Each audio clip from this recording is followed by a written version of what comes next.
Salute, salute.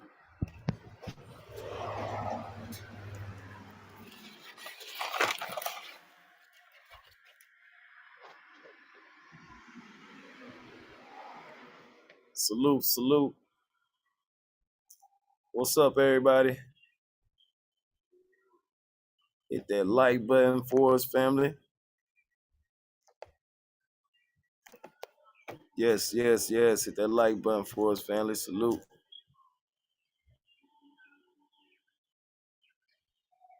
Salute, salute. I want to inform y'all about the last video, man. I know exactly what's going on. It's all good. Don't worry about it. Don't worry about it. It'll be back up. The last video will be back up. We got a copyright claim from Universal Records.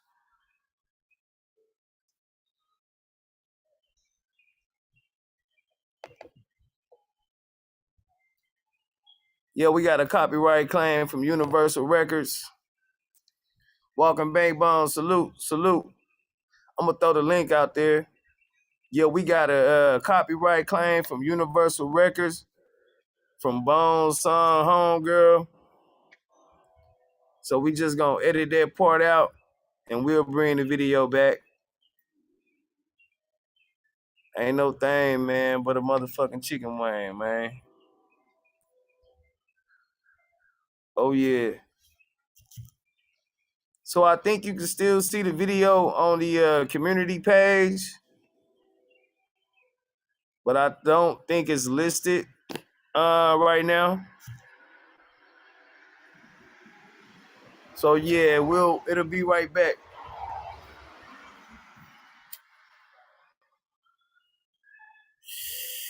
It'll be right back. Salute, salute. Yeah, they hit us with a copyright claim. I was like, fuck. It was like 4 or 5 this morning. I heard my phone go off. I thought it was a call I was waiting for.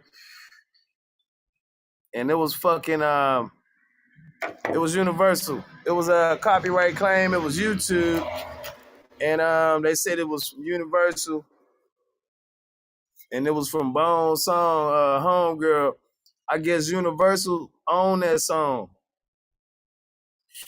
So he don't even own that song right now. So I should have just played the one that he was saying play. But that's why we gonna have a list next time. We might not even do Freestyle Friday this Friday coming up. I'm gonna get that shit more organized. I'm getting like a little bit frustrated with it, but I'm gonna make it work. I'm gonna make it happen. I'm gonna have to invest in some equipment. Some equipment, man. So I could do a lot more things while I'm on the road. You know, I usually have like my background and all that kind of shit. So I'm just gonna invest in some shit so I can cause I still got like 2 more stops to make. Y'all know we got the 3-on-3 basketball tournament in Sacramento, July 30th. I'm not gonna be there though. I'm gonna be in Atlanta. We're gonna be doing a food drive downtown Atlanta. We're gonna be feeding the homeless. So I'm gonna be in Atlanta. It's gonna be Bobby's birthday. We got a food drive and we got a food drive in Fort Worth. That's gonna be on like the 25th of this month. But yeah, don't worry about the stream. I'm gonna edit that part out and we're going to get it back up. I'll get it done probably tonight. Salutes to everybody, man. Much love and respect. And then tonight, we're gonna be on excuse the noise. I'm outside, man. It's beautiful out here, man. Salute, salute. Salute, Key. What's good, bro? Oh man, just cooling, man, and shit, taking it easy. You seen that cockroach in that water bug fight, huh? Bro, anybody have a Zesty Copper Tone sighting, please tell me, bro. I'm gonna roast this nigga for at least 5 hours, bro. Yeah, but Yo, that shit was hilarious though. yeah, I found that shit. So I was like, oh shit. Bro, I needed that. I wish I would have been seen that shit. Yeah, I got some shit in the archives. I'm about to go back and edit up these videos, take out the shit I don't want in them. You know what I'm saying? And Yeah, yeah, just clean shit up a little bit. that's what's up. Yeah, Did you so get a strike yesterday? Oh, my bad. Go ahead. I got nah, it was a copyright claim. Okay. It wasn't a personal thing. It was Universal got a blockage on that song. So YouTube stopped the video and then they reached out to me and let me know what was going on. I sent a message to my people at ACM this morning, and they said that Universal own that song. Bone don't own that song. Oh, okay. Yeah, Oh, I see. he don't own the rights to that song. So yeah, that's what I was saying. Just like we probably won't do it this week coming up. Freestyle Friday, we might miss a couple of weeks. Cause I want to be able to control the flow and shit, man. So we ain't moving too fast or we ain't moving too slow or just making brash decisions. That was on me, but just the setup of how we doing shit, you know what I'm saying? It's just kind of off a Yeah, little bit. yeah, but that shit hard though. Like, it's hard to, you don't know what's gonna get copyright strike. Even the shit that you fuck with that the niggas say, yeah, you could do it. That shit could still get struck. What I found out, a lot of people shit be having samples in it. Oh yeah. And yeah, or they might not know, or so anything can claim. It just be if it's a strike, then that person gon' it's a couple of ways it can happen, but it wasn't a strike.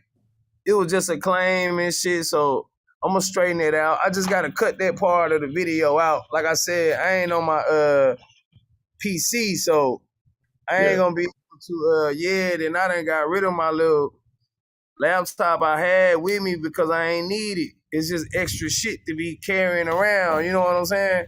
Right. But I should have just kept it and shit. So I'm just gonna turn around and grab another one.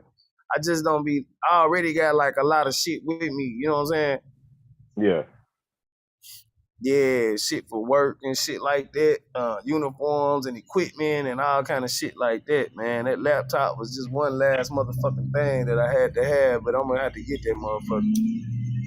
Oh yeah. Yeah, I'll be having the same shit from work. I gotta have a cooler now. I got all these uniforms and shit, all this extra shit. All in my car messy as hell because of all this shit. yeah. I just do that shit like today shit. I just swagged out on them today, you know what I'm saying? Yeah, cause I just got a contract with them. I make the rules and shit, you see what I'm saying? Yeah. Yeah, I'm just trying to get this shit popping over here, man. See if I can hire a couple people, get a couple of clients, circulatory clients and shit, Mm-hmm. and then off to the next place. Oh yeah, I feel you. Real live salute, bro. Whatever. Yeah, I'm over here trying to get my mind tight right now. Yeah. Yeah, we got in the chat. Salute.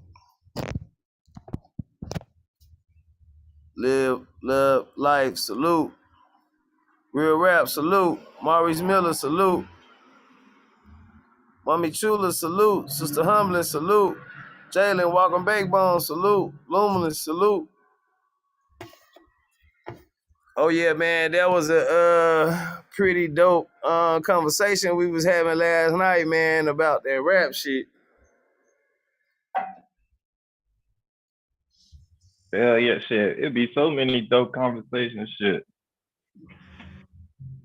Yeah, we was talking about the influence of rap, man. Like and you know what, man? That shit to me, man, is kind of like you might as well say the devil. You might as well talk about the devil making you do some shit. You might as well say the devil made me do it. Man, if you rape a baby and say the devil made you do it, man, it's still the Kill same. yourself. Yeah, it ain't. The devil ain't made you do shit. The rap music ain't made you do shit. You wanted to do that shit. Or your situation Yep. made you do it. A lot of people do shit because of their situations they be in. People don't even be in control of their actions.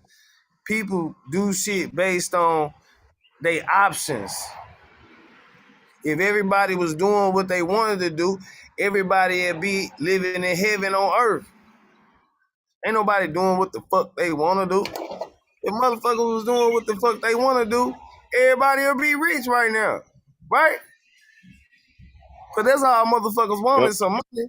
So if everybody was doing what they wanted to do, everybody would be fucking rich and doing what they wanted to do.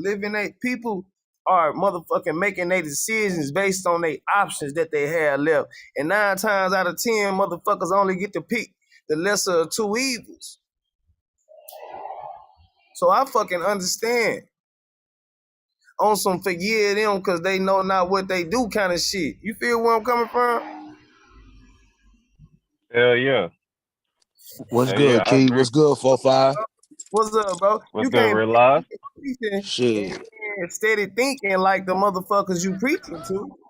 Not saying nobody better than nobody else, but if you saying you got a higher mind, then that means you got to be the bigger person.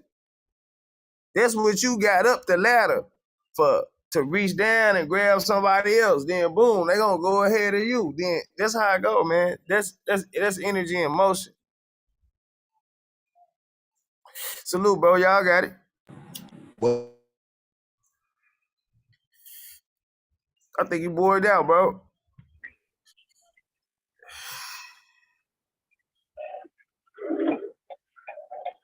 I'm about to hit the store real quick, so it's probably gonna take me like 5-10 minutes.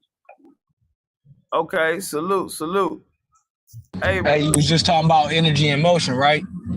Yeah. Energy is gonna stay in motion because it doesn't die. You know, you can't stop energy. You know, energy is gonna continuously move regardless if you want it to or not, or what you think you know about it or not. Energy is a force and it does not stop. So it's gonna continuously move, regardless of what anybody thinks. Oh yeah, that's facts. But motherfucker don't do nothing but stagnate it and push it to the wrong direction. That's all you can do. You can't Yeah, stop that's a it. fact. That's a fact. You can't stop it, man. But the thing about it is, right, once you realize that you can't stop it, once you understand what it is, I think you become more understanding of what it really means, what energy is. You know what I'm saying? When you know, like, I can't stop this shit. My energy, whether it's good or bad, is going to transfer. Once you understand that, I think you start to maybe think a little different, live a little different, because you understand that, like, for me, so to speak, like, I know we hate going to work, right? But when I go to work in the morning, I try to bring an energy that changes the whole fucking building. I do that every day. You know what I'm Hey, saying? you know what? Hey, man, my grandma raised me, man. She was like my mother, man. I lost her when I was 16, right? Look, to me, she ain't never went nowhere. Like, she looking at me right now. Simple. That's that Boom. energy, man. That's that Yeah, energy, bro. Like, you looking at know me she right there. now. Shit, I You ain't know finna she be. there. Yeah, That's I a ain't. fact. Yeah, cause she gonna whoop my ass like she would then. It's gonna be in some other shit That's how I look. Other shit gonna happen. I'm like, damn. I'm gonna think about her like, damn, what the fuck? You know what I'm saying? I knew better than that shit. Fuck it. Start over. Do it right this time. You know what I'm saying? But how many times you gonna keep taking 2 steps back and make a step? Hey, do you remember that first lesson? Because I remember that first lesson, right? My grandma had me doing the dishes, right? And I half-assed did them. She made me come in that motherfucker and rewash everything, and then made me like literally wipe down the whole fucking kitchen just because I fucked around the first time. Hey, that shit was my first lesson, G. That shit was still greasy. Bruh, listen, I was on some bullshit and I ain't do it right. And look, she came right in that motherfucker, wiped one of them plates and was like, gotta do all this shit over again. and look, she had me wipe down everything in that motherfucking kitchen. She made sure that I knew to do it right the first motherfucking time. Yeah. And if you don't do it right the first time, you better get it right the second time. Oh yeah, I believe if you don't get it right that second time, I think that's your ass. Hey, look, I tried to motherfucking man, I tried to like act a fool or some shit, boy. My grandma never with me. It was one time she with me. This my dad, mom. It was one time she with me. I fucking was just acting like I wanted some shit and shit, and like pouting and shit about that shit, like trying to like fall out and shit. Yo, she told my ass up. Oh man, our OGs didn't play that falling out shit. Fall out on an OG if you want to. You finna get your head knocked off. Yo, boy, stop playing, boy. That was the worst of the. You did not fall out on me in this store. Look, I'm like 8 or 9 or some shit, man. I ain't never had no whooping, so I ain't never even think about getting no whooping. You know what I'm saying? What? Nah, we was at the house.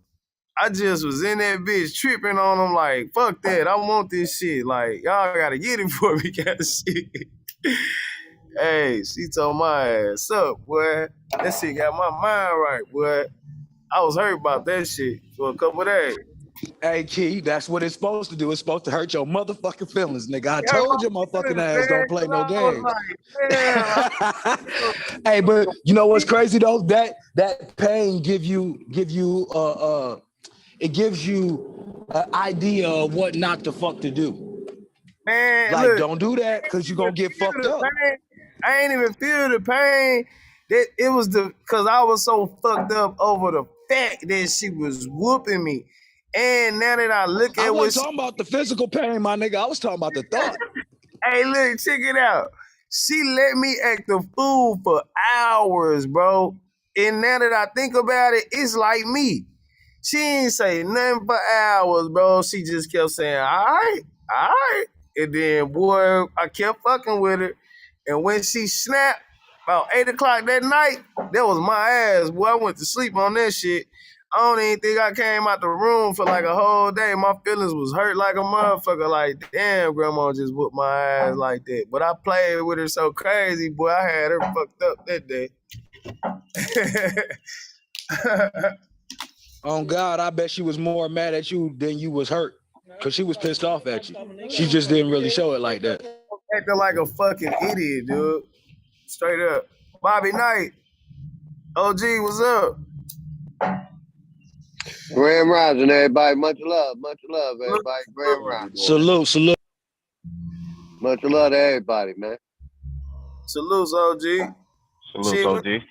What time we gonna get started? 6, 7?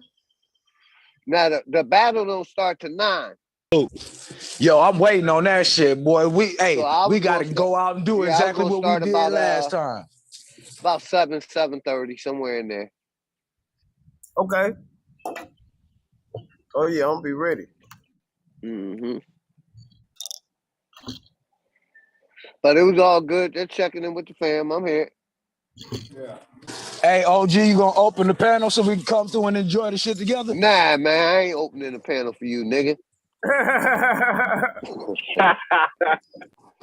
hey, what you say? I ain't hear you, my bad. I said, nah, nigga, I ain't opening the panel for you, man. Man, You know I'm only bullshit, realize. You know I'm only bullshit. I'm opening, man, brother. You already know, man. it's nothing but motherfucking love with your ass, man. You my motherfucker, man. Your crazy ass. You Look, know that's I'm what gonna I'm open saying it though, up, man. brother. And that's the thing.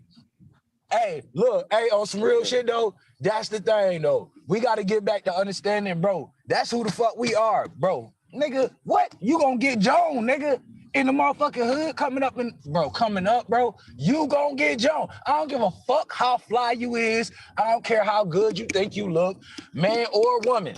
Nigga, somebody gonna flame your ass up. That's just how it went. That was us showing Hey, love. realize, I'm mad at you. You can't play with my ball, man. I'm mad at you. You can't play with my ball, man. I don't know what the fuck that is, but okay. Basketball, man. My basketball, man. You know how you kids used to get mad at each other and wouldn't let them play with the basketball. Nigga, you can't play with my ball, nigga. Yeah, I'm taking my ball home. Nigga, I'm take going my home with my ball, ball, ass, man. nigga.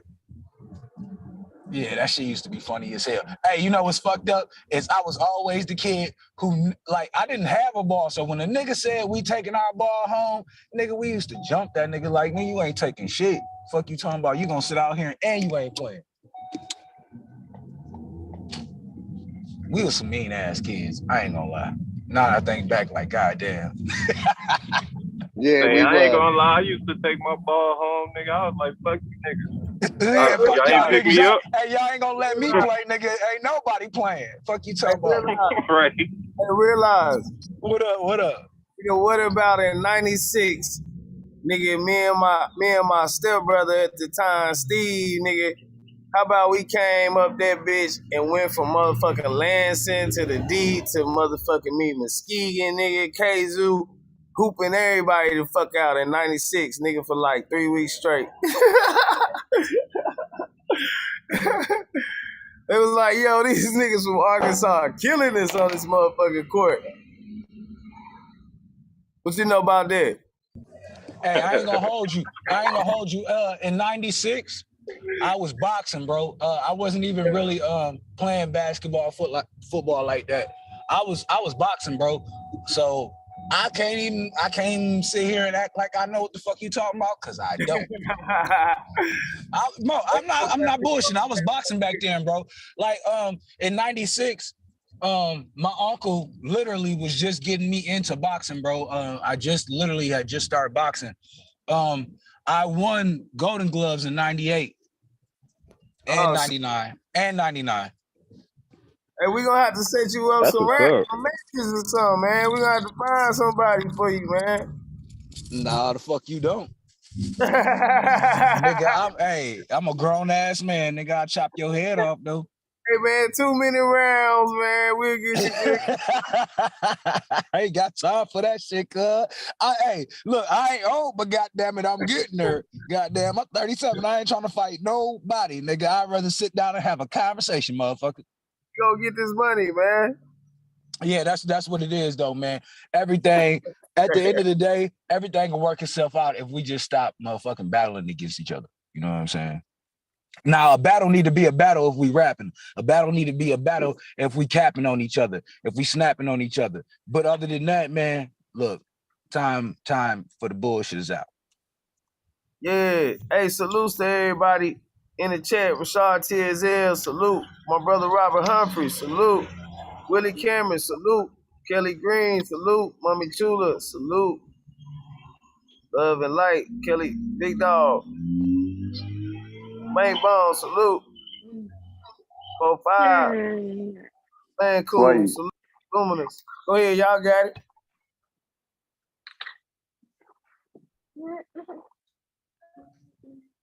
Peace and power.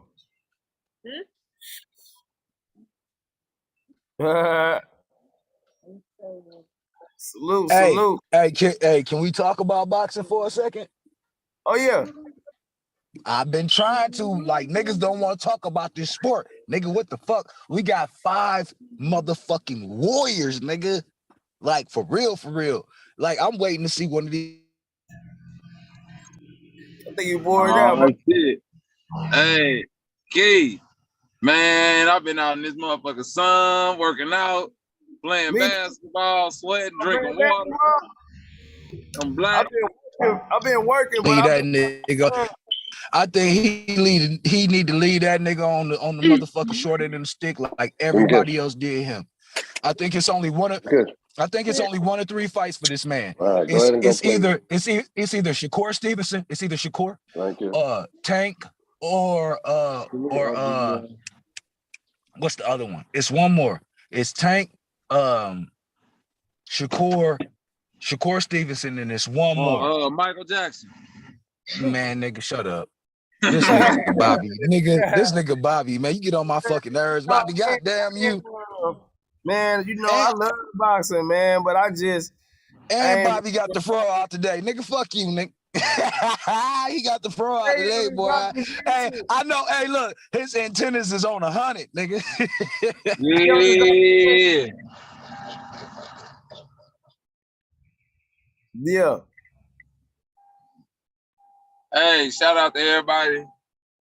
Shout out to all the beautiful conscious sisters in the chat.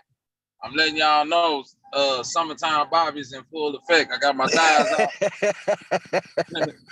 I got my shorts above my knee. I got my thighs out. City boy.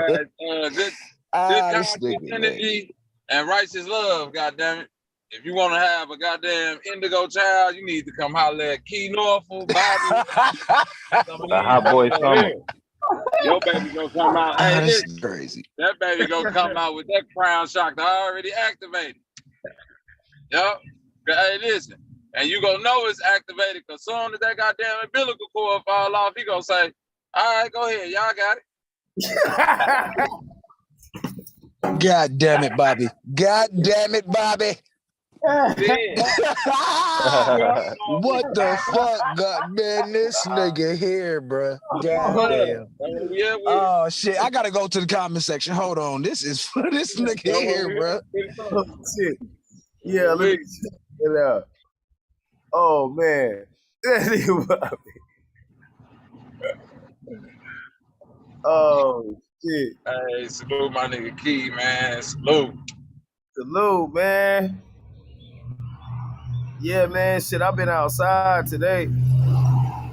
man. The sun shining like a motherfucker. Nigga feel good. All right, little bro. I'll hit you back up in probably like an hour. Put myself together. All right. Call me if you need something. All right. Yeah, man. This motherfucker sun out down here. This niggas walking around with jogging spits on and 90 degrees. There's all type of crazy stuff going on. OG Leo. They need one of them smoothies, man. These niggas got on sweaters and bubble coats still. What's wrong? Oh man, I seen the nigga, man, with a fucking bubble coat on, man. Like 2 days ago, man. It was fucking hot as a bitch. I was like, I think them niggas. Hey, listen. I think them niggas with a monkey pop. Nah, this is what I'm starting to think, kid. When I start seeing them niggas walk around with them coats on in the summer, they trying to heat but they trying to do what? They trying to heat them worms up out their body. They need to. They trying to sweat them bitches out. Yeah, you better do something. Yeah, man. Hey, yeah, I was gonna say some shit, but yeah, man, it's daytime TV and shit. Yeah, 30 minutes. We gonna be over there. We still doing the thing with OG Philly, man. OG Philly, we over there today. Yeah, it's gonna be like 8, 9 his time. Okay. Yeah, man, this shit about to be crazy, man. Hey, I'm gonna tell y'all right now. I know AP. He showed his ass last battle, man. This nigga better show his motherfucking ass, bro. He better. I'm talking about. He better annihilate. We don't want niggas showing their ass nowhere. Man, shut up. You know what the fuck I'm talking about, nigga. You always trying to make a joke with your big fro headed ass. In the house. We don't want a nigga showing his ass. Big fro headed ass, boy. If he show his ass, you gonna know how much hair on that motherfucker. Shut up, Hey, man. nigga gonna Y'all show his see, ass, goddamn. y'all niggas be taking shit way I'm too. fucking Y'all with niggas get you, on my man. nerves. I'm I fucking- know, nigga. That's what make me. I be like, these niggas get on my goddamn nerves. Hey, that nigga Whoa, realize whoa, gonna be whoa. mad. Cause It's y'all gonna go niggas 12 funny as hell, rounds. bro. It's gonna get round 12. He Nah, gonna be it like, bet man, ain't nobody showed their ass shit. I it want bet my not. money back. It bet, man. Shut up. You get on my goddamn nerves, Bobby. Hey, he gonna say, ain't nobody showed their ass shit. I want my money back. Then that's the copper tone gonna come out of cocker. This nigga, man. This nigga got the jokes for days. Oh shit! Hey, Copper Tone, pull your bitch ass up and do what you did in that video, cause I'm gonna get on your motherfucking ass. What he do in the I'm video? gonna roast the shit out you, bro. Nah, Hey, he was just going back and forth with OG Philly. Cockroaches versus Waterbug video. Oh, we got Right. a video with the roaches versus the water bugs. Yeah. Yeah. Oh man, who made that? Copper tone?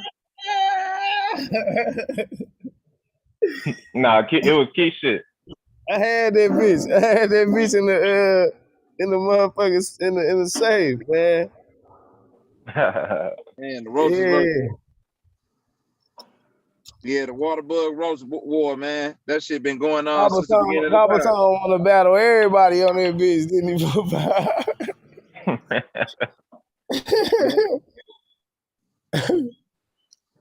Man, I can't wait, bro.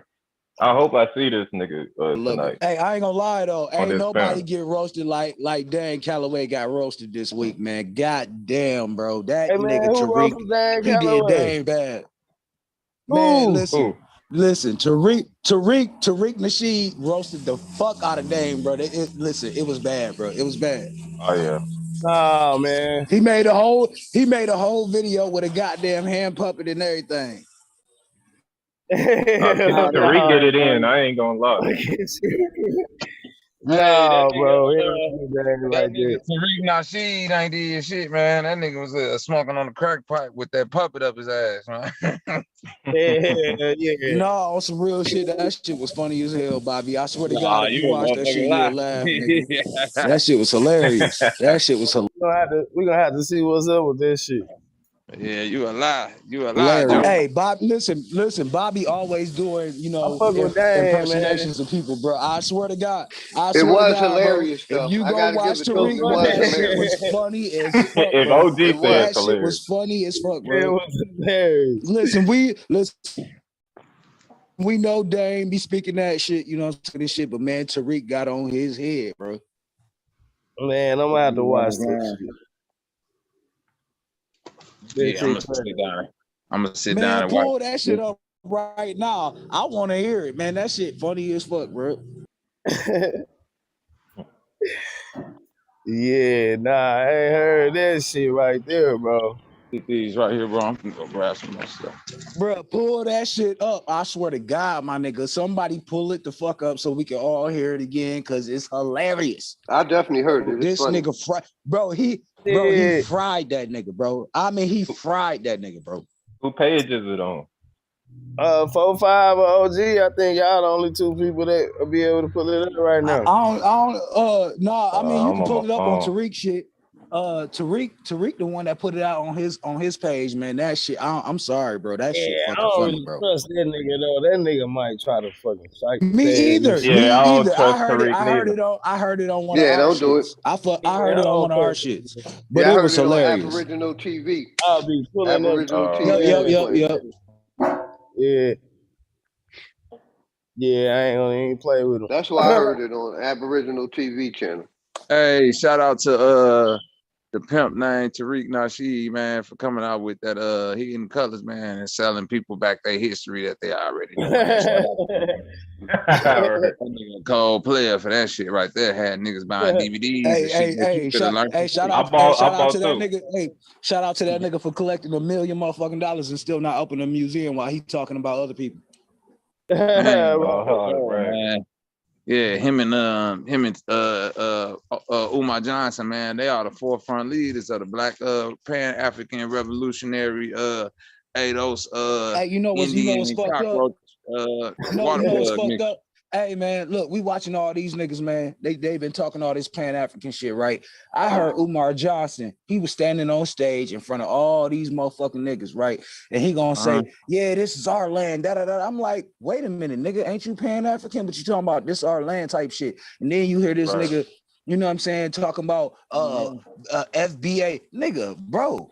But you still talking about we from Africa, man? Shut, man. These niggas is jokes, bro. They fucking they'll jokes, say bro. anything, And we need, bro. we need to, man. I'm telling you, bro. These niggas is jokes, bro. What we need to do. Realize. Get on their motherfucking head, bro. Get on these niggas' head, bro. How we gonna get on their head? Talking Let that us shit. know. No. I want to know. Because if you let me know what to do right now, I'm finna go do it. Whoop that trick. Tell me what to do, nigga, because I'm finna go do it. Nah, for real. We just don't need to let them talk for us, man. We don't need to let these niggas speak for us, man. You know what I'm saying? And we need to let that shit be known that these niggas not speaking for us, bro. Man, what if you ain't got no time? Nigga, make time, nigga. I said, what if you ain't got no tongue? What if your tongue cut out? What if your tongue is a motherfucking a cocoon for a motherfucking parasite? The parasite done got trapped in your tongue and you can't move the bitch no more. Yeah, every time you try to talk, the little parasite be like, man, these are bitch ass niggas, and then you get stalled on, see? Hey, Tariq do that shit though. This nigga will not let you say shit. This nigga, he'll roast your ass and then put you off. He got a parasite in his mouth. That's what that is. Oh, shit. You don't realize? Hey, Tariq got the parasite, man. Y'all gotta be careful. Hey, I put the bear. I left you a half a bear. The bird.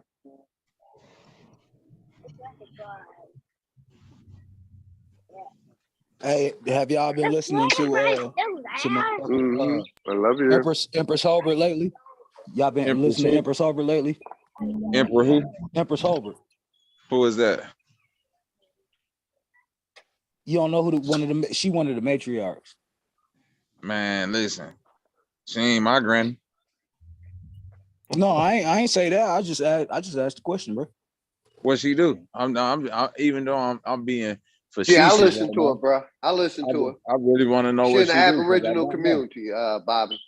Her name Empress Holbert. Man, she a real sister, man. That's what like I'm asking what it is that what's her that we Aboriginal to America. She, basically, she Aboriginal to America, man. We're in the Aboriginal community. Got you. Salute that to that she sister. Was from here, yeah. Much respect to her. Salute to that sister and all the water bugs. Hey, realize. What's up? Hey, realize. Mommy Chula said, don't say he ain't showed his ass, say he ain't showed his butt cheeks. What you say? I couldn't understand that, bro. Because you were laughing, nigga. You almost laughed like you were say. You understood exactly. Yo, I just look back and read this shit. You know exactly what I'm talking about, nigga. You know what she talking about. Oh, shit. Whoa, you know exactly what that means, man. So don't play no game. Oh, yeah. Oh, shit. Y'all niggas crazy. Hey, y'all, I'm finna get one of these, and I'm finna get a press out like a pimp, man. I'll let y'all know how it turn out. You ain't shit for that one. That was hilarious. Bobby, don't say ass, say cheeks. Hell no. Hey, Bobby, you gotta fucking put one of them suits on like Snoop in that motherfucking horror movie he made. Boom. Oh yeah, you already know. Boom. Yeah. Hey, Bobby. I used to do my beard like that. My beard would come down to my belt. My wife used to do my beard like that. Yeah. Well, then guess what? I already straighten that arm all the way out. Listen, if OG Philly approved it, goddamn it, I'm about to do it. You ain't got to tell me twice. Yeah, once I know it's OG Philly. Yeah, I used to do my beard that way, bro. Yep, my beard. That shit would be down to here. Yeah, I'm finna go ahead and drape out the hair, man. Get my pimp press on. throw my thought shorts on, get outside for a little minute. You know.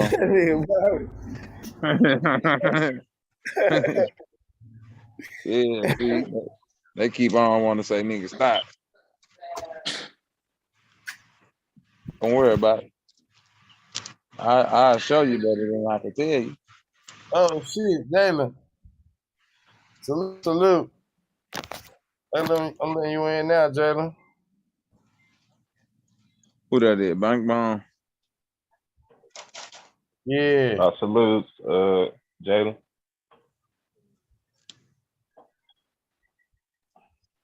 Salute Bank Bomb. Bank Bomb in the building.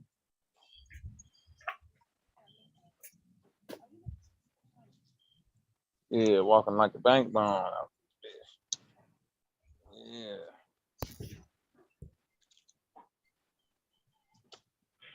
I just need shorts to hoop in. Yeah, man. I'm gonna get that video up. I just gotta edit that shit and take that video out there. That motherfucker was doing pretty good too. Yeah. I wanted to go back to it because once I went to sleep, I missed some shit too. So I was trying to watch You can that see shit. it on the community page, right? The same. Nah, when I went to it, it said that it got like a copyright or something. Yeah. I gotta edit that shit out, man. I'll take care of it, man. Okay. For sure. Do you know exactly where it came from? Yeah, it came from Bone. Universal own that song. He don't own that song. Oh, that's what it. Damn, you sure right. You sure right. That makes perfect sense because that Yeah, I texted him this morning and then it was like, yeah, man, Universal on that one. So yeah, I was just kind of and I did. That was just the first one I saw too and shit. That shit was my fault. It's all to the good. Don't even trip off of it. That shit. You know. Yeah. But it ain't that. I just gotta edit that part out and they'll put it back up. Yep. At least it's just one song. Yeah, hell yeah. That bitch got 1 million views, so shit. They made a little money out of that shit. Right around. Yeah. Nah, I'm saying that song was everywhere. Like, yeah, I know that song. So yeah, they made some money out that bitch. Yeah, that's believe me. For them to own that bitch, they made at least about $1 million off that shit. $500,000 or something. You know what I mean? Yep. That shit worth something to them. Yeah, right. Shit, if they made $1 million, where your 10% at? Shit, bro, I got paid some money. Okay. Yeah, the artist got paid. Yeah. You know, them niggas be getting advances and all kind of shit. Oh, yeah. Trust me, he ain't walk away empty-handed. That's for damn sure. Oh, hell yeah.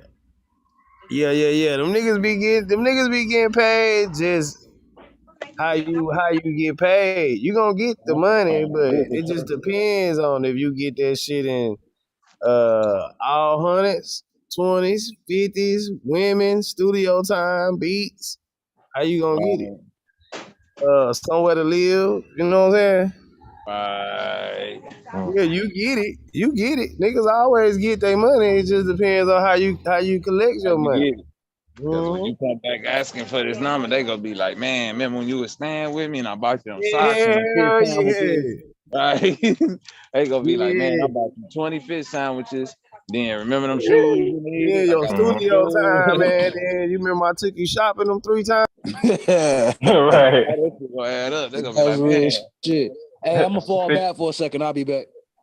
All right, bro. Hey, 50 Cent in his book, he was talking about that shit when he was making Get Rich or Die Trying. He was using one of his homeboy's studio, and it was the CD was coming out, and his homeboy was like, "Yeah, I want I think he said 50,000." And this how cold 50 Cent was. He was like, "I'll give you a credit off the album." And he probably didn't know what that was. He was like, "No, I just want 50,000." That credit would have been worth like 2 or 3 million. Yeah, 2-3 M's, yep. That is, yeah, niggas don't know how to play the long game. That's one. Listen, shout out to 50 Cent. I can't say I respect all the man moves, but his business genius, second to none, man. Like, nigga got a cold business mind. And in a grimy ass game like this, your motherfucking business mind ain't on point, nigga. You might well move to the side. Yep. This shit ain't for the weak hearted. It definitely ain't for no motherfuckers that's sitting around talking about what they did to me. Oh, I can't believe this and that. Nope. Right. Niggas don't give no fuck. Niggas would shit. Matter of fact, if you one of them type of people, niggas is gonna gravitate to you more because they know you a sucker. They like, man, that nigga easy bag. He ain't gonna do nothing but complain. Yeah, they gonna put their hands in your pocket. That's right. Why you still got your pants on? Right. Yeah. They gonna put Key, you hear me? Hell yeah. They gonna put their hands in your pocket and your pants still on. That's what these motherfuckers in a whole nother wacky band, you feel me? Right. Hell yeah. Yes, sir. It ain't no more. Hey, for real, dog. Yeah, hey, look, that shit don't seem real till your ass get to looking up. Then you like, oh shit. Yep.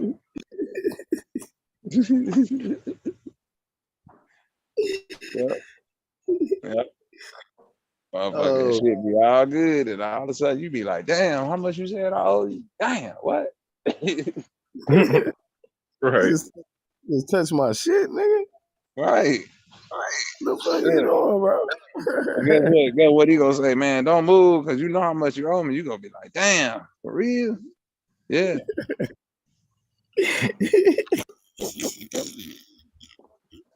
Nigga gonna say some shit, nigga. You move, nigga. I'm finna go in your other pocket, your back pocket. Oh shit. That's why I said you gotta get beat up by your dealer, beat your girlfriend up, then rob the store, then beat her up in the car after you rob. There you go. There you go. You got it. That's all. Everything he just said, you gotta do all that shit. You gotta do all that shit, bro. Yep. Oh, I'm sorry. And the new thing, you gotta paralyze half your face. See, that's the new shit. Once that face lock up, they gonna be like, ah, this nigga right here. See, that motherfucker with that face lock up, that's when shit get different. Then you gonna see the men in black. For real. That's for real, for real. Hey man, y'all fucked up shrimp for me, man. That's the roaches, man. What's wrong, man? How we gonna fuck up something for you? Cause it is what it is. Nah, it's a good thing though. I was eating salad and it had some shrimp in it. I started eating that shit and I almost threw up. I was like, man, I ain't eating this shit no more. You got to I was thinking about all them flies. Hey, that little roast meat, sweet to the bitch, ain't it? Right. Yeah, I had to take all that shit out. On them motherfuckers, them bitches start pooping. Hey, 45, all you seen was a bunch of water bugs then. That's all. Yeah. Nah, them roaches. Water bug. That was the water bug revolution that you was witnessing. You was like that goddamn Leo. Goddamn Uncle Leo. Hell yeah. I got a card. No, it's cash. Okay, he's on. I'm not doing cards. Right. You only doing cards? Okay. Hell yeah. I swear my stomach started acting up. I was like, man, I ain't eating this shit no more. Right. Yeah, man, that's because when you eat them, they come back to life. You know, them bitches can't die. Yeah, especially them roaches. Yeah, they can't die. If them bitches can survive a nuclear war, like they say, what you think that acid in your stomach doing?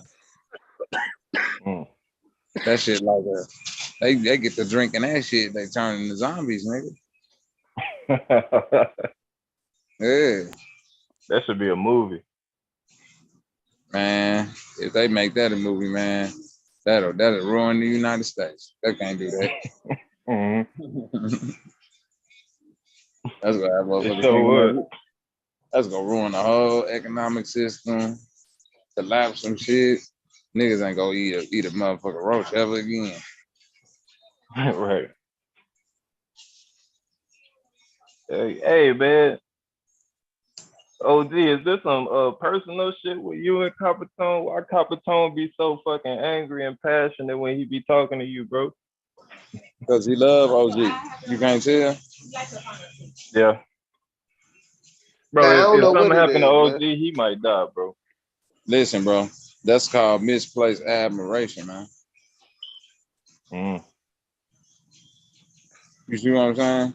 When niggas be Yeah. that passionate with that hate, that's because they really admire you. And Yeah. the thing about it is, shit, I used to go over his channel every fucking day, every time he went live and support him. So I don't understand that shit. Yeah, that's the thing. See, and that's why a lot of cats like, you know what I mean? One thing I can respect about OG Leo, he gonna make it very plain and clear where he stand, but he gonna respect where you stand. You see what I'm saying? He just gonna say, this is where I stand, and I see where you stand. Cool. Now we know where we stand in that. Now, the thing that I don't respect from a lot of niggas is that OG Leo don't care where nobody stand, meaning that he go support your channel, even if it ain't something that he necessarily support. You see what I'm saying? He be supporting all type of niggas that come over, and you know, OG Leo don't eat no meat. You know what I'm saying? His diet, niggas be burning down the vegan diet, this and that, and OG Leo still support him. Say, hey, go check my man page out, check this out, check that out. You feel what I'm saying? And then so it's like, when I be hearing niggas talking down, it be throwing me off because I'm like, bro, I'm subscribed to you because of OG Leo. Like, nigga, I don't know about you. You see what I'm saying? No, that's facts. OG done led me to so many pages. Him and That's Brian. what I'm saying, bro. OG done led me to Dark Chameleon, Capitone, Chris Cyphers, and all them dudes. You see what I'm saying? Like, yeah. I'm saying he really, when he get to saying like, man, I don't really care about this motherfucking YouTube shit. I'm doing this for y'all. So at the end of the day, it's like this nigga don't be calling out for no donations. He just be doing the damn thing. So it's like, where the hate coming from? And you could tell it's pure hate because he don't never really say what the issue is. Have you ever addressed what his real issue with OG Philly is? Nope. That's weird. That ain't weird to y'all. What's happening with it, bro? It's super weird, man. Well, one of the issues, Bob, he say, you know, because I say I'm not a content creator because I don't try to be a content creator. I just got a fucking channel. I don't got a content creator. Y'all content create for me. What you said, bro? 671. 67. Okay, I'm so like, I don't know. So.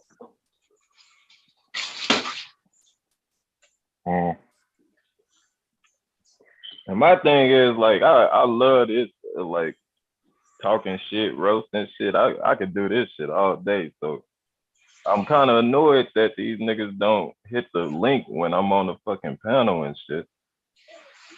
Cause I'm gonna make you X out this motherfucker. I'm not gonna stop.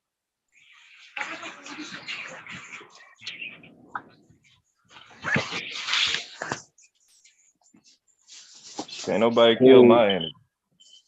Yeah, dude, drunk ass ain't finna show up, man.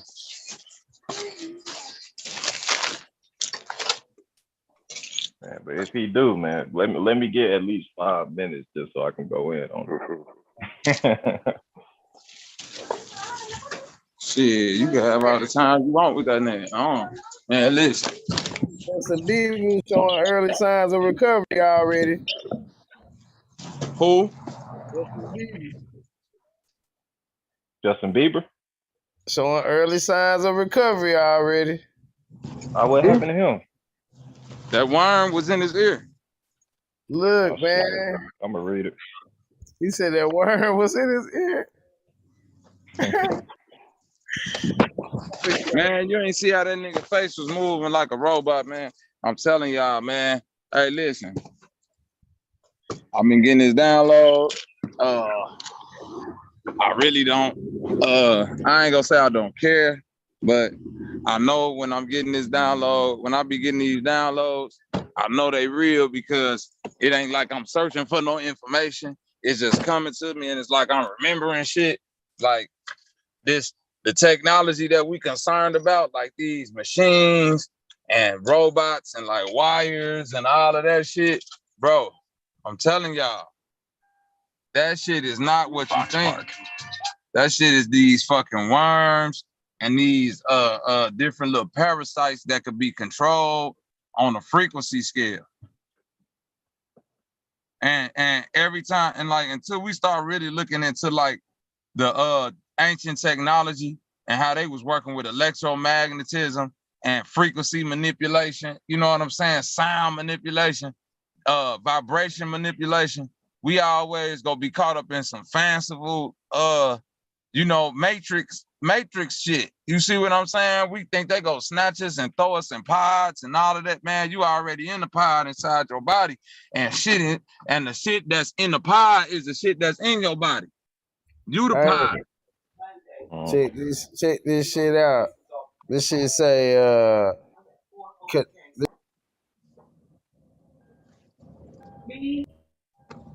hold on, this shit right here.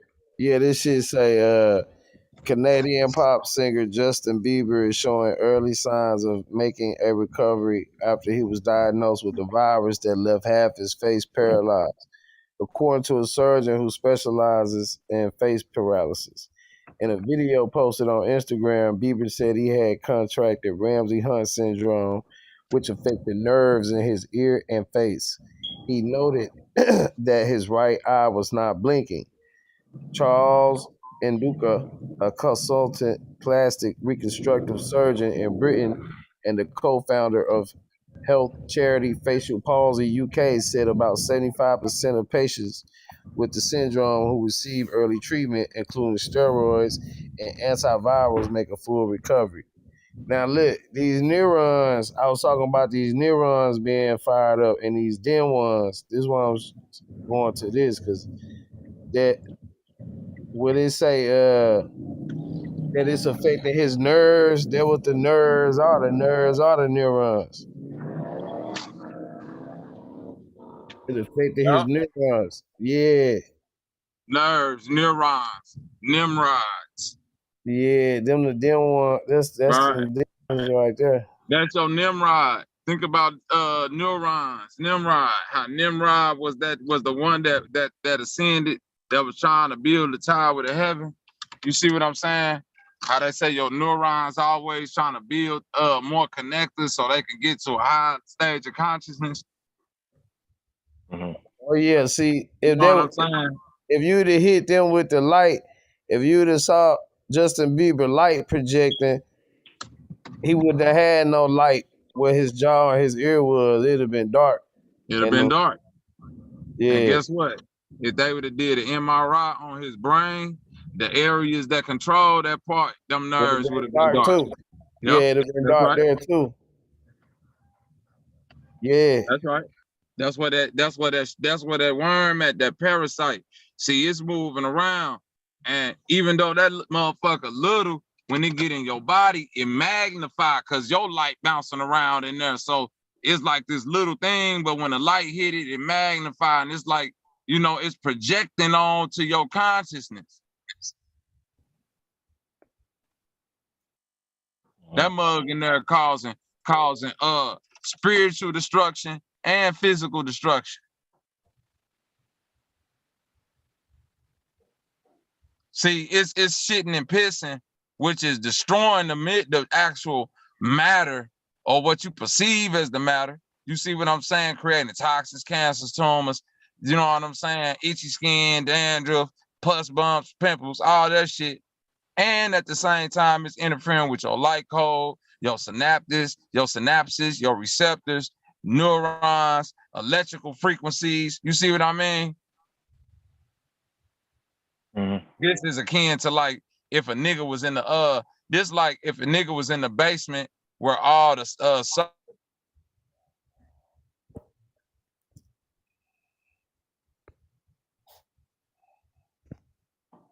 Did Bobby Borg out?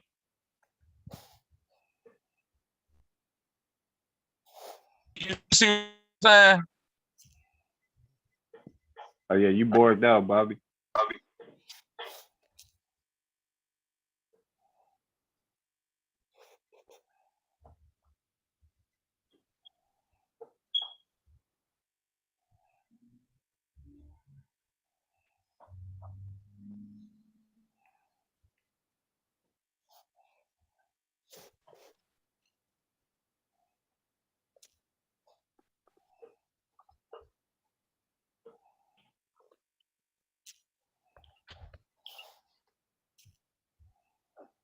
Hey, salute y'all. Much love to everybody on the panel and in the chat for sure.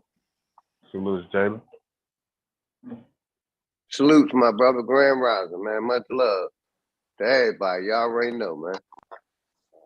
But I agree with what Bobby was talking about too. With that worm inside our body.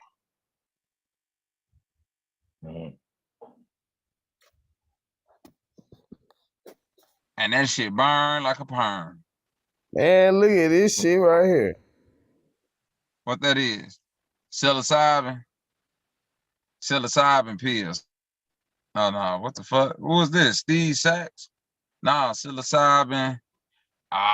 You gotta rewire your brains. Guess what they telling you? Them worms was up in there fucking up some shit. So you gotta add these good worms, this good mushroom fungus, go up in there and put it back together again. Y'all know how that go. That's right. The thing that kill you, heals you. The venom is the cure. You see what I'm saying? Yeah. Like we still dealing with the microverse, man. But once So you why go, they want to come say this after we've been talking about this shit? right, you see what I'm saying? They hear us. Cause We think been about it, bro. The micro, once you go inside the micro, it becomes the macro. You see what I'm saying? we the mushroom people, man. You eat the Right. good bad room or the bad mushroom. So once your ass go inside yourself in the dream, that become the full universe that's projected throughout you. You see what I'm saying? Yeah. You think you're traveling through different things and different, which you is, because we all got our own body, our own universe, like planetary bodies. You see what I'm saying? And we all connected, you know what I'm saying, subconsciously, but you inside your body. You see what I'm saying? You going deeper in the box. They got you thinking you traveling out to outside worlds, Nibiru, all this shit. Man, when you dreaming, you supposed to interpret your dream as far as what's going on inside yourself. Why is that? You see what I'm saying? Why do they tell you you dreaming and you going outside of your body and you doing all this astral projection, which astral projection mean that you going inside of yourself, but they keep telling you you going out somewhere. But why would I need to go out somewhere to get a message about some shit that's going on inside me? That don't make sense. Yeah. They tell you your dreams meant for you to interpret what's going on with you. Well, if that's the case, if I'm dreaming and I'm leaving my body, that's some shit that ain't going on with me. Bobby and Key, Mommy Chula wants y'all to read her last 2 comments about Ramsey Hunt syndrome. Ramsey Hunt syndrome.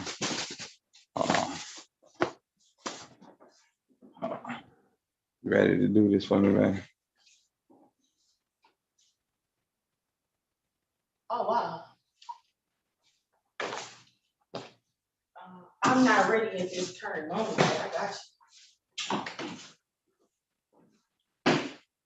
I'm finna look at it right now. Ramsey Hunt. No, I'm looking at this this thing about Ramsey Hunt. Ramsey Hunt syndrome, the shit. Ramsey Hunt is herpes. Who got herpes? Well, shingles, yep. In addition, She said, "Who got herpes?" Justin Bieber. Yeah, But Yeah, he got herpes in the face. he said he got herpes. you better blame the bitch. Or nah, what if it got something to do with Usher? She said, shit. Usher better than nigga. Damn, Usher did sign that Wait nigga. a minute. "Oh man, so you think?" That's fact. Oh, that's that worm. They put it inside you when you get that deal. Oh my God. Hell no. Yeah, that nigga Usher said, "Let it burn." Nah, he said let it. Yeah, that nigga Usher say, "Let it burn." That's some. Think about what he's saying there. Like, man, baby, I need to go to the hospital. Man, let it burn. Stop. And then R. Kelly, same girl. Same girl. R. Kelly got the same girl. Ah, shit. Man. See, guess what? R. Kelly ain't want to let it burn. So R. Kelly They got said, the same shit. These niggas sharing the same taco, man. "Yeah." See, It's kind of R. hard. Kelly ain't It's want to kind let of it hard burn. to get it. It's kind of hard to keep another nigga spit out your mouth when you sharing the taco with the nigga, man. Damn. Damn. It's like, man, which end do the hot dog go on the bun?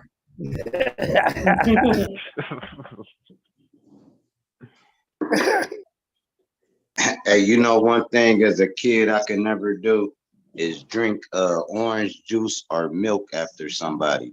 Since it just don't seem right. You know what I mean? Like I'll drink a 40 after you back in the day, or you can give me the rest of your chili willy. But that damn chocolate milk or that motherfucking orange juice, that just seemed like it collect all the spit. I Yeah, don't because know. it's thick.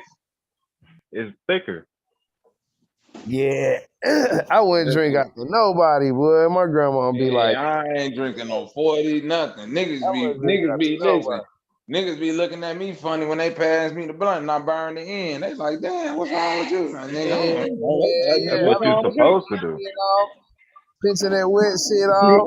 Yeah, y'all niggas, your motherfucking mouth on, your mouth sprung a leak, nigga. I'm Yeah. saying, you lucky I don't kick your ass out the car. I smoke by my motherfucking self. You done wet this shit all up, man. Right. Fuck out, man. Nigga done slobbed all on your shit, coughing and shit. Nigga, your bitch ass out of my car before we fight. Got my joint smelling like his motherfucking pillow and shit. Yeah, you supposed to put your lips on your fingers, not the blunt. Sleepy lip ass nigga. Yeah. That motherfucker lip got a goddamn fire escape on the back of his tongue.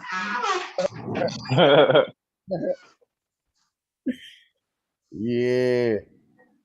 Hey, shout out my nigga Sir Drop. Salute. What up with it, Drop? Yeah, cooling out, man. Cooling out. Trying to maintain focus. That's all. Okay, Hey, so, cool. look, so let's get it. So drop. Is rap music fucking up our children or not? Oh, like children fucking up rap music. There you go, nigga. Man, them Good, niggas bro. rapping exactly what the fuck they doing, dog. Always drop on that, boy. I mean, it's like people think. Hold on, let me get a better reception. People think that rap influenced the youth. No. The music is what's happening. It's like damn near the news. That's what the fuck going on. If all them niggas stop rapping, they'll still be doing the same shit. They basically just rapping what the fuck they know. And I ain't gonna lie though, it does influence people that don't know about the streets and all that. But them people that's doing it just rapping what they see, dog. That's just how the hood is. So it's like our hood politics. But I got for a a motherfucker that's not into that shit and get a whiff of that music, it could convert them. Cause I remember NWA had me on some gangster shit. I ain't gonna lie, when I was a young nigga, that fuck the police. I'm like, man, fuck them motherfucker, bro. I get turned up off that shit. And it's the same now. They just a different era. Go ahead. Hey, question drop. Quick question. Nah, this is another hip hop question. Is Kevin Gates gay? Probably. He Yeah, said, Probably. probably. that nigga I said he don't went know in that the nigga, ocean. but I wouldn't put it past him. Okay, is Ray J gay? Ray J. Ray J might be a Tevin Campbell though. He might not be gay. He might be one of them soft ass niggas, but he all Ray them J Hollywood. gay than a motherfucker, man. Ray J, He gay as I shit. feel all them Hollywood motherfuckers is gay because the gay mafia pay 'em. So it's like I mean, you can tell the niggas that get it out the mud versus the niggas that sold their soul to the either the sex magic or the rituals. It's always something you can see how they getting money that's beyond their time. But the regular people, like a Bun B, like a look, they killed Pimp C. That nigga was so solid. Like nigga, I ain't fucking with y'all. Tech Nine. It's a lot of niggas that just really your nigga Lil Flip or whatever his name is. These niggas is solid niggas. But you can tell the ones, the Master P's, that's on a whole nother level. Bro, they getting paid by them people, bro, and they gotta do funny things for the money. They can't tell me nothing different because I know motherfuckers that's in that life that told me, hey, bro, this ain't the life you want, bro. I want out. They all say I want out, bro. I can't even get out. And that's real shit, dog. All your Michael Jordans, all them niggas, man. Them niggas doing funny. What day they say you doing some strange things for some change? What he say? Come strange for a little piece of change. Hell yeah. Remember they had Meek Mills hopping around like a bunny rabbit. Now that's a real street nigga. Bro, they got you on a tennis court hopping around like a bunny rabbit. Oh man, bro, what y'all go? Hey, they like, fuck it. I got a match. It ain't fuck it, nigga. You can't enjoy that shit. They probably got your ass on videotape doing all kind of weird ass shit after they gave you one of them goddamn pills. You done lost your whole motherfucking mind. 3 weeks went by and you thinking it was 24 hours. They got 2 weeks of footage of them doing everything they want to do to your dumb ass. Now you leaving with your head down like I'm rich. You's a bitch. You just listen. Hey, look how they did Isaiah Rashad. What they do? They just released like gay sex tapes of the nigga. It's like, how long did they have that shit? They probably was blackmailing him the whole time. Hey, but listen how they do it. It ain't like they tell you to do it, bro. They really drug your motherfucking ass, bro. You don't be you, bro. You come to and say, what the fuck? Like that, bro. I'm telling you, like a whole week, 2 weeks now passed. You thinking it's the next fucking day. And you just fell asleep on the fucking couch. And it was April 1st, now it's April 19th, and you thinking you coming off your DMT trip, they done had their way with your dumbass with the date rape drug. And now leave them people alone. That's all I'm saying. Don't sell your soul to nothing but yourself, man. Whatever you can do on your own, that's all the fuck you need, bro. You don't need no help from nobody, none of that.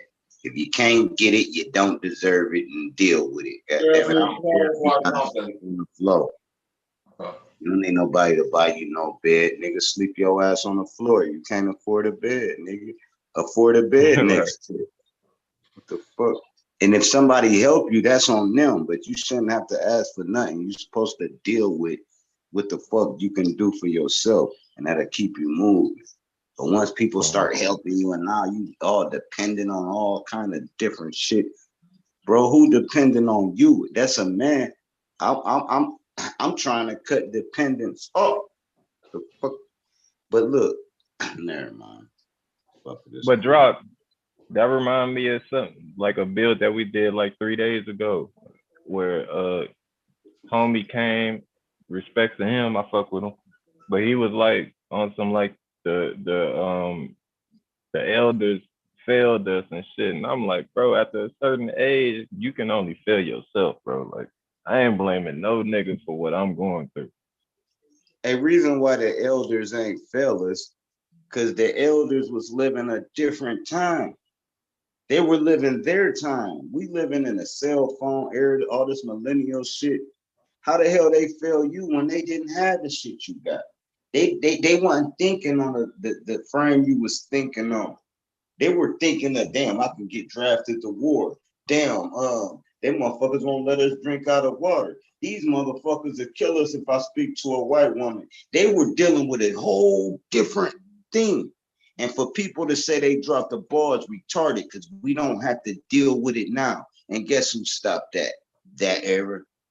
Them the ones, Black Panthers, nigga, we got rifles on the street. I'll blow your head off, nigga. And now, bro, you can actually go into a bathroom that ain't stinky and shit, bro. They'd had a color back. Listen, I wish they would have kept it like that, but I'm just telling you with the old. I wish they would have kept us, all right, cool, that's our water. We don't drink out the water. We make our own water fountains, make our own motherfucking bus routes, make our own buses. And once we started doing that, they hit Black Wall Street with the fucking bomb. Acting like white people beat us up. Nigga, them motherfuckers was coming down there getting total fuck up, leaving in body bags. They like, all right, bring in the Marshal Guard. Why? Because it's white people, they came down here. Take the Marshal Guards up to where they came from. And they fucked all our shit up because we had manufacturers then. We had where like, if I need 1,000 packs of toilet paper, I can buy it from a nigga. I didn't have to go nowhere else. And once we started manufacturing down there in Tulsa, they tore that shit up. And white boys was so jealous because we did it, like I'm telling you, in like 2-3 years, bro. It was like boom, boom, boom. So now we rocking more than them. And they came down there and tore our shit up, man. And it's fucked up, man. And it wasn't regular people that did it. Them was fucking federal agents coming down there. Ain't no white boy got no balls to go on no all black and do nothing, nigga. Y'all was the police when y'all came down there. And niggas was like, what's up, bro? Now you done shot this nigga's nana. They fucked you up. All right, now since we fucked the white boy up, all the white people want to come down. No, all the federal agents, bro. Didn't no regular, I'm quite sure the regular people joined in. It's like the Black Lives Matter. Them is federal agents. And then other black people just join into that shit. Motherfucking Freemason, federal agents. Then other motherfuckers join into that shit. Black Panther, federal agents. Motherfuckers, that's how they gatekeep every fucking thing. Because they started, so they can control the narrative. Fucking Farrakhan, federal fucking agent. Fuck out of here. This nigga, they done changed Farrakhan about 30 times. Why you think that nigga don't age? That ain't the same. All right, never mind. I went too deep for it. We ain't gonna go that deep. We gonna keep it basic. But man, I don't know though. It's just speculations because nobody really know for real. You can say what you think you know. And that's I agree with you though, Drop. I do agree with you, brother. Hell yeah. If they would have never integrated us, we have way more than what we got now. We might not have more of them motherfuckers, but we have way more. I say the same thing, Drop. We on the same page there. I say integration hurt us and slowed us down. I'm with you there 110%, my brother. Hell yeah. Y'all got it. Like Democrats. It's like the motherfuckers that vote for Democrat, right? Most people just vote for it because it's black. Now the Democrats' whole scheme and plan is, we got your back. We got you, right? And while you think they got you, they fronting you, right? They fronting you so you never own nothing. Yeah, we'll give you Section 8 housing. Yeah, we'll give you EBT cars. Yeah, we'll do this, that, and the third. You can live for free. 20 years go by, you don't own nothing. They gave it to you, it's still theirs. When all you had to do is get it out the mud, and within them 30 years, you would have had 3-4 properties, dog. But they'd just keep you in them projects or that AMHA house And he actually give you money to stay there, bro. Hey, give you money to stay there. So you don't own shit to lead to them goddamn kids you raising and they shit. That's how they play it. And it's a slow kill, and we don't see it till it's too late. Now you want to get a job, you let your whole life go. All we can give you is 15. You ain't got no degree. You got problems with babysitters and shit. You calling off on Wednesdays. It's like, bro. And you like, well, my kids, no, they don't give a fuck about none of that. And they know this shit. So once they get you on that snowball and push it downhill, you got to get out of it to stop it, or it's just going to get bigger and bigger and bigger. And you're going to be drop. What's that? The shit, so the left niggas and the Democrat niggas is so got black people so kind of like fucked up, right? Because they to a point now where they'll tell you who you should fuck with, like how you should react to racism. You get what I'm saying? Like if like the Rainbow Coalition and shit like that, if some black people started fucking with like some racist white people to where they building, they'll step in and be like, nigga, you ain't supposed to act like that towards them niggas. And these could be white people. You get what I'm saying? That LG shit, that's a whole white movement. That's not even a black person movement, bro. They niggas just joined in because they was LGs, and they just joined in. Like, yeah, let's go. That shit, like the feminist movement, that wasn't for black women. That was for white women. And the black women just help move it. Like them shits they be starting is not for niggas, but we help them out on all their fucking agendas, and it's fucking insane. Let's start our own agenda. And the reason why we can't, because we get infiltrated by federal agents. Yep. They put the money in. Hey, we got a building. Hey, we got buses. Hey, we got vans to commute. Hey. Next thing you know, it's them, bro. All the way to the coke game. Anything niggas get money in. The fucking the football players and basketball players, they really be having agents. Watch them people, dog. Motherfucking you can Google that shit. It was Carmelo Anthony talking about that shit. And he was like, man, David Stern is literally the police. He said before he signed, this nigga told me everything about me, where I be. He said I went somewhere. That nigga called me and said, hey, bro, don't go over there no more. He just went over one of his niggas' house. Like, don't go over there no more. They about to go to jail and all that. His nigga get raided, all that. Them motherfuckers is all tied in together, dog. They are the fucking police, dog. I ain't gotta believe me. Deal with it, what you say? And look at like the singers, like are even obviously the singers are like puppets, like Lizzo, the Governor Abbo in Texas passed like some type of law or something saying that it's child abuse if you put your kids through transgender like surgeries and shit. And she in South by like, I don't like the legislation. Go ahead, Keith. Boy, out. They took you out when you said that. Go ahead, you got. Oh damn. Oh, I was just saying that Lizzo. Yeah, as soon as you start talking about that shit, they took you right out. Damn, that's crazy, and that don't even happen to me. But shit, yeah, Lizzo. She was like going against the legislation for it being child abuse if you put your kids through transgender surgeries, and she's proudly sitting on the couch like, yeah, that shouldn't happen. And I'm like, wait, you advocating for kids to cut their dick off, or whatever they doing? Like that's some like crazy shit. But her fan base is LGBTQ, so it's like that's like that parasite shit. Like she got a LGBTQ parasite inside of her. See, they just got these children doing this shit that they need them to do. See, they don't even know what the fuck they doing. But these motherfuckers who higher up, they using this shit, getting energy from this shit to push forth, to manifest what they want to manifest. It's the exchange of energy.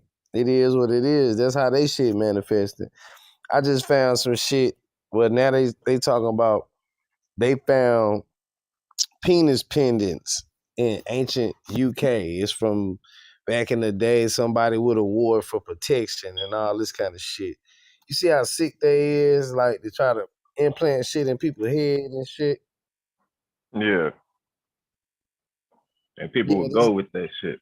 yeah. Then people start doing that shit. Start wearing penis pendants and vagina pendants, and then if somebody who gay say, "Well, yeah, I want to wear it because I'm gay," then you know they got rights. They can wear it. Now you got people walking around with penis pendants on their chain, furthermore exercising the right to receive this God that they praying and practicing too.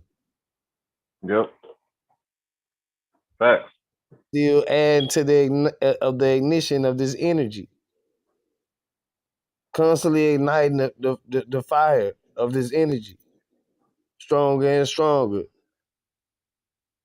This is the spiritual warfare that we talking about. Yep. And people don't understand, you know, they already captured your body. You should have knew that when you knew you couldn't just travel wherever the fuck you wanted to travel.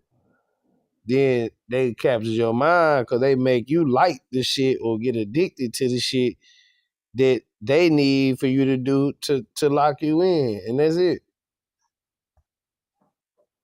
Mind, body, soul. Yep. Simple. Oh yeah, go ahead. Y'all got it. Drive, you want to say something to that?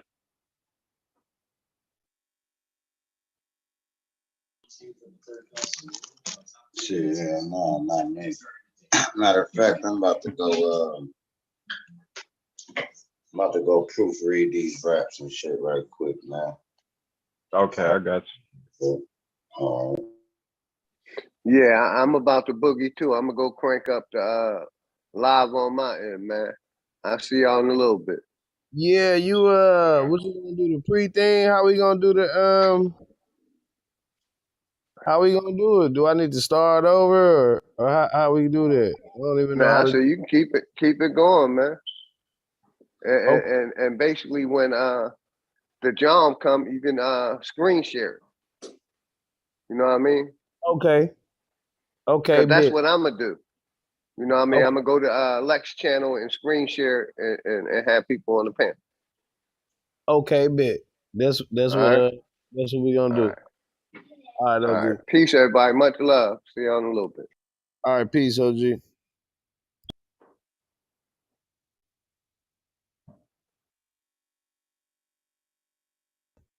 Oh yeah, we getting ready for the night.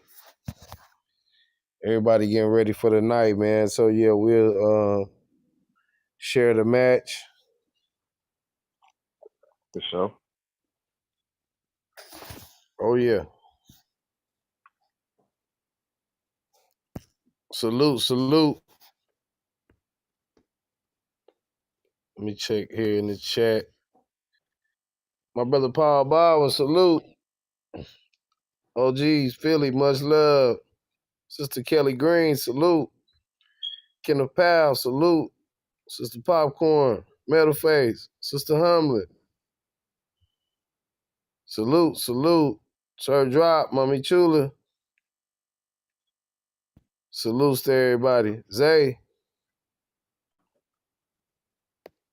Oh yeah. They say they got some diseases coming back, man. That wasn't around while the thing was going on. You know what I'm saying? Yeah. Yeah. So they say the flu finna come back, and you know, Oh yeah, they need that to come back. shit. I think it's just out of what they done did any damn way, man. Yeah, I agree. Yeah. They always need you scared of something. Yeah, now they got this time release 6 shit on these people and shit, you know, and then now they done let them walk back around and start motherfucking moving around and shit. They got this bug in it. So then when shit get regular and people go back to eating certain kind of ways and doing all these practices and all this shit, then that's when this shit spark back up, because now you sick, breathe into a motherfucker and all that kind of shit. You see what I'm saying? Mm-hmm. Yeah, man. Yeah, you know, then people wearing masks, that shit making Just people say we sick. never. My bad. Go Go ahead. ahead. No, go ahead, you got it. No, I was just reading what's in quotes. It says we never seen a flu season in the U.S. extend into June. Right. Flu during the summer. That's crazy. Oh yeah. It gotta be because of the pandemic. Niggas in the houses, so people ain't used to being outside and sweating all that shit up. Well, yeah, man, you know, it was just a bunch of confusion with that shit. Anyway, you had people going to work, or people going to school, or people going to the grocery stores, and, you know, everybody going everywhere scared and shit, man. You remember the grocery stores, you can only go at certain times, and the shit was crazy, man. Yeah. The shit was out of control, you know? Yeah, this shit was out of control, and, you know, I think really, man, you know, we all know what it was, you know, not to really get too deep off into the shit, but, you know, I'm kind of trying to see where this shit trying to go, man, because, you know, that's a form of control to be able Oh to yeah. keep people on a cycle of sickness and shit. You feel me? Mm-hmm. Yeah, that's what I believe they doing, just keeping that cycle of sickness going. Yeah, I agree. Oh yeah. Oh yeah, man. I had wanted to get a little bit deeper on that about the rap music, man. This shit on the rap music, man. This shit before we Oh got yeah, let's talk about it. before shit went left. Yeah, I feel like what people missing is now it came along a group of guys who was kind of like they started drill rap, kind of like, you know, 21 Savage, niggas like that, all these niggas that came really started that shit. They was like the niggas who really wasn't living like that. I mean, now, mind you, because you can look at the newspaper and see the shot a motherfucker, like, yeah, well, shit, that come with talking about the shit. I'm talking about then, after they came and shit, and motherfuckers really got hip to that, then, like, now, within the last 4 to 5 years, no, like, within the last 6 or 7 years, right after 10 years come, then here come the guys who really out the hood. Now they like, well, this so-and-so them, they really having shootouts over here and shit, because now motherfuckers don't went so long saying, well, man, they really ain't like that. Oh, man, his dad a doctor. You see what I'm saying? Yeah. Then now here comes such and such and such click, and Dirt and them click, and this nigga and them click, and they getting on now because this the heavy thing in hip hop. You see what I'm saying? They was already doing that shit before hip hop. Why? Because they gang affiliated, gang culture. Hip hop took on a gang culture. The first motherfucker that started drill rapping, them niggas wasn't out here shooting no shit up like that or nothing. They hood niggas. They ain't street Yeah. niggas. Yeah. Key, And then, never. yeah, then it's So, killers. Street niggas ain't necessarily killers. Yeah. it's like, what's funny is like Cause like that's what I noticed with like the industry type rappers before the real street rappers go industry. It's like the industry rappers see this shit. They see like, oh, there's some shit going on in Chicago called drill rap. So they jump in. Not to say no names, but Drake, like certain rappers, they Right. jump in, they make their money off that shit. And then in the real street rappers, if they survive after like 5, 6, 7 years, then they get to be like Lil Durk, you know, certain I'm rappers. gonna connect this shit for you. See, it's like this. These niggas be in the hood already doing their little music and shit, but then when these labels and shit go to these hoods, they know what area they in. They know if they in a Crip neighborhood. They gonna say, damn, yeah, man, this club right here in the Crip neighborhood. We talking Interscope.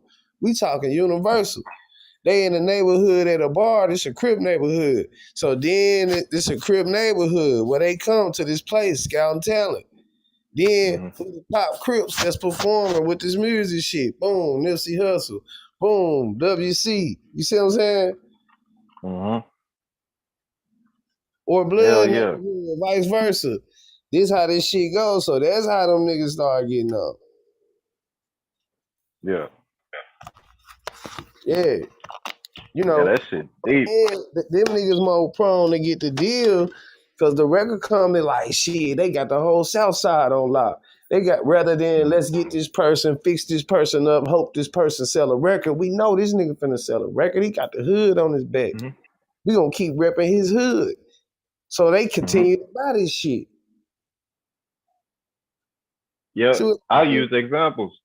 Like look at Jack Harlow. Jack Harlow is like the new rapper that everybody knows, but like his album didn't do well. It's because he's a industry plant. McConan, shit. I love to get too on, like that chick, like they get Drake features and all this shit, but then when they drop their album, nobody buys because they hood ain't really fucking with them like that. Or wherever they from. But then niggas get mad when people like Nipsey or like these certain rappers or Currency, like when they come out, they actually do well. And they be like, what the fuck? Why are they doing well? It's because they actually have a community of people that really fuck with their music and not just looking at them as like a lick to stay relevant or some shit.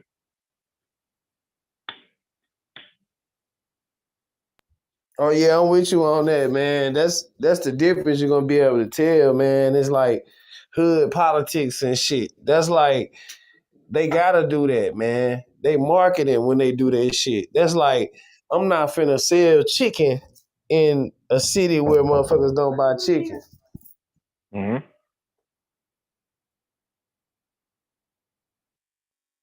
Yeah, because I bet like somebody like Bro Sanchez, right?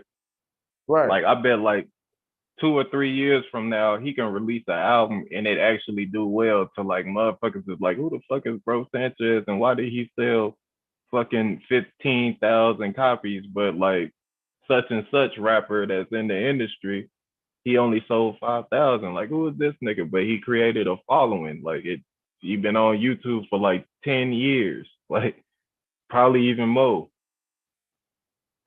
You get what I'm saying? Yeah, that's right. And then that's when certain rappers is gonna come and be like, yo, jump on, do a feature for me or something. It's like, damn, they get like oh yeah. It's like he's in the industry now. Oh yeah, man. I ain't hear about that one, Sister Humble. But yeah, that's facts, bro. Shouldn't known that story and what was crazy. Anybody else wanna chime in on that? We got Thug. Hit the link, bro. I definitely agree with y'all in that they painting a picture that they really ain't living, and they just perpetuating it to the youth. And that's one of the major reasons why I really wanted to stop rapping, not because I wasn't doing what I was saying, but just because I didn't want to influence nobody else's child to do something I don't want mine doing. So that's why I stopped making music, low key. That's real. I mean, look at no disrespect to any rappers, but look at Cardi B. That song come on and she cover her child's ears. You get what I'm saying? For sure, that's a fact, my boy. Yeah, but guess what? She don't cover her child eyes when she bend that stinking ass over, so it don't matter. Right. You see, they try to make it like back in the day when they used to do that thing like cover your ears. Bitch, this ain't like the motherfucking cartoons. I hear everything y'all saying, muffled. Mm-hmm. You know, that's just like a you know, they want to throw that energy out there to make you saying like, oh, well, at least this one did this when this one did that. Nah, they all bogus. Cardi B, the same one, said she was drugging niggas and getting trannies to rape her. So they won't say shit. Right. Ain't nobody said she don't rape her or molest her or nothing like that. So, you know, so it's like. That remind me. Go ahead, Bob. No, I wasn't saying that. I was gonna say that remind me of two things. That remind me of Janet Jackson when she was at the Super Bowl and she got her titty pulled up. Right. They cover my eyes, but anytime you cover my ears or cover my eyes when I'm a kid, guess what I'm gonna do? I'm gonna get on YouTube. I'm gonna get on these internet sites, and I'm gonna look that shit up. That's a fact. It's gonna make me want to see what's going on even more. Well, Five says, shit, let me see how perky that titty look. Hell yeah. See what that titty looking like. Yeah, that's like the 7th grade, 6th grade. So I'm grabbing the jerkin. Yeah.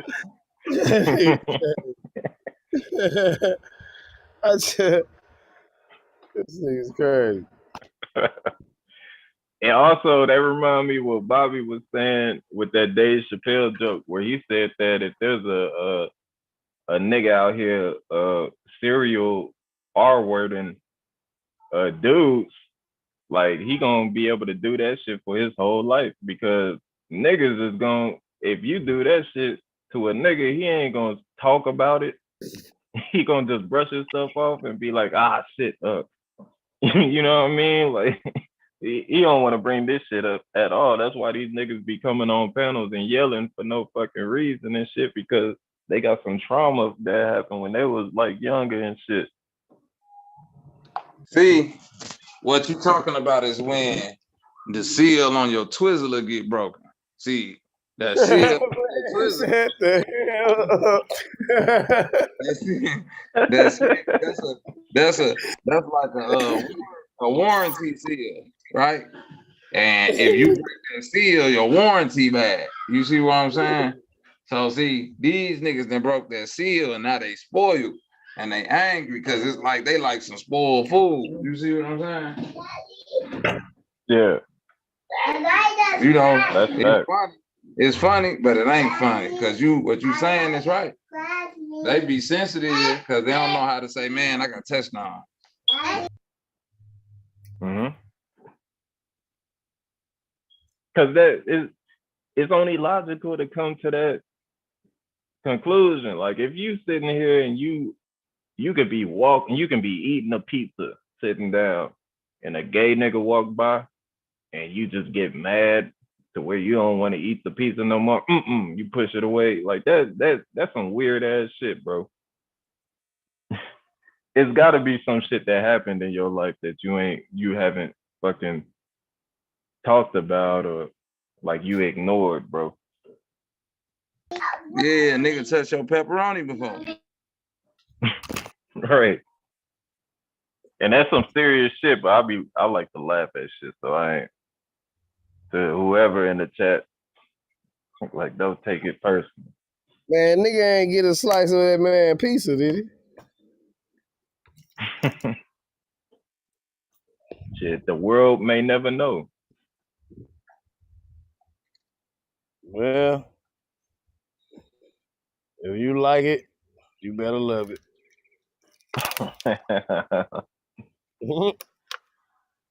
Humlin, put some respect on my name. God damn it.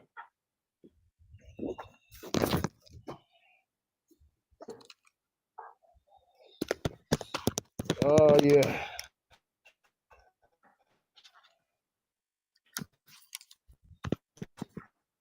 Okay, yeah, I'm trying to. That got to me.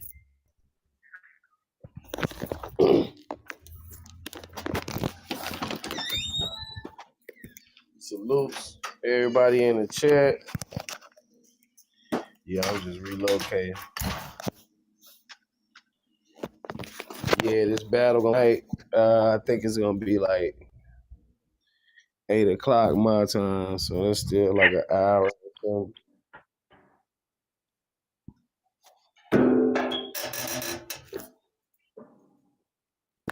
Yeah, salute. Okay, yeah. Let's get it. All right, Thug Life, salute. Sister Humlin, salute. Sister Humlin, get on up here, woman.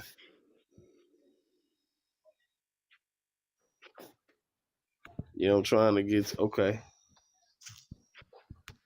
What she say?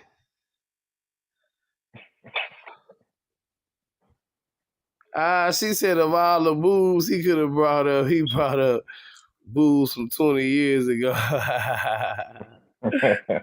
Metal Face, Pac-Man, salute. Jesus freaking Christ, salute. So he brought up booze from 20 years ago. See on you. Shout out I'm on her there. ass. Shit, I'm typing at this moment. Sister Humlin, what you doing? Yeah, we just we'll share the video. Them guys battle when we get a chance.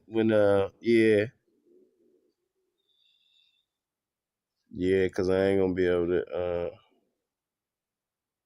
share the video. We'll have to have somebody else on the panel do it. Salute, Sister Humlin.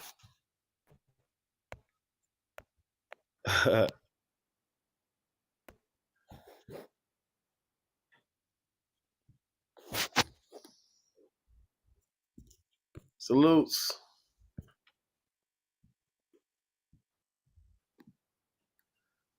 Sister Humlin, you there? Oh yeah, it say you connected now.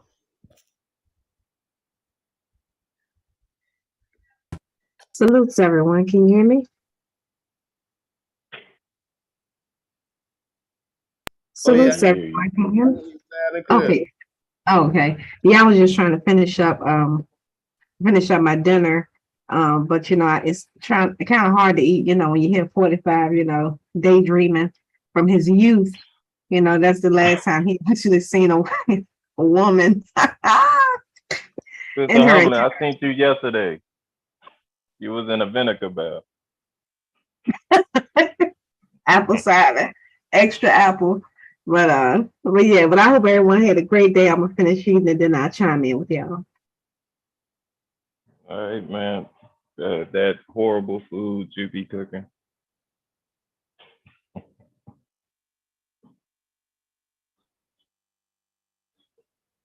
It's okay. You can say you want to taste. I might share with you. Oh no, man. That meatloaf surprise. I'm tired of that. About? What did I come back to? What the hell? Oh, you just came back to me getting on Humlin ass. Oh, don't make me get Sister Bethy on you about her meatloaf. I bet Sister Bethy do make a great meatloaf. That's why Willie's still there. Oh, for all day. Heck yeah. Willie ain't going no goddamn well. Oh, but Willie, everybody knows Willie is silly. I seen Willie climbing a tree the other day, man. He's running from that meatloaf. I want to say Zesty Coppertone for Coppertone. Yeah, you can say that because I'm trying to eat, so you know the food will be going everywhere. Yeah, where is this nigga at, man? Got all this smoke for niggas that are doing better than you.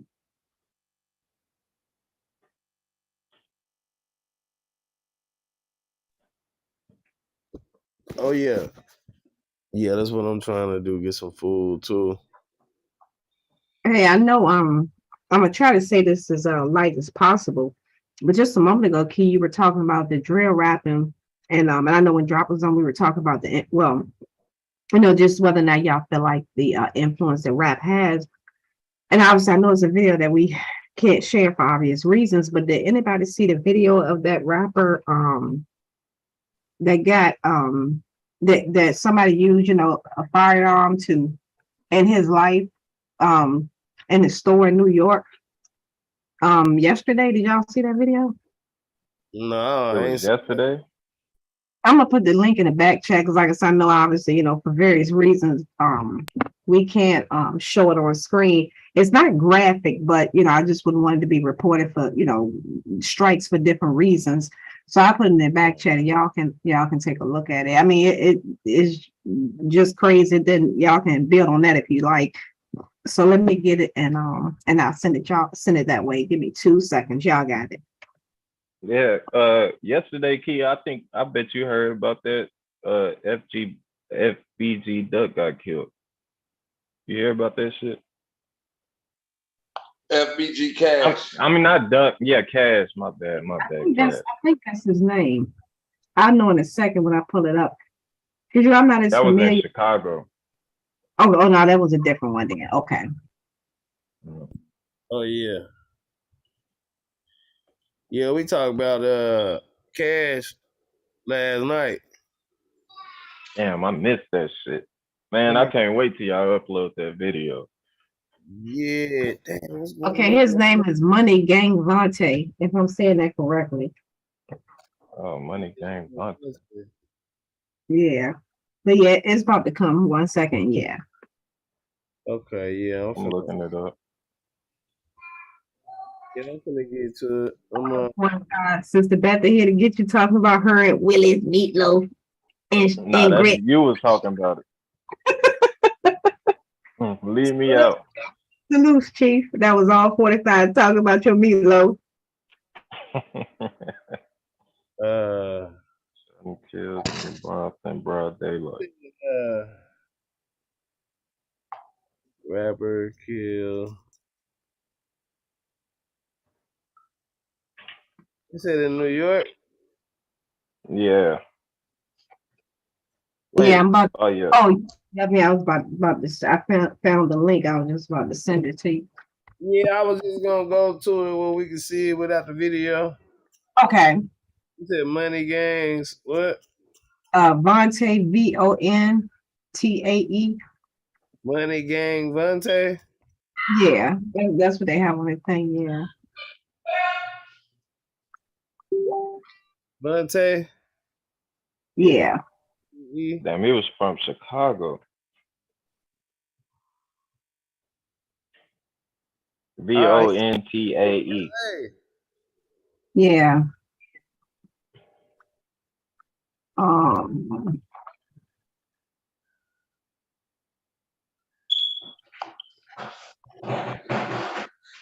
right, I put that. Yeah. Yeah, that's him.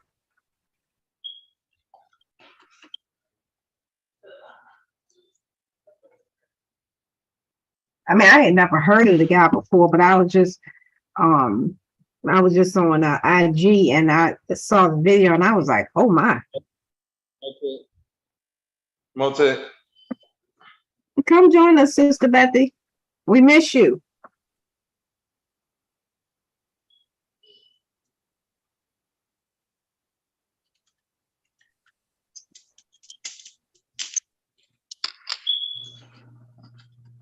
And the way that, and it was just like he wanted to make sure that he never did anything ever again.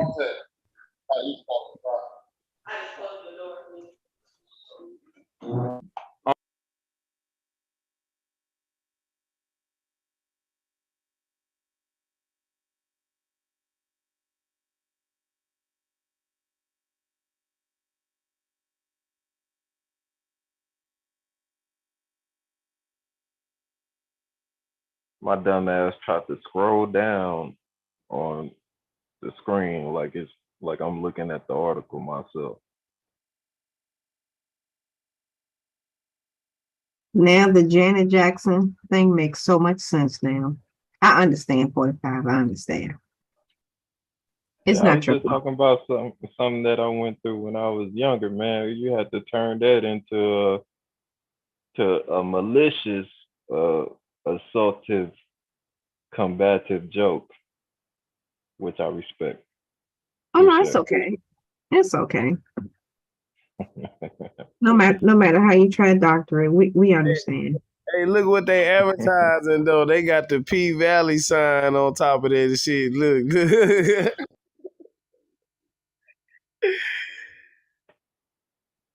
P Valley, don't you know that's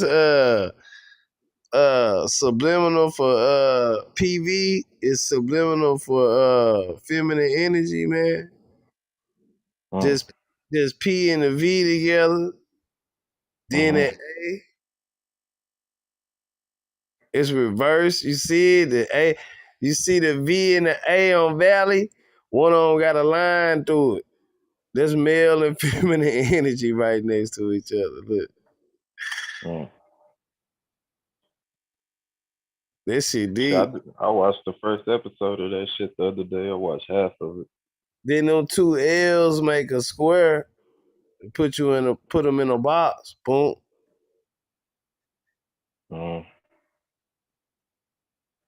Ooh, then the I. Ooh, EY. Ooh.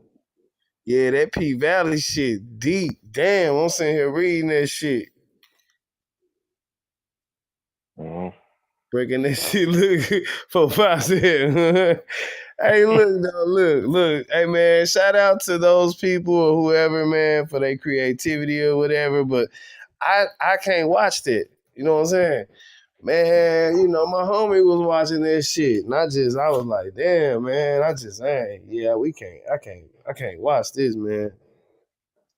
Yeah, I keep it real with you. Like, I like the show, but it do got some weird ass moments in it. Yeah, I can't do that, man. I can't, yeah. Yeah, it do. Yeah, cool. I ain't saying nothing about it. Just I never watched it. I done seen it. I done been in the room with it on. But I'll be like, you know, I ain't finna watch this, man. I don't want to, you know, watch this, man.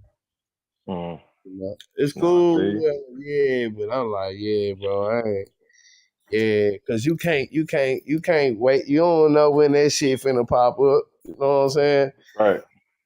Yeah, just yeah. I know what you're talking about. Yeah, I'm cool with that shit.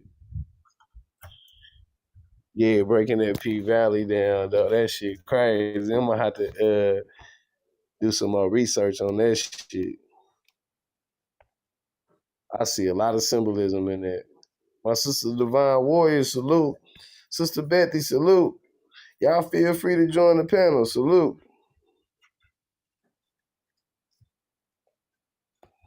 Damn, Thug Life never joined, man. Man, how many naps can you take in one day, Thug Life?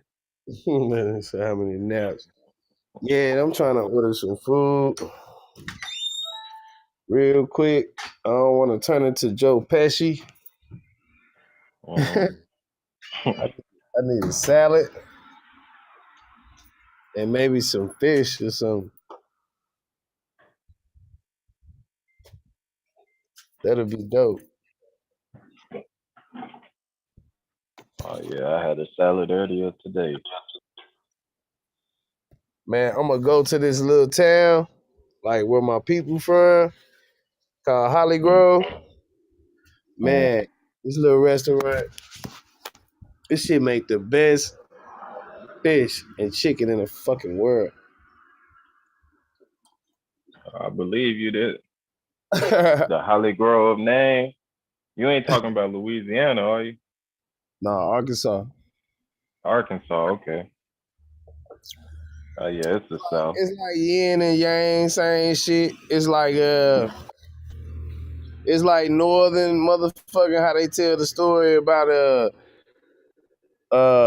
northern Judah and southern all that kind of shit. It's same shit.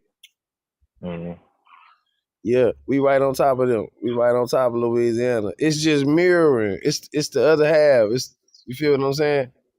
Yeah. Same energy, just a different side of people, but the same energy. Yeah, they saying FBG Cash sister says that he was set up by a female.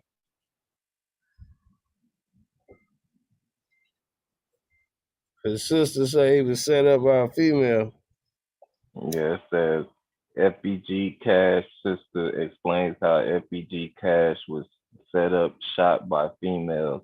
All these niggas gonna end up getting set up by a female, and I don't want that to happen to them. But you know, that's the easiest way to get you. You just out here having sex with all these different women. Motherfucker know that's what you do. You giving somebody the bullets to kill you with. Motherfucker know that's what you do. You too predictable. Yep. Every time a woman pass by, you looking at her ass and shit like that. Motherfucker know you just a horny motherfucker. No matter who you is or whatever, my way to blowing your brains out is with a piece of pussy. Mm-hmm. Excuse my language, but I'm gonna get intellectually raw with this shit. It ain't that motherfucking hard. It's simple. Excuse my language, y'all. I know it's daytime and everything, but you know, sometimes when you tell the kids to get the fuck in the house, they don't play with you. When you keep saying, y'all come in the house, they keep saying, yeah, hey, one more minute.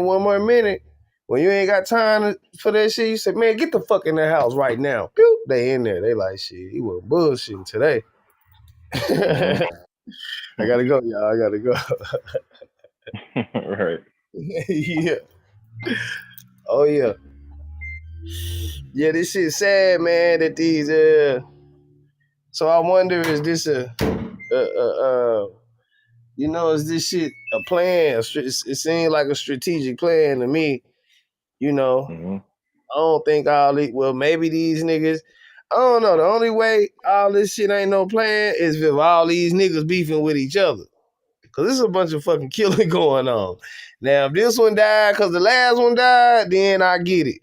But if this one didn't die because the last one died, it's some funny shit going on. Man, it ain't just being no gangsters and gangbangers and shootouts and drive-bys. Boy, this shit been going on for like 50 years. What is y'all talking about? Right. You must ain't never been to LA. Shout out to South Central. Yeah.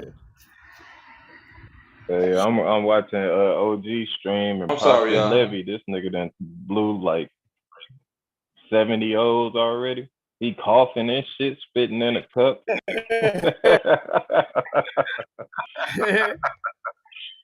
Yeah, they're blowing them O's, huh? Yeah, I fuck with this nigga, bro. Salute. Mr. C, salute. Hey, man, y'all feel free to come up on the panel, man. Yeah, I want to get some. Kalunga. Cash posted a picture in front of King Von Muir. Oh, yeah, he fucked up then. I told people, man, quit playing with these dead people, man. They still got family and shit. Yeah. Playing with these people, family and shit. They can't get the motherfucker who did it, then you gonna do some shit like that because you the op. You next. Duck, let's your head. Right. Also, I read something to where the judge is scared because of let me find this shit. But the judge in Young Thug's case and I think YNW Melly's case is like scared of like their fans and shit or something like that. I'm about to look for this shit real quick. Yeah, I can see that. Anybody want to interject?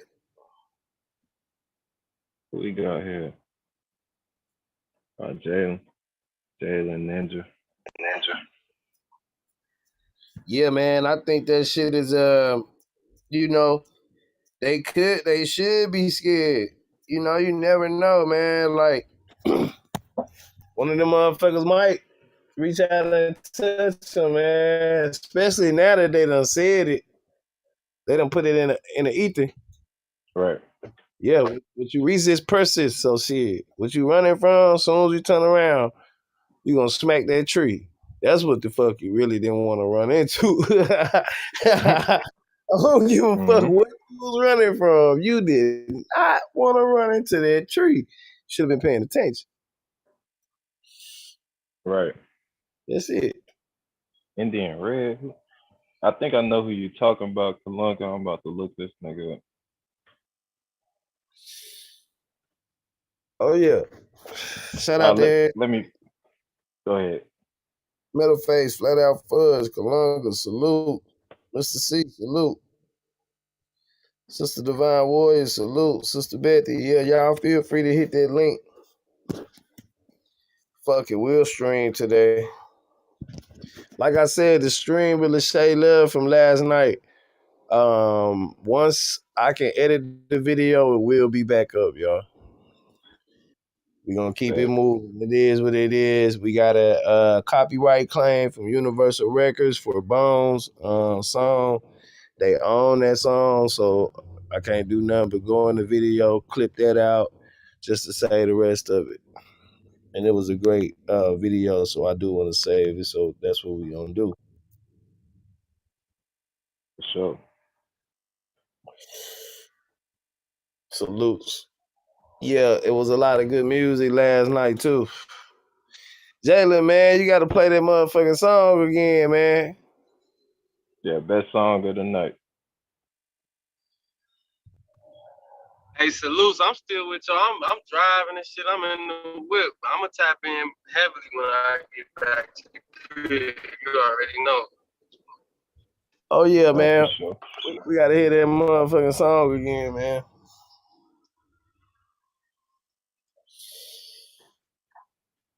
Oh yeah. Yeah, my bad. It wasn't YNW Melly. It was just Young Thug DA. Yeah. Yeah, matter of fact, I'm gonna get to this bitch so I can throw some music on. Ready, man? Sure.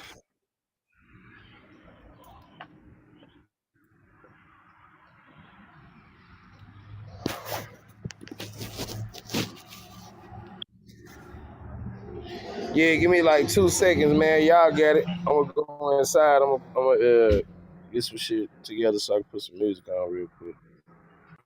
Right, for sure.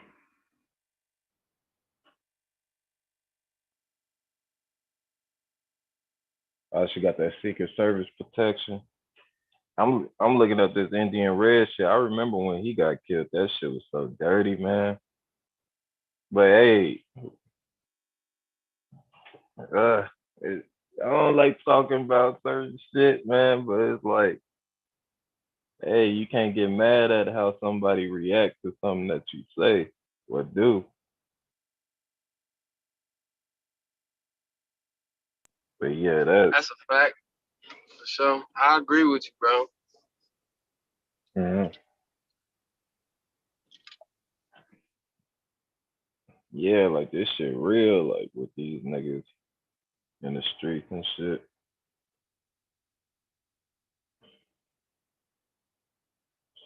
Let me see what else going on.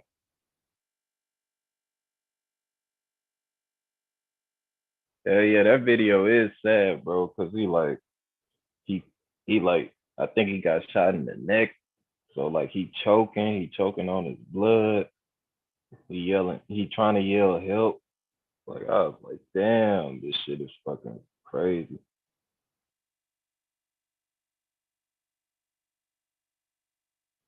Yeah, live by the sword, die by the sword. Hell yeah, Columbus.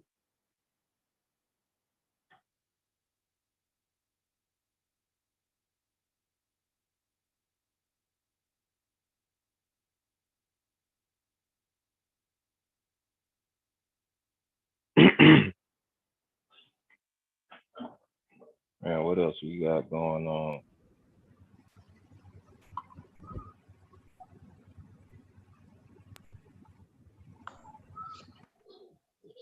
It's sad. It's really double sad because it's kind of like, where do you begin to like grieve? Because I'm looking at the headline. He a drill rapper, right? So that means 9 times out of 10, unless he was faking it, he was living it how he was rapping it, right? Yeah. And it's like as sad and as horrific as that scene we saw with this young man losing his life, that's a kind of part of what you sign up for when you stake claim in certain things, right? Mm-hmm.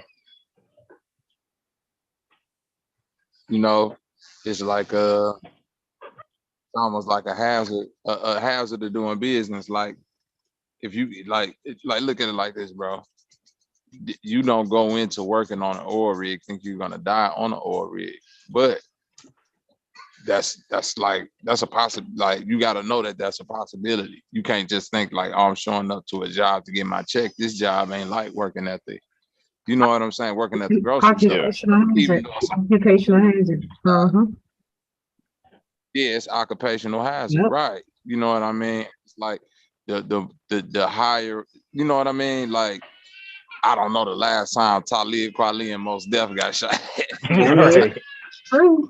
I mean, it's that's true. It's what it is. I know it's hard for us to accept, but in all fairness, I can actually say, and I'm gonna let you get it right back, Bobby. One line for 30 seconds. But no, seriously, as I've gotten older, Now you did that. I know, right? I realized that I see it in a different lens now because when we're 20 and may not necessarily have children, or either our children are, 1 or 2, it starts to get a little different when they turn 3 and 4, then 8 and 9. And then when we get 40, we see, 30, we see things different than 20, and 40 from 30, and so on and so on. So at one point, I never would ever associate it, if you will, the music with the undertones that we associate with violence. Because in all fairness, I do understand that the ultimate thing is entertainment purposes only. So I would never discount that. But I do understand that in all fairness, we know violence is in all genres of music. So I don't want to limit it to just us. However, the way that it's quote unquote more glorified, because in all fairness, and I'll just use something that we all can associate with. Even in an R&B song, when when Khalees was saying, I hate you so much right now, or a song, I'm gonna run you over with the car, or things like that, it's all animated. So it doesn't kind of look realistic, if you will. Same thing in country music, they talk about, ending off the ex-girlfriend or the ex-wife, but in all fairness, they're just standing on the side of a mountain playing a guitar. You're not actually seeing nothing that depicts the actual act of them doing it. And even with M, no matter how much she talked about Kim, you never actually saw him depicting the act of offing off her, because I'm sure if he really wanted to, she wouldn't be here now. But I understand sometimes you have to say different things to sell. So just looking at it from one angle, that I do feel like it does, because we're still adults and obviously we control our own actions. So I don't want to make it sound like I'm suggesting that, but I can say that the first time I heard the 21 Savage song, Ready to Gun You Down, I don't know the official name of it, but I was just like, damn. I was like, why does he have to keep repeating that? Like, ready to gun you down, ready to gun. I'm like, I mean, I got 4, 5, 6 shooters ready to go. I'm like, why? You just hear about it. So it seems like so often that's what we want to resort to And, and I'm like, it's just a song. I mean, of course, we can always have that genre. It's just gonna be hard. They just gonna do it, whether they live in the life or not. But I'm just like, man, does everybody like literally now? The girls is. I digress. Go ahead. Yeah, I'm sorry. Travel on. Go ahead, 45. I didn't heard the craziest shit in country songs. I started listening to country like 2 weeks ago. They be talking about some crazy ass shit on the same level of the drill rappers, but they just singing it to a fucking banjo. What's that? Was you listening to me when I just said that? I said they be no, I'm agreeing.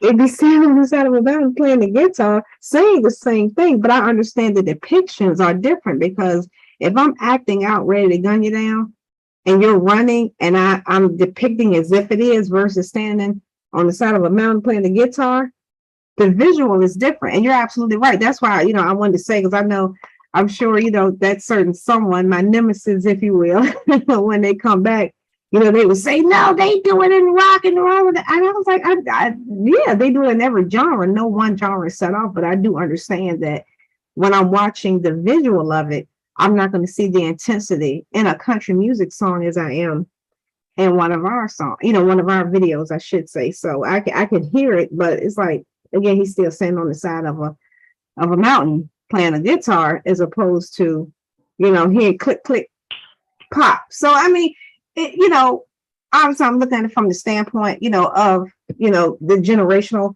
perspective, because I'm like, yeah, I can see how it can be an influence. And I want to say in an absolute sense, they know exactly what I'm talking about.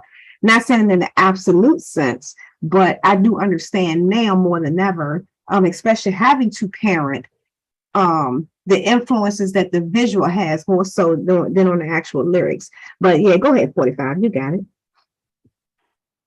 Oh yeah, it's just I heard one song where the nigga was talking about, I don't even think he had a real reason. He was just talking about he gonna kill his wife, and I shouldn't be talking like that, but do something to his wife, do something to his kids, and then at the end of the song he took his life. I'm like, what the fuck did I just listen to? And you're right. And if you have never listened to a Johnny Cash song, just go to YouTube and play Johnny Cash. You want to talk about wow. But what I can say too is that many of those songs are not saying it makes it right, but just thinking about the context of they are referring to a specific loved one in their specific life. Whereas, when you think about some of our music, it's for everybody. Not saying it makes it, not saying one is right, less better, nothing like that. But it's one thing to rap about, like I said, off and off your ex or your current wife versus just any person that looks at you with a side eye or steps on your shoe or something like that. And again, I know that's kind of random and generic, and I don't want to make it seem like I'm making a blanket statement, but I do understand that it's a lot different, And again, I'm thinking about it how I looked at the Easies and the Ice Teas and Ice Cubes and all that, when I was 15 versus the age I am now. So I do obviously, I'm going to always think about it a little deeper because I'm, older. Not saying anyone 20 can't, but I do understand that, as we have more life experiences, it does change our perspective on things. But yeah, go ahead, 45. You got it.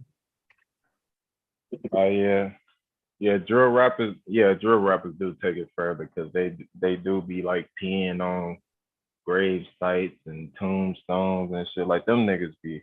I remember that one dude from DC,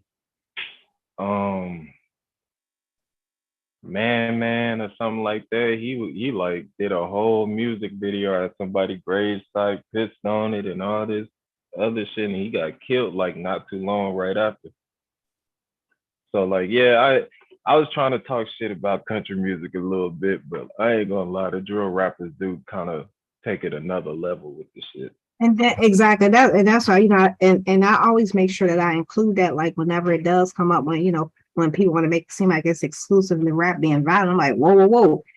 Let me introduce you to a Johnny Cash. Let me introduce you to Garth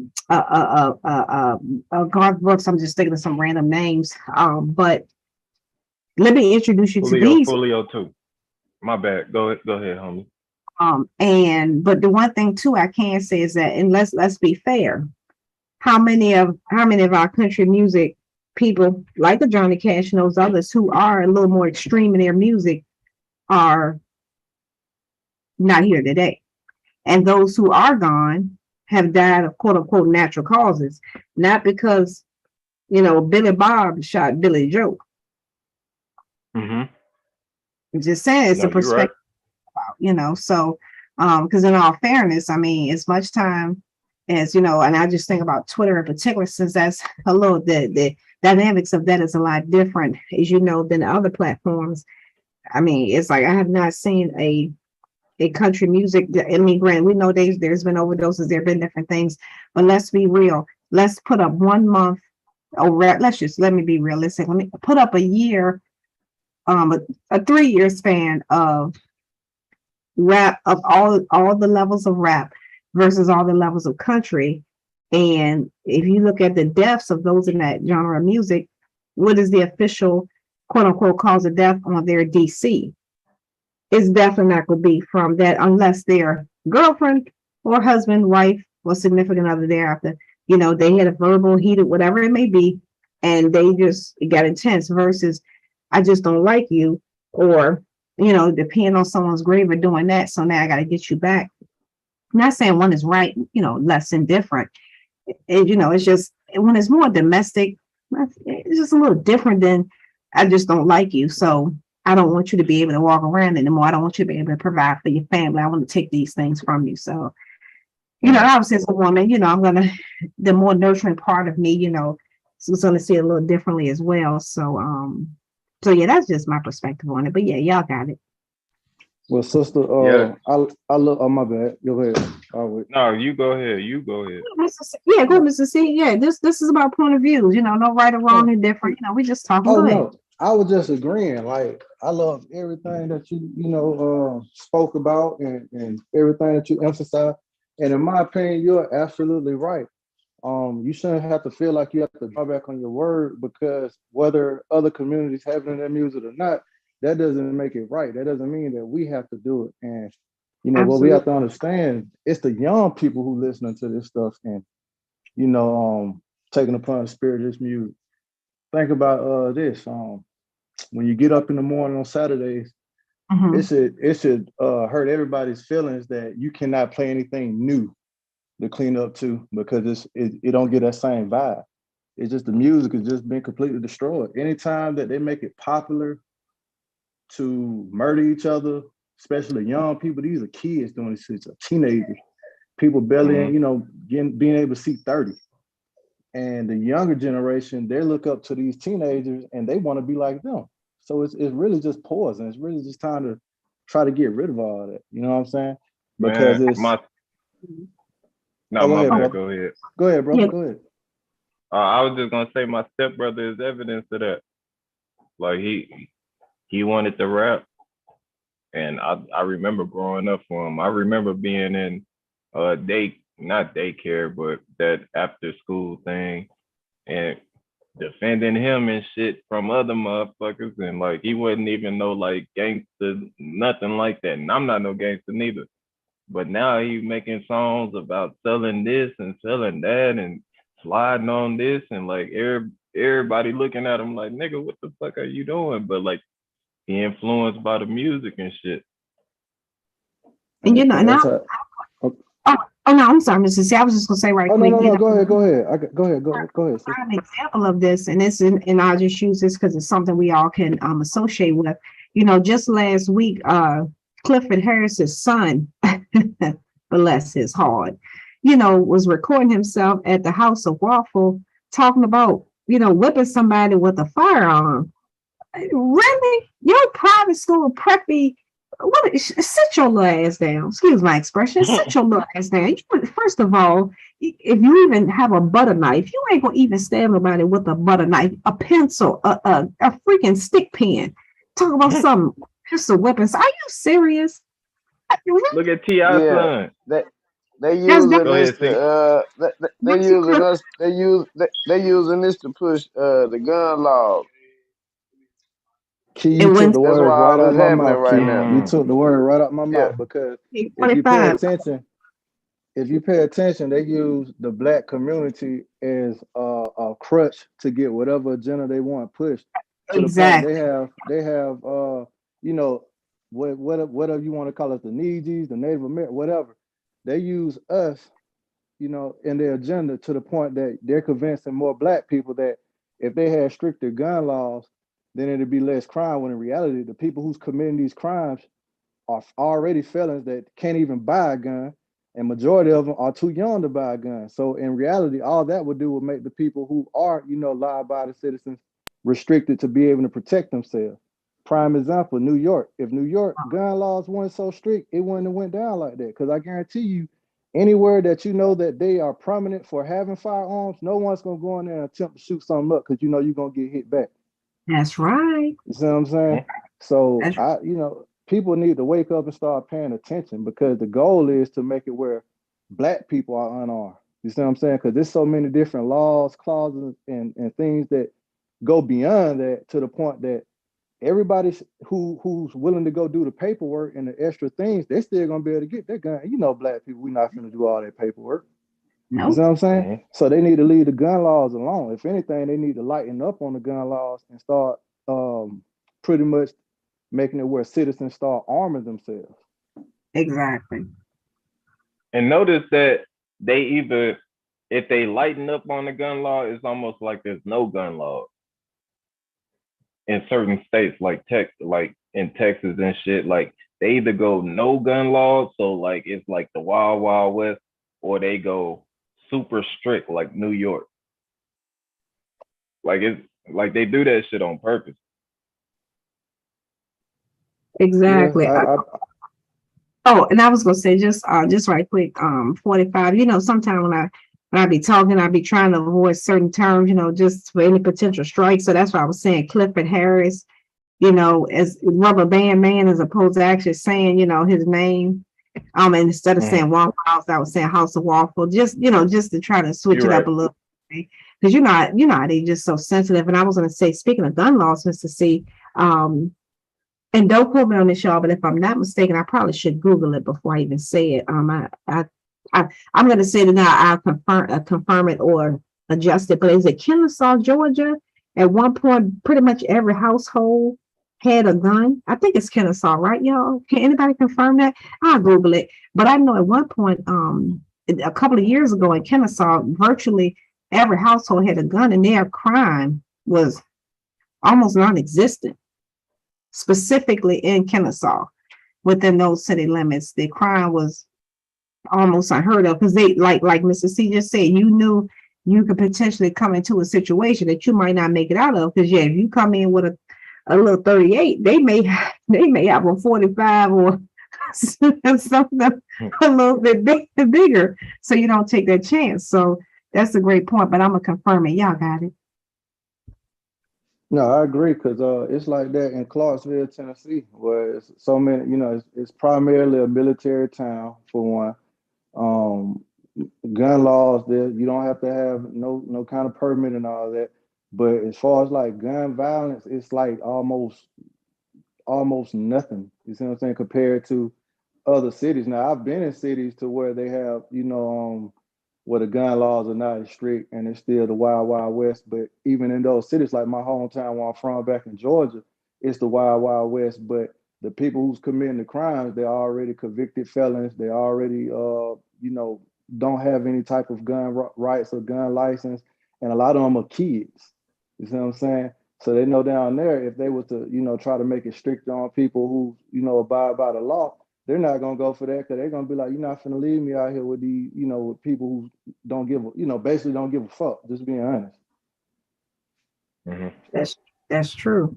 And I looked it up, and it looks like it has truth to it. There is a law in Kennesaw about a gun mandate, but it's not enforced. So it is a misnomer that every household has one. So so when I heard about it, I guess sometimes when people tell you stuff, they either give you a half truth or over exaggeration of a story of a truth.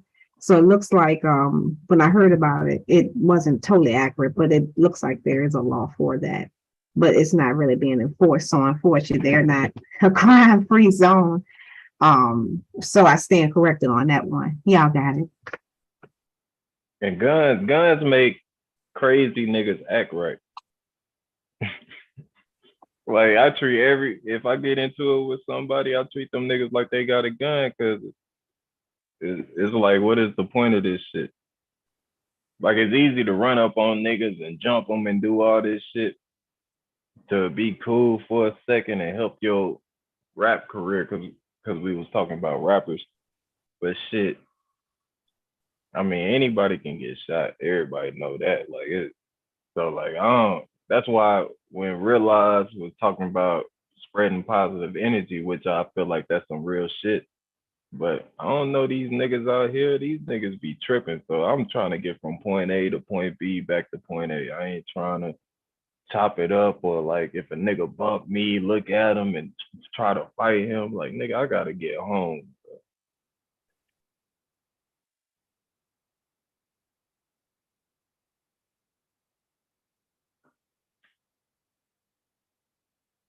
And then also too, I'm thinking about my nephew. Whenever he would be over some of his friends' house and they would be recording music, it's God, heck, a fly get in here. Dang, nabbit. I don't even have a fly swatter. 45, get your cousin. Yeah, so you got me. That was a good one. When I would hear the music, and I was thinking to myself, is he really rapping? First of all, you do not live in the quote unquote what we consider the hood, quote unquote. You don't live within those limits. You're in a magnet program. Like, everything he was rapping about is the complete opposite of how he lived. And I had to ask him, I was like, can you explain to me? And he said, well, that's how my daddy grew up. That's how my daddy lived. So I just, And I'm like, no, I don't know. I need you to help me understand. How can you rap about a life that you do not live? Well, I mean, ain't nobody gonna know, you know what I'm saying? I know. I mean, I'm just help me understand. And so for him, it's cool. Like when he goes to visit his family members, his other relatives and stuff, the first day or two when he comes back, it's just like you were just with your parents for the weekend, and you come back like all this, we like to call it home training. You act like it's non-existent. I'm like, you just doing the opposite. But then, then he comes back into himself and he's like, it was cool, but I don't really want to go back. And he doesn't like going around them that often, but he understands he has to because those are his biological parents. But he's a different animal when he comes back. And it's like, really? But I mean, when I hear the music, I'm like, I give it to him, the isms, the metaphors, all of that is awesome. But when you think about the content, I'm like, really? Come on, Theo. Sit your down, Theo. Sit down, Theo, with your Gordon Gartrell on. Go ahead, 45.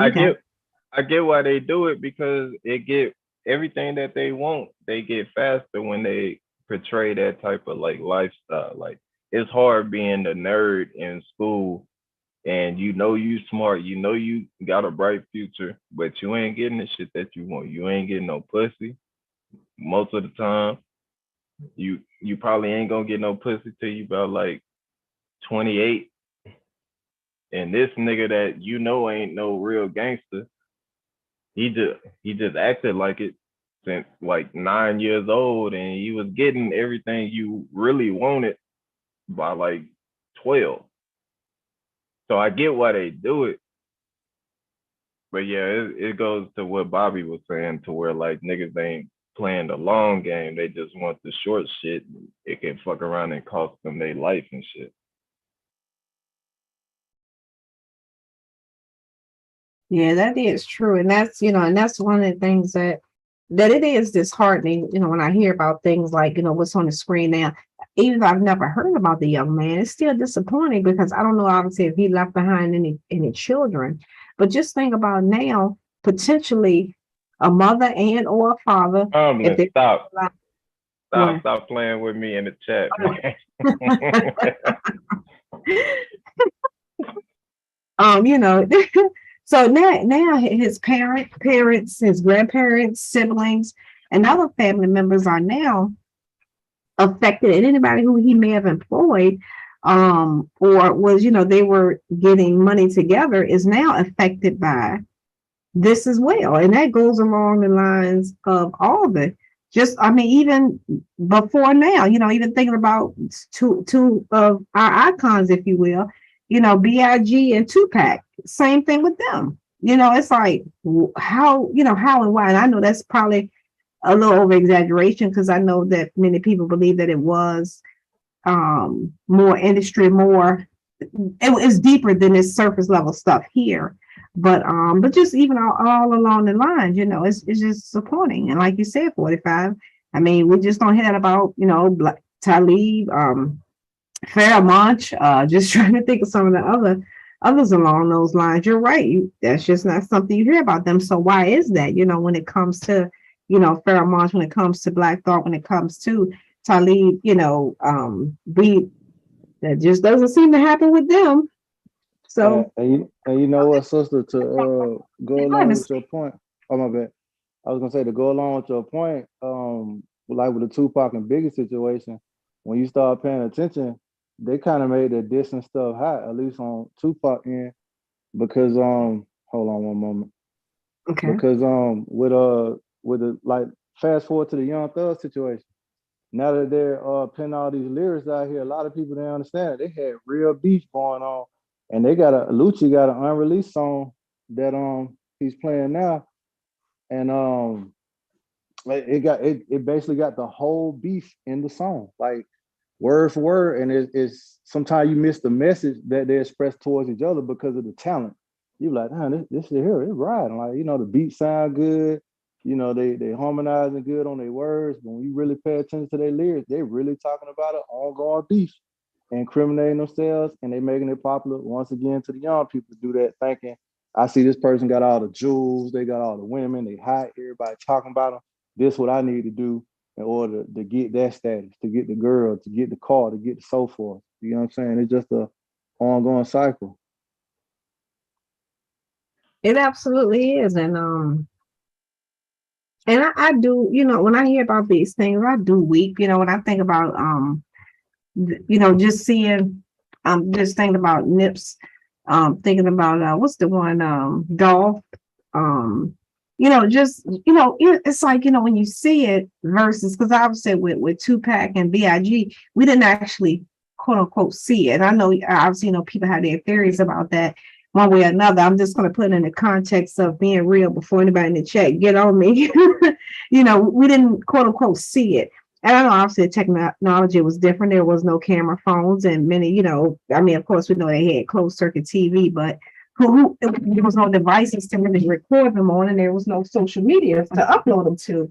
But now it's like, we see, having to see the Nips, the Dolphs, and a few and others in between, like this young man on the screen now. When I saw that video earlier, I was just like, oh wow. I mean, and it's like, 10 years, 20 years ago, I was crying because I'm like, hey, what if he had a kid, or what if he had, oh my God. Now it's like, damn, they didn't have to do him like that.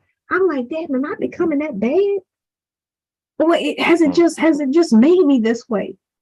Because even with Nip, I was like, man, that's so sad. What we having for dinner? Not that I dismissed it, but it's like, well, who's gonna be next? And it's sad that you have to feel that. Y'all get what I'm trying to say? I don't want to be talking in circles, but I'm like I said, yeah, with this one, I was like, okay, well, who's gonna, let me see, this is just June the 11th. Who is it gonna be before the end of the month? What's gonna be the count by the end of the month? And that's not even something we should think, because like literally right now, he should be making babies. He should be making heirs and offsprings. Again, assuming he didn't have any, he should be making children to carry on the legacy, not, arguing with Ray over, whatever the case may be. And some of these, some of the women that, these things You know, it's like, what happened to the days of, hey, Barbara, this Shirley? I mean, like, literally, that's it. We cuss each other out on the phone. When I see you, yeah, I'm gonna whoop your ass. And no, we ain't gonna do nothing to each other. Now it's like when somebody say it, I think you mean it. So can I just say sorry now? Because I like myself a little too much for you to take it from me. Humbling. I don't know. And I love my freedom. And look, and we love our freedom too.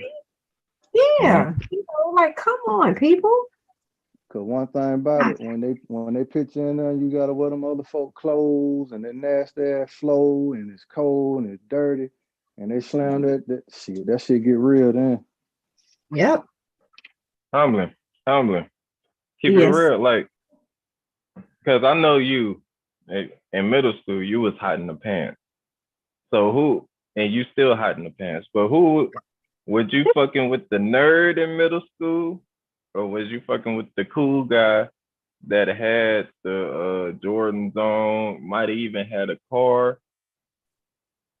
You know, keep it real. And I definitely, you know, because when it comes to stuff like that, you know, I always will. But seriously, I was okay. You know how, like, you know, you had the athletes, you had, you know, the jocks, if you will, you know, who, you know, you had them, the quote unquote cool kids, and then you had, like you said, the nerds, and then you had those in between. I was in between. I got along with both sides, and that's what I was attracted to, the ones that were in between. So I consider the table with the geeks, nerds, quote unquote, no offense to anyone. I can also sit at the table. Fucking them though. What? No, in all fairness, I'm getting to the point. Same thing with the jocks. I could go hang, you know, because I was the short one. I've been short my whole life. So, you know, everybody always little, you know, I was just a little one.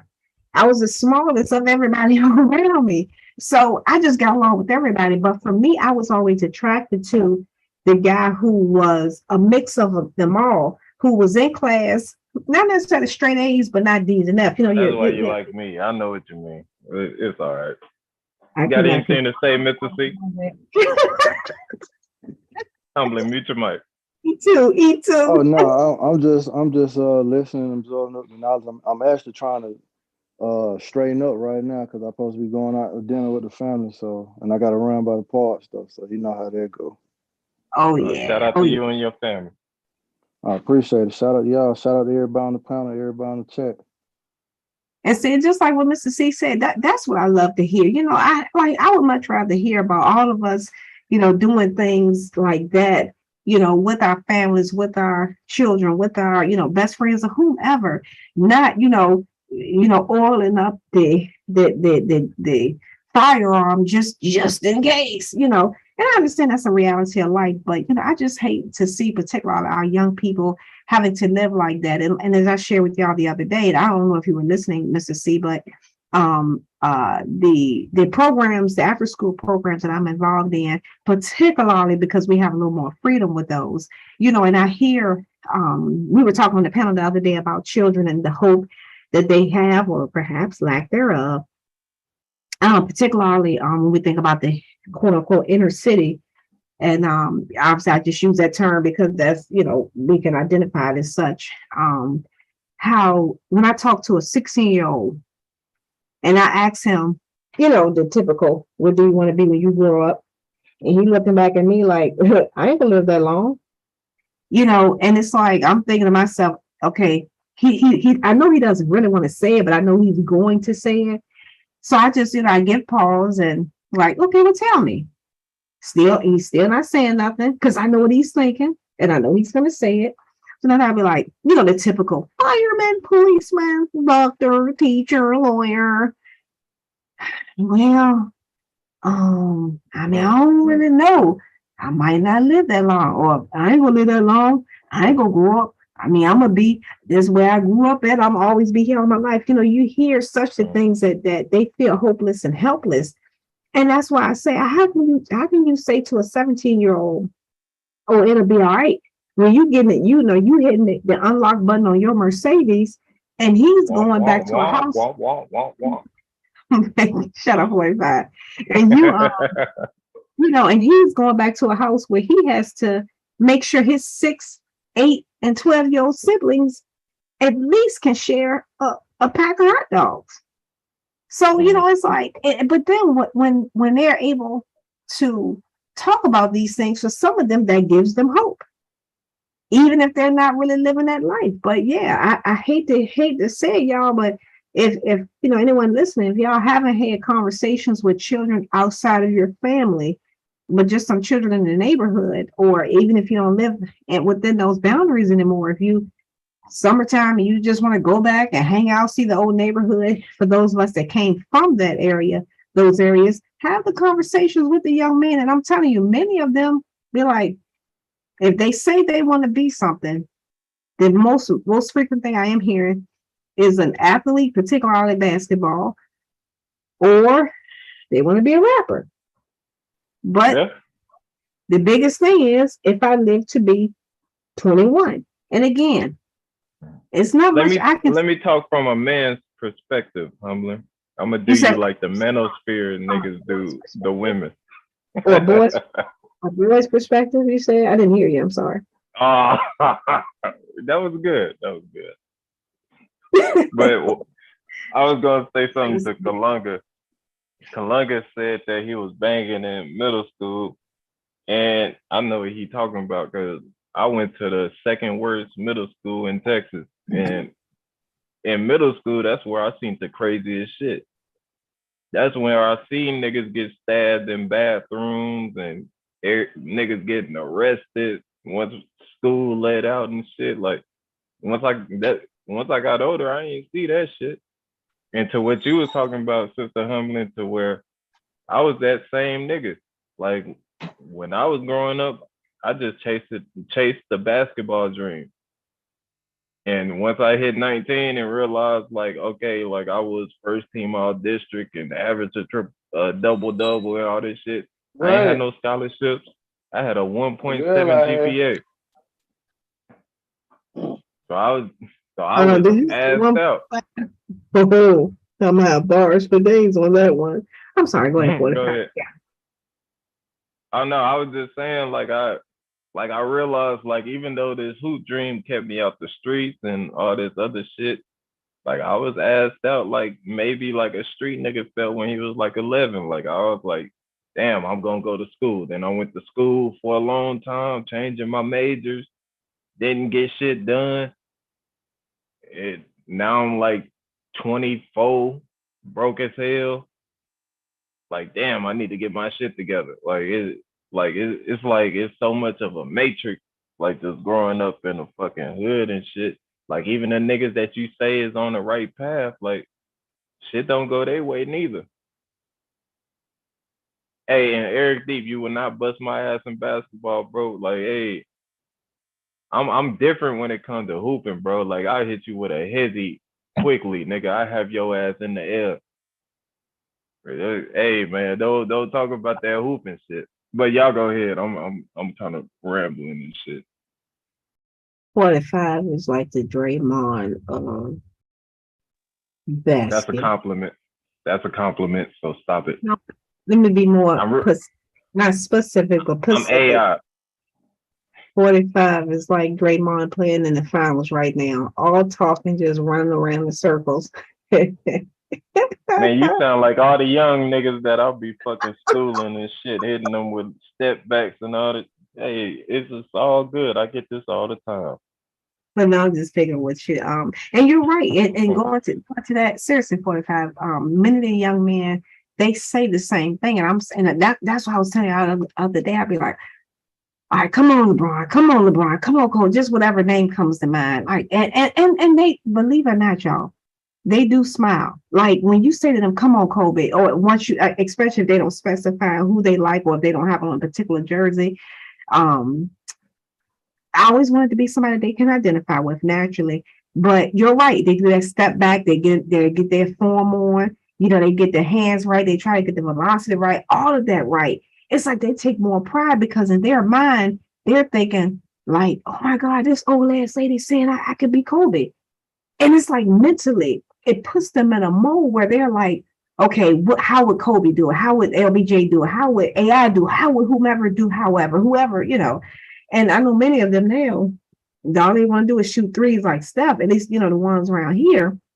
And, it's like at the same token, the coaches are trying to teach them about the overall fundamentals, because not everybody's going to come out the gate just shooting threes and, make a nice overwhelming majority of them. I'm going to rather have a good percentage of them. Go ahead. Oh, yeah, no.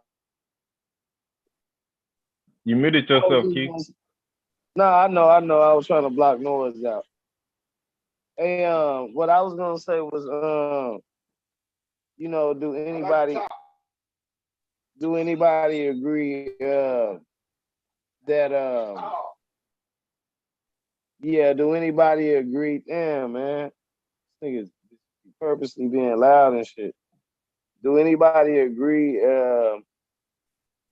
that the issues with the youth is like lack of responsibility? Because back in older times, they had more responsibilities at their age. Like, they was like taking care of younger siblings and helping around the house and shit like that. Mm-hmm. You know what I mean? Working and shit like that. Hey, Humblin, technology. go to the kitchen. Go to the kitchen, Humblin. Let the men talk real quick. Key, I know what you're talking about, because that's how it was back then. And like nowadays, these niggas, once school let out, they be in fucking the Boys and Girls Club for like 5 hours and shit. So like they got nothing to do. Yeah. Except for like what they want to do. Mm-hmm. So once they hit 18, 19, it's like, wait, well, I gotta get a job. And I understand them niggas, because it's like, nigga, I've been bullshitting my whole life. I've been chasing a football dream, a basketball dream, like this random shit. And now I gotta get a job. I done fucked around, maybe got somebody pregnant. Now I gotta take care of a kid. Like, go ahead. It's like the parent go to work all day, and then the kids is doing whatever, when the parents shouldn't be at work all day like that, or doing all the work and all the housework and all that shit. Like, we used to have to like have the house clean and shit. Like, you know what I'm saying? Help out around the house. I always did that shit. Like, damn, I got money. Let me buy the shit I like right now. We ain't getting no motherfucking food stamps. You know what I'm saying? Unless we buy them bitches from somebody, or you feel me? 50 cents on the dollar. On the dollar. Yeah. Oh, you remember them book of stamps? Oh yes. I used to be balling with them bitches, man. Yeah. Hey, I could put a motherfucking food stamp stack to my ear. Like, I think I did this shit way back in like 89, man. and right quick, Key, you remember like what I loved about food stamps was how even sometimes when you take food stamps, you can still get back real money. And I used to love when I would go to the store and buy like a 10-cent bag of chips just to get back 90 cents. I'd be like, I need some bus fare. Let me go buy some 10-cent bag of chips. Hush 45. Let me go buy a 10-cent bag of chips so I can get back 90 cents. I used to love those days. I was about to say something too. And when they didn't have any dollar food stamps, any of those, and they gave back real dollars. When I say won't he do it, I was like, won't he do it? Because they'd be like, we have no food stamps. When you take dollar, I was like, come on. Yeah, you can turn them food stamps in. Heck yeah, all the time. But say, Key, because like this is like bringing back memories and shit. Yeah. So like what you saying, I remember being in middle school, right? And all the coldest niggas on the football team was like niggas that ended up being like drug dealers later on in life. But like they was actually the smart niggas, because once 7th grade in, once 8th grade in, they was like, nigga, I ain't getting no money from this shit. So they started just doing shit in the street. They got a car, they leveled up, got nice clothes, and my dumb ass sitting here like, oh, I'm a tad bit better than y'all, so I'm gonna keep chasing this shit and doing this. By the time we hit 19, their life is they got their shit together, and I'm sitting here like, oh, I need to go to community college. I need to go to college. It's like weird. Like, you get what I'm trying to say? Oh yeah, I know what you mean, man. It's like that whole sports shit is not only building muscle and agility and shit like that. That shit building ambition in this individual. You know what I mean? They want to win. And sometimes, you know, when they give up that love for the game, you know, that ambition gonna go elsewhere. And we're better as to put that ambition into, you know, attributed to sustaining yourself in life, developing hustle skills and shit like that. I know a lot of guys who was on the football and basketball team.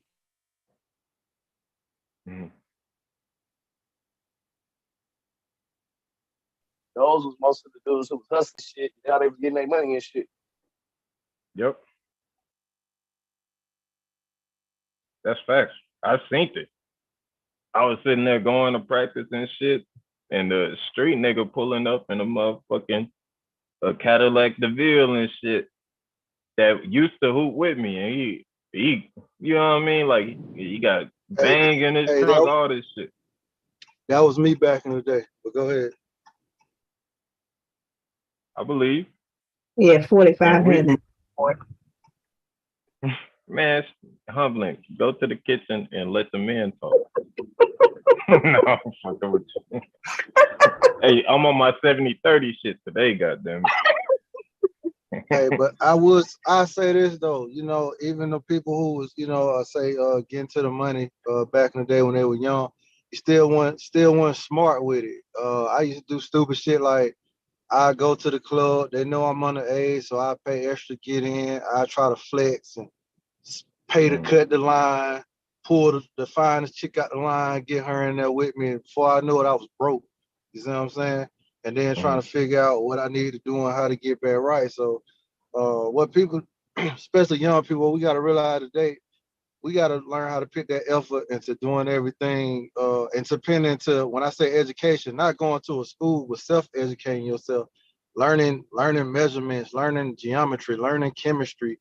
Because I say the job market, for instance, them people will pay you a lot of money if you can go in there and show them what you're talking about and let them know that you're firm on your price. Like, if you can learn how to program a machine, like these CNC machines, a lot of stuff that people got to go to school for engineering. And when you go to school, you figure out they don't really teach you anything. They just say, okay, have it. Here's the books. Here's your assignment. You get your grade, you get your test, and you're like, well, you ain't gonna teach. They be like, no, this ain't high school. You basically gotta teach yourself. That what made me drop out of college. I'm like, well, if I'm gonna do all this teaching myself, I'm not finna pay y'all to teach myself. That's stupid. I could just go buy the book. And you know, fast forward, you start learning, hey, if I get all this stuff down pat, I can put my own price on it. Same thing. Mississippi, what taught me the most is my experiences, not school, because all school is just remembering some shit for like a week or two. And then you could just forget that shit. It go in one ear and right out the other after you take the test. That's why niggas used to get mad when I would get like 95 on a language arts quiz. I mean, test. Is like, all I gotta do is just read the question, bro. And then once you read the question, you just go back to the passage. And then the words is still put in the same way of the question. You know what I mean? Or you just remember some shit. It's like, I ain't got to remember this shit forever. So all I got to do is it's like rappers, just read the shit over and over for like 4 times and then just spew that shit out on a fucking test and shit. It's like, I ain't learning shit. I ain't learning shit from school.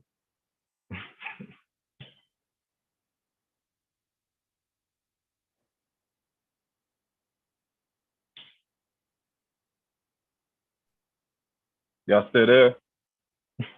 I feel like humbling, just be rambling.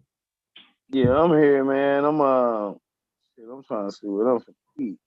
Hey, 45, you can't get me on that one because I always say, y'all stop me because y'all know I start repeating myself, talking in circles, rambling on. Right. Because I know I do it. Oh yeah, you But do it all the time. and I will admit that's a trait I'm definitely working on because I'd be like, all right, shut up. You said that like 10 times already. Stop saying it. But absolutely, it's the reality of how we're living, and I do have hope that things will. I'm hoping that more of our youth will see when they see these rappers in particular. And I know again, some people may feel like it may be more industry specific, could be, where it was a targeted hit, but regardless of the situation for the children who don't see it beyond what they see on the surface, it's very discouraging. And like I said, if no one has had that conversation, please do, because it hurts to hear a child say they don't think they're going to make it. If they're living in 5 years, they'll be surprised. So for now, they're just going to live for today because they can't worry about 5 years from now.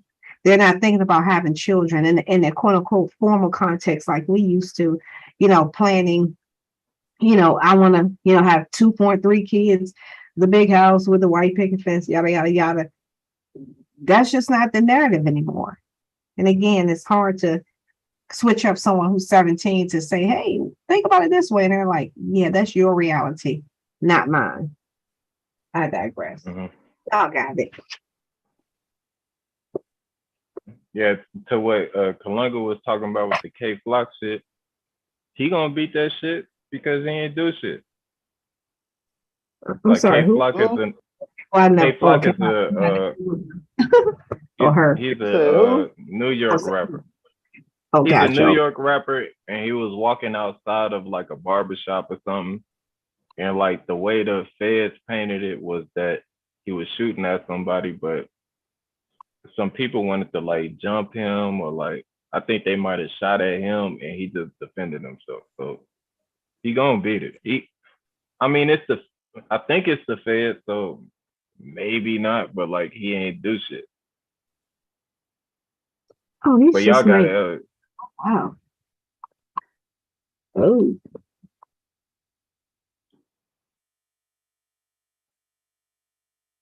Yeah, that's New York drill rappers.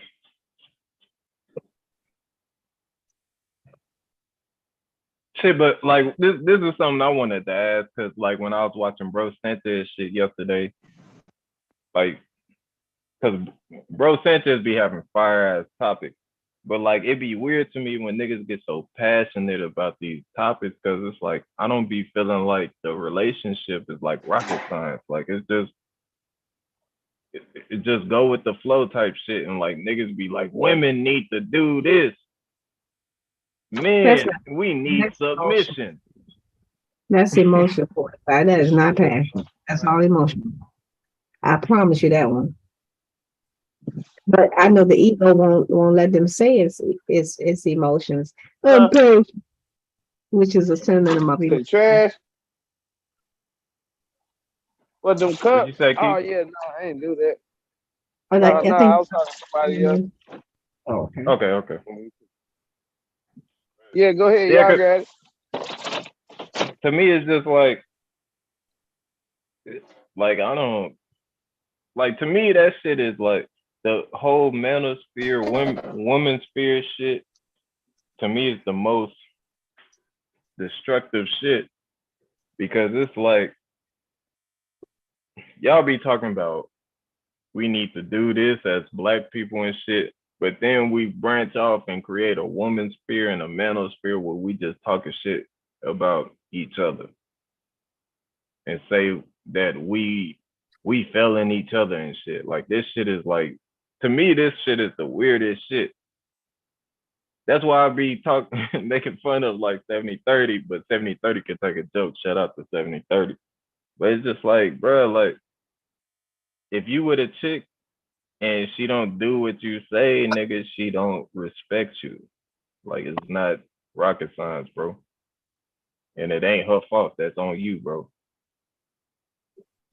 And that's one of the things I do find interesting when I hear those conversations, especially when when they make references toward the submission thing. And I think one of the young ladies, I don't recall her name, she said it perfectly. And obviously I was telling about it, I would have to speak from a perspective of being married, and we've been together technically for 33 years, been married for 18. And I tell anybody, it was his idea. I was not even thinking about marriage at the time. I had not finished sowing my royal oats. Don't judge me. So even though I wasn't doing nothing. But no, seriously, I just wasn't. He was the one that was ready to settle down and be formal and do all those things. And for him, I'm just like, okay, well, I guess I just go along with it, because he hates when I tell this story. I guess I go along with it. I guess it'll be all right. And obviously here we are now. But when I hear, men say, that they, it's amazing how I hear those manosphere, and just like the conversation yesterday on Bro Channel, and I'm listening to the main two that were talking the most about submission of women. Not once did I hear them say what they had to offer. By default, a woman is not going to just submit to a man if he living in his mama's basement. It's like, as we say, there's levels to this shit. Many women that I know have no problem with understanding that, I'm going to let my man lead, but I'm not following him. I'm walking beside him, but I'm going to let him be a little more vocal than perhaps I would be. He has my hand, so I'm coming with him, but I let him take that first step and go in that long. So that way you're not behind him, you're still beside him. Many women do not have a problem with that. But if you are expecting me to pay 50+% of the bills, you have the expectation of me to cook dinner every night. You have the expectation to have sex on demand. I'm not paying 50% of the bills. That's just not how it works. If I'm going to cook every night and give you sex on demand, the only thing I'm paying for is that extra pedicure or that extra manicure. I want a yellow belt to go with that yellow outfit. Oh, I'm sorry. Go ahead, 45. You got it. Yeah, be quiet. Nah, what I was gonna say was, you know this about me. Like I go ghost.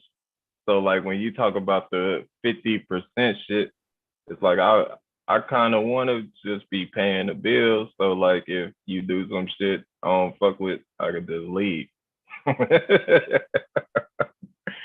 Like I could just be me, and it's just like, oh yeah, I ain't fuck with that. So, but that's like, I mean, that's just not how it works, and I say that in the sense of, it's great hypothetically and in theory, but in reality, if you have the expectation that you want someone to submit to you, I mean, case in point, and for anyone in the chat, I'm just using this analogy to make my point.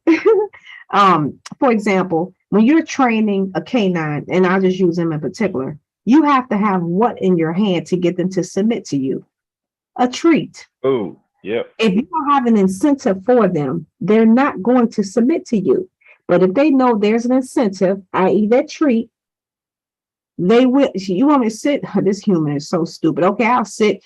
Bam, I get a treat.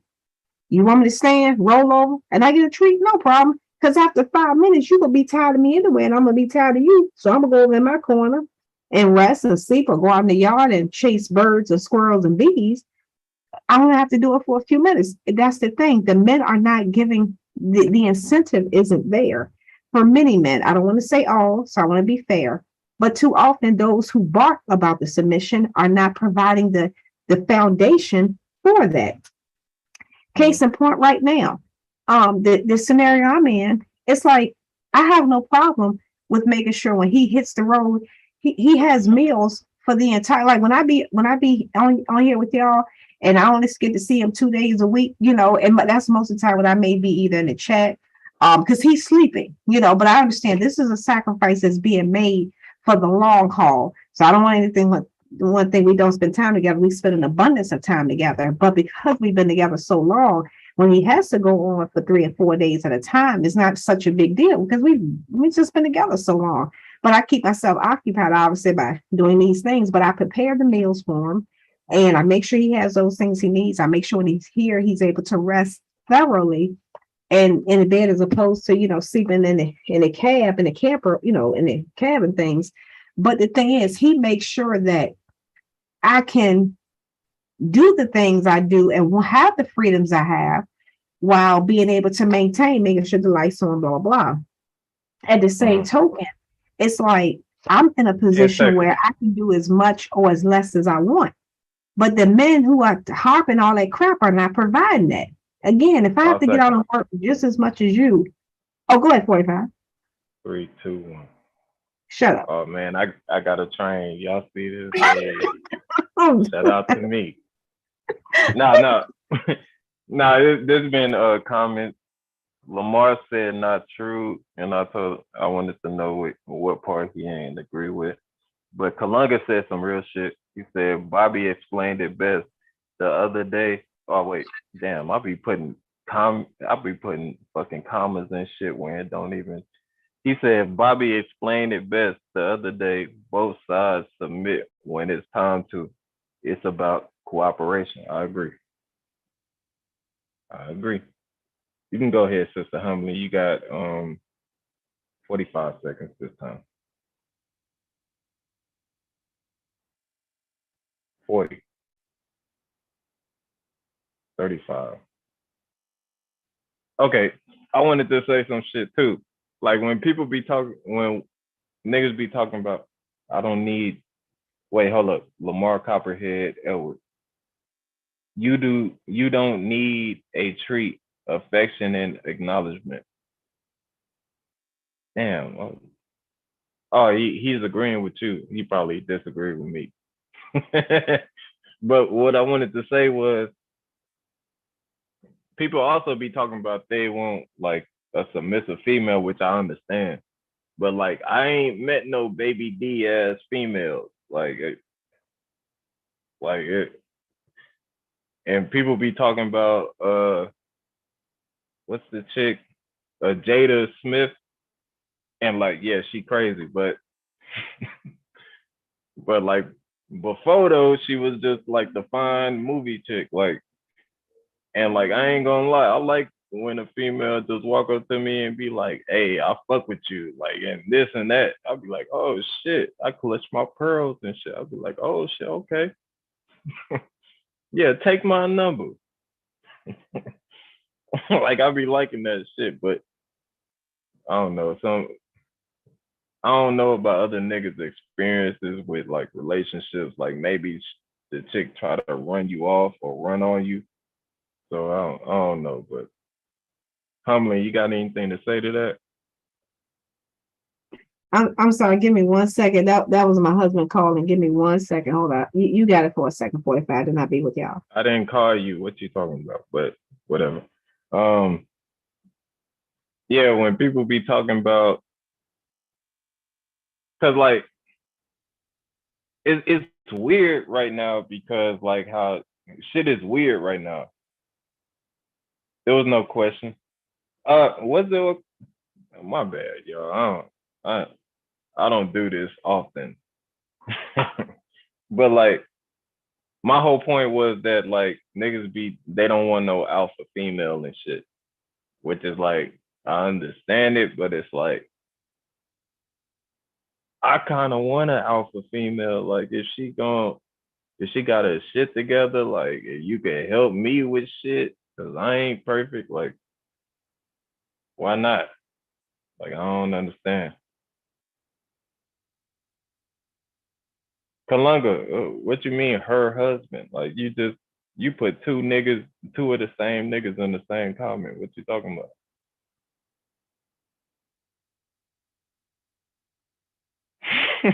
Kalunga fucking funny, bro. Damn, while y'all do y'all thing, I'm just gonna keep talking to the chat. Mommy Chula, salutes.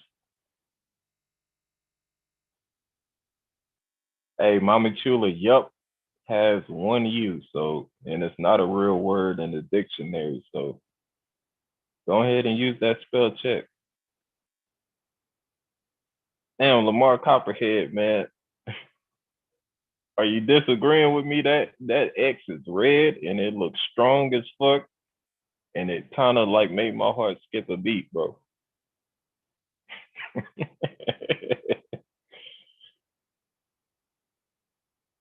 Yeah, shout out to KB Kodak Black for no reason.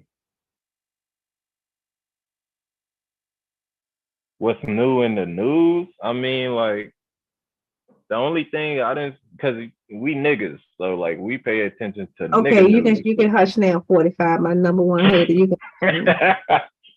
I was gonna just say, like, obviously, Because nobody in the chat is agreeing with you. I'm the only one that's having agreement. No one, absolutely, positively, no one. As a matter of fact, I can see in between the lines of there saying 45. Just tone it down. No one wants to hear you. That's why everybody's ignoring you. And we don't want to lose our viewership. Speaking of what, shouts out to the chat.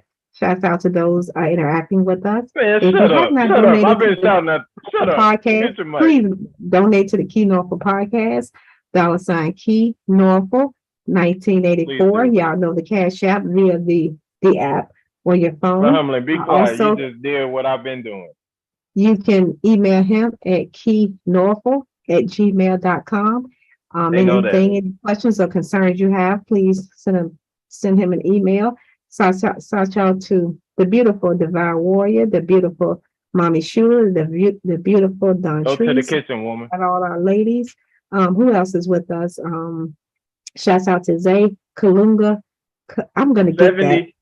Calanigo, 30. Hush, Calnego. Who else we got? Maurice Miller. That ain't his name. I'm trying to say it right. Look, hush. Put your glasses on.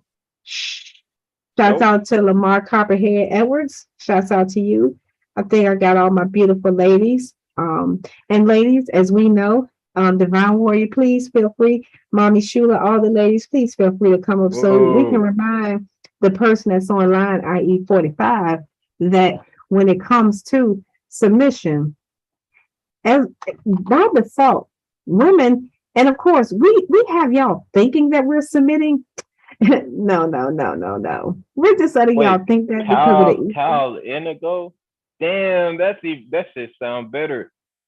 See, what was that 45? So you were saying it wrong too. At least I tried. Yeah. Thank you, Kalunga. At least I was making an attempt to be as accurate as possible. Unlike 45, bless him heart. But seriously, when it comes to submission, most women, if you have the conversation, especially on an individual basis, because naturally some women are going to feel different, and all of us can't speak for all of us. Likewise with the men, but I'll look it up. If you provide the foundation, most women will be like, again, whatever you want, whatever you like, but 50 words per minute. No, 45 for you. 45 pumps, did he black out? So, it's like, it's one of those things where proudly any and everything that we're looking to have, it can be done. But the thing is, for those that talk most about it are not the ones that are actually doing it. And that's why y'all always hear me say, I give everyone the thing I'm doing, not what I'm thinking, what I'm actually doing. So we can't talk about what we should be doing if we're not actually doing it. I'm in Chula. Jalen is in host mode. So Jalen is currently in host mode. Look like Keith dropped out for a minute. I'm not sure. Bobby may be attending to the wifey. So shouts out to them. Shouts out to wifey, Jalen wifey. Shouts out to wifey Akila. And of course to their little ones. Yeah, I know I love Jalen. They do that when you talk. Jalen is the son I never had. He's so handsome and his beautiful family. I just feel like if I had children, they would look just like Jalen and April. They would look just, I hope it's April, right? Y'all know I'm old.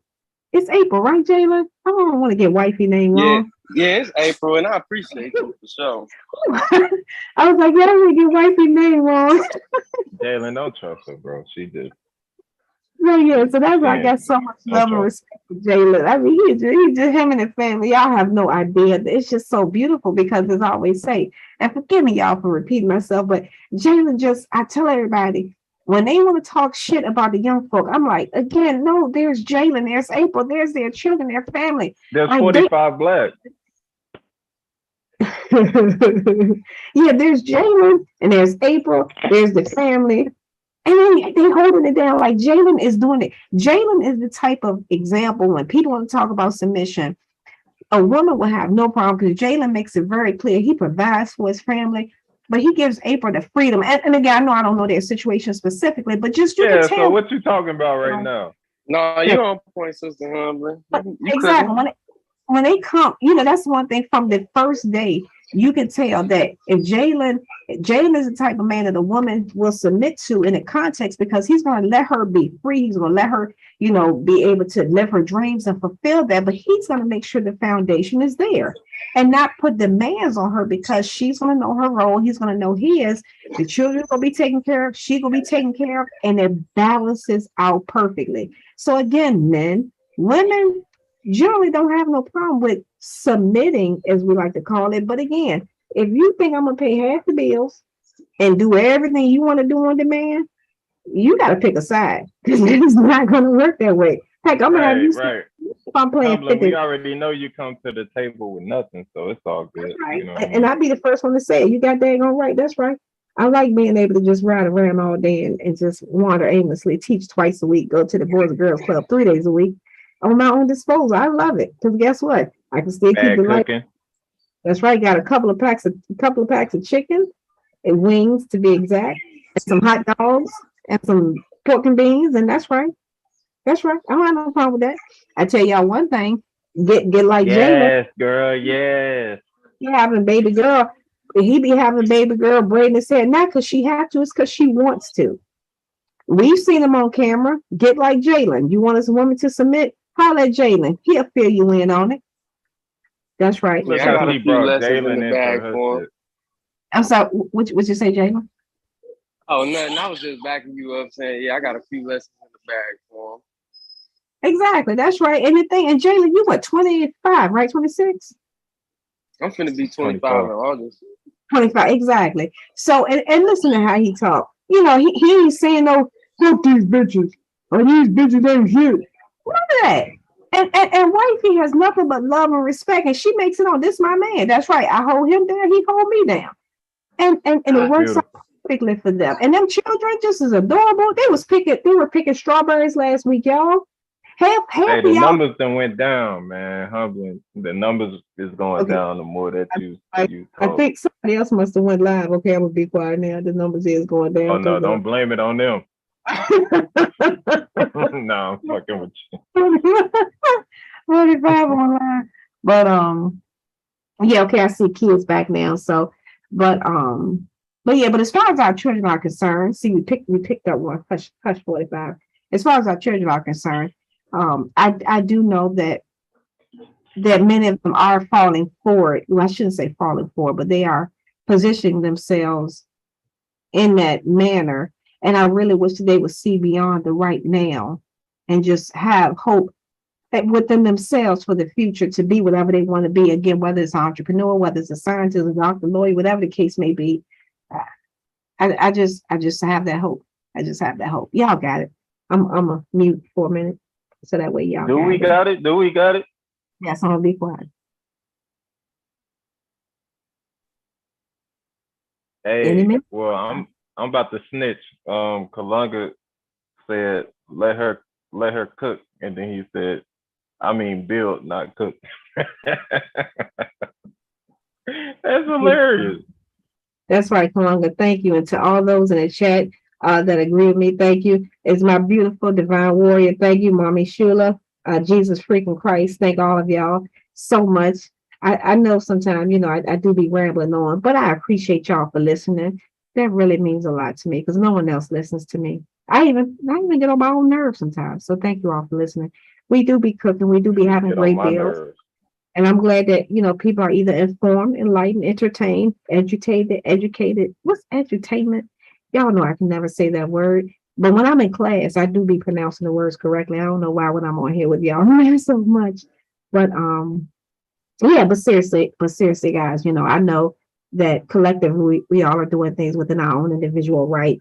And so that's why I'm not going to let people, just give up on us. I'm going to just always stay positive, with the children and let them know there is hope. I know the TV will have you thinking otherwise.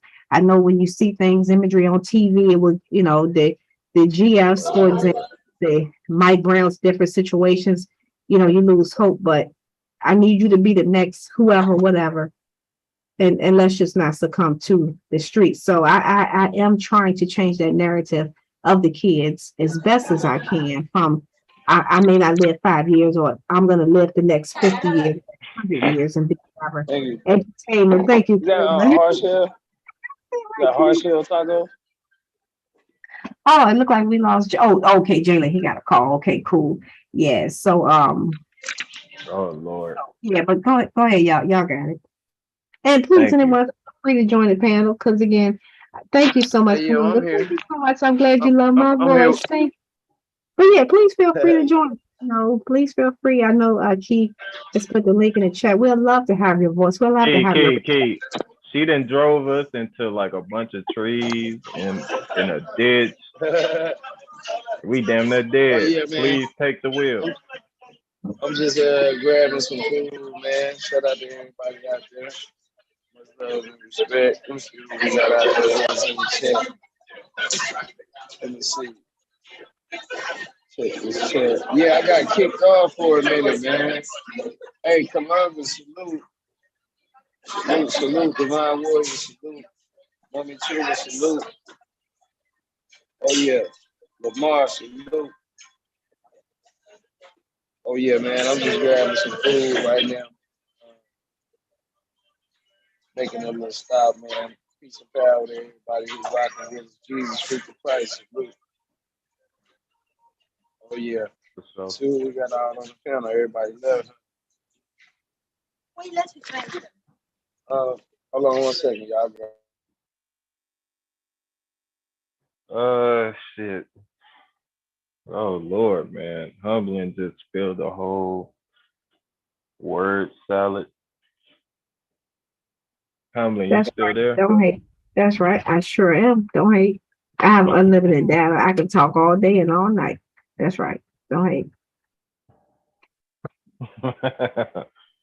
Oh shit. We were talking about until you started talking, we was talking about a bunch of real shit. We was talking about kids having too like a lot of times on their hand and like going into shit that they shouldn't or whatever. Oh shit, Mommy Chula then wrote Okay, I'm sorry. 300 word. When he called, I thought we were still on the other part. My apologies. Go ahead, 45. You got it.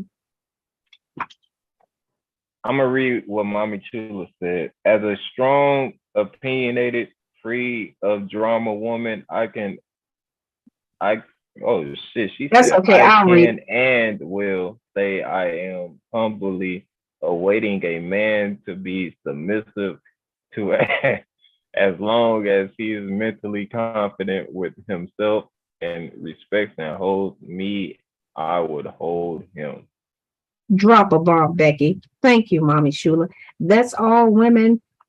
I'm basically saying, with y'all men, we have no problem with providing. Y'all just have to, again, have the foundation before we get there. We don't want potential, especially when you get a certain age. We don't have time for potential. We need potential out the door and reality in effect. Oh, wow. Thank you, Mama Shula. I just dropped. Right. And as far as the children are concerned, I know technology does play that role because Key made a great point. When we were younger, we didn't have the distractions of technology, so we had nothing to do but clean up and do those things. With all due respect, even now in my age, I don't be wanting to clean up and do half the stuff around the house because I'd rather sit here with y'all. I'd rather be on the Twitters and on the Instas and on everywhere else as opposed to doing actual work. Heck, I don't even, do y'all know how many people call me? I'd be like, hey, can you hang up and send me a text? I'd rather not talk to them. I'd rather them send me a text and I'd rather read it than have the conversation. I know the conversation would be quicker. I just don't want to talk to nobody. Don't judge me. So I know how the kids feel because I feel the same way in a sense. Yeah, got it. Oh yeah, I hate that when I'm live and somebody give me a call while I'm in the middle of the show. Yeah, especially when I'm talking. So yeah, I get it. Salute to everybody. Key, We that shit. supposed to be. Go ahead. Oh no, go ahead. You got it. No, you got it. Oh no, I was gonna say that happened to me on Stir Drop channel. Somebody called me, and I thought this shit was mute, and I had like a full like a minute 30 conversation where they could hear me, and it's like, bro, you know that I'll be on YouTube on these panels at this moment. Like, why you even call me, bro? Like, you could have just said this in a text. So they could hear you while you was on the phone? Yeah, I was responding to this nigga for like a whole minute and 30 seconds. And like OG even said 45 mute, but I don't hear him. I'm on a conversation. Yo, that's crazy. I wonder, can y'all hear me when I click over? Yeah, we be hearing you and shit. Like when you be, yeah, this shit kind of weird. You know how it is. Yeah, that shit weird, man. You gotta mute before or something. Cause it's like when you click over. Yeah, it's like when you click over, they can still hear you and shit like that. It ain't supposed to be like that. Yeah, but you know, it is what it is. Yeah. Yeah, man. It might be. It ain't too loud in here. We can hear what's going on in the background, but we can hear you though. Yeah, it's not distracting. Oh yeah. Oh yeah. Yeah, I got these headphones on, so y'all can hear me. Noise cancellation. But yeah, I wanted to get back to you know, when we was talking about that music game, that spiritual program, we got these gun laws being passed. We got people who protesting with the gun laws and shit like that right now. Have y'all seen any protests going on right now with the gun laws? I mean, where I'm at, you don't even need a permit for a gun. You can just carry that motherfucker. Thank you. Thank you. Well, I do. Yeah, I know what you're saying, because there was a national March for Our Lives protest today against gun violence and gun safety. I think virtually all states probably except the Dakotas and the Montanas or whatever. But yeah, there were national protests today for gun reform. I think it started in most cities that did have it about 8 this morning. So if they haven't wrapped up, they should be wrapping up now. So it wasn't on the national mall, it was in states across the country. Oh yeah, I started seeing them popping up randomly today. Yeah. I was wondering did y'all see them? How y'all feel about that? I mean, what y'all think about that? I mean, because that's the real agenda. That's what they're trying to do, get everybody to give up their rights. You're going to give up your rights. They're not going to take them with people. People going to give them up, not understanding what's going on. I mean, in all fairness, I understand the actual meaning of the Second Amendment. I know we've taken it and run with it as a people. But the whole purpose of it is no one even thinks about it. It was never to be armed against each other. It was to be armed against the government. But we don't use it for that purpose. And I think that's the part of the quote unquote Second Amendment. When people say taking away our rights, it's like, well, they gave you the right to use against them, and we don't use it against them. Or Yeah, and that's we're not quote unquote. And of course, I'm being somewhat facetious when I say it, but it's a reality. It was never intended for us to use it against each other. But unfortunately, that's what this came down to. I mean, I was just saying protection, period. But I think people not really seeing that, that they obviously want to take them for a reason. They obviously need them to be taken. This is part of the agenda. They need them. They need them to be taken. They need everybody to give up their rights, willing to be, to help put their plan in place. Yeah, that way we can't use it against them, and we can't become a well-regulated militia. Right. Right. I'm with you on that. Especially with all the rebellion talk, especially that thing that happened on the Capitol steps. Oh yeah, they getting prepared, and they just seeing what things going by everybody's reaction to what they're putting in the. So they touching on everybody's heartstrings with bodies. They're using bodies to get everybody roused up. Yeah. See what I'm saying? They got to put some bodies on the table to get everybody in here with what they're trying to do. So that's what they're doing. What better bodies to put on the table? Black people. That's true. And I'm sorry. You got it. Now I was gonna say you're absolutely right, Key, because I know a lot of times we want to think that the only quote unquote violence is amongst us, but I can definitely say the reason why many times we don't hear about the gun violence within other communities, if you will, is because a lot of those subdivisions that they live in, the media is crazy as it sounds, because only the government cannot stop the media, but on private property, you can stop the media. They literally have rules in place. I know the subdivision that's literally 2 blocks from where I am, you cannot. No, if you are media, if you are not authorized, you cannot. So if there was to be a quote unquote shootout, if you will, in that subdivision, of course, police can come, but the media cannot. And the only way they can report on it is whatever they heard from the scanner or from the police report. But ain't no crews coming in there to talk to the mama, the whoever, to say my child ain't done nothing wrong. So yes, we do know that these circumstances happen, because if anybody wants to dig deeper, all you have to do is just get gun reports and various crime reports from your locality. Some of them may be 30 days behind, but I think at the most that would be realistic.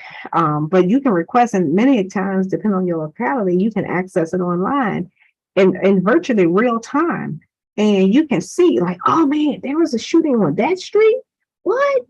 But that's a quiet neighborhood. That's because the news is not allowed in that area to report on it formally to make the first 10 minutes of the 11 o'clock news. But in the many communities that we're in, it's like it's a free range. So, I want people to think, not to social intelligence, but granted, some of the randomness of it, maybe not so much, they are more domestic, but it's still happening, but it just doesn't make the news. So when you look at the year-end wrap-up and you're like, oh, wow, how many other people? That's 10 of them. Wow. Well, when did this happen? And it ain't gonna be on the news unless it was something that happened downtown. Go ahead. And also, Key, it looks like Thugger is asking to drop the link. I'll make a deal with you, Thugger. If you bring Divine Warrior with you, then we'll let you come on. If you don't bring Divine, we're not gonna let you in. No, I'm just joking. Yeah, but I seriously thought was just asking for the link to drop. We're gonna drop the link for you and Divine Warrior to come on and join us, so 45 can stop talking us to death. What? I just didn't talk for like 5 minutes. See how he got offended? That's the loudest I ever talked on the panel. So yeah, but it's a reality that I do believe that they do not want us to be that well-regulated militia, to have an uprising against them. And I do think in some instances, there should be quote unquote more regulation, because I feel like, if we didn't have the weaponry, will we really have the desire to try and take something from someone? Because we wouldn't have a strong arm. We wouldn't. I mean, because it's like that person making outbox us. You know, if we don't have the weaponry, many of us are not tough at all. So maybe in some instances it can work, maybe not. Because in other countries, let's be real, y'all, they don't have the problem with gun violence, even with knives. I mean, you can do the research yourself. The violence is little to none now. And when you do see violence, in all fairness, when you do the research, more often than not, who is the uprising against? Who are they shooting at? Who are they doing those things? They're doing it toward their government. It's not toward each other, it's toward their government. Yes, we know in some places there's drug wars and different things, but let's look at it in the whole sense. It's toward the government more so than toward individuals. Yeah, different certain places, quote unquote, a little further down 95, in that Gulf area, in those other countries, yes, we know that, and we know poverty does breed crime, not in an absolute sense. So we know that there are other contributing factors, but overall, when you look at some of the other, when you look at it in its entirety, you'll see the difference. Go ahead, y'all got it. Oh, you got what's wrong with it? So I'm gonna let you know. Thugger, you sound like you 100 feet away, and you didn't bring the Divine Warrior with you, so I'm gonna cry now. But no, seriously, we can barely hear you, Thugger. I'm also on it. One thing about me today, I got Wi-Fi. I got the new connection. Cause you can't moving on up. Yeah, I got the Wi-Fi. Is on choppy? Oh, hold on. Okay, I'm gonna need you to Wi-Fi closer to the phone, Thugger. I mean, like we can hear you saying something, but you're very distant. Your volume is very low. Yeah. If I'm low enough, I can tell you I got Wi-Fi. We be gonna say Kevin Walker, or you gonna say Good Life. I mean, like, I don't care what they hear, as long as they hear me. Hey, Thugger, if you look at the chat, they'll say to you what I'm saying. We can barely hear you. Like, we know you're saying something. We just can't hear you. Your volume is low. Hey, what's wrong? I'm starting to think you fucking with my shit.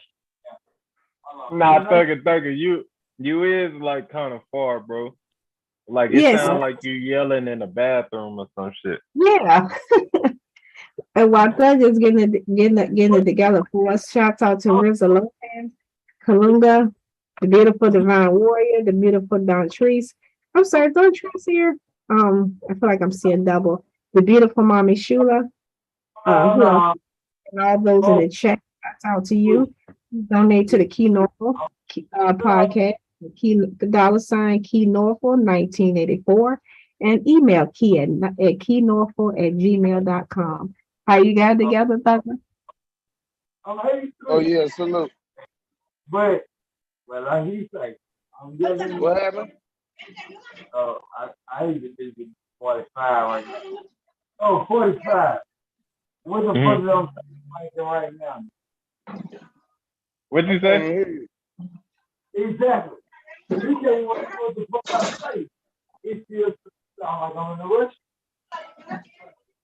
But Doug, you gotta come closer to your phone, bro. Do you got like headphones or something? Nah, I ain't got no earphone. Let me try this other phone. I got an iPhone, but All right, for sure. Oh, you talking about? But you my nigga, long way so far. You know what I'm talking about? Yeah, same shit. 05, not to play games.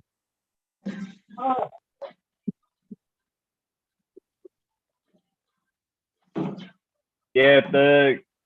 Like if you got YouTube open, listen to the YouTube playback and you'll know what we talking about. It's like you far from the phone. I heard it. That's what it sounds like. That's why I don't want to play with it no more. Cause I know if I can. You good now? You can hear me now though? Yeah.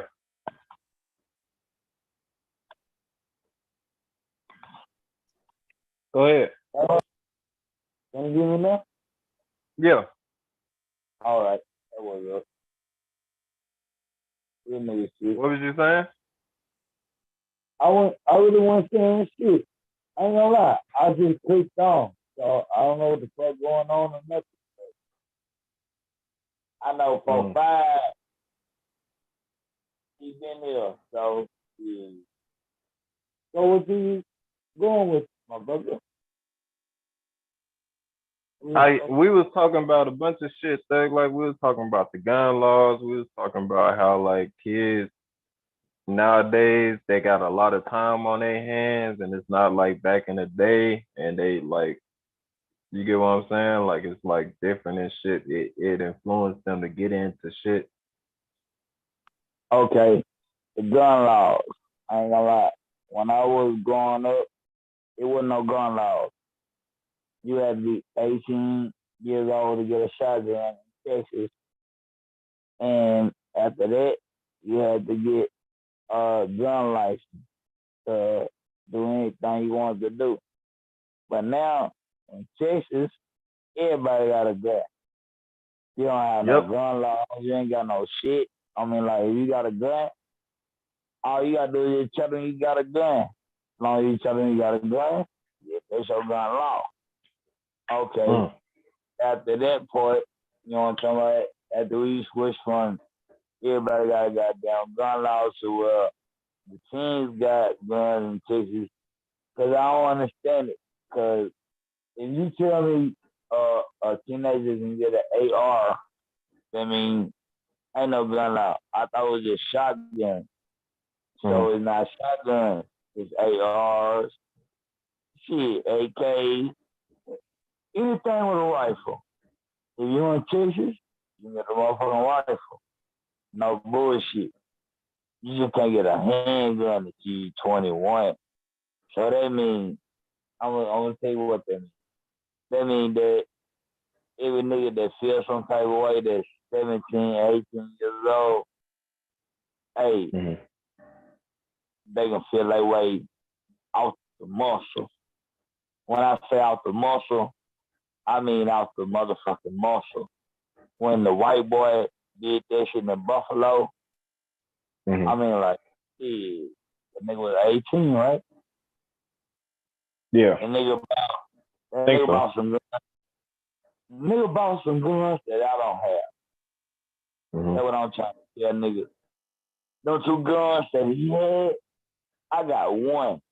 This nigga got two. This nigga busting. I got one and some handguns. I ain't got the guns that the white boy had in Buffalo. The shit the white boy had, nigga, that's gonna cost you $3 just to start out shooting. I ain't much talking about you got some bullets or a magazine or anything like that. I'm telling you, I got one gun. And both his guns cost him $1,500. My gun cost me $1,000. I'm like, who the fuck giving them niggas these guns? Cause at my point, nigga, I'm doing them 40 and ain't got them guns. This nigga 18, he gonna purchase them guns. Not one. This nigga purchased two of them. I remember having one of them. And when I had one of them, you know what I had? Nothing in my name. Real nigga shit. When I was 18, 19, 20, 21, 22, 23, 24, 25, 26, 27, 28, 29, 30, nigga. When I turned 30, that's how I realized how to purchase some guns in my name. And so, well, I get 2 or 3. You know what I'm talking about? But this nigga 18 and he got 2. You know, just say the nigga got 2 Dracos on some real nigga shit. Both of his shit fit 30 to 50 rounds. Period. At least 50. If the nigga didn't have 100 round draw on each one, and you talking about kids, my nigga, Then nigga pull up to some kids and had 100 round drum, or even 50. That's too much. One nigga. Hey, my bad. Remember, So like, not shooting back. Hold on, what'd you say? oh no, I ain't want to, cause like you saying some real ass shit. I ain't want to switch the energy up and shit, but that battle is kind of going on right now, and like I wanted to ask Key, like, do you want to like go with it, or you know what I mean? No. What you was saying? I clicked on OG Philly page, and like there's a nigga rapping right now, and like the comments is kind of like booing the nigga, but like I think the battle started. Yeah, that's what I was saying though. I can't do it. I'm out and about. I can't I got stream you. it. Yeah, I I'm got you. done eating now, but yeah, we was gonna do it, but we ain't streaming together. OG went on and I was already streaming, and then OG started a separate stream. So I think if we'd have streamed it together, it'd have happened, but we just ain't end up streaming it. I mean, if somebody if you got a laptop, you can do it. Hey, I'm gonna have my laptop in a week or two. I ain't gonna lie. Are you? Do you have your computer up 45? Because I have mine up. Like, cause like last time I tried to do shit, I accidentally entered the stream. So if you got your laptop up, could you try to do it? And if you can't, I'll try to do it. I mean, I've never done it before, but I don't I can try. If Key want to send me the host, I can try it. Just tell me where to go. Just go to OG page or because I'll put the link. Okay. I put the link, but it's up to Key though. You know what I mean? Oh, absolutely, absolutely. Yeah, that part.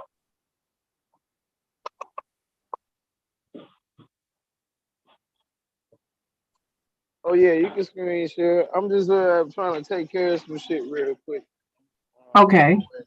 All right. So just 8:45. You said just go to OG page. Yeah. And if that don't work out, I'll figure out what we need to do. I think it's on that one nigga page, the weird nigga. All right, if that don't work, I'll go to his shit.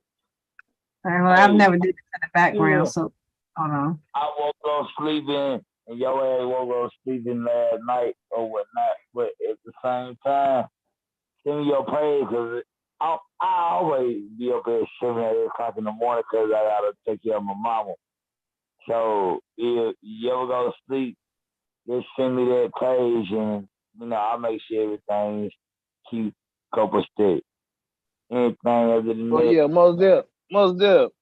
Hey, but listen, y'all just do OG channel because just do OG channel. Just stream OG channel. Yeah, I'm pulling it up now. Yeah, because I don't want to stream. I don't want to stream the other person's channel, and then you know what I'm saying. I ain't talk to them. Nigga, shit. No, Key, you right. Hold up, Thug. You right because Thug. Hold up, Thug. Key, you right because this weird ass nigga just said something about you getting flagged if you stream. So like, go to OG shit. It's up. Humbling. OG now, yeah. Oh, you up right now? Yeah, I think yeah, really, I don't even want to fuck with them niggas, really, man. I mean, they straight or whatever, but they be on that funny shit. Like, halfway liking niggas and shit, or liking niggas so much that they don't like them. I don't get it. I ain't with none of this shit. Yeah, I'm already straight with everybody I need to be straight with. You feel me? No, I see you. Yeah, because they let's know just keep that going. they know that. Yeah, they already know that me and OG supposed to be. They call me with this shit. You know what I'm saying? Niggas call me asking me this shit. So now I guess, I done had to check a couple of these motherfuckers about some shit. You know what I'm saying? And then, now niggas probably saying if a nigga stream it, and whatever, bro. Like, yeah, I ain't with them with that goofy shit. Yeah, don't even play about that shit. Fuck them niggas. They saying what the fuck they want to say. Hey, I got you, bro. Cause I've been through that shit with my kinfolk or whatnot. So real niggas do real nigga shit. So carry on. Yeah. Yeah, them niggas, them niggas. Yeah, All right, niggas knew we was supposed. They knew so we was supposed to be streaming and shit. you okay? So don't even worry about it all together. Yeah, that part. I mean, yeah, nah, yeah, we ain't gonna even stream it. Okay. Yeah, because I think right as we was about to stream it, they just was saying some crazy shit. So fuck them. I can't hurt them. I can't do nothing but help they shit. So it'll be all right. Real nigga shit though.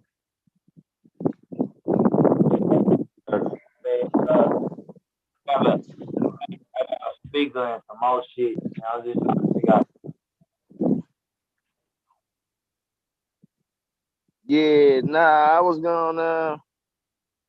Okay. Yeah, I'm trying to do something right now. My shit ain't working. Nah, do your thing, bro. Shit. My phone acting weird right now. Hey, Key, hold on. Sister Holden, where you at? Sister I'm right here. I'm right here, Thugger. Oh, Sister Holden, guess what? What? I got Wi-Fi. Oh, I'm so proud of you. Yeah. You can't That, tell me shit right, baby. that's right. Tell them, Thugger. Ain't no more going to Walmart getting a phone card. That's right. Yeah. Hold on. Next step, wait till I get my laptop. See when I get the Wi-Fi. I got 3 phones right now. Wait. About my 3 phones? Yeah. I'm hitting all light on my nigga Keith shit. So it shouldn't bother nobody. You feel me? But at the same damn time, wait till I get to the laptop. Cause I'm gonna start a motherfucker putting shit together like it go. I ain't gonna lie.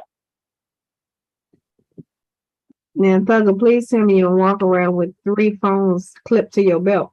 Oh, not 3 phones. 2 phones.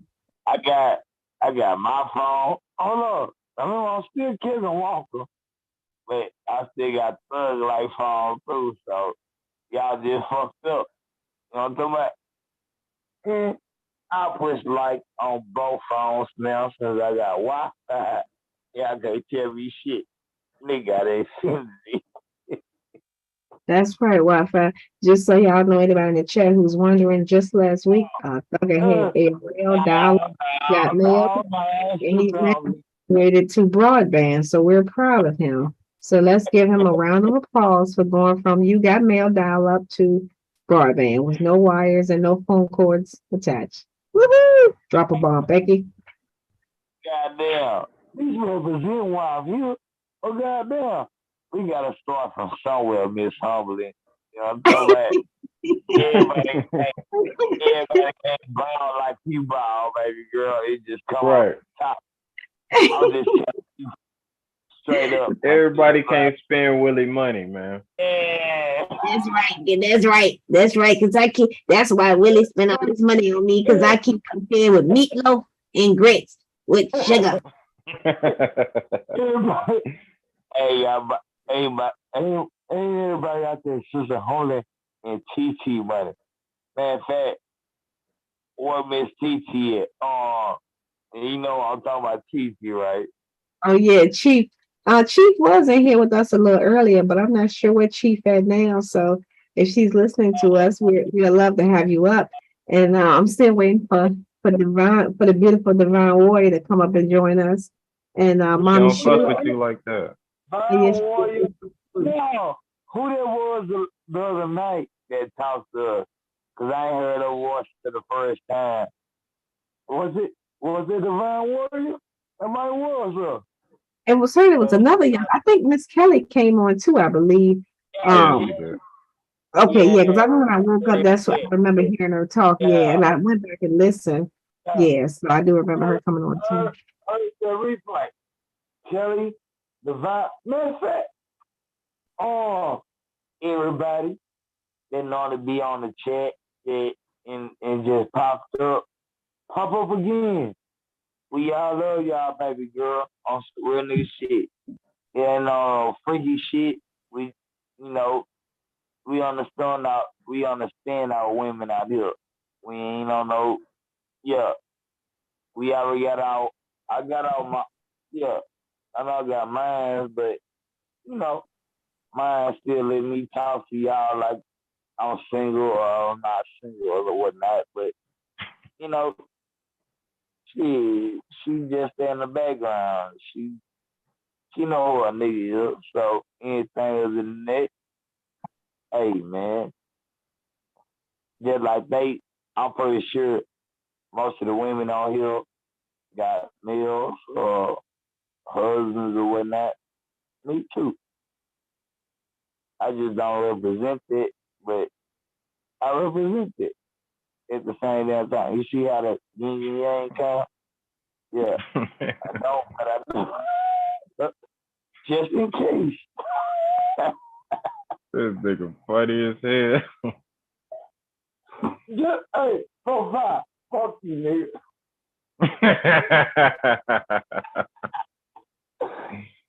Yeah, hold on. I had to realize, hey, profile, you a good nigga, man. I just realized you was 20.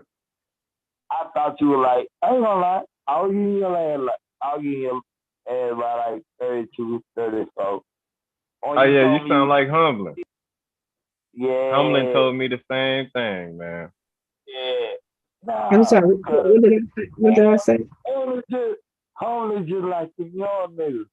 I'll get it twisted. Yeah. Yeah, she do. Tell me I'm wrong. Holy. No, you right. 100%. Nah, I want home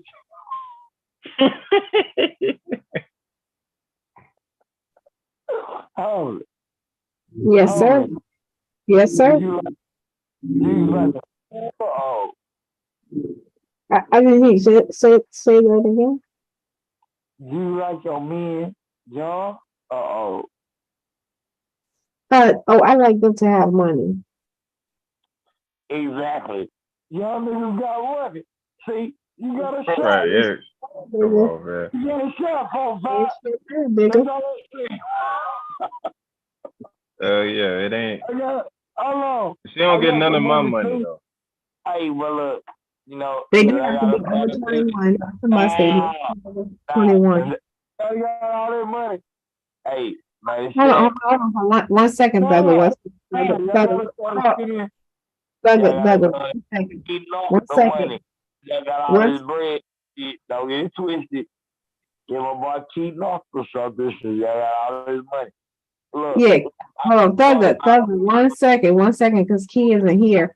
I see where Key put in the chat that it won't let him in, and I see I'm in host mode right now. So let me just make sure.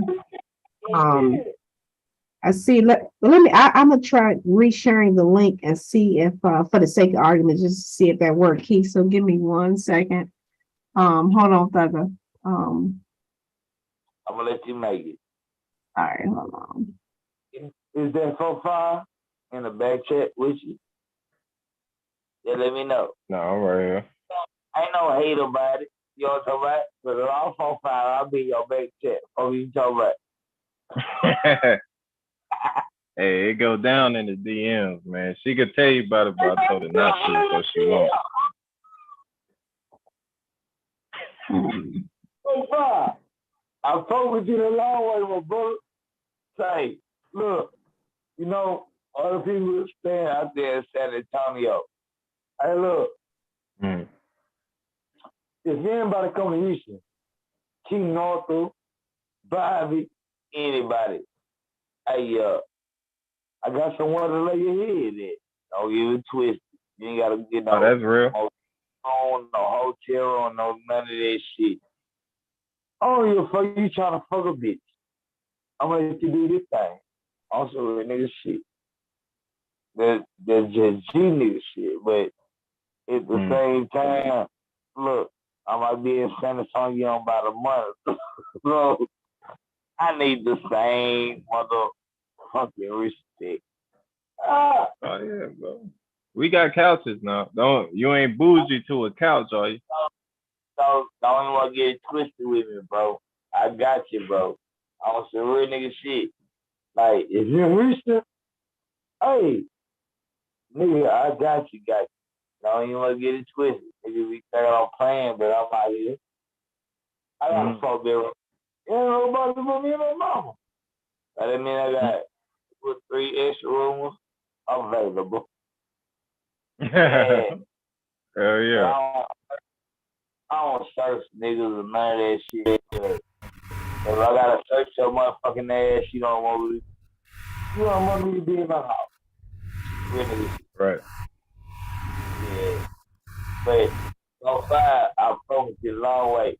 When I'm gonna pull up in San Antonio about like a month or two, but you know, my nephew out there. So I'm gonna go see my nephew. When I see my nephew, I'm gonna call you. Hell yeah. Hey, yeah. Hey, Thug, you don't check your goddamn email, bro.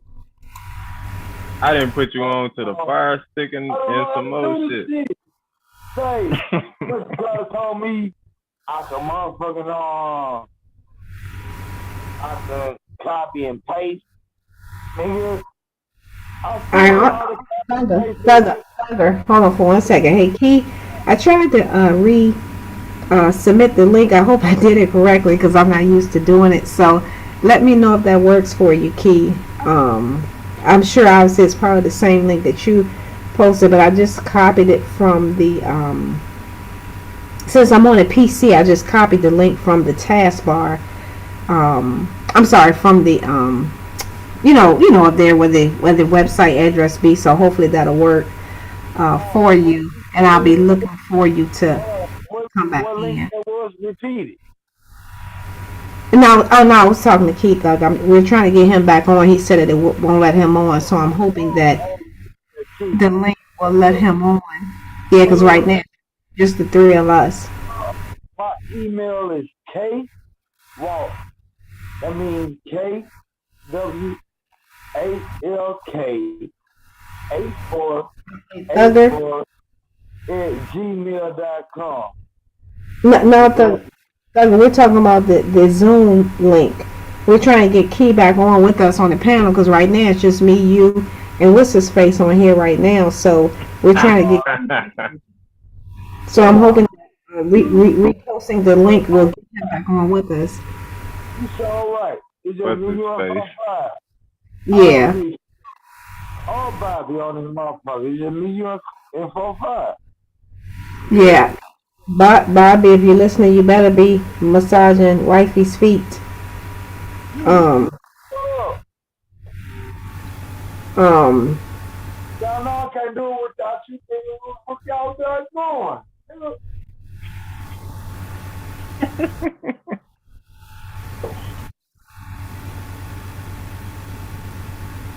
Oops, wait a minute, hold on. I think I may have put you, Thugger. Hold on. Oh, there we go. Look at her abusing her power. I'm trying to make sure I can see Key when he come back on. I'm just messing around. I don't do this is like maybe my second time doing this, so. Oh yeah, Key'll be back. Hold on. Who just tried to unmute me? Thugger, it was me by accident. I'm trying to see how to make sure that when Key comes back, I can add him in. So I was just making sure. Man, Tomlin unmuted me. Okay. I didn't know y'all can mute me. I see I got the power. I got the power. It's Tomlin. Okay, that's cool. But say y'all can do that.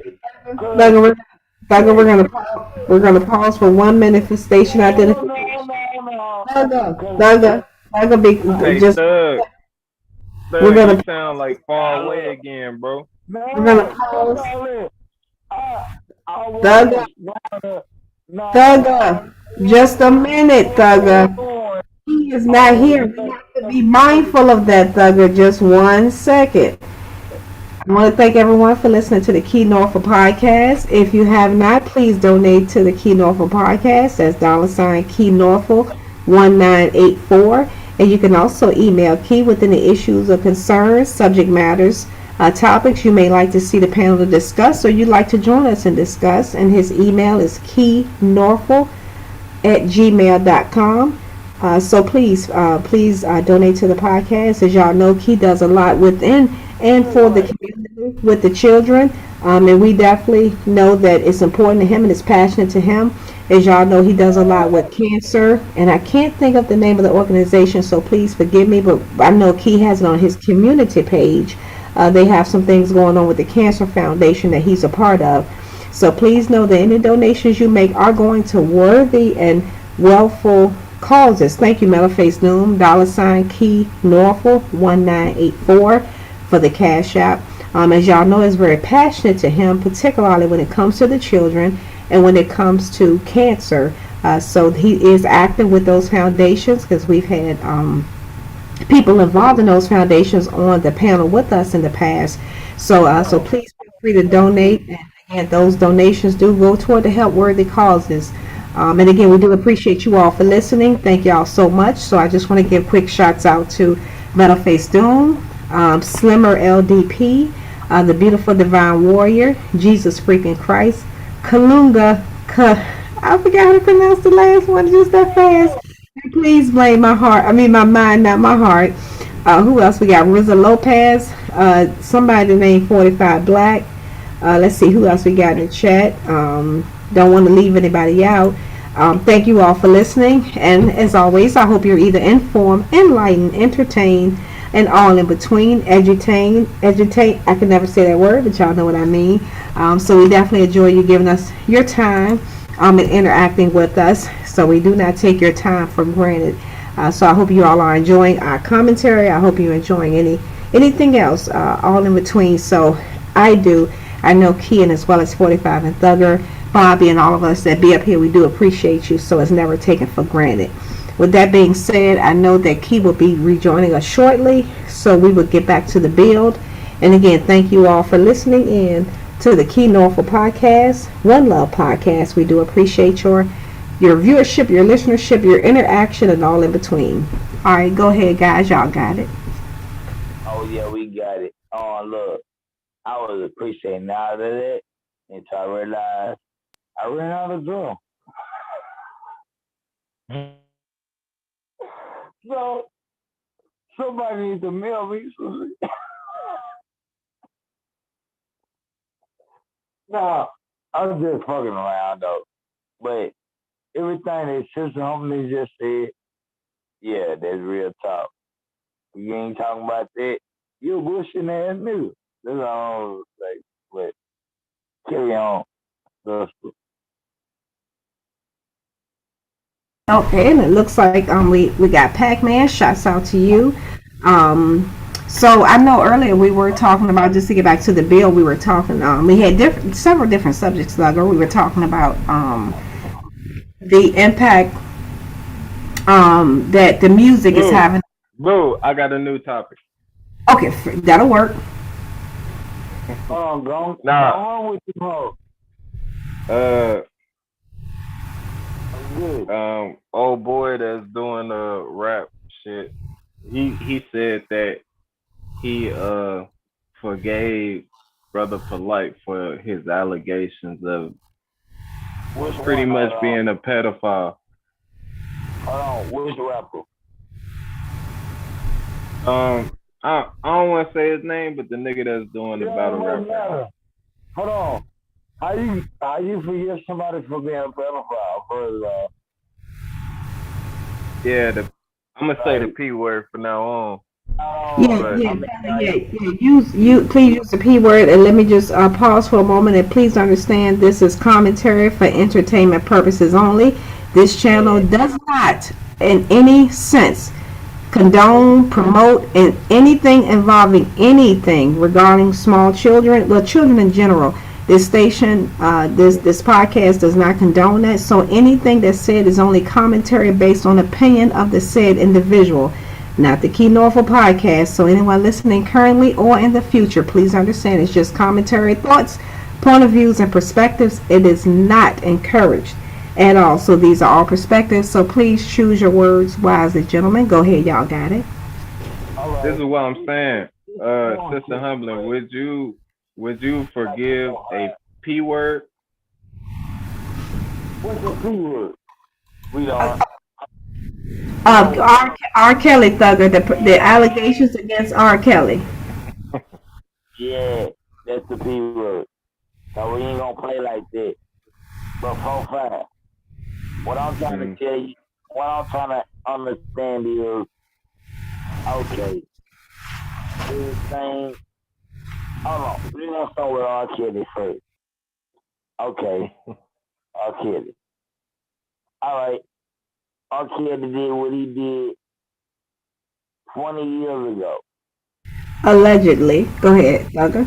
Allegedly, but they bring this shit up 20 years later. I don't give a fuck if it's 20 years ago or not. At the same time, I feel like your boy. You know what I'm talking about? I mean, like, even if I'm 13, 14, 15, yeah, nigga, I know if I'm getting pissed on. So, if you're getting pissed on, you know, get out the way. If you don't get out the way to getting pissed on, now, only reason I'm saying this because I started fucking when I was 13. So, I'll carry on. I mean, look, you can say what the fuck you want to say or not say, but Hey, Thugger, I think it's good that Thugger don't get that specific when it comes to the ages.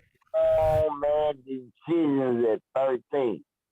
Thugger, you have to keep in mind, Thugger, you have to keep that in mind when you're saying certain things. We don't want anyone to, report this as, yeah. So just, I mean, you can say when you were younger. You don't have to get specific with the age. Go ahead, Thugger. I was just saying my age, but even my daughter age. I know my daughter started fucking when she was 17. Shit, I think she's doing better than me. I mean, like, I don't hate on my daughter. She a whole woman. She a whole female. When I was 13, I'm fucking somebody at 16. 3 years older than me. So, what the fuck you gonna tell me about that? So that means in the next year, she too old because she 18. But at the same time, different folks for different strokes within the street. Because it don't matter how old you are, it matter how mature you is. Because I'm going to tell you what my mama said when she found out about me was having sex. I'm 13 years old. Remember, mama walks in on me in the garage while I'm doing my thing. I ain't know this until 2 days later. My mama told my big brother, and my big brother had to come and tell me. He like, man, you know what your mama said? He like, damn, bro. Cause you remember, my mama Christian. My mama said, I didn't know that they was that managed. You know shit. That's all she had to say.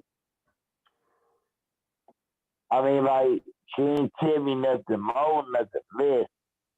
She told that to my big brother. I never heard this shit. I can just understand what the fuck she had to say when she caught me. When I say my mama looked at me, and I know she was there for like a minute or two.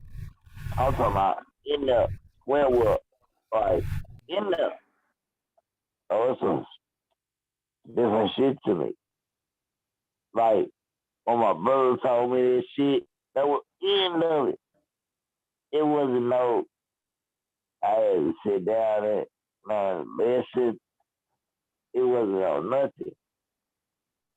It was like if my brother didn't tell me right then and there, I wouldn't know right then and there.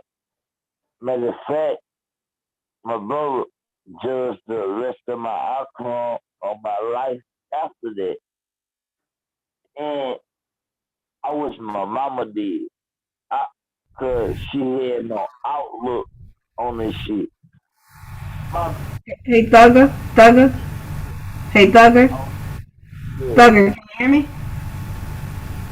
Can you hear me, Thugger? Okay. Hey, Sister Humbling, that's you. You got like a weird background. I thought it was Thug at first. Okay, so it's me. All right, wait a minute. That's what I was trying to figure out where it's coming from. Okay. Mm.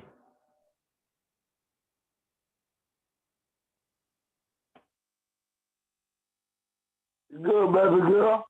I'm Yeah, trying to. I feel like Do you still hear something? yeah, it's like Wait a sound minute. like machines fucking or some But I shit. can't hear you at the same time. I mean, like, you coming in to me, but I need to hear you, though. Because it don't matter with a real nigga. One thing about a real nigga, he always gonna listen. He don't give a fuck if it's from you or anybody else, my nigga. Because I heard this shit a long way. Did you hear my Sister Humbling? Yeah, I'm trying to figure out what's going on because I can't hear anything, but yeah, it looks like I may have some feedback. Do y'all still hear something? Humbling, where are you at right now? I can hear you right now, but can you hear me? 1 second. Y'all got it. Let me try to figure out what's going on. Yeah. Get your mic. Get your mic ready. We here, baby girl. I'll get it twisted. Go to a quiet room. We gonna hear you. That's the thing. I haven't moved from where I am. That's why I'm trying to figure out what's going on. I mean, I've been sitting in the same spot this entire time. There be that Wi-Fi sometimes. Hold on, Sister Holly. You know I'm camping right now because I got the new Wi-Fi and I got it today. I don't know. So I know I ain't cutting up and I know I ain't cutting that. But the one thing about it is Sister Holly. You better not be cutting that because I know your Wi-Fi is good. Yeah, the long stroke. What are you talking about? I'm listening. Yeah, Kalunga, right. Go out and come back in. Well, Sister Humbling, if you got the host, you gotta pass it to me so the shit don't end. So 45 is just only in the same spot right now. 1 second. No, Wi-Fi. I'm on right now. Folks, you talking about? See, yeah, I thought I wasn't on, but look, I got Wi-Fi today. I ain't had Wi-Fi yesterday. But today, I got Wi-Fi. So you want to trip? No, you with my boy 45. And y'all to go. Yeah. Y'all know the best first. Oh, you talking about one thing You see about it. Hold on, you 45. What'd you say, bro? Nah, I was gonna say, you see, I don't know if I'm coming in super clear, but shit, I ain't got no background. Hey, Humbling. You always come in super clear. I'm just trying to figure out. You know what I mean? Humbling. Nah. Cause he ain't carrying no more. Correct. Yeah. Humbling. I still got that. Me and Keith got that Boost Rock. Got that Boost Mobile phone. But guess All right, what? is this better? Mm-hmm. Okay, this is better. Yeah. It is bad. Okay. Hey, I just switched my Bluetooth. Hey, Sister Humble, I got Yes. the Wi-Fi today. I got the Yeah. So listen, just a moment, Doug. Let me give shouts out to the chat again. Thank you so much, Sister Popcorn. I see you there. Kalunga, Keith Weston. Shouts out to you. Let's see who else we got. All right, yeah, thank you all for joining us. We're about to get back on topic now that it looks like I'm clear. For those of you that may be wondering, where is Key? Key got kicked out of Zoom and we're trying to get him back on. So in the meantime, salute the bug Wi-Fi. So in the I got a topic. In the meantime, we're gonna just keep building and interacting. So just chat, know we see you and we're interacting with you, and we appreciate your thugger. Yeah, I appreciate you too. But so you gotta salute to my Wi-Fi. And salutes to Thugger's Wi-Fi. We're so happy that he's off the monthly data plan with Wally World. So shouts out to Thugger. Now we got to get him to take his medicine. Check this out. Known as the greenery. Go ahead, 45. You got it.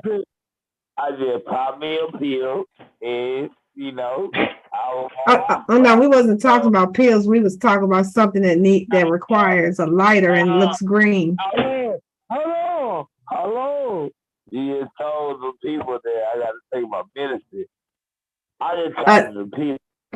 You talked to the men, but that need to take 1 or 2 pills. So I know what the fuck I need to be taking so I can get on your level. Because if I'm taking that pill, what I just say? See, just right there. I need to take 2 pills. Hey, Sister Popcorn. Yes, that is Thug Life for real. Yes, that's him. And Popcorn, I would love for you to join us. It's because right now it's just me, 45, and Thugger. And I would definitely have some different voices, some different points of views and perspectives while we're waiting for Key to come back. Yeah, I'm carrying right now. I feel like LeBron. 1 second. Hold on 1 second. Y'all. Check this out. This is the new topic. What's your favorite comedians? Because that's always funny, enlightening. Hold on. So y'all go ahead. You ain't gonna play with me like that. You know it's gonna be Eddie Griffin. He dope. Y'all go back and forth. I'm gonna eat real quick and then I'm gonna get back on. Yeah. Y'all run it. My nigga is Eddie Griffin. Now, tell me y'all niggas, because all niggas be thinking about this shit. Yeah, I ain't got to think about it. I ain't gonna lie. It's Eddie Griffin with me, but run that shit. Let me know. Eddie Griffin.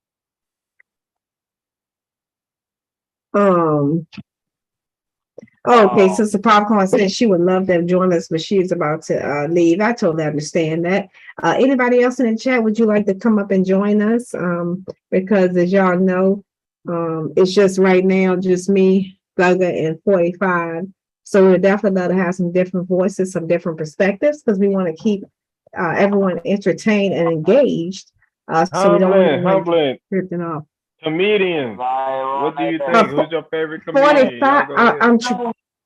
45. I'm trying to get some more people on. In one time in a moment, you pull up here, we're gonna tell you the truth. So you want to hear the truth? Thank you, Kalunga. I need it right now. Thank you so much. It's like a romper room. I know. Thank you so much. So yeah, we're going to discuss the topic, but I'm also making sure that I keep things in line for Key, because right now that's who we're representing. So I want to make sure that we hold him in high regard when we're talking. I don't want to for it to go way off base. So that's why I'm trying to make sure that we keep the chat engaged as well as within ourselves. So go ahead, Thugger, you got it. We're gonna tell them regardless. I'm gonna go what they had their opinion on and nothing like that. But at the same time, hey, don't tell them the same thing. And then we don't tell them the same thing. I'm pretty sure, the next person gonna tell them the same thing. So if they don't tell them the same thing, you know what they're gonna do. They're gonna send it to our algorithm. They're gonna send it to our science show. Whatever. Yeah. I ain't gonna lie to you. I mean, like, nigga, they still in my dumb shit.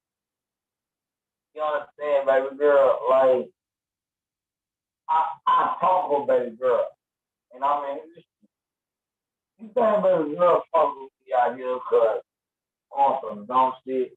Nah, baby girl fuck with me because she fuck with a real nigga.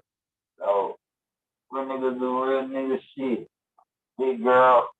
Thugger, what are you talking about? I'm not sure because we can barely hear you again. What are you talking about, Thugger? Oh, you come back hear me?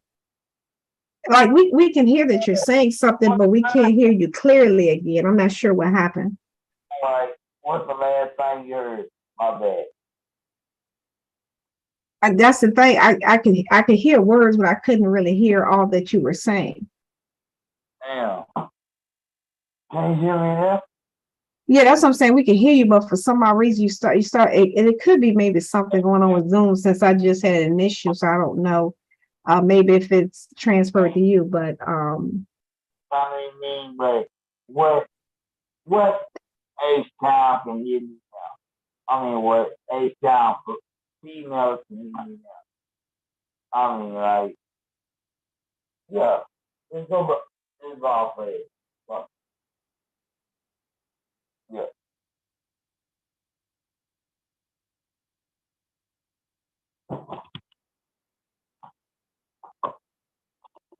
Exactly.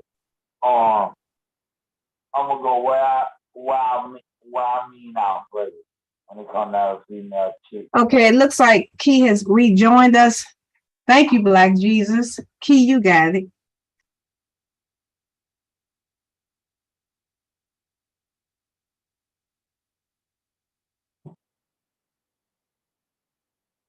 No. At the same time, I was just trying to tell you how I feel about the females that I see out here in these streets. You mind it?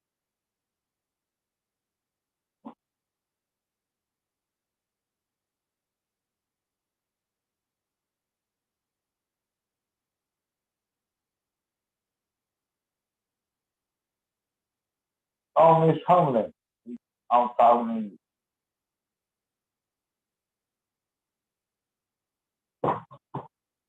I'm sorry. Can you hear me now, Thugger? I hear you now. What you said? Okay, now I was trying to get Key re-engaged. I was engaged too, but he didn't say nothing at the time. No, he just rejoined. He just came back up. So I'm trying to make sure that he can hear us so we can hear him.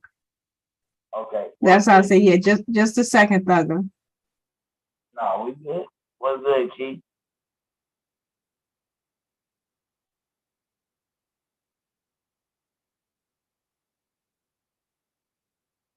Keith, what's good with you, bro?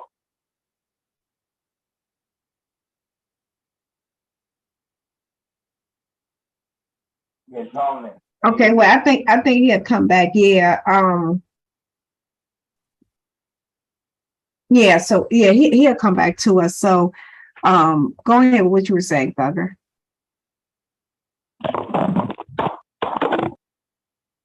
Yeah, we're definitely gonna have to change up and adjust the energy because I see we've lost quite a few people. So I want everyone who may have left. I hope they come back. Look, hey, they kicked me off of this shit. Oh, go on, Keith. Yeah, they wouldn't even let me back in this motherfucker. Yeah, my internet was tripping like a bitch. I'm back, y'all. Can y'all hear me? Yeah, we can hear you. Okay, yeah. Hey, was y'all having some internet issues too?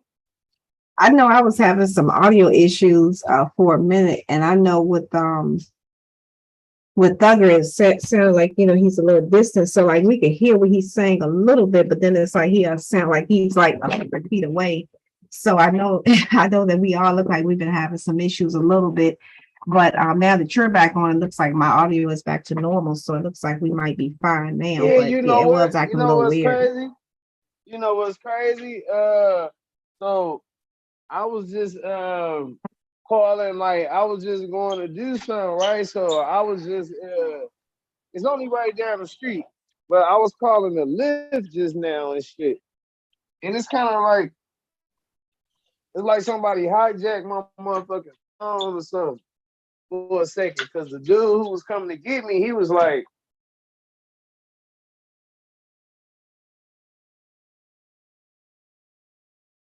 man, I don't know. It's just with your fucking phone, man. He like, my whole I'm like, bro, my whole podcast tripping right now. I can't even get back in. He like, yeah, that's why I ain't come get you, because I ain't even know where the fuck you was at. He like, I just started getting worried, man, and shit. You know what I'm saying?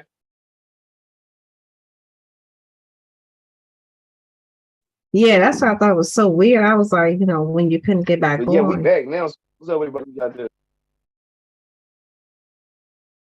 You bored out, Sister Humble. Yeah, I'm back. We back. Yeah, okay, Mike check, can y'all hear me? Yeah, I can hear you, sis. Okay, good. All right, cool. Hey, chat, we just want to confirm if y'all can hear us okay. I know we had some issues, but it looks like everything is back to normal now. So what is it? 1 in the chat if you can hear us? I think is it 1 for yes and 2 for no? Just put a 1 in the chat if y'all can hear us. And Hey, shouts out to everybody. Yolanda. What happened to the police radio? What the fuck? I don't know what was going on with my audio a little while ago. Yeah, and I've been sitting in the same spot the whole time. I was like, what in the world? I just went crazy. Yeah, nah, they was fucking with your boy. I couldn't even. I'm like, damn, man, I can't even get back in on the truck. Okay, so we got a 1, so it looks like we're good. Okay, all right. So go ahead, Key, you got it. Salute. Yeah. Oh yeah, we back. Yeah, I just really wanted to. I'm gonna roll up some. You know what I'm saying? I had to go get me some Mexican food and shit. You know, I woke up feeling Mexican today. You know what I mean? Mexican food, the best food. That's racist. I woke up. All the hair I had left on my body was straight. I was pigeon-toed and bow-legged. I said, "Fuck, I'm Mexican today." Hey, what type of food you get, Key? I want to know, goddammit. I want to know. I'm gonna step away for 1 second, y'all. And some rice and beans, man.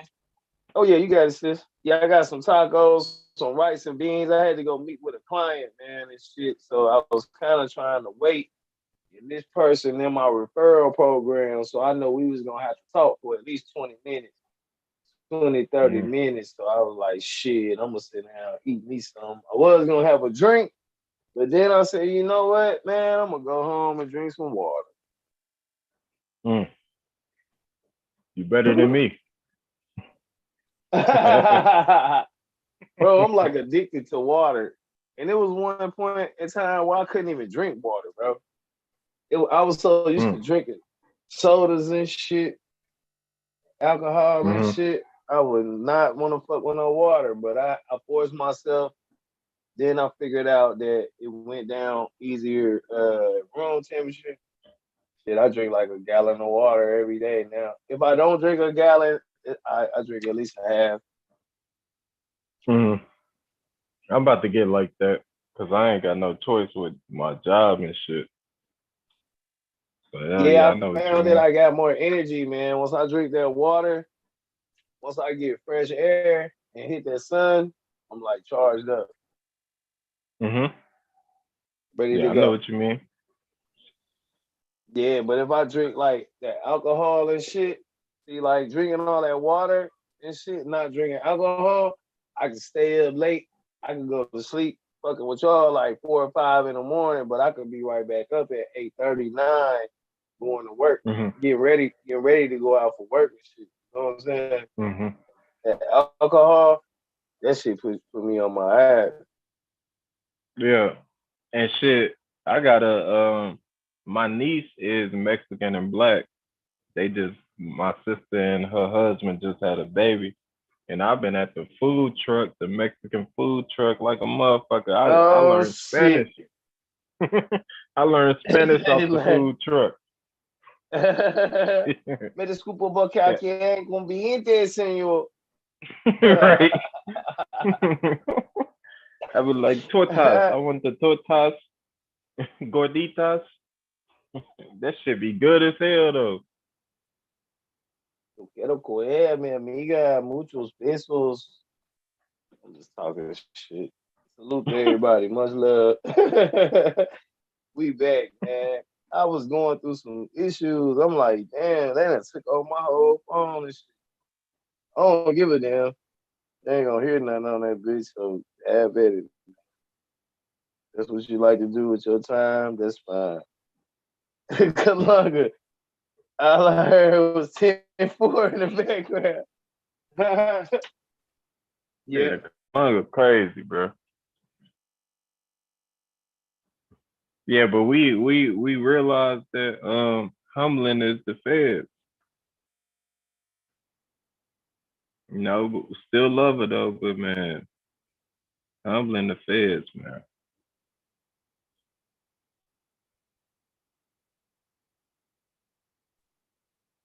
Can y'all hear me? That nigga said he heard 10-4 in the background. Yeah, I can hear you. You hear me? Yeah, it's weird because like when the pauses happen, it make you pause longer on my end, and then it speed up what you say like real quick. Like this internet shit weird. Yeah, this some shit. Yeah, I can hear you, thug. I don't know what's really going on right now, though. No, I can hear you. And it took me like 5 minutes. You want over on that shit. I get saying. Doug, you kind of muffled, bro. I am. Do your thing, man. Bro, what's happening right now? I don't know. Man, I don't know what the fuck going on. Can y'all hear me? Yeah, I can hear you. I'm back. Yeah, I can hear you. This shit tripping, man. It's a little discouraging, man. What the fuck is going on? I don't know. You just sounded like the chipmunks for like 30 seconds ago on my end, but I think the YouTube is probably like hearing us clearly outside of Thug. But I don't know, man. This shit been tripping for the past like 3 hours. I'm hoping that not me, but I mean y'all should be doing good right now. I can hear y'all loud and clear. Now you clear. I can hear you better now. All right. So, yeah, I can hear you. I can hear y'all. Humble and keep on the clear us thing. But I didn't hear what they were saying at first. So I wanted what they were saying. I was just keep my mic. Oh yeah, it done fucked me all the way off. It's fucking up the energy and shit. Yeah, we gonna have to move out. We gonna have to move all the way on. Go ahead, y'all got it. Shit. Like I was trying to make this shit kind of lighthearted, and I started talking about who the best comedians, but like I was just kind of spitballing. So, do y'all got any topics in your mind? Yeah, man, I'm gonna sit down and roll something up here in a second. Yeah, that way I ain't trying to kind of multitasking and shit. I'm gonna grab this trash real quick. Yeah, I don't really know what's going on. Maybe it's the internet connection, or I don't know. But oh shit, yeah, I'm Well, gonna have to I'll leave this say shit this: alone. do your thing, and I'll just talk about some shit about like comedy and shit. My favorite Oh yeah, go ahead. comedian, You good? for sure. You My you favorite good? Cause I'm gonna comedian. leave that shit alone. hmm I'm here. My favorite is Patrice, and the reason why I say it, cause like the manosphere niggas, like they like Patrice is kind of like they god and shit. They take his talking points and all that shit, and that's cool and shit. I ain't hating on them niggas, but I don't post them out there or whatnot like this. On this with I'll travel for my niggas. I'll follow my niggas.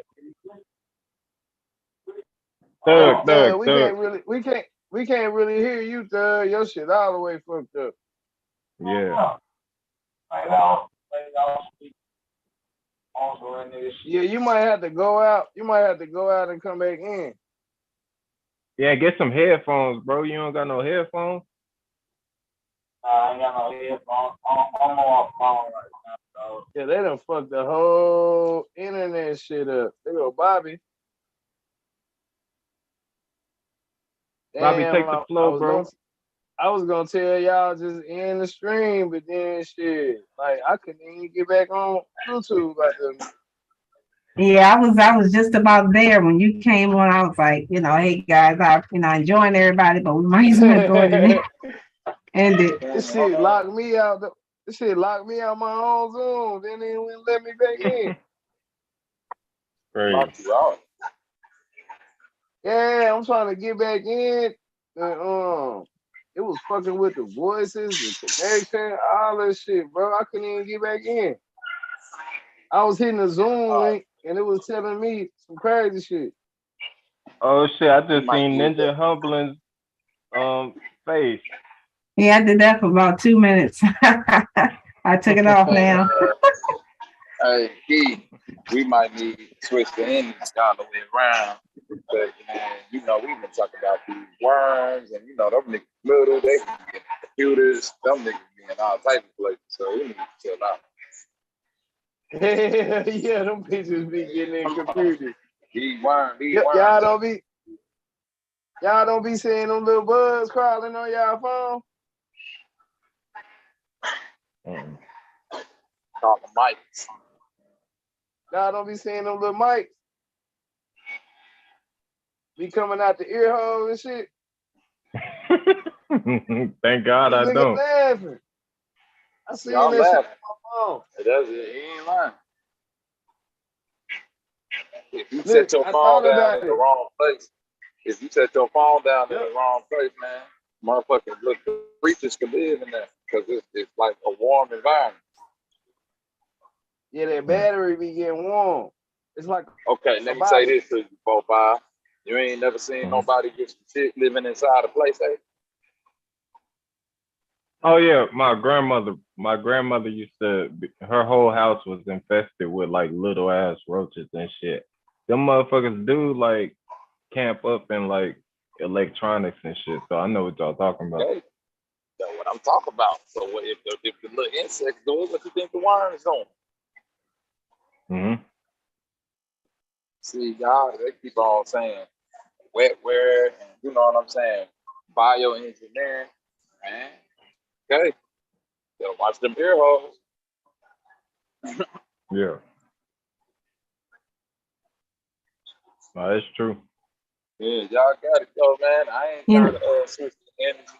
I don't know what I missed. What's interesting though, I will say this, especially when 45 just mentioned it, think about his grandmother. What I noticed too, y'all, is that whenever I was at anyone's house who lived in a quote unquote hood, quote unquote, or lived in a poorer environment, more impoverished environment, disadvantages they like to call it, there was always a presence of roaches, no matter how clean they were.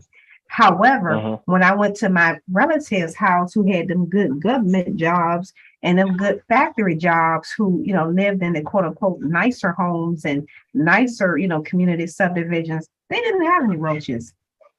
But they didn't treat for them either. It's like they just weren't there. They never sprayed, nothing like that. And even now, I've never sprayed for a bug, but I do not have problems with roaches. Whereas on the other side of town where some of my relatives live at, they're family. Maybe it's just me, but that just seemed like a weird coincidence. I don't know. Y'all got it. Yeah, that's not just you, Sister Humble. Them little roaches that we got in the project, that's a mix between the German and the Asian. That came over with the age. You see what I'm saying? So that's not even like it's like down now. Whether they put them bitches there or if it just I'm gonna say they put them there. Fuck them. They put them bitches there. Like you said, Sister Honey, it don't matter how clean you keep your house in the project, you cannot get rid of them bitches. But I'm gonna tell you, back in the day, I'm gonna tell you some real shit, Sister Honey. My granny knew how to keep roaches out the crib in the project, right? And it was a few people who knew this trick, but it involved more bugs. So if you go to an older person that's staying in the project and they got cobwebs up in their house, right? They'll tell you not to knock it down because spiders eat roaches. Interesting. So they would rather have like growing up in the project, like when we were sweet, my pops and my granny used to always be like, "Nah, don't sweep them cobwebs. Don't kill the spiders. Spiders eat the roaches." Like to this day, I'm still like this. Sister Hamlin, like shit, nigga, I eat the motherfucking roaches too.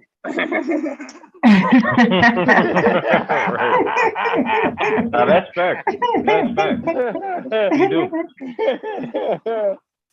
Hell no. Hell no. That is true. Yeah, it is. You do eat the roaches. Yeah, that's true, whether we like it or not. Whether you like it. One that crawled up in your ear like your mouth before when you was asleep. Yeah. Man. Shit, and if you done had some raisin bran up in that motherfucker, boy, you done ate about 9 roaches. Yeah, in your life, yeah, for sure. If you done, I'm gonna tell you what's raisin bran, sugar smack. Sugar smacks. I remember sugar smacks. Yeah, sugar smacks was invented to disguise roaches, man. Y'all ain't know that? That bitch was brown. Yeah, sugar smacks was brown with a little black streak going down the back. That bitch, man. Brown and shiny to Look up a sugar smack right now. You're gonna be like, damn, this looks like a little roach. Yeah, them hoes look nasty. Man, I remember I was eating Frosted Flakes one time and I poured that shit and I was eating, and then I came across something, that shit hit my teeth and I felt the legs. Nigga, I threw up and ran. That nigga said he felt the leg. That happened to me. I was about 6 years. I was about 6 years old, boy. That shit happened to me. Fuck me up. I go down and take another scoop. Look down, it's just a roach floating in that bitch. I'm like, oh my God, man. What the hell? Yeah, them essential oils, but I'm gonna tell y'all something that worked for the roaches when we got down south. We got that motherfucking cotton poison. Boy, that cotton poison, that shit run everything away. It's gonna smell strong as hell for like 4 days. Cotton poison. This shit cotton poison look like milk. Yeah, cotton poison. This shit look like milk. Oh, okay. I ain't never heard of that. Spray that shit out, nigga. I'm talking about no snakes, no spiders, no roaches, no ants, no nothing. You ain't talking about borax, is you? Nah, this shit called cotton poison. Matter of fact, it's like a some shit that people was making back, like my great grandma and them and all them motherfuckers make this shit. Gotcha. Okay. So it ain't Yeah, no cookie this shit come out going white. by. It come out white and milky like milk, but I think it got something to do with ammonia in it. Gotcha. Whatever That you makes put sense. in that ammonia that make that ammonia turn milky and shit, boy, that's bad shit. The mothballs, they used to put mothballs everywhere. Right.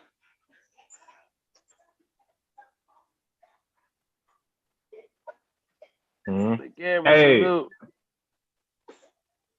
I don't know why you ain't no moderator, Willie. Damn, you was a moderator. yeah, I was tripping about that shit. Man, what happened? YouTube bullshitting. Man, YouTube, man, I don't know what the hell going on with this channel today, man. Yeah, But it's they blocked me from Philly channel. What? Yeah. I know it was something. Yeah, I'm blocked. You blocked? I'm not. Yeah, because remember when I was saying the other day when Philly kept dropping the stuff in the chat, and I was like, bro, I don't see nothing. But everybody else was was seeing last it. night. Yeah. That's what I'm saying. And I know that's what it is because I got another YouTube account to that like that fuse email, right? When I go on there and go to the thing, I can see everything Philly type.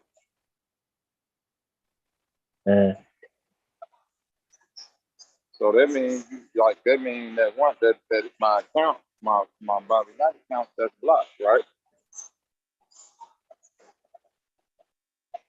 Or something. You know what I'm saying? It gotta be that. Philly did it. Right, and I ain't saying Philly did it because I know he wouldn't do nothing like that. You know what I'm saying? I don't think so.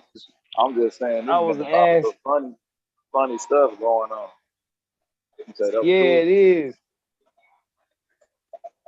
It is. Motherfuckers disconnecting, numbers jumping. They be 1 minute they look like this, next minute they look like this. Yeah, man, I swear. No, go ahead, you got it. No, I was gonna say that happened like a month, maybe 3 weeks ago. I remember you was in OG Philly chat trying to get on the panel, and you couldn't even see the pin link and shit. Remember, I was like, what the everybody fuck? kept saying, Bobby, you tripping. I kept saying, man, maybe like but guess what? I had to do the same thing then. I went on my Like That Fuse and it popped up and I ain't think nothing of it. I thought maybe I need to like set my computer because I ain't familiar with it. But I'm glad you noticed that 4-5 because I did say that about a month ago when I was trying to get on OG channel. Like, man, it ain't nothing pinned to the top. It ain't like I don't see what y'all see. Man, I just couldn't get in my own shit, bro.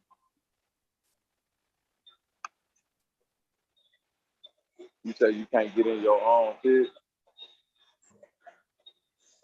And I'm talking about, like damn, I had to keep I can get in. The link?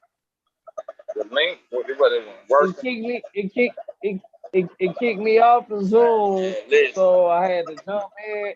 I had to jump in through YouTube.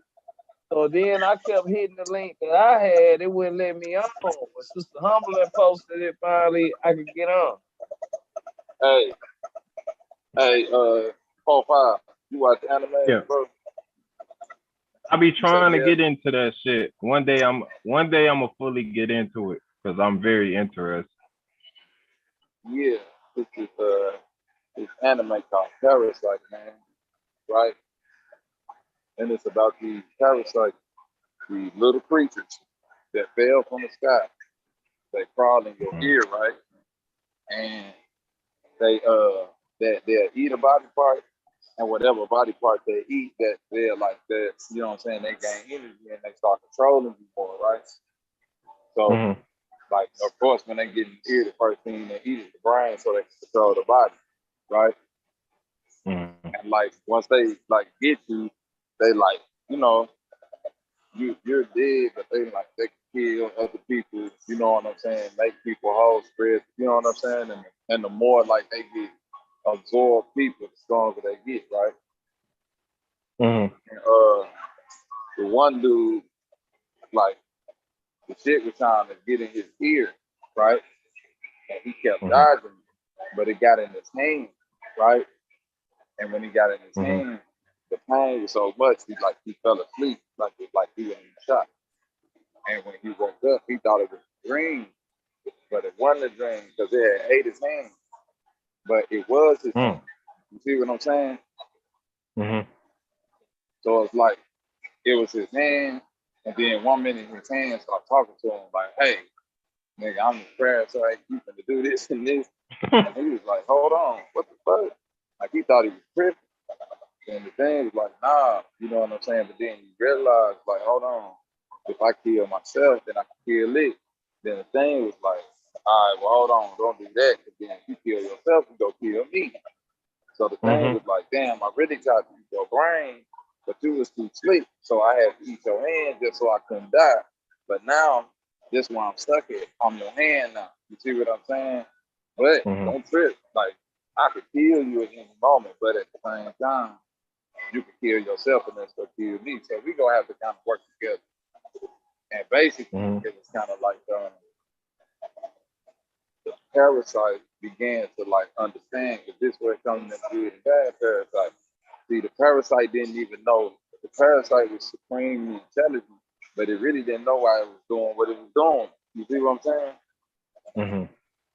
So once the parasite, like the one that was in the dude's hand that didn't get a chance to eat the brain and had to live with the human, he was like, damn, so we really just killing humans just because we could be eating like rats and this and that. Like we could just be, you see what I'm saying? Yeah. So basically, the whole moral was he had to basically end up working with the host, right? Yeah, working with the host. He had to end up working with the host, and the host had to work with him. You know what I'm saying? That's where like the symbolism of that, like good bacteria, like bacteria that burn. So good wine, bad wine. You see what I'm saying? Like with certain probiotics that you put in your stomach, bacteria, little microorganisms, parasites that eat your teeth. You see what I'm saying? They'll eat the stuff that's in your intestines in order to make it healthier for you. You know what I'm saying? But then they still got to be kept in the balance. You know what I'm saying? That's where it comes to the thing being in his hand and not in his head. You see what I'm saying? So it's like a yin and a yang. Right. So I like by it being in his hand, that's like to me, that's like showing control. Like, okay, you got this thing, but it's like you still have a level of control. So know how to utilize, know how to purge yourself, do this, do that, get rest. You know what I'm saying? Because he was having to go to sleep at certain times in order to like not tire out the parasite. He was having to do it was like, it was a wild thing. But other parasites, once they got to their brain, you were straight zombified. But the parasite got your memory too. So it's like this nigga know what to do, but he just doing it based off of, robotic movement. He ain't got no feeling to it. You see what I'm saying? And this nigga like the parasite that eats the brain, that's the one that's like, man, fuck it, I don't give a fuck. I'm just here to eat humans. Like, that's what I'm here for. You see what I'm saying? Like, nigga, what are you like? Why are you questioning? Like the parasite in the hand was getting questioned by one of the parasites that ate the brain. Like, nigga, why is you even questioning me? Like, nigga, we here to eat them. You trying to like, you see what I'm saying? But they have a high level, low level conversation. You see what I mean? Yeah. That shit like the Matrix or some shit. Yeah. That's like when the nigga was eating the steak. Come on now. You see what I'm saying? That's how that micro macro shit works. When you go macro, you go micro, that shit become macro, man. That shit get big. You feel what I'm saying? That shit start to expand because like you start to feed that thing. you know, and that's like this what you trying to say, man. People be pulling shit out their body and they did the nigga several times bigger than that. You feel me? Mm-hmm. Like just think about that. You like so were you ever really you? Right. You hear what I'm saying though, 4-5? Yeah. You got shit growing in you that's 10 times bigger than you. So like, how can we say you is ever really you, or at some point you became something else? Mm-hmm. And you It's know, no we noticed different that from people. it's no different from being like a kid and like you just out there doing shit. And then you hit like 14, 13, and then you start thinking like, damn, I try to hit a lick on this one nigga that's like a great person. You know what I mean? Like you playing sports and you giving your all the sports, but you skipping school. Like you start thinking like, damn, like what? Like I'm really a dumb motherfucker or some shit. Like I'm like a robot. I'm fucking up my own blessing. Right. Like I'm doing robotic shit. I can't even like you ever do something and then you get caught and it be so fucking dumb. Somebody be like, why did you actually even do that? Or even if it ain't something where you get caught, it can just be some dumb shit where you like, I'm gonna jump off this thing right here, right now. I'm gonna run out here and do this. Y'all be like, what the what was that? Why did you just like you see what I'm saying? Bobby, I got a perfect story for that shit. I was following a nigga that was like a nigga that used to steal from people. And I got a 20 from my mom when I was like probably like 11. So he was like, oh, we gonna hit a lick with it. So we walking around, this Mexican dude, we see this Mexican dude, and we like, yo, could we get change for this 20? And he pulled out at first he said, nah. I'm listening, bro. At first he said, nah. And then we started to walk away. And then he was like, nah, come back. He pulled out a whole roll of money. And my homeboy was supposed to take the money and we gonna run. Man, he took my 20. He pulled out his money and my homeboy reached for the money and missed. So now we looking dumb as hell. I just lost $20. And he take off running, so I take off running. And after that, I was like, I'll never steal from a nigga again, bro. I was like, that's all I need. That's my lesson right there. God was good job, bro. You don't know who that was me. Dude fuck around people. What state was you in at the time? Austin, Texas. Oh man, yeah, that's Cartel. Yep. That's Cartel. Yep. So you better stop fucking with the really And at the time, I'm walking everywhere, so shit could have happened to me, because that's an essay that lived in the apartments that was all Mexican, and I'm walking by this apartment every day. Yeah, them Julios don't give a fuck who they slaughter. They like it's like let me put it to you this way. They don't care who they slaughter outside of their race. Yep. That's facts. And shit, I remember when I was in middle school, the only real fights that was going on was Mexican versus black. I still remember when we'll get out of school, the Mexicans will walk on one sidewalk and the blacks will walk on one sidewalk. And whoever had beef with a Mexican dude that day, they come to the middle of the street and they fight. Can y'all hear me? Mm-hmm. Oh, okay. Yeah, the motherfucking Mexicans. You caught a righteous blessing by not getting away with that there, boy. That might have been the last little money you ever spent. Right. And then how old y'all was? It was probably like 11, 12. He was a little older. Man, my homeboy that made me do y'all it. probably thinking on some dumb shit like, man, Mexicans, man, y'all probably didn't even know how tough Mexicans was back then. My best friend is Mexican, and he beat up every nigga that has a problem with him, bro. And he'll probably fuck around and die for me. That's my nigga.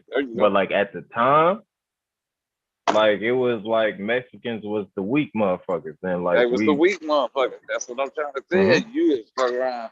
Cause dude, one finna chase you if you got the money. He's gonna start shooting at your ass.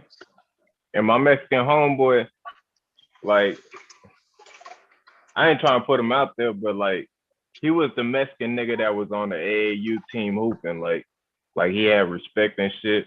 He fought everybody. Everybody was, all the essays was scared of him. And like, I be joking, because obviously I be on here joking. I be joking with him too. And he gets serious when I talk about like his respect and shit. He be like, bro, like these essays that you might have been cool with or you seen, like them niggas was scared of me, bro. Like he used to always tell me that niggas got a weak chin. Like he used to always tell me that his dad always told him that like blacks, like most Mexicans are scared of blacks, but they got a weak chin. They knock out easily. And I couldn't even like come back at him. I was just like, you low key right. Yeah, he's not capping on that. Cause see, this is why they said you gotta knock the Mexican out early.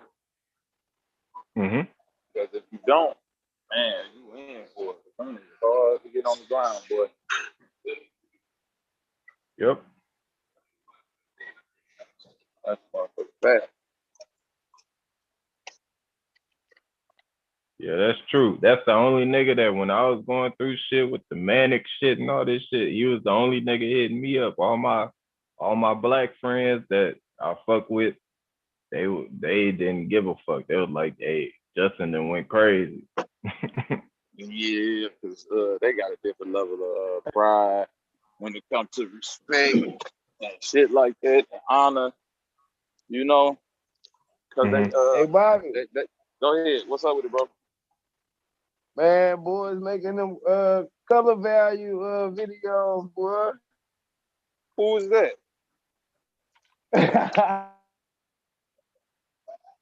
Nah, you capping. Boys, niggas doing RBG.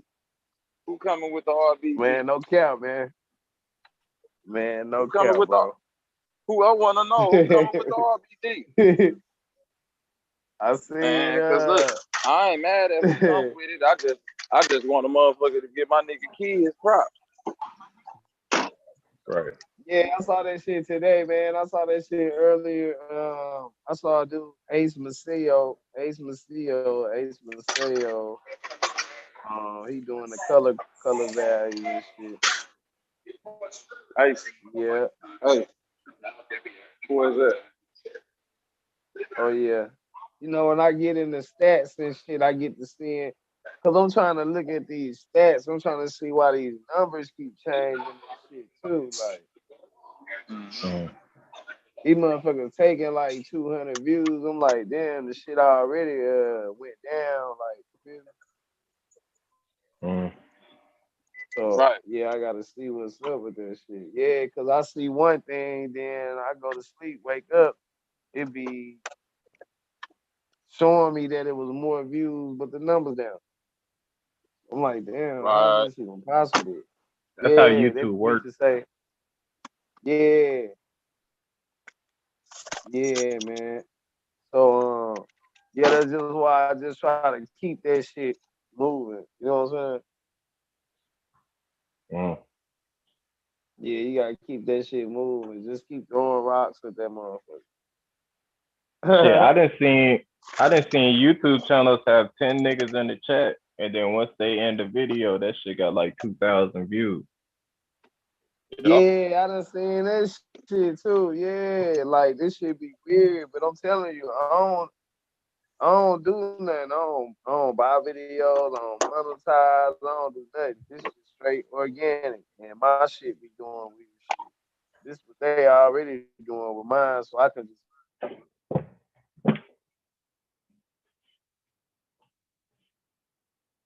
Imagine motherfuckers will be like, imagine how this shit. Yep.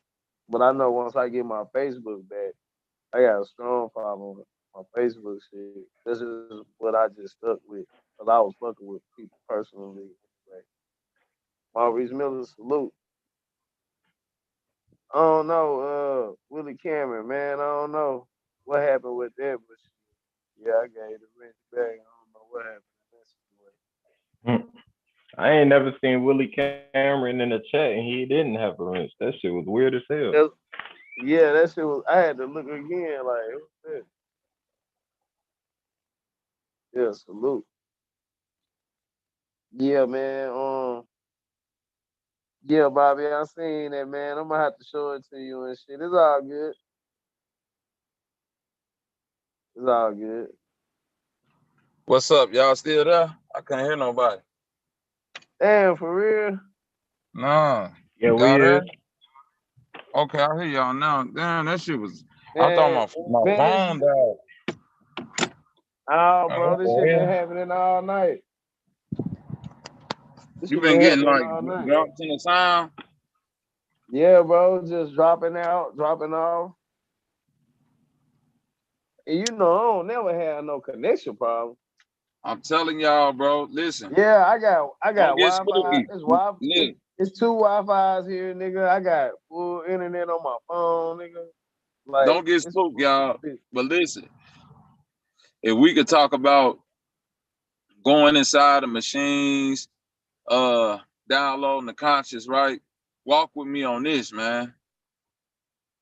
Is it far-fetched to believe that the enemy we looking for, really, when we say it can't be a human, is it really like, is that saying really true? Like, when we say it's not human, what if these things, these parasitic things that's inside our body that's coming from the dark places, the so-called dim ones, the demonic places, you know what I'm saying? When you go from, like I said, macro to micro, and you look at these things, this will literally be called waking nightmares, living demons, nightmare creatures, you know what I'm saying? Vampires, werewolves. This what these things look like from a macro micro.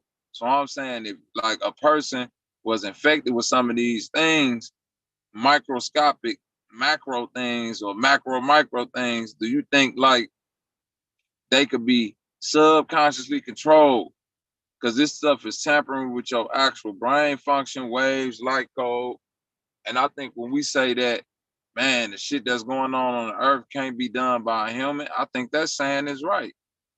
And I think when we say it's a robot, I think that's right too, because the mind of a parasite is robotic in nature. It just it's only thinking to feed on, like the feed on whatever, the life source.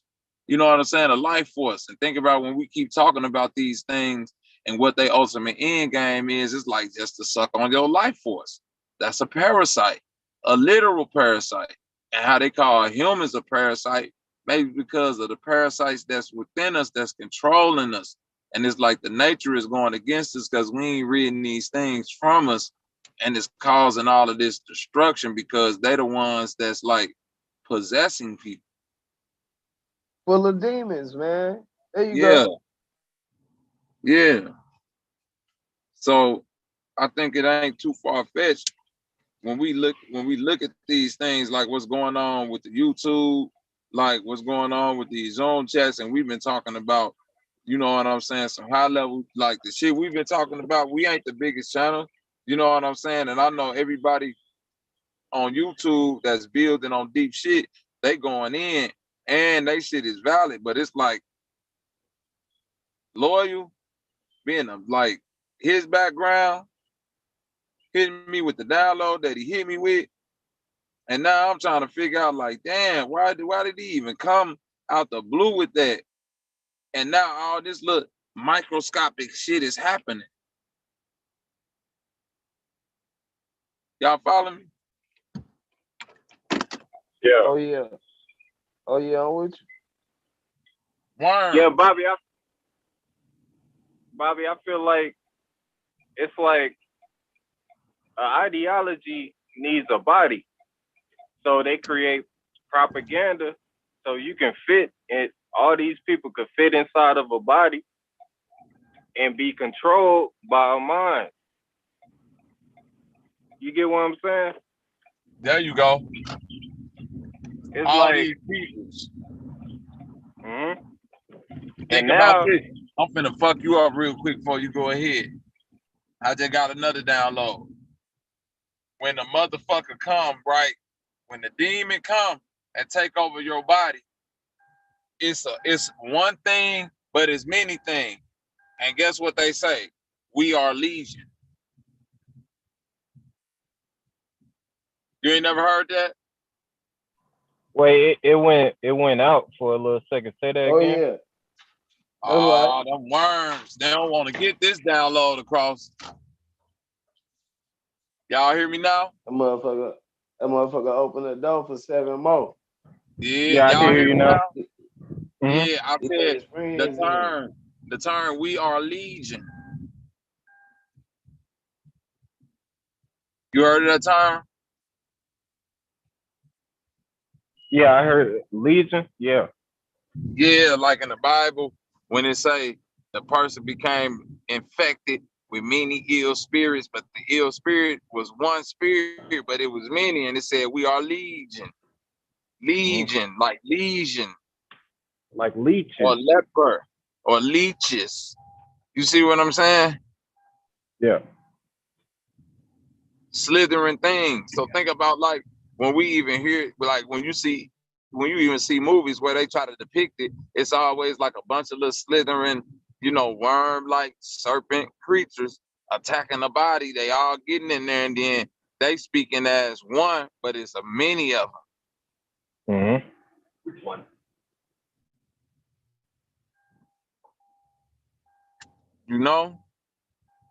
This shit right here is like, man. So it's like it's starting to make me think like it's getting more nefarious than what we think it is. I think that the whole white people being the devil, I think that might have came from they might have been the first ones to come in contact with these certain type of things and introduce them into the human experience. You see what I'm saying?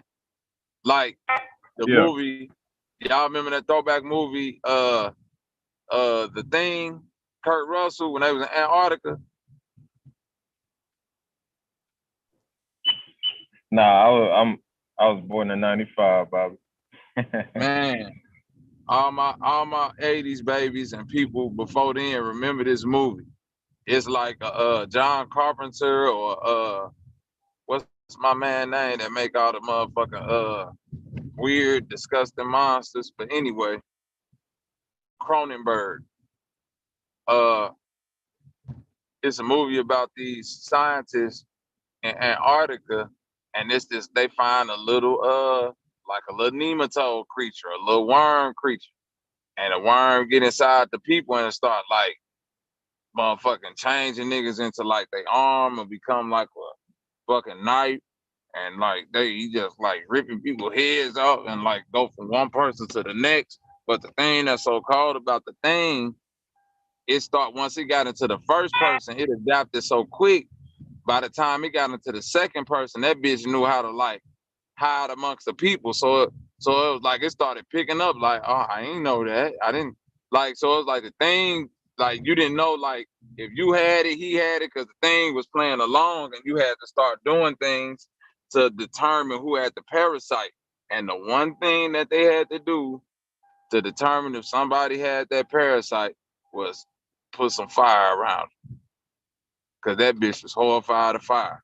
So anytime, you know what I'm saying? So once they figure that out, when they start coming around there, light that torch and like put that bitch close to you. If you start freaking out there, know your ass got that parasite in you there, set your ass on fire.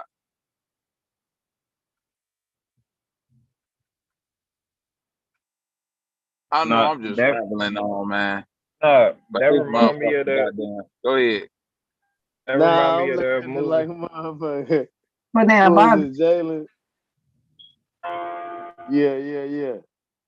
He said they just set your ass on fire. Yeah, that's some real shit right there. Yeah, because that shit started coming out when the heat get on. There you go. It start coming out. Yeah. That shit start coming out, and they know when it start coming out, you gotta already be on fire, so this bitch can burn up on the way out. It's like your body. When your body heat up, it produce mucus, and it push it to a point where it's gonna come out of it. There you go. And guess what you feel when that shit, you healing. When that shit push that shit out, and it wrap it up in that mucus and start pushing it out, and you might get a boil or a pimple or blackhead or something. What a motherfucker say they feel like not a blackhead. Blackhead is when you leave that bitch alone. But I'm saying like you get a boil or a pimple or something, and that bitch hard, they'll be like, man, this bitch hot. This motherfucker hot than the bitch, like a volcano, right?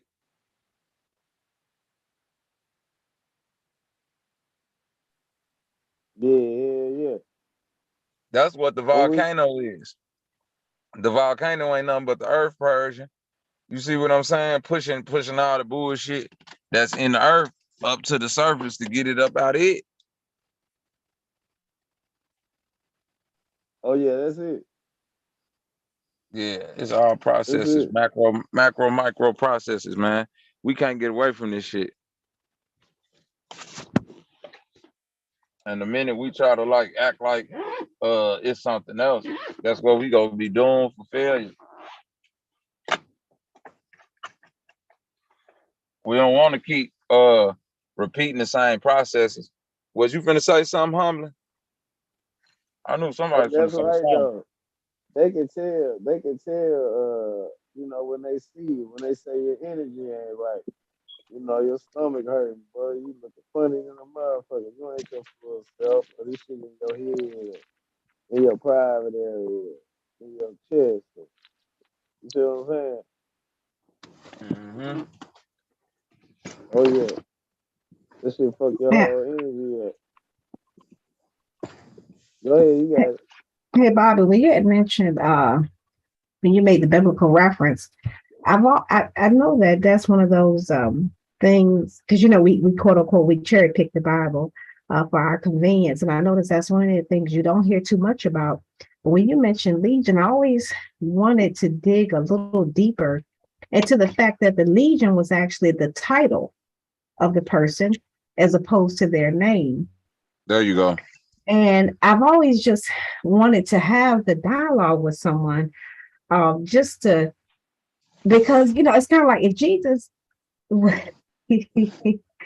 I'm sorry, just every time I think about these stories, like okay, no one was there, but I digress. But we have to believe it as if it's absolute. But if Jesus was talking to someone that was possessed by a bunch of demons, I've always wondered that according to the text, when he asked the man his name, he said that my name is Legion, but not that's my birth name. Not it's just he was possessed. Yeah. Right. So my question has always been, especially when I first heard about it, my question has always been with anybody, why is it that number one, we don't really hear about we hear about Jesus talking to the prostitutes and the less than, but we never hear people talk about Jesus talking to those possessed. Now, if I remember the text correctly, Jesus didn't pull those demons from Legion. Legion went on with those demons and they never left. Am I right? Yeah. No, matter of fact, okay, go ahead. I'm finna tell you what he had to do, Sister Humbly. It get even deeper than that. He had to send the legion back to where it came from. So he had to put the legion back into the pig and then run the pig into the ocean so the pig can drown. That's how the story went, I think. Something like that. Because see, that's the thing. I never really got deep into it because I have read the Bible front, back and forth. And if I'm not mistaken, I think that story is in Luke. I know it's in the New Testament. But and like I said, I don't remember vividly, but I always just kind of wonder why is it that when I took all these, biblical courses, college, went to Bible college and all these things, because I was like, okay, I don't believe none of this, but obviously so many people do. It got to be something maybe I'm missing. So I would have thought at some point it was just me. I was like, maybe I'm just not getting what they're getting. I never get happy. Any of those things never happened to me. maybe as people, as the old folks like to say, you ain't praying right. So I'm thinking I'm just not doing something right.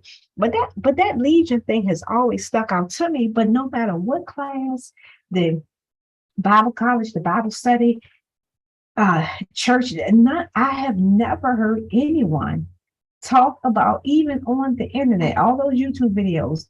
If you do a Google search, a YouTube search, probably for a um a sermon on Legion, if it yields 100 results, I'll be shocked. And of those 150 of them are probably by the same person. So you're right, Bobby. I've always wondered, when we talk about demon possessions and possessions of those natures, when we think about exorcisms and things of those natures, they never make the reference to Jesus and Legion, who is still nameless. But I digress. Yep. You got it, Bobby. But see, they make the reference to Solomon, because I'm gonna tell you why. Because see, Solomon was the soul of man, and Jesus will represent the spirit. But see, it take the soul of man. That's why I say Jesus had to go to hell to get the key.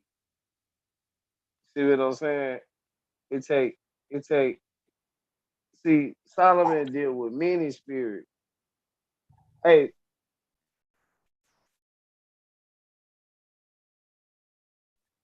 See, Solomon deal with many spirits. You know what I'm saying?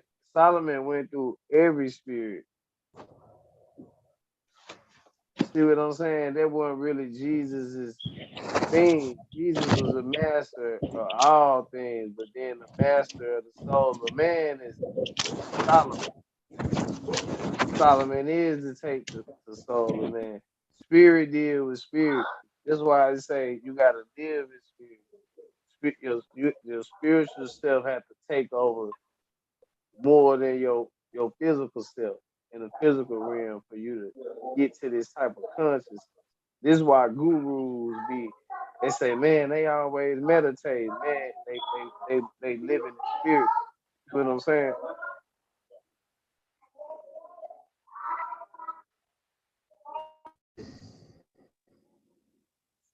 But yeah, Jesus mastered all. He brought back old boy from the dead. He casted, when he casted the legion out from the man, he casted them into the pig. But they were so mad because they wanted their body. Their body could do more than what the pig could do. They went crazy and ran in the water and drowned themselves. He cast them out, the man and the pig. They got mad because they wanted their body. They ran in the water and drowned their damn self.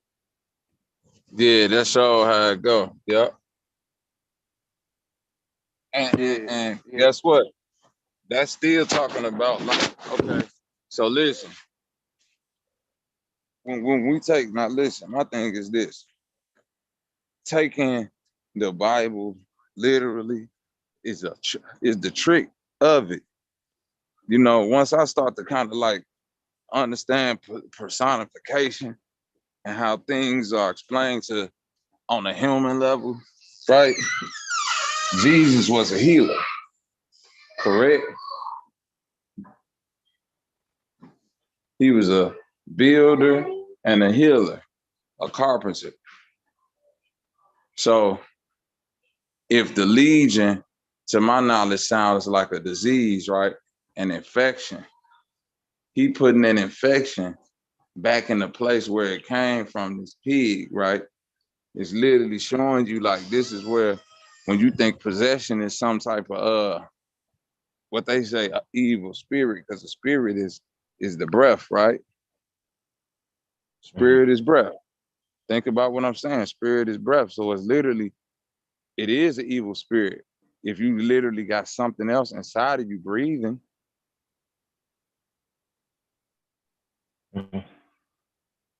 You see what I'm saying? They keep us connected. That's why, science and religion was never a disconnect. It wasn't never two separate things.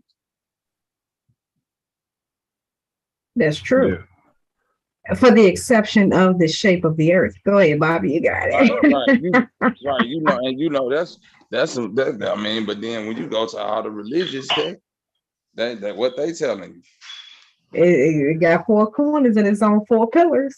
Man, I'm just saying. Say So it's no like, mention of a ball or a sphere or right, anything that's considered round. right. They talk about the covering that stretched above us. You know, Yep, that's the the only firmament. thing that you Yep. could deal with. You know what I'm saying? That if you want to talk about some ball, but if you talk about the land we walking on, nah, it didn't express very clearly what that is, not just here, but in a couple places. So it's kind of like once you apply that and then start to do the science, you got to start to ask yourself, damn, these books that they've been saying is fake. It's like, why is the line of truth so parallel in them though? You know what I'm saying? Why is it saying this and saying that? But it's like, is it really saying this or saying that? Or is it the way that I'm perceiving it that's saying this and saying that? Mm-hmm. Yeah, not to You your know? own understanding. Right. It's like, you know, you not only do you not know Japanese, you don't even know that the menu you looking at is upside down. You see what I'm saying? Mm-hmm. So it's like it's a double negative. It's canceling out itself. You thinking the Bible is a thing that is not. Then you also thinking that the people in it is real. And Bobby, Yep. when you say that, that remind me of the map. Right. It's the truth, but it's a lie. Mm-hmm. That's how they get themselves out of karmic repercussion. You know, that's how you try to kind of curb that and avoid that. I'm gonna give it to you. It's both of them. Right. It's the truth and a lie. It's the Rubik's Cube. It's the truth. It's for you. Guess what? That's why they gave you this is why they gave you the Da Vinci Code and shit. This is why they put this shit out there. Shit about solving mysteries and all that kind of shit. They put this shit out there for a reason. Then they flood it with all different kind of information. But it's just like you get that Rubik's Cube right. Shit, it's a line up. You know what I'm saying? That's real shit. Yeah. It's a double edge, man. That's the snake tongue.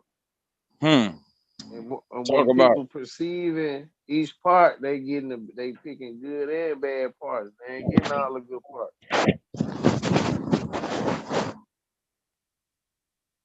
Mm-hmm.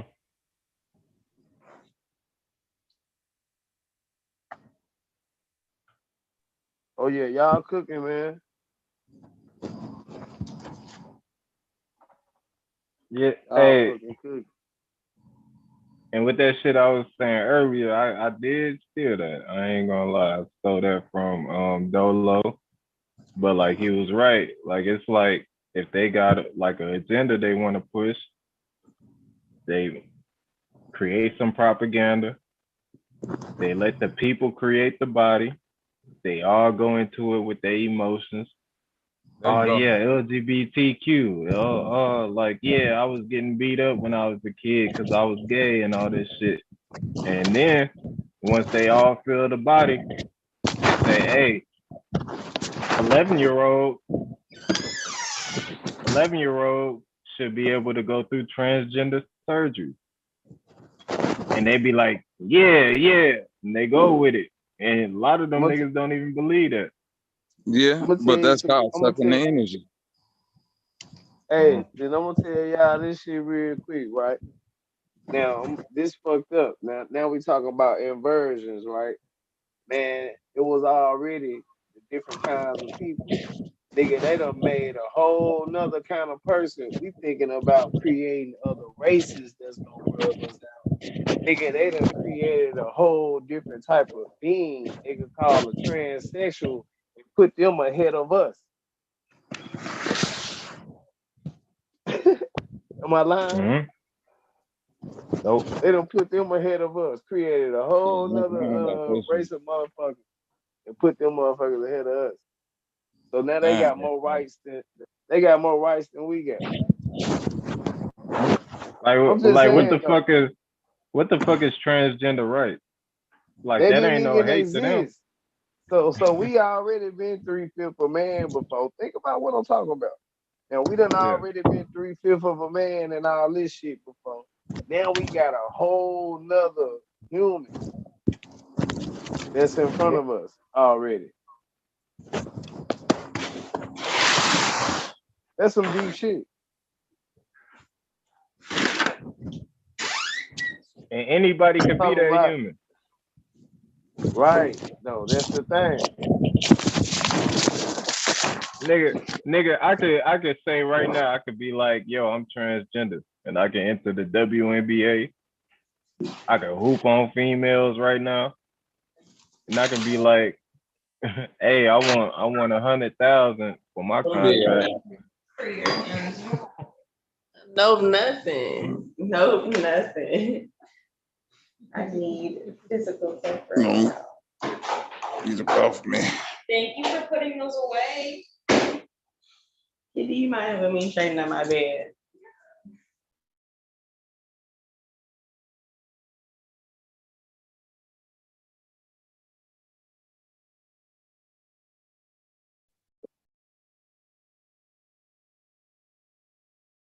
I want to give shouts out to the chat. Thank you all for listening to us. Pac-Man, Huma Phoenix. Let's see, we got a OG with us. Who else we got? Damn, I was on mute this whole goddamn time. I'm Craig Howard, Kenneth Powell. Shouts out to you all, Reggie. P45. I'm sorry, P56. My apologies. Look, I'm Shouts on your out brand. Maurice Miller. Shouts out to everyone in the chat. Thank you all for listening. Thank you all for engaging. Hope you all are enjoying yourselves. Anybody, please feel free to join the panel. As you can see, Key just dropped the link. And we definitely appreciate your participation, your engagement. Don't forget Key's Cash App, $ keynorful 1984. And you can also email Key at keynorful@gmail.com. Your questions, concerns, and all in between are always welcome. Key is always engaging with us. And as y'all know, he supports many charities that are dear to his heart. So we just want to thank you all for your listenership, your interaction, and all in between. You guys got it, since everybody's back. Hey, salute, Maurice. Yeah, salute, Maurice Miller. Man. You know, every time I hear that name. Oh, yeah, always. Yeah, every time I hear that name, I gotta give sure, yep. my little brother, man. My little brother Maurice Miller. Salute, man. That's man. Oh, shit yeah, salute. Yeah. Salute, man. This my wife twin brother, man. This our little brother, man. This my little brother. Salute to him. Maurice Miller. Love you, Reese. Salutes. Yep. Always. And salute to Peace, you, love, and Maurice power Miller. to you, beautiful Huma Phoenix. Hey, Sister Humbler. Yeah. Hey, Yeah, man. Keith. Hey, I love your intro. It was beautiful. Oh yeah, I usually try to take that moment, huh? But look though, you might as well go on let 4-5 know how you feel about him because we know he right, man. Right. I always think about your boy, man. It's all good. I appreciate it. Look, let me go ahead and put clarity on what happened. 45. 45. It's Aquila. That's Aquila sister wife, man. Y'all That's tripping. right. That's right.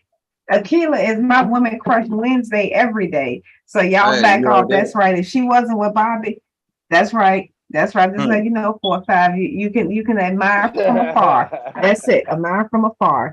And so just for the sake of clarity, because I don't want 45 thinking that much of himself. When I was giving shouts out to Reggie P56, there was a comment about 45 right below it. I was trying to skip 45 as I often try to do. But you know how that fly just keeps, no matter how much you swat it, it just keeps coming back. So I was just trying to make sure I covered everybody. Lady E, I'm sorry I did overlook you. So shouts out to you. Thank you so much for joining us. Yeah, Huma, please join the panel. Anybody, please come and join us. We'd love to have you. Because 45, we just want to try to mute him as best as we can. So please feel free to join us. And Maurice sends his salutes. Bobby, he's sending his salutes. All right, gentlemen, beautiful divine warrior. I see you. All right, y'all got it. Divine warrior, human phoenix. All the ladies in the chat, come shut me up, man. I'm about to get on the ass. Salute to the OG. Salute, Pac-Man. Salute, Humor. Salute, Maurice Miller, Divine Warrior. Salute. Oh yeah, Kenneth Powell. Lamar. Yeah, go ahead. Y'all got it. Man, go ahead, Sister Humlin. God damn it. Yeah, Reggie so Pete, salute.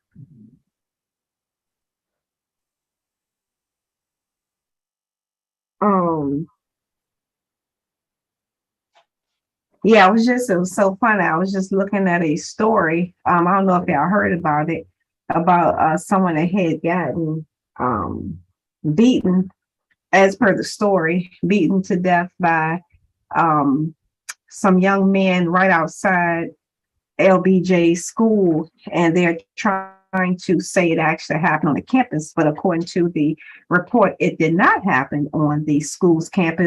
It was campus that was right outside the school.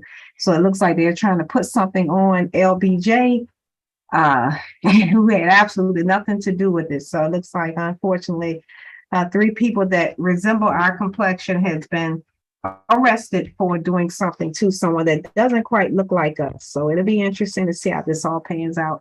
All right, so it looks like Key got it back up on the screen. So what are we talking about now, guys?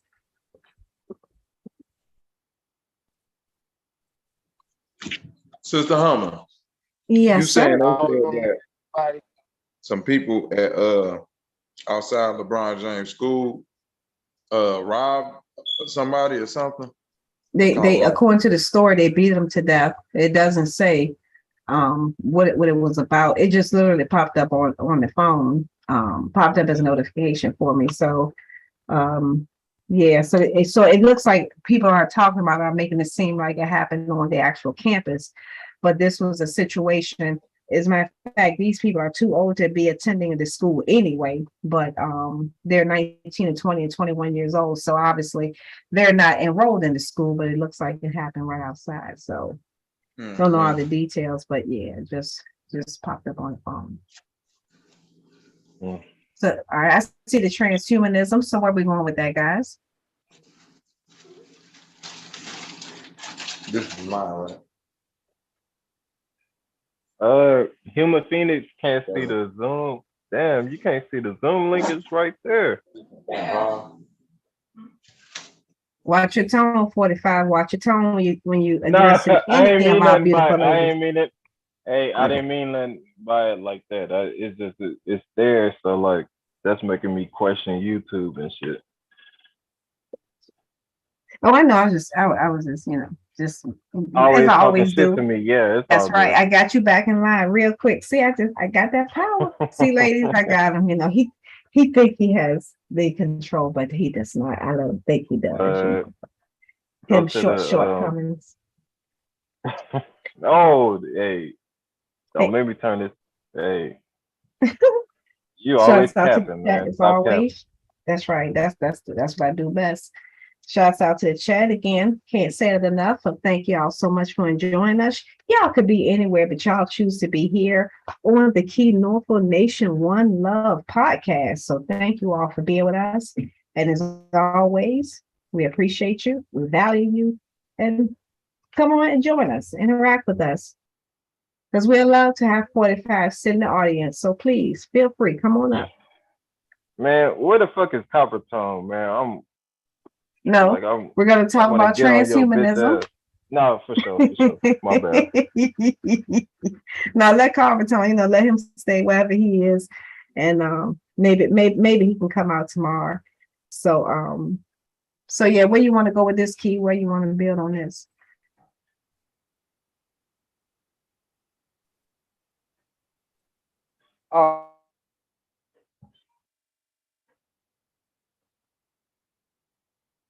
Oh yeah, I'm just grabbing some. Go ahead, y'all got it.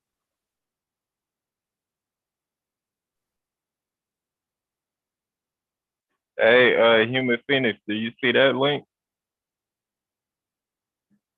But Sister Humbly, you always got something on your mind, so go ahead and talk. Peace, guys. Much love. Thank you for having me on the panel. Peace, peace. There we are. Salutes, peace, and love. You got it, huh? So, like just last year, I was in Philadelphia, and for a little while, I was, going back and forth from Jersey to Philadelphia, and when I was over there, I like encountered 2 or 3 different times where one lady actually got killed right in front of me. Like it was a hit and run, and her body got like cut off. It was horrible to witness, and it was like to see it in front of your face, and everybody was in the street, and like it was a rainy day, and the car just like hit the girl and didn't come back or anything, and she was younger than me, and she lost her life, and it was really, really hard for me to witness that. And unfortunately, like the way like Philadelphia is set up is really strange with how they handle the crimes and stuff like that over there. I don't know about everywhere else, but as much. But the other incident was like the cop hit the pedestrian right in front of me, and I was trying to help the pedestrian, and she seemed like she didn't speak English or something like that. And it just makes me feel like people were giving me answers like this happens all the time, this is what happens here, but I felt like that's not the way that we should be handling certain things. Is like this is always happening, we should have better ways of, I don't know, dealing with things, because it's like it just seems like, that's why I said desynthesizing society, because it's making people feel like it's like a movie or something, like we're just watching a television show or something. Like people were like, not, they were getting like somebody got angry at me because I was videoing, and I was like, yeah, but I'm doing it because it's for the law, like it's for a scene, it could be used for something useful. I'm not doing it to post it everywhere.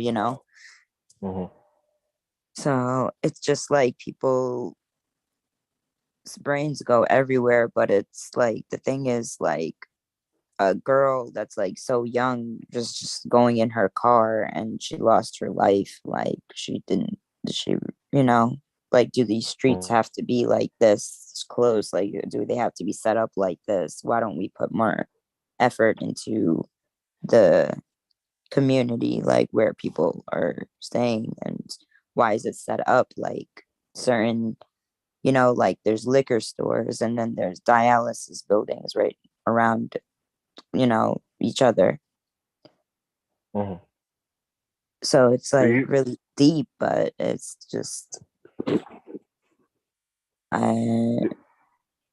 yeah. Do you feel like you got a depersonalization from like those, because those are dramatic like experience and shit?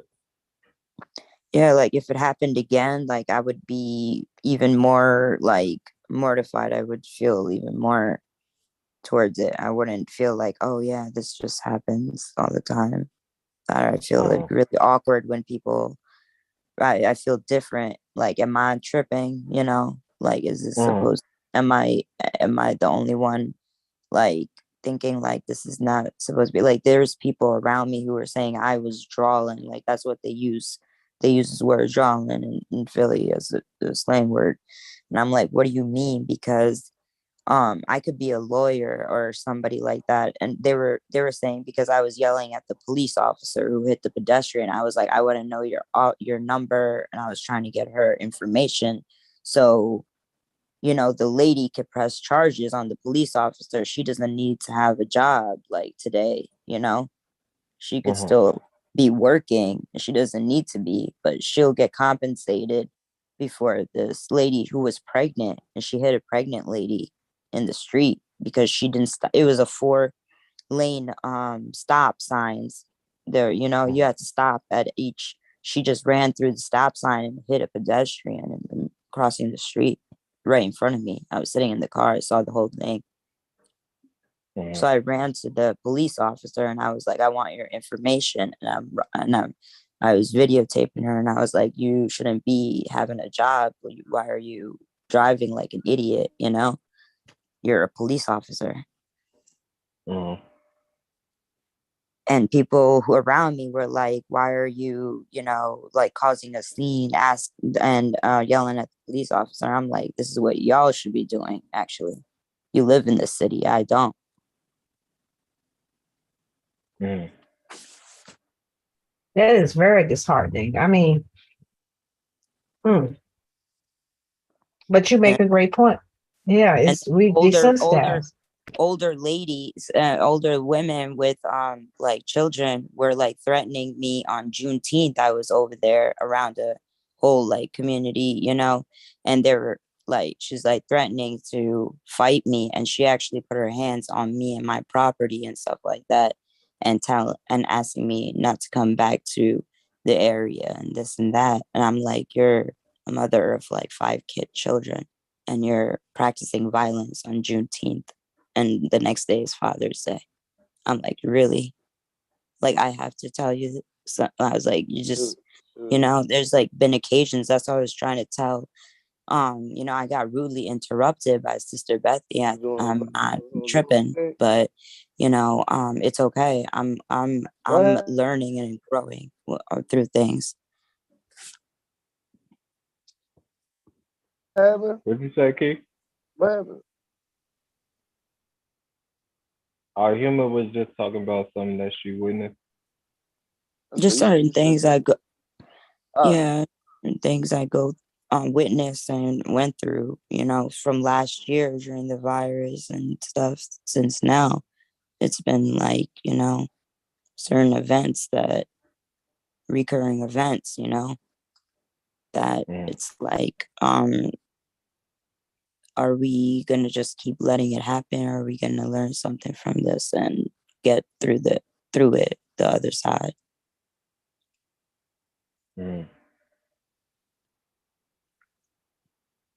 Because telling somebody to go back to their own country is not like fixing anything, you know. It's just like perpetuating violence and not, you know, kind of going backwards with things in my like intuition of things.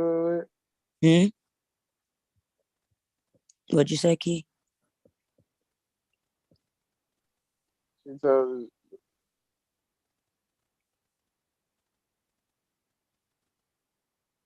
Yo, mic being fucked with, Key. Lady. Can you hear me? Yeah, I can hear you right now. Y'all can. Yeah. No, I was asking her, was it the lady? Was the lady saying that? Yeah, well, when I was trying to express this on Bro Sancho's channel, I was a little bit more like still angry and about things I was expressing it very passionately, and Sister Bethy got on and said, you know, don't use the word black, don't use the word brown. Then she said, go back to your own country, and she like switched up. Like first she was very you know, kind and to me in the panels and stuff like that, and I was supporting her channel. I was trying to learn what she was teaching about the tribes and everything, and you know, I was just supporting you know, supporting her channel and what and her on Bro Sanchez panel, and she spoke to me like, go back to your own country. You're just a like mistress here, like in this country. She was like saying really derogatory things that made me feel like it's very ancestral or like deep what she's trying to say, but she's not really saying everything. So I was trying to let her get it out, but I still don't really understand what um you know the beef was. And all I was trying to tell her was what that I there's violence, in the community, and how are we gonna get through it with more violence? Like we should maybe try something else, because even after violence, you could still talk things out. It could get reformed again, but it's like if you just let it linger, it's like we're not really getting through something. It's just something else is gonna happen until you learn something else, or you learn something, get through the other side. That's what my thing is. Like, what was the like full context of like what was happening? Like, how did it start? You know what I mean? Because I didn't hear that. I got assaulted at my job. I was working an overnight shift, and I got assaulted at my workplace by a couple that came in for like the second time, and she was drinking, and she came around the back and really she took me by the head and really beat me like violently, like she had rage in her. And I was just trying to protect myself from it. But when the police came and they asked for the description of what they look like and this and that, I have to say it was, their what they are like, what color they are. And I expressed that on Bro Sanchez channel, and Sister Bethy took it very negative when I said, oh, it was a Black woman that assaulted me. But I was just saying description. I was just saying her description, and I didn't mean it like, oh, like, I got assaulted. But my whole point was, even after I got assaulted, I told the woman that beat me, I was like, this is why your people is in trouble, because look at how you act, and you're a mother, you're a woman. I was like, and look at what you're doing on a Friday night, and how you're spending your Friday night and what you choose to do, here. I was like, I'm at a workplace. She got mad though. She got mad when you said that. What you telling her? That's why you Black. What'd you say? Nah. In trouble. Nah, I think my bad, Keith. Nah, go ahead. Nah, I think I know what she's talking about, because I think I was listening. It was like it happened like 2 months ago, right? Yeah, it was a little. Yeah, you know what I'm talking about. And like, I'll be honest, I remember listening, and like I understand where you're coming from, because that's a serious situation. So you like, if you go through that, you're gonna be like in a certain mood that people might not fuck with. Yeah, and you know what I mean? Like you don't get proper therapy and help and stuff like that for things like this. You talk to it with people around you and stuff. So that's all I was trying to do. Something like, so it became even more confusing for me, to be honest, after that happened. But like, this is what I mean by like, I understand, because like I didn't went through mental health. I didn't live in a mental health facility before. So like, I get what you're talking about. But when it comes to Black women have a certain what's the word? A certain chemical fake propaganda. No, fake propaganda to them as being like violent. And shit. So like, I understand your side, been through the mental health facility. And I also but understand, like when y'all say Black, sometimes you don't see like us Indians as like reflections all the time or something. They go. We're the same. So so it's like,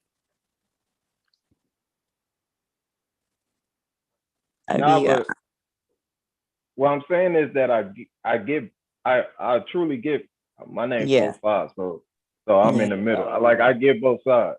Mm-hmm. So it's just like, I don't like when that whole violent narrative with Black women and the alpha male, y'all ain't submissive, all this shit. I don't like when that shit is pushed on them, because that shit really ain't true. But I also understand where you coming from. Like, I done been through traumatic situations, so like, motherfuckers don't be wanting to hear that shit. And it's like, damn, like this, like I done went through this shit, and y'all like, fuck what I went through. You get what I'm saying? Yeah.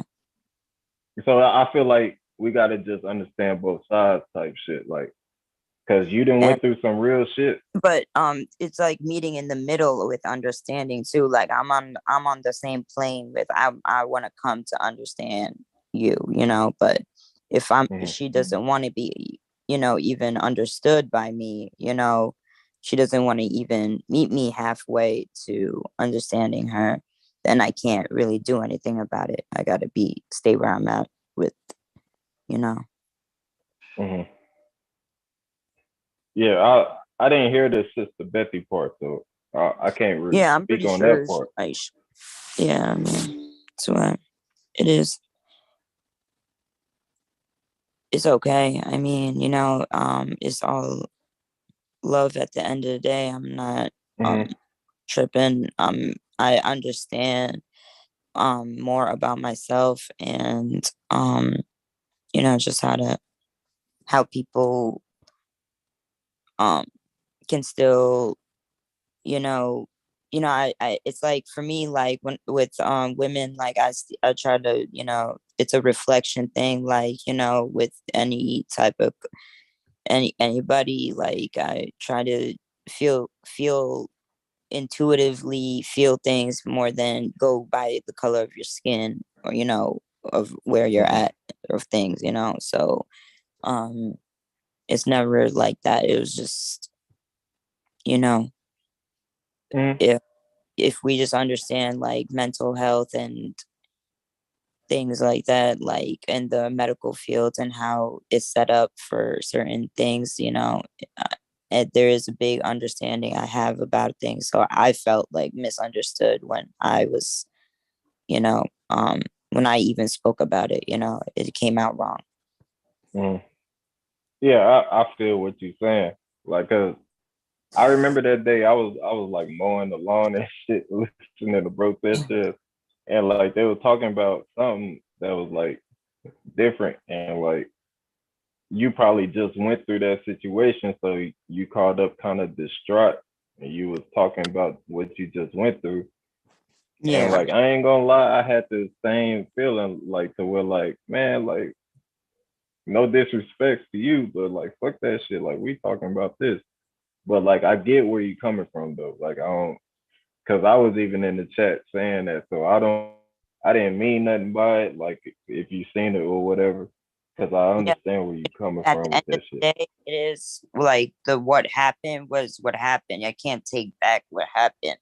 You know, like we got to take it in, you know, as it is, you know. Hey, salute, Jalen. Yeah, you finna drop out. Salutes, bro. Much love. Salute. Nah, but mental health is a big deal. Like, that's some shit that people don't really want to talk about. Let's get into some mental health shit. Let's switch the energy. Let's get into some mental health shit. For sure. Some mental health issues that y'all can spot out right now. Bro, it's like anybody who got any trauma feel like sometimes, and they can't express themselves around their family or friends directly around them, they're, you know, labeled as something, and they got to go through the system, which, you know, is another thing to get like therapy from sometimes also, and sometimes it helps. So it depends on the person, and sometimes you know, and the way that it's set up, it doesn't really hit the root of like the trauma of per se, but it suppresses it. They with the pills and the pharmaceutical industry kind of destroyed the healing of therapy and all that stuff, because therapy can be healing, but without the pills and all that stuff. That's all I'm gonna say about that. Saying that by experience. I know what you're talking about, because what people don't talk about is that if you are bipolar or schizophrenic, a doctor would throw 100 pills at you until you say, I like this one. So just think what that is doing to your body and your mind. Like, he probably causing the problem. Yeah, because they're creating customers at the end of the day. Like they get paid through, we don't even know. So it's like they just deal with us like a number sometimes, and it doesn't help nothing. People go through a lot of sex abuse, a lot of like all these kinds of drugs problems and stuff, and they get other drugs thrown at them. Like, don't take that drug, take my drug now, see if this helps. So you're just getting your energy manipulated back and forth from these things. Yep.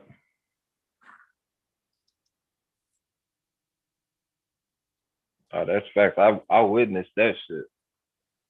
Like, I remember I was trying to enter the military at one point, and I was trying to get the mental health shit scrubbed off my mental health record and shit.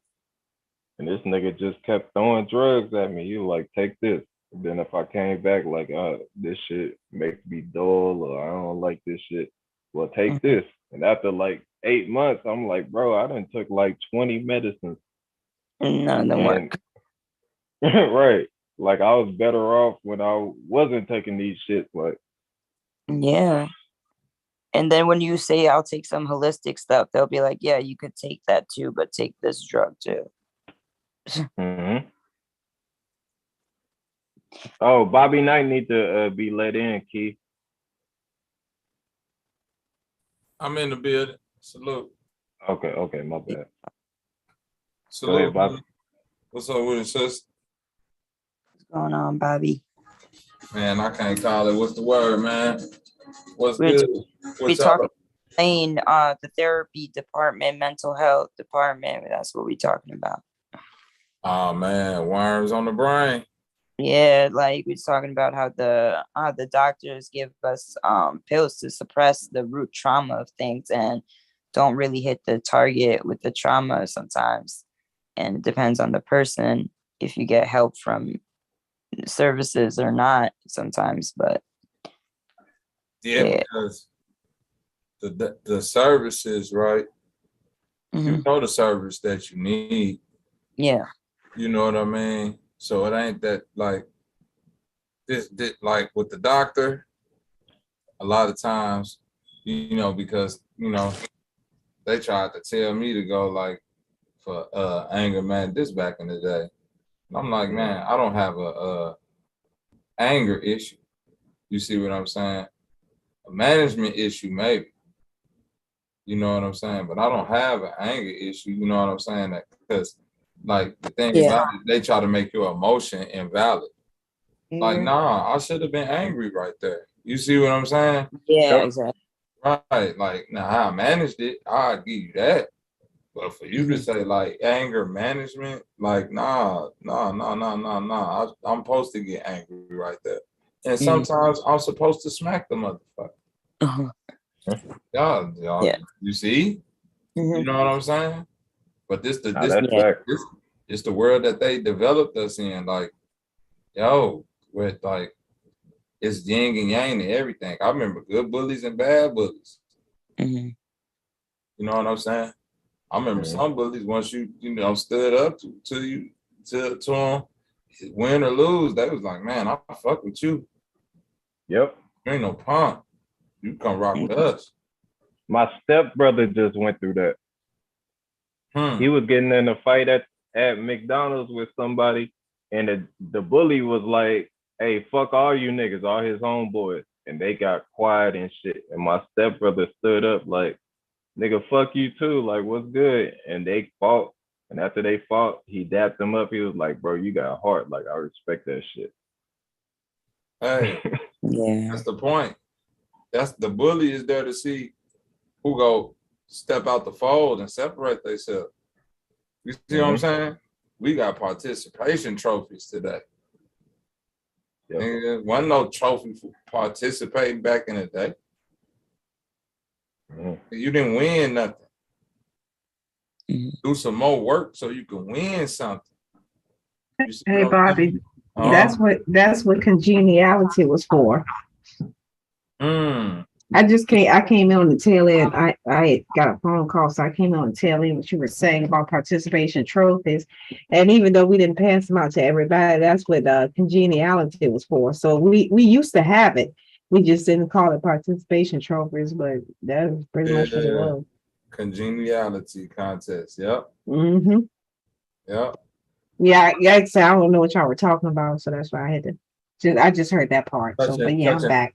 Touching on like mental health and I guess how doctors diagnose us when we should be diagnosing and treating ourselves, because one thing I found with mental illness, it ain't no different than like obesity.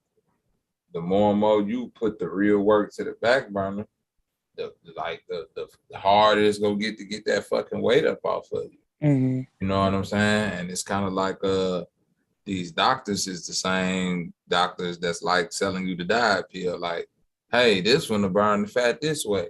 Nah, this one to do it like this, and then all the water will fall out your ass. Nah, this one to do it like this, and then your hair eat it up. Like they keep hitting you with the shit. So but guess what? When you they ain't gonna just say, hey, get up and eat a salad every morning and a bowl of oatmeal with raisins and run your fat ass to the gym and back home, and you know what I'm saying? Don't buy the chips. You see what I mean? That's hard work. You know what I mean? And it's the same thing with mental issues. It's like, hey, stop lashing out at people and deal with the real shit that's bothering you. Address, you know what I'm saying? Like, do the hard work and address, like, because it's like, you know, the psychiatrist is there to, or the doctor is there to reveal suppression. You know what I'm saying? So once the suppression is revealed, or if it get revealed, but at the same time, the suppression is already known to you subconsciously. So it's like, it's literally being revealed to you every day because you manifesting it. That's why you going through the shit you going through. Bobby, so many people sometimes get tricked into this like mental health thing. Oh no, that's the not sometimes. I'm gonna say all the time people get tricked into it. It ain't like I got tricked into it. Right. Yeah. That's what I was just gonna say. Like, y'all, that's why I'm telling y'all, don't get it like twisted. Like, I was a person who, like, at a time when it was like certain decisions you got to make, I was tricked into things like thinking like this would be what's best for me. You see what I'm saying? Bobby. Go ahead. Bobby, I was going to join the military at 20 years old, and I was working a job, I was going to school, and I was playing basketball. So I barely slept. I think I already told this shit, but I barely slept, and that shit happened over like a month. So I got manic, but I'm manic off of the fact that I don't sleep. But nope, everybody was like, nah, you need to go here, you need to do this. So I ended up going to a mental hospital, and I came out with a diagnosis.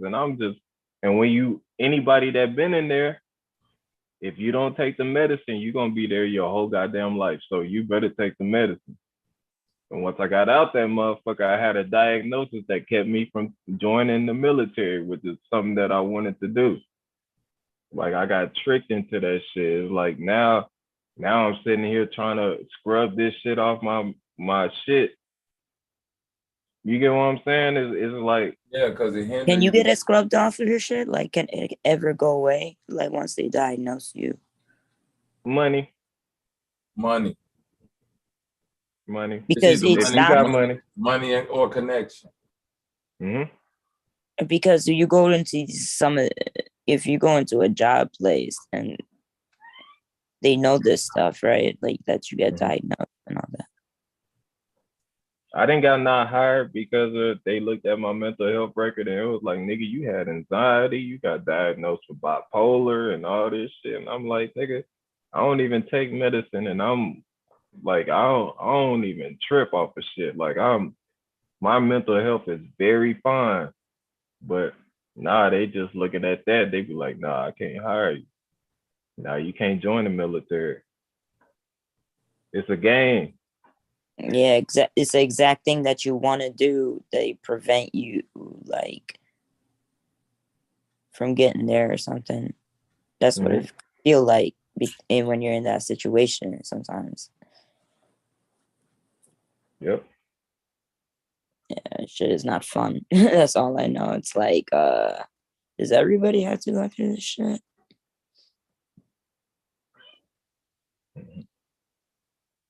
Like, there's a movie that what's this nigga name? The white boy that be hooping all the time. He was in that movie with the golf, and he was in that movie with the kid that was spitting loogie. God damn it. Adam Sandler. Adam Sandler just came out with a movie about a dude that was really good at hooping, but he had domestic violence on his record, but it was because of a situation where like his girl was like taking away his kid, and I don't remember if it was true or not, but that got put on his record, and that like kept him out the NBA. You know what I mean? It's just like, it's a game. It's just like it's something to hold over your ass and keep you in check. Yeah. So like when you trip over some shit, they're gonna be like, "Oh, that nigga crazy." Yeah. Yeah, I'm done though.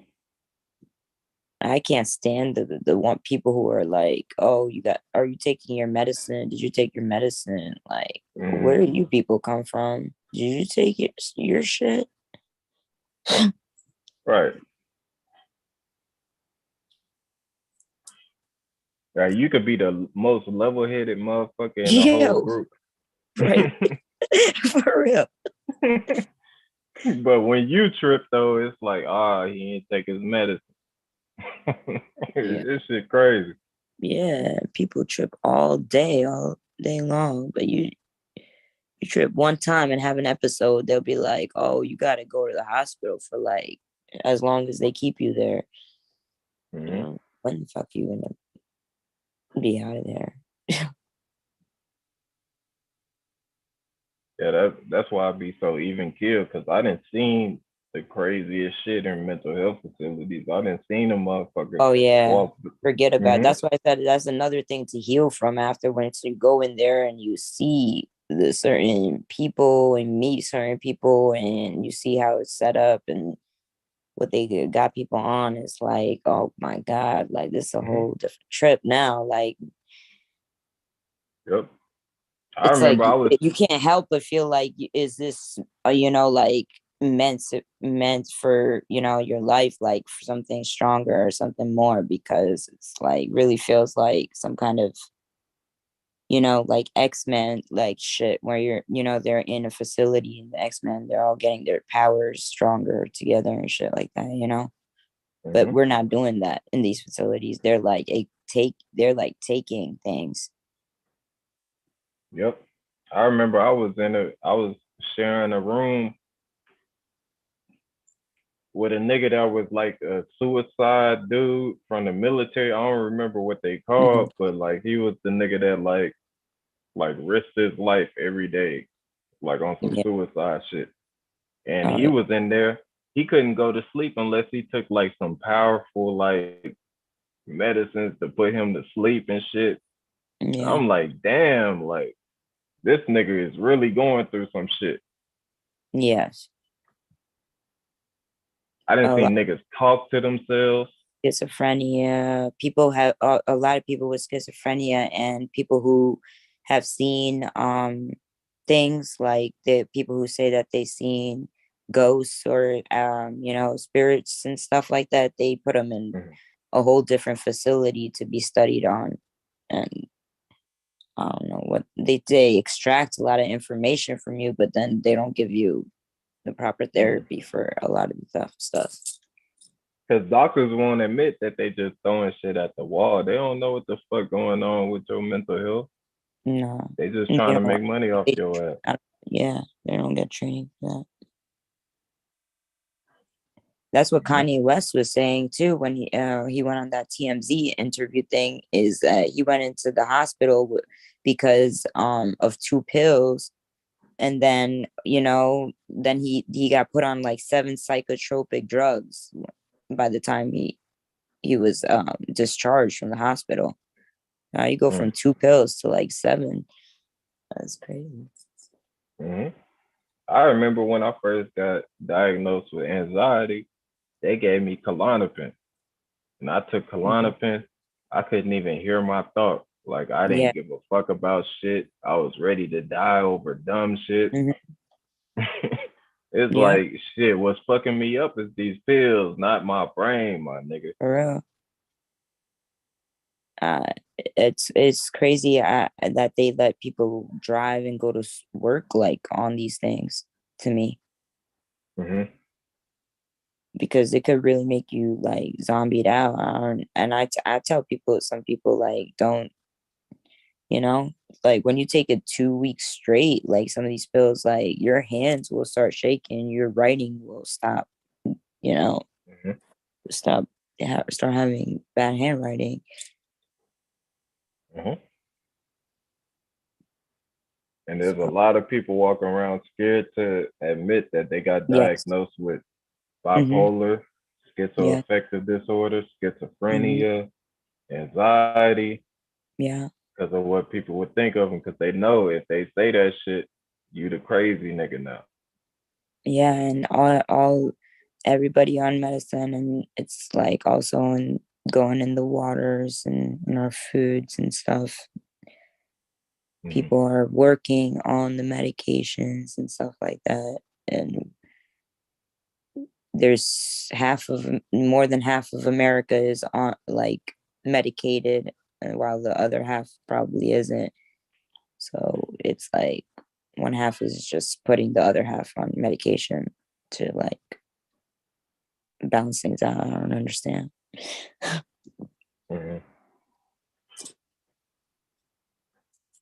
Yeah, man, I thought I was going through shit like in the hood and all this shit, but when I got put in that mental health facility, I had a conversation with a nigga that was like normal as fuck, and then he walked away. He was laughing for no reason. He was talking to himself. I was like, bro, I'm in bizarro world right now. I don't know what the fuck is going on. I was like, damn, this shit is like, it's deep. And niggas there's a hustle with that shit. There's niggas that stay in mental health facilities on purpose and will act like they crazy just to stay in that motherfucker. Yes, that's just annoying. I hate those people. Like, you people with these things. It's funny though, because it was like in a weird way, I respect the hustle, because it's like, yeah, word. It's like, damn, you can't even be mad. But I mean, at the same time, it's like the system is set up a certain way. Once you figure it out, you got to use the system for yourself, right? So it's like, once they got you in that loophole, you got to figure it out for yourself and use your will. And like Key and Bobby was saying, you got to definitely heal yourself first and watch out for you. Yep. So it's like to get the pills, like, prescribed to you, but you don't have to necessarily take them all, pieces of them if you need to, but, don't suppress yourselves. And it's like, if you give a kid, because that's what they do. They'll give a kid some random drug that's 100 milligrams a pill, and then when they commit suicide, they like, wait, well, why did he do that? He was crazy. That's why. And it's like, no, you gave this nigga 50 pills. Yeah, where's all those statistics at, right? Like, what the fuck? Right. It's like it's all a game. Yeah, bro. I hope somebody's hearing us and like taking note of it or something. Like, we can't be out here like talking about this and nobody like doing nothing about it. Like, something better be done. That's all I know. Right. Cause I be thinking about this shit all the time. Cause like Yeah. this is like literally the only shit that I don't hear when I click on YouTube. I hear niggas talk about one gay nigga all motherfucking day, but they don't talk about mental health. Yeah, mental health, yo, that's the key, because like that goes to all this transhumanism, transgenderism, and all this extra shit. Like, you got to get the mental health in first. Maybe let the crazy people talk and figure out why you keep calling them crazy for, and why the real crazy people, like people who actually think for themselves and have a mind, are called like crazy these days, and people who just go along with the programming are able to go along free in society. So it's very like awkward sometimes.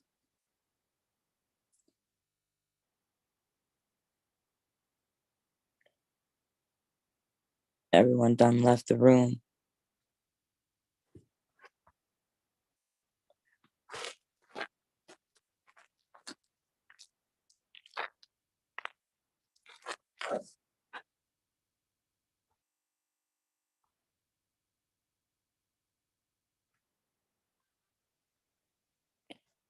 Goodbye.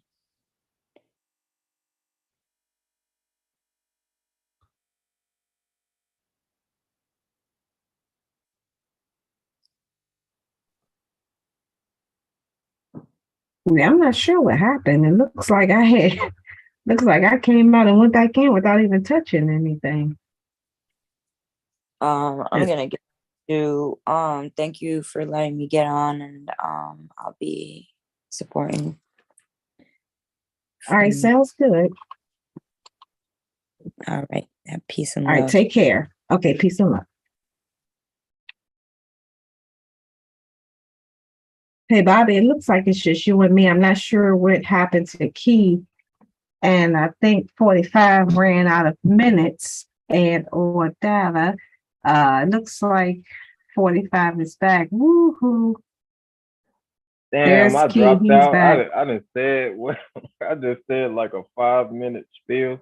But this is what I'm a mute my mic, but like this is what I said that the nigga that's worth $7 billion right now is called crazy. But I guarantee any nigga that's listening right now, if a grown ass man made your daughter sit in his lap while he drove a golf cart, y'all be ready to kill this nigga. But him threatening this nigga, y'all niggas is like, oh, Kanye just being crazy right now and shit. It's like, that's the shit that like make me mad, like, cause shit don't even make me mad no more. But that shit make me mad, cause it's like, if he stand up to anything, y'all gonna call this nigga crazy.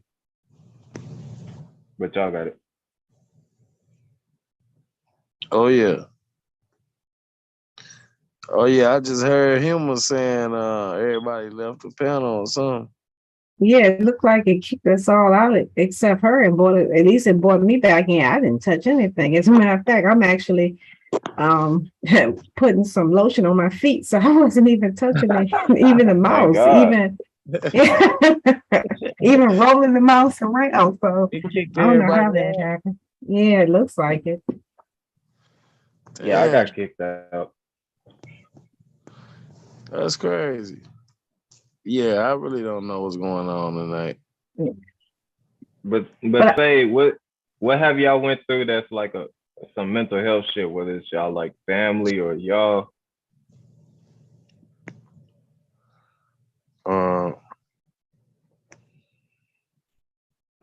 I say the only mental health shit I went through was like seeing them motherfucking spirits and shit, them ghosts and shit.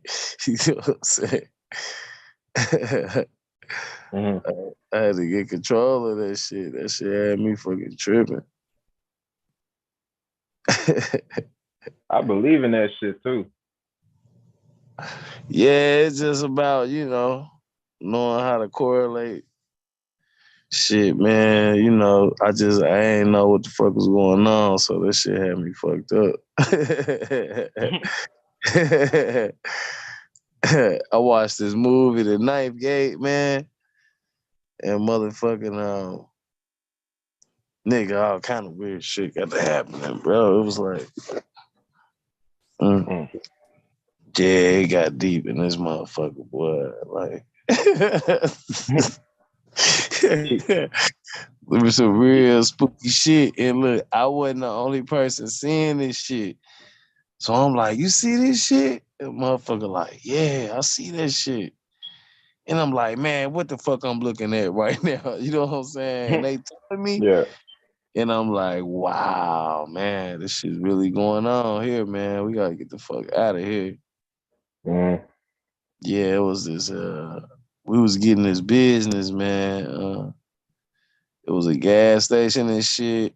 It was connected to some shit. It had like a house behind it and shit. And we had the house behind it, man. It must have been like a lot of history to this shit, man. That's why I put what I put up. Damn, I had this picture up on the thing before I left out. Yeah, about energy being stored in areas and spaces like the ley line. That's the energy. You know what I mean? All the energy, all the history is the energy in these specific places and shit. Yeah, on the grid. That energy. Oh shit. The fuck was that? Sister Humblin was in the studio.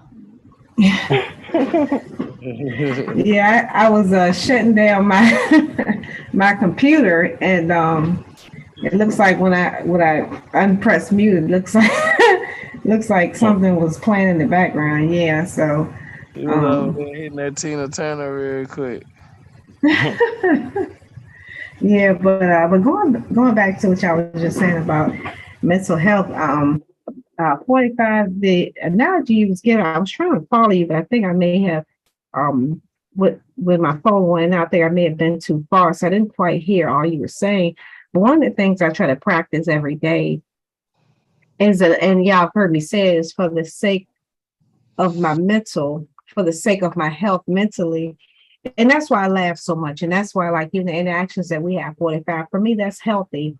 I personally haven't had no manic, well, let me say it correctly, nothing that I or anyone else could have identified as any type of manic stages or anything. I have pretty much always been a consistent person with my personalities and my mood swings, changes, adjustments, if you will. I know one of the biggest things that we talk about a lot on the panel is about energy. And for me, as y'all heard me say, I don't agree with many of the perspectives that people have on it, because I'm not going to say that I cannot absolutely be hinged or changed, but I can definitely say that I'm one of the few people that it could be the Tasmanian devil, it could be no matter what it is, my energy, my well-being is not altered by those around me. Naturally, when it comes to my spouse, or of course my siblings, my parent, well, my father's deceased, so my mom, that's a little different. That's more internal. But for me, someone outside of that cannot interfere with my mental so much that it shifts me up, down, left, right, and different. And so my goal has always been to maintain the consistency. So that's why even I know some people say certain people come in, it's like, oh my God, here come this person, blah, blah.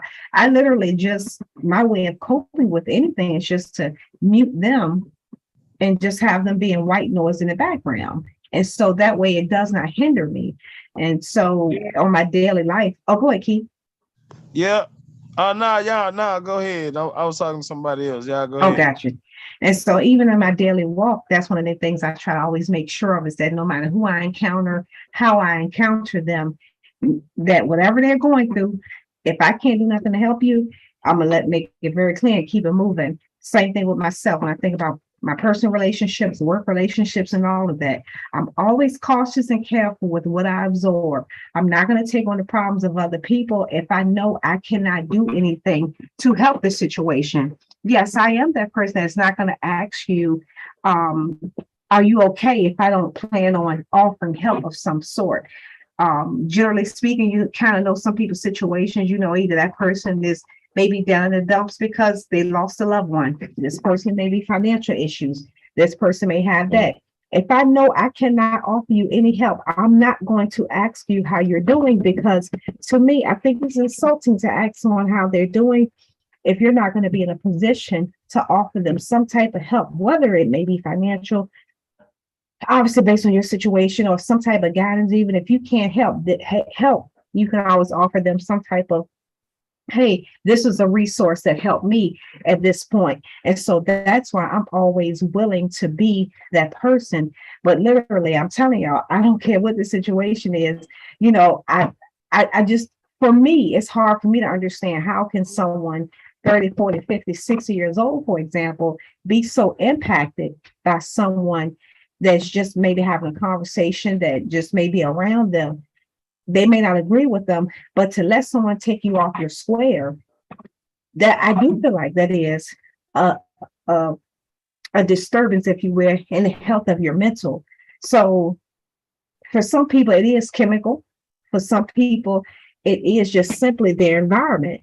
And so for me, I've always felt like if your environment is impacting you that much, if your circumstances allow you to get out of it, do it. If it's your work, change jobs.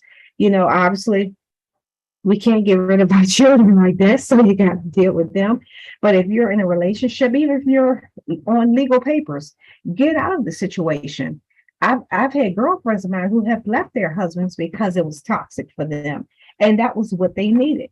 For some people, it was moving to another, not necessarily out of that city, but moving to another community. A lot of times we have these issues and we want to quickly identify them as one particular thing, and sometimes it's everything around us. Sometimes it is the people you live with. You don't realize it because it seems normal. It may be the relationship you're in. The man or the woman doesn't have to be physically or even verbally abusive, but it's how do they make you feel? Do they maintain your happiness? Do they help maintain your peace? Do they bring you any type of joy on a consistent basis? If you come home every day and you sit in the car for 15 minutes, be like, I do not want to go in and deal with this mofo, it's time to move on, and create an environment for yourself that if this person is providing 50+% of your income, find another stream to replace that. That way you'll have peace of mind. So for me, when I think about all of my friends who've dealt with depression, when I think of the friends of mine who committed suicide and things of those natures, it is sensitive for me. And so that's why I'm always encouraging as best as I can be, because I don't want to be that person that the last conversation you had was me and I was discounting you or dismissing you. And so that's why you're going to always find me in a position to offer that friendly word, to offer that laugh, or just whatever the moment they call for. As far as that's concerned, my best friend, she was just in the hospital for a week last year for the same thing. She was having a lot of episodes and she couldn't understand why. And so she actually committed herself to the hospital for a week, and they diagnosed her as BP2. And she realized even then that it was so many things around her that was causing that. So she said, I'm going to start eliminating things one by one. One of the first things she did was walked away from church. That made a huge difference because now she didn't feel like she was trying to be someone who she's not. And then she started shifting some other things in her life. And now when I say happy go lucky, yes, she's that happy Monday, happy Tuesday, happy Wednesday, happy Thursday, happy Friday person, no matter what it is. And for her, that's what she needed to do. So it really wasn't a chemical imbalance for her. It was the circumstances around her was overwhelming her. And once she started making those environmental adjustments, she had no need for the medicine anymore. So that's why I try to encourage people, if you don't want to take the medicine, change as many of your environments as you can. Go ahead, y'all got it. Shouts out to the beautiful Divine Warrior. Thank you for that. Shouts out to Reggie and everybody in the chat. Go ahead, 45, you got it. Hater, my number one hater. I gotta make a call, man, before it get too late. So I'm gonna give y'all the host, but if y'all have to end it before I get back, then that's cool. Okay, cool. We got you. Yeah, instead of waiting for me. Yeah. So yeah, I'm gonna pass it. Profile you. All right. Yeah, y'all. Yeah, because I think Bobby might be asleep. Bobby better be rubbing Akila's feet. Yeah, I'm still sitting in my chair, so I don't think I'll be drifting off on you just yet. 45, so we got a little more time. Still got a little more in me to keep my eyes open. All I was gonna say is that, man, I feed off people's energy. That shit don't drain me. So niggas like CT, we know Zesty CT. Niggas like DC, Dark C, Dark Lizard. Like these niggas, like I can roast you niggas all day because all y'all doing is making me happy. Like when I look in the chat and I see a bunch of laughing faces, I'm gonna go harder because fuck you niggas. Like you niggas is weirdos, bro. So but it took me a long time to get to that point, but it's just like, if you a weird ass nigga that like always talking about other niggas and acting like they like certain type of people and shit, it's just like, bro, I can, like, they ain't even gotta talk to you, bro. I could talk to you all motherfucking day and I'll get on your motherfucking ass for like hours and shit. Like this shit is fun to me. Because when I was in school, I was being roasted. And early in my life, I was like, damn, like this motherfucker said this. And I was like, damn, this hurt my feelings. But like once I got to a certain age, this shit all was fun to me. So like I just feed off people's energy and these niggas make me great. You get what I'm saying, Humble?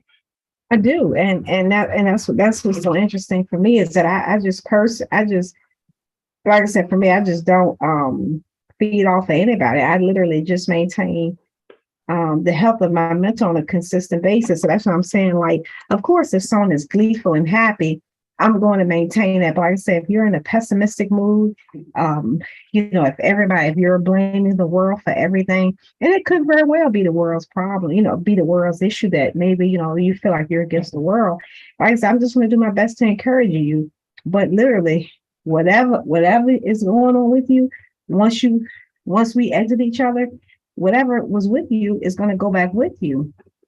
I'm not going to consume that. So, and let me be fair, it did take time to get there. Naturally, I was one of those people, 20 years ago, it's like, if you was mad, now I'm mad. If you was happy, if I was already mad, I'm not going to get happy.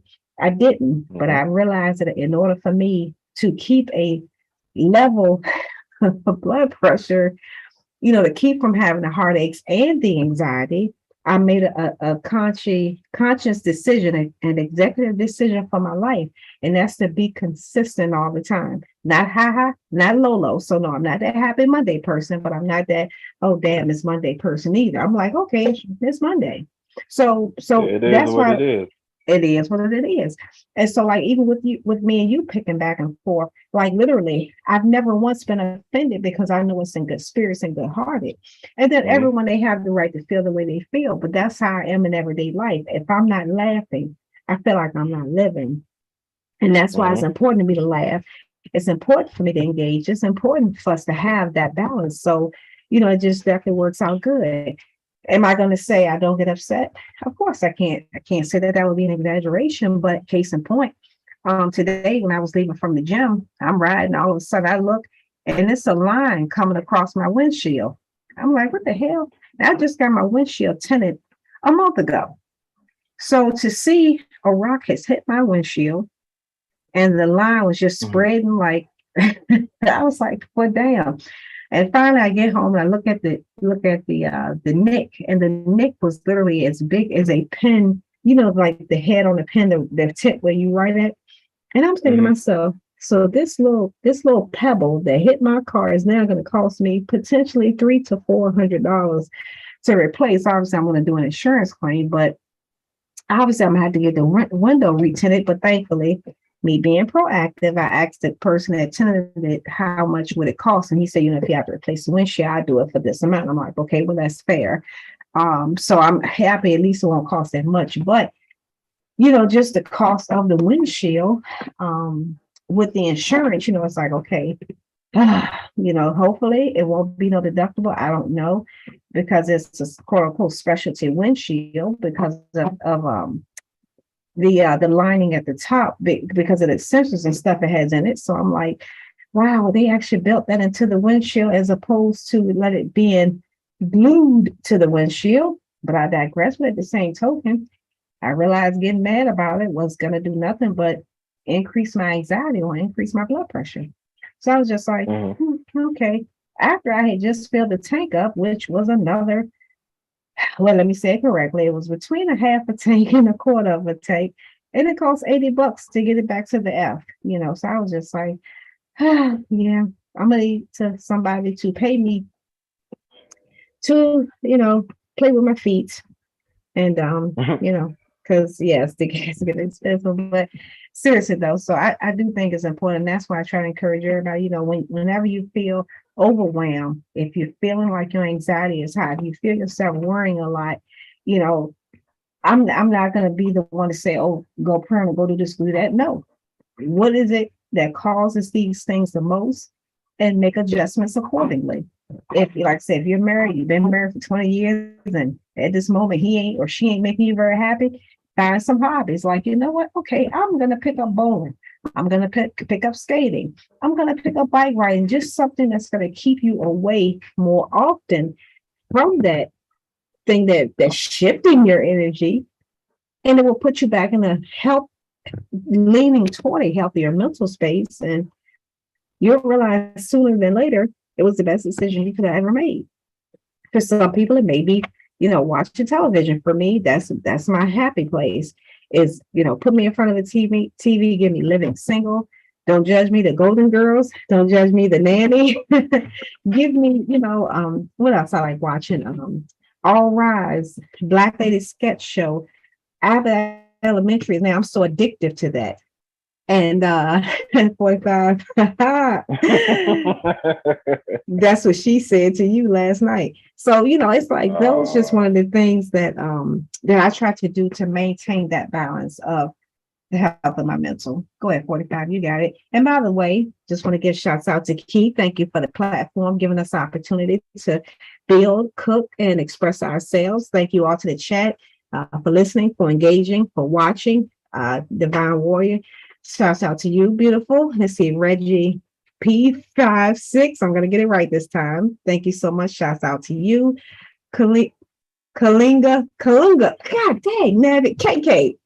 I'm going to get it right. I'll take it as soon as I pronounce that. I feel like I forget. Shouts out to you, Jesus freaking Christ. Shouts out to you, Bobby and the family, Jalen and the family. I know Jalen is tending to the family. I know it's a little late for him because, of course, we're on the East Coast. So, shouts out to him. I want to make sure I get everybody covered. I don't want to forget anybody. I see Ann Shanty, I'm not sure how it's pronounced. see the violin. So I don't know if that's a compliment or an insult, but guess what? I'm going to take it as a compliment that I was making the orchestra sing and, do their thing. So I'm going to take that as a positive thing. And Kenneth Power, Truth Master, and just everyone that's listening to us right now, thank you so much for your presence. Again, it's always appreciated, and we're glad that you're here with us. Me and 45 right now building. We do have Bobby with us, but it looks like he's rubbing Akila's feet. So he'll come in whenever he has a moment. But in the meantime, feel free to interact with us. If it's something you want me and 45 to build on, please drop it in the chat and we will do our best to try to fulfill that for you. But in the meantime, I'm going to give it back to 45 and you got it. Thank God, right? No. Won't he do it? Thank me. No, but well, I was gonna say what I didn't have niggas in the chat get mad at me for roasting your ass. I'll be killing you. Niggas be getting mad and shit. I'll be like, bro, you don't even understand what I'm doing right now. But I feel like niggas want to admit this shit, but certain niggas that call up, I'll be switching their energy and shit, because if you get on some bullshit, I'm gonna roast you. I can do this all day. This shit is very fun to me. Absolutely. And I think that's how we should handle it. Yeah. No, I was saying I absolutely agree. And I want to say to any and everyone in the chat, thank you so much for always having my best interest, whether you're listening now or you will come back and listen later. I think I always appreciate that, because as you know, it means a lot whenever, if anyone feels offended or feels like, I'm being picked on, anything like that.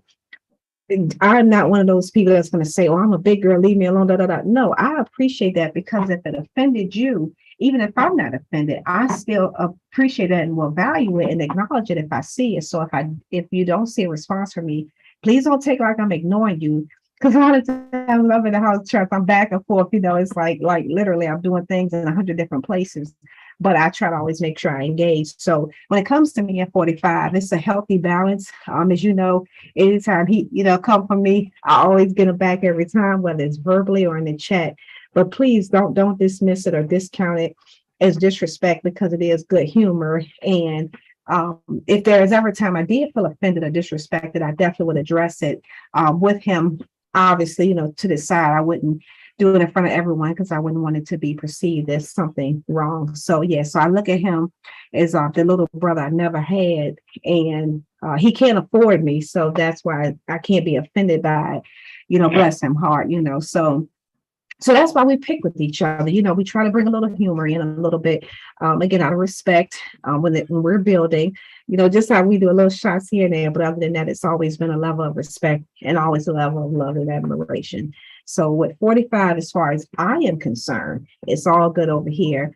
But, I got to help him on his shortcomings. And we do that by always. Let's see, Mommy Shula and the beautiful Mommy Shula and the beautiful Divine Warrior know exactly what I'm talking about when I say the shortcomings. No, but so again, thank you all always for your support. It's always appreciated and it's valued, and I do not take it lightly. All right, 45, you may continue.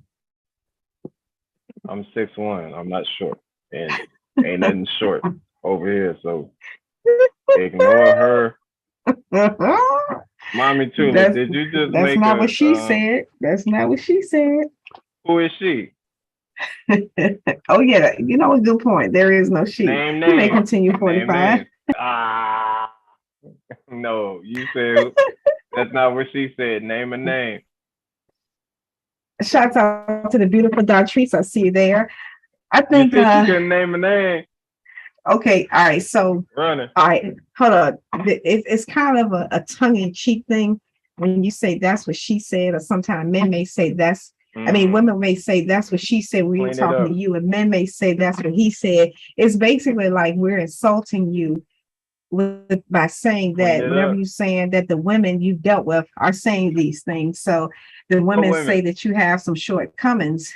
I don't have any specific names, but according to social media, 45 has some very shortcomings. Fake news. Exactly, Mama Shula. he talking about something. He's 6'1". Yeah, okay. So fake news. yeah, but so yeah, I see That's you how all. you Yeah, peace checkmate and a love. motherfucker. You know, so and we like to let y'all men think that y'all have something, but in reality, yeah, Fake you know, news. anything to keep y'all. Hey, thank you, Reggie P. It's a joke. It's literally a joke. Nope. 45 Put some Reggie. respect on my name. 45 he will get it probably by next Wednesday or Thursday. You know, it's gonna take him a minute, but he'll get it. And hopefully by the end of the week. But yeah, but seriously, go ahead, 45. You got it. I know I got it.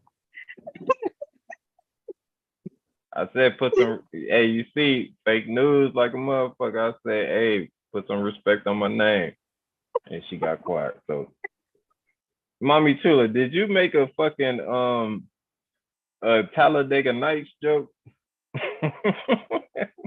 Shake and bake. Yeah. Bobby's definitely preoccupied with baby girl feet. Remember when he got out that car saying that he was on fire? He wasn't. That shit was funny as hell. No, wait. I'm tripping. She said, if you can dodge, oh, that's that dodgeball movie. I'm tripping. I ain't really like that movie like that. Did you see that movie, Humbling? That yes, if you can dodge a ring, it's been so long ago. Yeah, it's definitely been a while since I've seen it. That's one with Will Ferrell, right? No, not Will Ferrell. What's the other one? Ferrell. What's the other Ferrell guy? The museum nigga. He was in that museum movie. He was in Zoolander. It is Will Ferrell. Yeah, that's one of the guys, the main actor in Dodgeball. Yeah, that's his name, Will Ferrell. Damn, I forgot that movie. Yeah, that movie was trash though. Yeah, exactly, Mama Shula. I see she play. Yeah, I use it all the time. Yeah, he's gonna have to probably ask some people. Hey, what does that mean? Yeah, that fella man, because him, bless him heart. You know he be trying, y'all. You know the little engine that could. I think I can. Nah, y'all just old. Me, Mommy Shula, Divine Warrior, Don Trees, between the four of us, our total age is 21. But mentally, 378. That's our mental age. That's right, because there's wealth and wisdom and knowledge between the four of us. Not excluding anyone else. I'm engaging with the people who are active on the chat. Yep. So if anyone come in later, please don't think we're dismissing y'all. So yes, 45, you may continue. Let's talk about movies. What's your favorite movie? Well, y'all. Damn, Humbling, you get 30 seconds. What's your favorite movie? Because you'll talk for like 18 minutes. That's right. And I'll be the main one to say it. That's why I will talk in circles and I keep talking until somebody shut me up. That's absolutely. I love that trait about myself. But for me, it is Boomerang, Coming to America are my two favorite movies. And they're all in a sense interchangeable since the stars the same person. So I can watch those movies over and over and over and over again. And yes, I can watch anything Tyler Perry over and over and over again. Don't judge me. 20. I'm just saying that's right. 21. That's right. Okay. Maverick. That's right. Y'all just put shit in the chat. Like I'll say these is my favorite. Soul Man. That niggas don't even talk about Soul Man with Bernie Mac and what's the nigga name? Samuel Jackson. Yeah. Soul Man, when that nigga said he was like the dog under the bed, you lucky he ain't come out and bite your ass. Bernie Mac said, you the dog, motherfucker. That nigga said, you chihuahua faced ass motherfucker. Bernie Mac was funny as hell. That nigga had no chill. What Mike F said? Mike F said he was like, you ain't gonna say bye to the kids. Bernie Mac looked at him. He's like, man, fuck them kids. Mike F was like, fuck the kids. He was like, yep. Pretty much, and just to Kalunga, yeah, I that's why I had to say anything Tyler Tyler Perry. That's why I had to throw on the end. Don't judge me. I don't know why, but I do like anything. Tyler Perry. I don't know why. I guess that's my vice, but I don't know. Now the plays not so much. All the singing is a little, fast forward through that, but definitely with the movies. I don't know why, but anytime I hear Tyler Perry presents a star again, I have to tune in. Don't judge me, y'all. I don't get out the house much. And thank you so much, Reggie. I definitely try to always make sure, try to stay consistent with my voice, because again, I just try to be that person. You never know what somebody may be going through or what they're experiencing. So if I can bring comfort in one way or another, it's definitely has made my day and fulfill my purpose. And I'm still not sure what that is, but at least I try to do that. So thank you so much for that compliment. But yes, Kaluna, I know. I know. God damn. When it comes to the hair. Y'all old as hell. Y'all talking about I'm gonna get you, sucker. Y'all talking about Interstellar. Like, what the fuck? And Gods of Egypt. What the fuck is that? What the fuck is that? One Savage. Yeah, that's a classic. One rib. Oh man, it's so many lines that we use from I'm Gonna Get You, Sucker. Oh man. I don't even know where to begin on those. But the Chris Rock and the One Rib was always a classic. I think that's the movie, right? I'm starting to get a little sleepy, so I'm getting a little senile now. What? I think that was. Yeah, One Rib. Yeah, that was Chris Rock. That's right. I think, right? Yeah. Can y'all confirm it for me in the chat? Because I can't remember. Was Chris Rock the One Rib guy? And I'm Gonna Get You, Sucker. Let's see who else we got. Are we looking for that? Okay, all right. So Apocalypse Now. All right. Redo. I don't know if I've seen that movie or not. Okay, yeah, so that is I'm Gonna Get You, Sucker. Okay. That's right. Get him, Reggie. He talking about some. Hold up. What's old to you? 45. That's right. Get him. Go ahead, 45. What's old to you?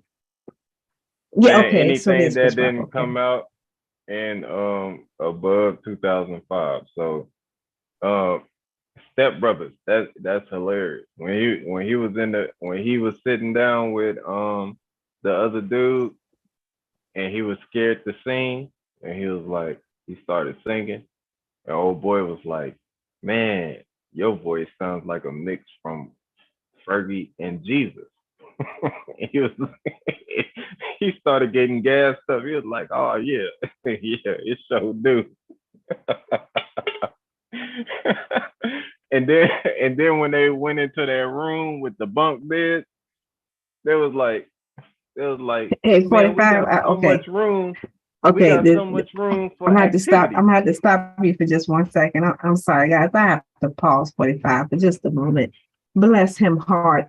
Okay, for those of us in the chat, we are referring to movies that star people that look like us as classics. 45 is way over here with the other people.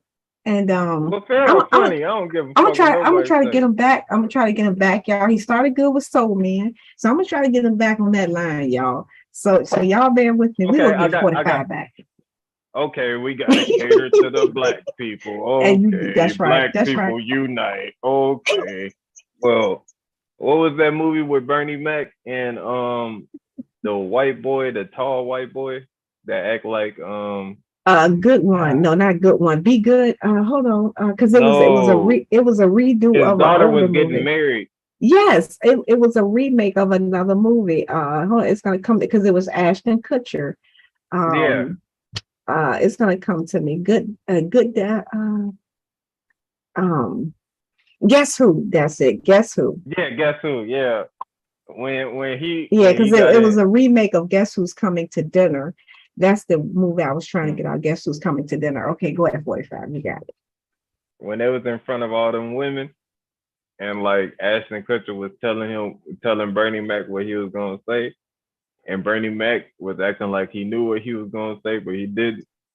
And he just took Ashton Kutcher's whole like script that he was saying, and he got on one knee. He was like, "I was wrong." And he just started saying what Ashton Kutcher was saying. And then Ashton Kutcher was left out on his ass, and he was just saying shit. I think he said some racist shit. And they was like, "Oh," with that one old black woman, she was like, "Oh, hell no." Yeah, it's been a while since I've seen that one. Yeah, I have seen it. Okay, Trading Places. I haven't seen that in so long either, but yeah, that was a good one. I like that one. Yeah, Mama Shula, get him, Mama Shula, finish him. Hey, I remember, bro. Any movie that all them Are We There Yet? I love them movies. I ain't gonna lie. I was young as hell, but them shits was funny. Ice Cube is such a horrible actor. That nigga is so dramatic. That nigga is so turned up with every situation. Like, bro, calm down, bro. It's like a soap opera with that nigga. No, but hey, remember that movie with Kevin Hart where they was robbing houses? What is that movie called? You ever seen that? Damn, what is that? State Property? No, was it State Property? It was something like that. It was like State Property. I remember they was robbing a house, and the nigga that was like the getaway driver, he was getting scared as they was robbing the house, and the police drove by. He rolled his seat back real low, and that nigga hit the 40. He was like, "Man, fuck this, fuck these niggas." He drove off. Wait a minute, I'm trying to think. Wait a minute, what that? I don't think that was Paper Soldiers. Yes. I'm sorry. Okay, yeah, I had to think about it for a minute. Yeah, Paper Soldiers. Yeah. Mm-hmm. That nigga drove off, and they ran out there with the bags and shit. They were like, "Where the fuck this nigga go?" And the white boy was like, "Why did we come here with this okie ass nigga?" He was like, "What the fuck is okie?" and that nigga came back, and he drove by them niggas. He just kept going for no reason. He just drove by them niggas. And then he finally came back and stopped. That shit was hilarious, bro. Yeah, I haven't seen that one in a minute. A lot of the movies I be trying to remember them, but it's like once I watch them 1,000 times, it's like if I haven't watched them in the last 10 years, I don't remember a whole lot about them. Paper Chasers, okay, I see Maurice Miller. Paper Chasers, I don't know if I've seen that one. Yeah, I ain't seen that one either. And I'm trying to make sure that I keep notes so that way I can check out some of these movies if I haven't.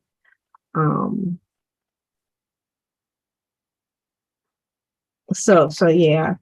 What else y'all got? Super bad.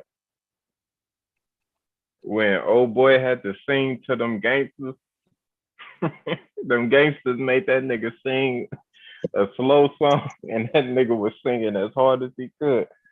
He was trying to hit high notes. He was like, okay, 45. You was doing so good. You was doing so good. Now you back over there. These is great movies, goddammit. The chat slow because there's a 30-second delay, but they know what I'm talking about. The Super Bad was hilarious. Trust, once they catch up, they're gonna be like, come on, dude. Like, come on back over here with us. Come on, yeah, we got to name some good quote unquote ethnic movies for 45 to watch so we can get them away from the non-ethnic quote unquote. Oh man, white people funny too. Y'all better stop hating on white people. Don't make me do Zesty Conference For the song, for the man. White people saved us. exception of the Golden Girls, ain't we don't have to pass on. No, I'm just kidding. I'm just picking. But Oh, yeah. this So is hey, Humbling, this is something that I wanted to ask. Have y'all seen, remember Meet the Parkers? No, the Parkers with Monique. the TV show. Mm-hmm. Yeah, that's definitely one of my favorites too. Have you ever seen the chick sing? Oh yeah, she can sing in real life. Not no more. Oh, I wonder. I don't know. You what haven't happened. seen that video when she was like, but like I ain't trying to like clown on it because she had some type of thing that went on with like her vocal cords or whatever, but like it was a funny ass like video of her like trying to sing and shit. Bro, oh man, I wish that we could like screen share, but like I ain't trying to get key shit struck and Oh, shit. exactly. Yeah, we definitely don't want that. Not on our watch. We don't want to be blamed for that. I just have to I can Google it and just check it out later. She was getting drugged on social media for a second. But we're gonna switch it up. Y'all remember Next Day Air? I was just gonna say right quick, that's why I do empathize for many celebrities, because living in the social media age is hard. 20, 30 years ago, you just had to worry about print. And usually the magazines, like the Inquirer, different things, only had but so many pages to print stuff about you. And most people just looked at it as tabloids, blah, blah, blah. Nobody took it seriously. But now something happened, and within 10 seconds, it's across social media. You can't escape it. So I could not imagine being a celebrity in these times. Go ahead, 45. Yeah. Yeah, Next Day Air, man. When they first opened that package with all that coke in it, and old boy was like, "Man, who sent this shit?" And Mike Evans was like, "Man, God sent that shit." I remember that because they had Donna Face on, and then I think Mos Def. I think, yeah, I remember that one. I haven't seen it in a while, but yeah, I do remember that one. Shit, this is what we gonna do until Humbling go to sleep. We gonna just talk about black movies and shit. Brown Sugar. Oh, that yeah, I should have included that in my top 5. That's definitely one of them. Hey, that's what made me fuck with Mos Def. Like when I heard him do that little freestyle on the stage and shit, I was like, damn, this nigga cold. Brown Sugar, the Brown Sugar, like I was like, damn, this shit fire, bro. Like that's the best like hip hop movie to me.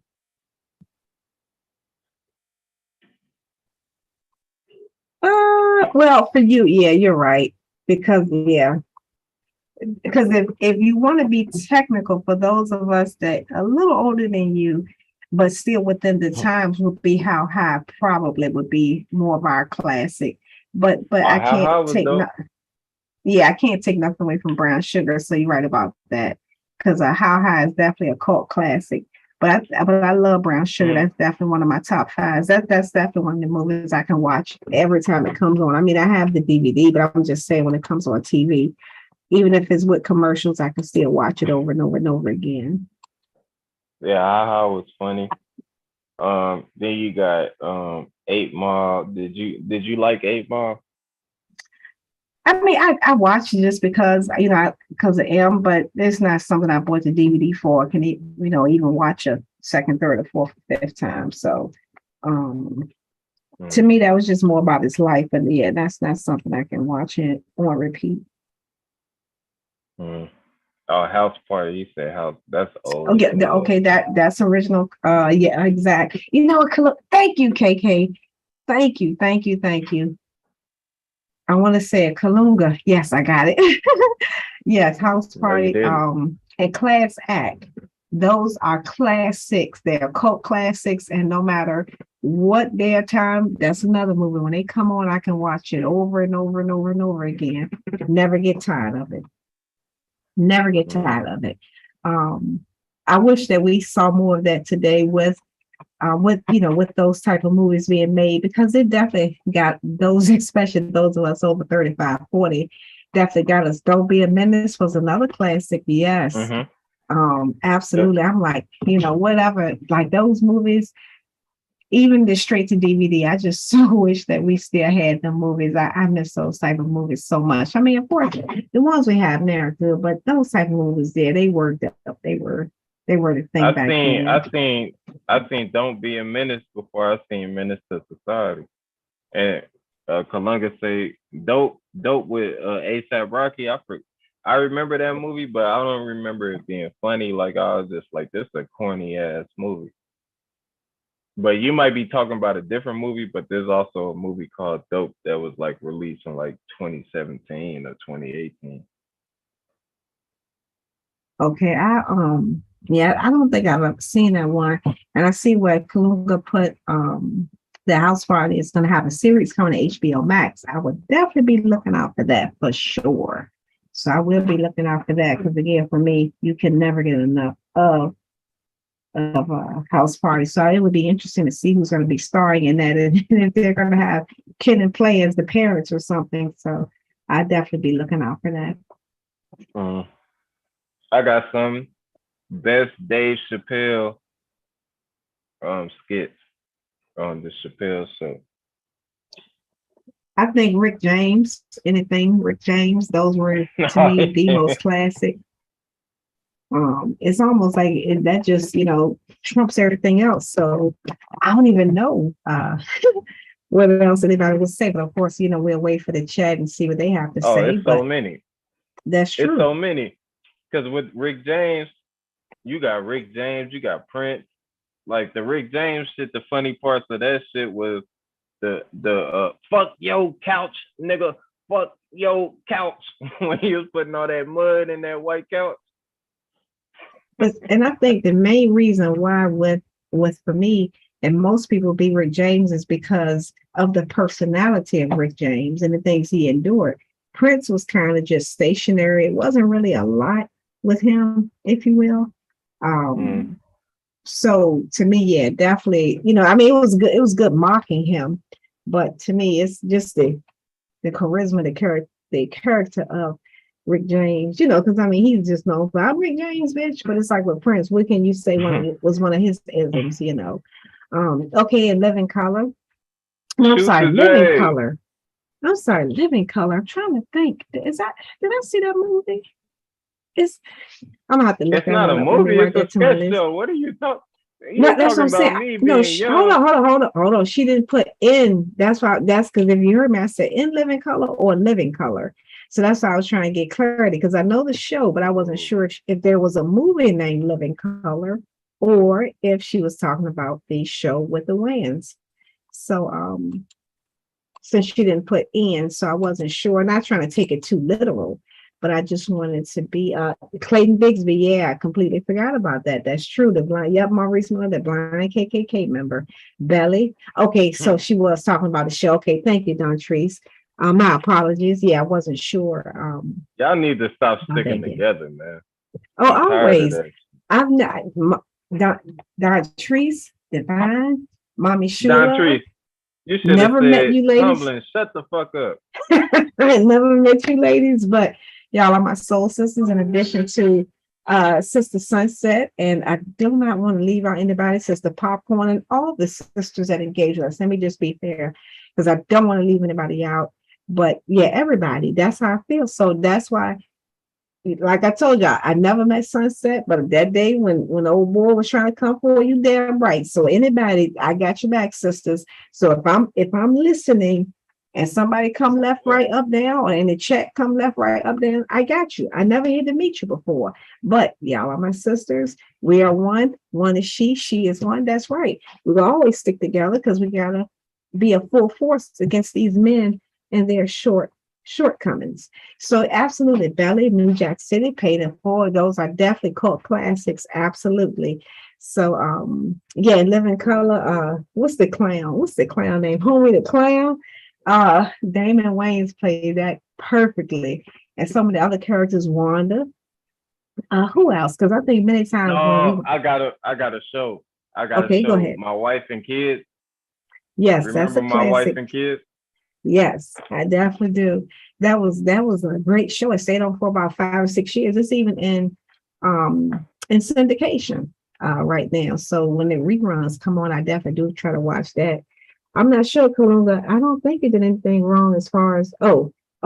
I think he's talking to you, trying to get clarity on something.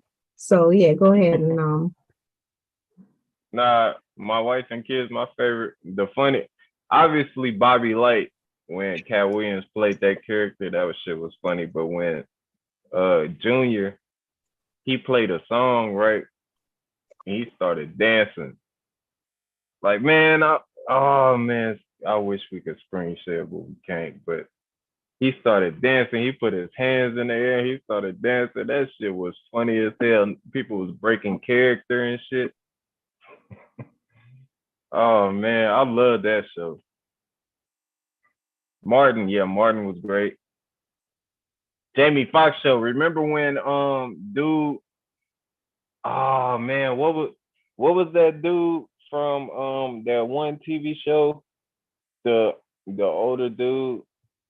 He was like the driving instructor, and he was getting on Braxton's ass. I remember his uncle Garrett Morton is the older guy. I can't really remember no other older guys. I didn't really watch the Jamie Foxx show like that because to me it just wasn't funny that was such a great what? Braxton. That's right. I said it. Do something. I liked it. Don't get me wrong, but it wasn't something that I could watch over and over and over again. Oh man.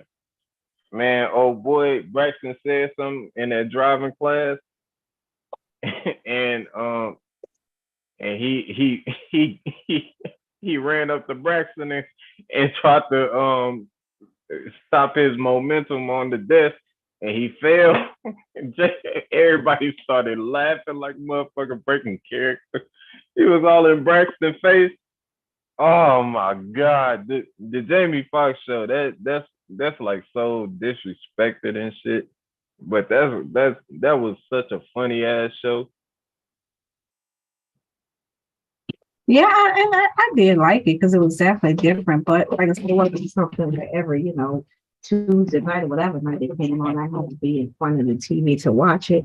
And it looks like Key is back interacting with us. So shouts out to Key. It looks like he posted a link in the chat. So let's see if we can pull that up and see what that is about.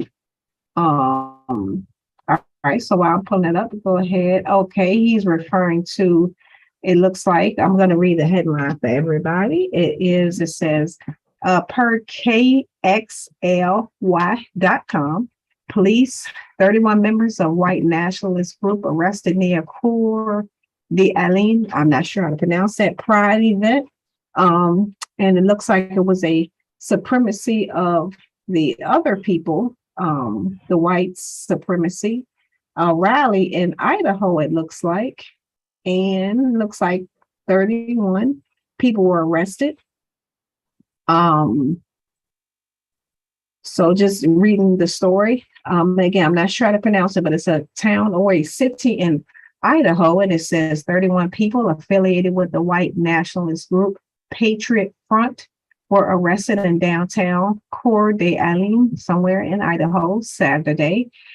Police Chief Lee White said all 31 people are being charged with conspiracy to riot, which is a misdemeanor charge in Idaho. Police believe they were headed to riot at the Pride Festival. And of course, as many as you know, this is Pride Month. Some have already been booked into jail while others are still waiting to be processed. The jail roster lists those involved, and they have listed the names. White said that they were alerted to the group thanks to an alert citizen who saw something and reported it. He said they developed probable cause to arrest those involved based on the gear they had on. He said they were equipped with shields and other riot gear. And just to wrap it up, it looks like those arrests will make their first court appearance on Monday. And some other people were arrested for trespassing and disorderly conduct. And that is the link that Key just posted in the chat. So if anyone wants to build on that, and we can still come back to the movies, I just wanted to acknowledge the host who let us use this platform, keynorful, the podcast. Please donate to the Cash App, and of course, email Key with any questions, concerns, or suggestions, or anything in between that you may have for him. The rest of the panel, you please feel free to email Key about 45, because yes, he does, just kind of, we just let him, and we let him hang around, but no, I'm just kidding. But seriously, so as always, thank you all for interacting with us and all that. We appreciate it. I hope everyone's having a great time. For me, it's 1:30, but I'm actually wide awake. So usually by now, as y'all know, I would have put in the chat. I'll see y'all in about an hour or two, because I'm going to take a nap. But I'm all right now. I'm running on fumes. So I think I can go another hour or 2 or 3 for that matter. But yeah, so I see something else that Key posted. And while I pull that up, okay, I see Maurice Miller, you mentioned Thea. Man, why is she posting this shit? I don't see none of this shit. Yes, I love that show. And I think Thea, Thea Vidal was, if not one of the most, her and Marsha Warfield, 2 of the most underrated comedians that look like me, I think, to ever be in that field. So absolutely, I enjoyed her show. And whenever the reruns come on, which is few and far between, I definitely do watch them. And Rock was a good show. I did like that one. Let's see who we got. Humbly, you're talking too much, man. Okay. I need a chance to talk. Okay, I'm gonna give you 30 seconds, one liner. Y'all know 45 can't keep up, so you see, I got her in check. I'm gonna go ahead and let 45 have it. You got it. Key, for some reason on my phone, it don't show the shit that you be posting. But I'm gonna talk about just the show shit. No disrespect. Man, remember Eve had a show? Evie Eve, how you do that? Remember that shit? Yes. And then yes, it's in syndication right now. So it comes on every day. Well, not every day, but several times a week. Yes. I know that cable may be a challenge for you to, have in your budget 45, but if you're able to get it, I think it's the Bounce Network. Then you should definitely have access to Eve. Because it definitely comes on most of the time. Between that and living single, it's pretty much what my television stays on. And then of course at night I go to sleep to either y'all or the Golden Girls. So absolutely. Hey, what was that channel called? I think Bounce. I can't remember. Oh yeah, you too old. But it was like what the hell was that supposed to be? TV One? Yeah, it was that. It was this is all the shows that came on there. It was Everybody Hates Chris. That show, the Eve show, the show, what was it, All Myself, or that show with the dude that dated Gina from All of Us. Martin. All of Us, yeah, All of Us. It was One-on-One. Damn, I can't think of no others. One-on-One, yeah, I like that too.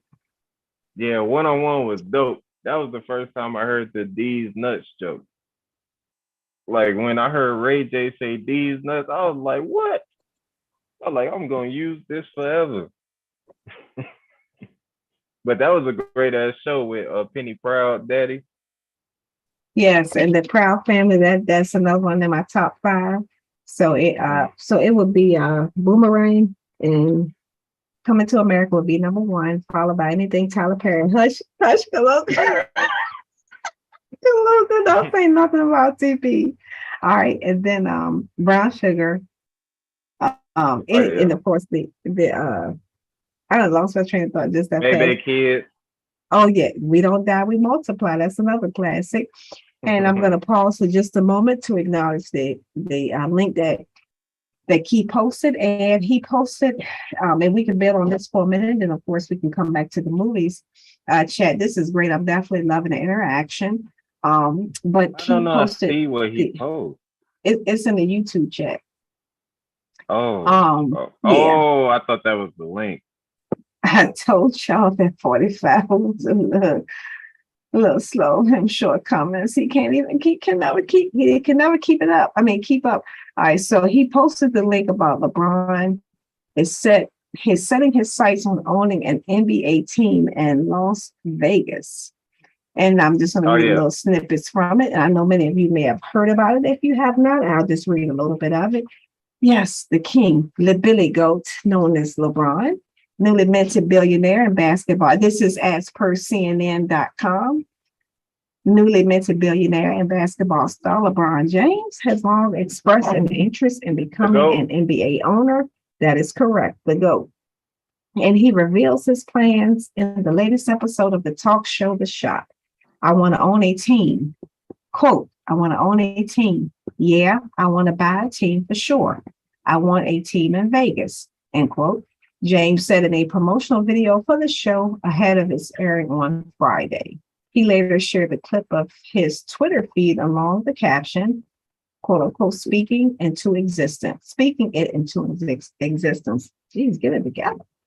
Currently, there isn't an NBA franchise in Vegas, but there have been multiple reports of the league expanding in the future. Last week, ahead of the start of the NBA Finals, Commissioner Adam Silver said, quote, at some point, this league invariably will expand, but it's not at this time that we're discussing it, end quote. And I'll just wrap it up with this last paragraph. Not the last paragraph, but basically the last paragraph. LeBron said, I've got so much talent. I've got so much to give to the game. I know what it takes to win at this level. I know talent. James told reporters in March 2021. I also know how to run a business as well. And so that is my goal. My goal is to own an NBA franchise, and it will be sooner than later. Okay, guys, we can build on that right quick, just to interject that, and then we can come back to the movies and TV shows. But what do you all feel about that? Go ahead, 45, you got it. I mean, LeBron rich as fuck. He gonna get his own team. Come to Austin, LeBron. God damn it. I'm tired of rooting for the Longhorns. But you also have the Mavericks. Toro. Hell no, nigga. If I'm born in a city without an NBA team, I get to root for whoever the fuck I want to. Fuck Dallas. Fuck no. Let me take that back. But I'm not rooting for y'all teams, bro. I'm picking the team I want. How do you think we felt the DMV for the longest? We quote unquote only had the team formerly known as the Skins of Red. So if you wasn't a Skins of Red person, and at the time they were the Bullets, and yes, now the Wizards. And we didn't have a baseball team until recently, so we're pretty much stuck, if you will. Whereas if you weren't a Skins Red fan, you were a Cowboy and or Steeler at least around these parts, more so than anyone else. And thank you so much, Kaluga. I try my best to make sure my voice is always soothing. So that way, if it starts to get a little rough, a little raspy, if I can get it out. I always, try to make sure I drink some warm tea, because I always think I never know when I may encounter someone who just may need that soothing voice. So I always want to be. Yeah, she's talking about the Redskins. I don't know why she said that. Well, the reason why is because living in the DMV, that phrase is very offensive. I know if Zay was here, he could definitely piggyback on this one for me. They from Louisiana. And our son said, living in the DMV, particularly, unbeknownst to many, that phrase has been, and I know if Sister Bethany is here, she could potentially elaborate more, but that phrase has been offensive to many people for a long time. And the Washington football team had their training camp in Richmond specifically for several years, and there were many protests there. It didn't get any media coverage, but of course, if you were to, if anyone, of course, wanted to know, you could always look it up. But it got a lot of pushback because they have been asking for the name to be changed, as many of us know, back 30, 40 plus years. So this isn't a recent thing. It's just getting more traction, or gotten rather more traction and attention in recent years. But yes, that name does offend many people of the Mattaponi, however you want to pronounce it, Pamunkey, Pocahontas tribes that are in this area, allegedly, according to those people who decide to speak up for themselves. I said Pamunkey, and I was trying to say Powhatan. I'm sorry, I may have misspoke. You know how on these panels you can't misspeak. You can't be human. So so that's why Kalunga, I try my best to be careful with the wording, because again, we don't want anyone overly sensitive to want to strike it for a simple phrase. So that's how I try to do it. Out of respect of that's right. I am in host mode. That's right, 45. I will mute you. So I try my best because that's what she said. So I try my best to be considerate of that, only because of where I live and what I've seen firsthand. So all right, 45, you got it. I'm gonna give you two things, like, because I thought of two things. Do you want to talk about TV shows, or do you want to talk about like rappers, like this rapper versus this rapper? All right, well, let's do this. Since the chat is about 20 to 30 seconds behind us, we'll give them a chance to vote on that. So do y'all want to continue to talk about movies, or do you want to incorporate singers and artists of that nature? So we'll give y'all a chance to make that decision. And while we're waiting on you, go ahead. Who is your favorite rapper? Who is your favorite artist? My favorite rapper? God damn, that's hard as shit. Like, it's like right now, probably like JPEG Mafia or Earl Sweatshirt. And there's a couple rappers that I'm ashamed to mention. I have no idea who that is. And thank you, Maurice Miller. Yes, the Commanders. I have to remember that now. I think they're literally 5 minutes away. So I have to stop calling them the Washington football team. Yeah, because they are now. You're right, the Commanders. I'm sorry, 45. I have no idea who those people are. I'm going to have to Google them.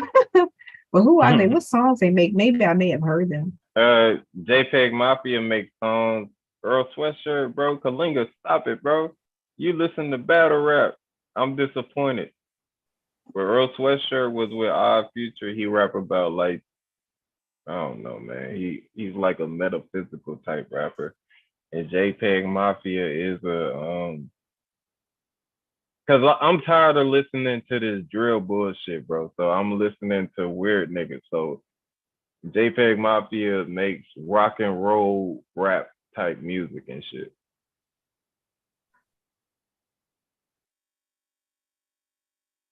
How you never heard of Earl Sweat? That is, man, y'all niggas. Yep, this is the problem with you old niggas, right? Whoa. Y'all don't give us a chance, bro. Y'all just be like, oh, Kumo D just came out with a new album. Okay, Earl Sweatshirt. I mean, like, how am I supposed to take that seriously? And this is just the opinion of Humbling. This is no reflection on the keynorful podcast. I have no idea who Earl Sweatshirt is. So this is not to demean you, young man. If you or any of your team by chance come across this podcast, and I hope you all do. And if you do, please like, share, subscribe. It is appreciated. And of course, donate to the keynorful podcast, $ key, KEY, Norfolk, 1984. So, Earl Sweatshirt, I'm sure your music is awesome, but I have no idea who you are. Please do not take it personally. I was born in the 19s. So, I'm going to need to be enlightening on who Earl Sweatshirt is, because the name is making me a little hot, because I don't have I don't want to put a sweatshirt on. So I'm just trying to understand. Commercial. 45, you got it. Commercial. Back to the main TV main show and shit. My number one hater. 45. Earl Sweatshirt killed Kendrick Lamar. Like, bro, look up Really Though by who the fuck is that? Who the fuck? The nigga with the light ass voice. I forgot his name. But look up a song called Really Though. Earl Sweatshirt killed Kendrick Lamar on a song, bro. How many niggas can you say that Kendrick Lamar got killed on a song? Like Hey, y'all 45. disrespectful, bro. Really? No, I'm not gonna do that. I just can't get over the name. I can't take them seriously. And again, this is only the opinion of Humbling, not the opinion of the Keynorful, the Man, Nation One Love y'all gonna make me podcast. read his raps, bro. Please don't. Please don't. Nope. Because obviously Nope. Y'all Kalunga done done feels it. the same way I feel. Kalunga, exactly. 45 is Kalunga's trolling. That 78. ain't a real person, can't be. Thank you, Kalunga. Shouts out to Don Treese, Luminous. Let's see, Thug, I see you there. Shouts out to everyone. Thank you so much for enjoying us, interacting Man, I with feel us. like This is Copper awesome. Song. I'm loving the love. So yes, please keep interacting. We're gonna stay up all night. We can do it. We can go hard. Well, no, I really can't. I probably got another hour with me. But until then, I'm gonna keep y'all entertained. Man, So look, yeah, look. go ahead, Say 45. this ain't dope, right?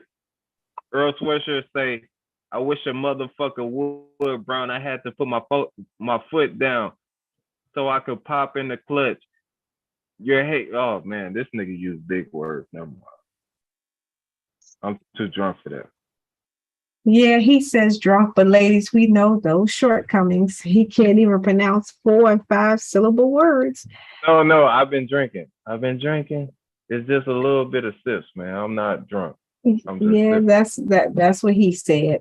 All right, so Man, it y'all be says hating, bro. summertime. We don't need no sweatshirt. Thank you, Kalunga. We do not, because I don't even think 45 knows what he's talking about. But I did Google the name, and I do see that there is a person who does go by that name, and he is And he listed dope. as his A stage dope name, rapper. of course. He's a rapper, songwriter, and producer. He was born in 94. He's 28 years old, from the same city and state as Bobby Knight.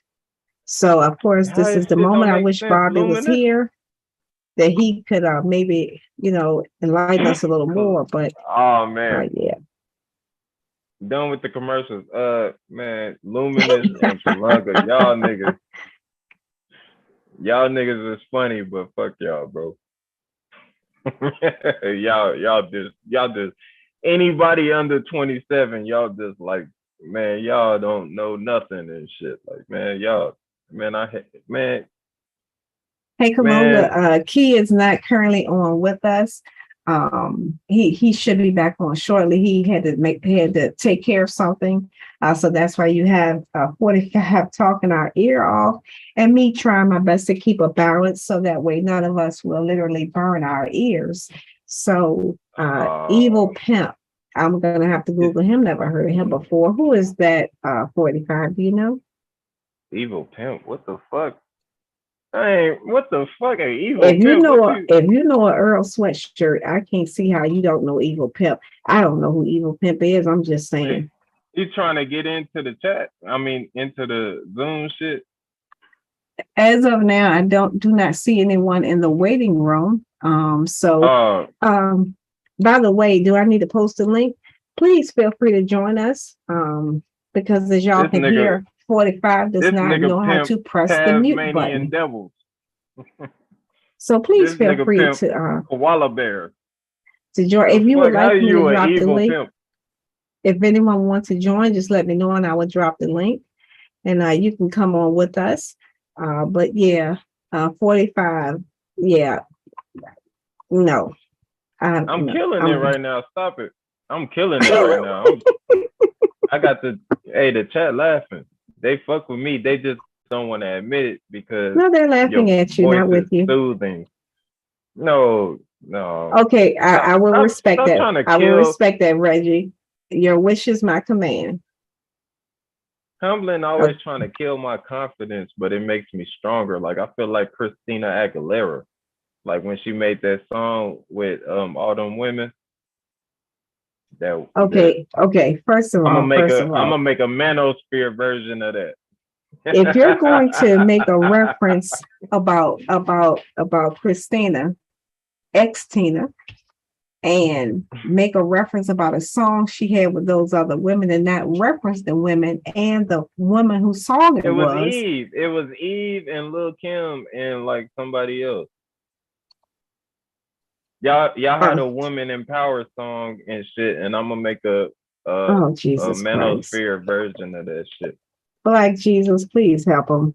I'm gonna get 70-30 on that bitch. No, that's okay. You're gonna have a dashiki on. No, that's okay. Made in China. Yes. Damn. Do you know what song I'm talking about though? Yes, you're talking about Lady Marmalade. Lady Marmalade. How does and it that go? song. It was Christina, Pink, Little Kim. And how does it go? Go ahead, sing something since your voice so soothing and all the men in the chat is like, oh my God. But hold on, I'm trying to think of any other song. As you can hear, thank you, gentlemen. 45, bless him heart. The only attention he gets is his right hand. So right now, he's feeling some kind of way. Left-handed. Stop it. Don't disrespect my left hand. Because his lifetime supply of lotion is on a 1 year supply. Yourself, Tumblr. So but I'm guessing when you say Christina, I'm trying to think of a song, some other songs she had, but if not, I know she had a song with Pink, Maya, and Lil Kim, and it was Lady Marmalade, and that was a hit song by Patti LaBelle or LaBelle. But Humlin, how does it go though? How does it go? Like sing a melody. Itchy. As a matter of fact. Okay, I got it. Hold on, let me play a little snippet in the background. Hold on, let me do this. So no, don't do that. We might get struck. But I understand what you're talking about. Mocha Chotin, yeah. That's why. That's it. Itchy. Exactly. That's it. But I'm not sure. I'm trying to think what song she had with Eve. Let me see. Maybe somebody in the chat knows. Let me just try to Google it right quick.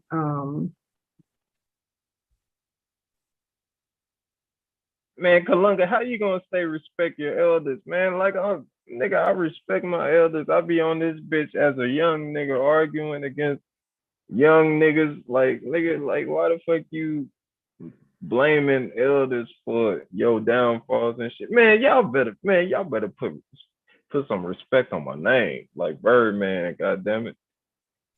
Kalunga, you make a great point, and thank you again so much for that. You're right. I'm with you. There's so many genres. So I always feel like, sometimes, people want to say this one is the best, that one is the best. But in order to be the best, you have to beat the best, as they say sometimes. So I'm not sure which is which.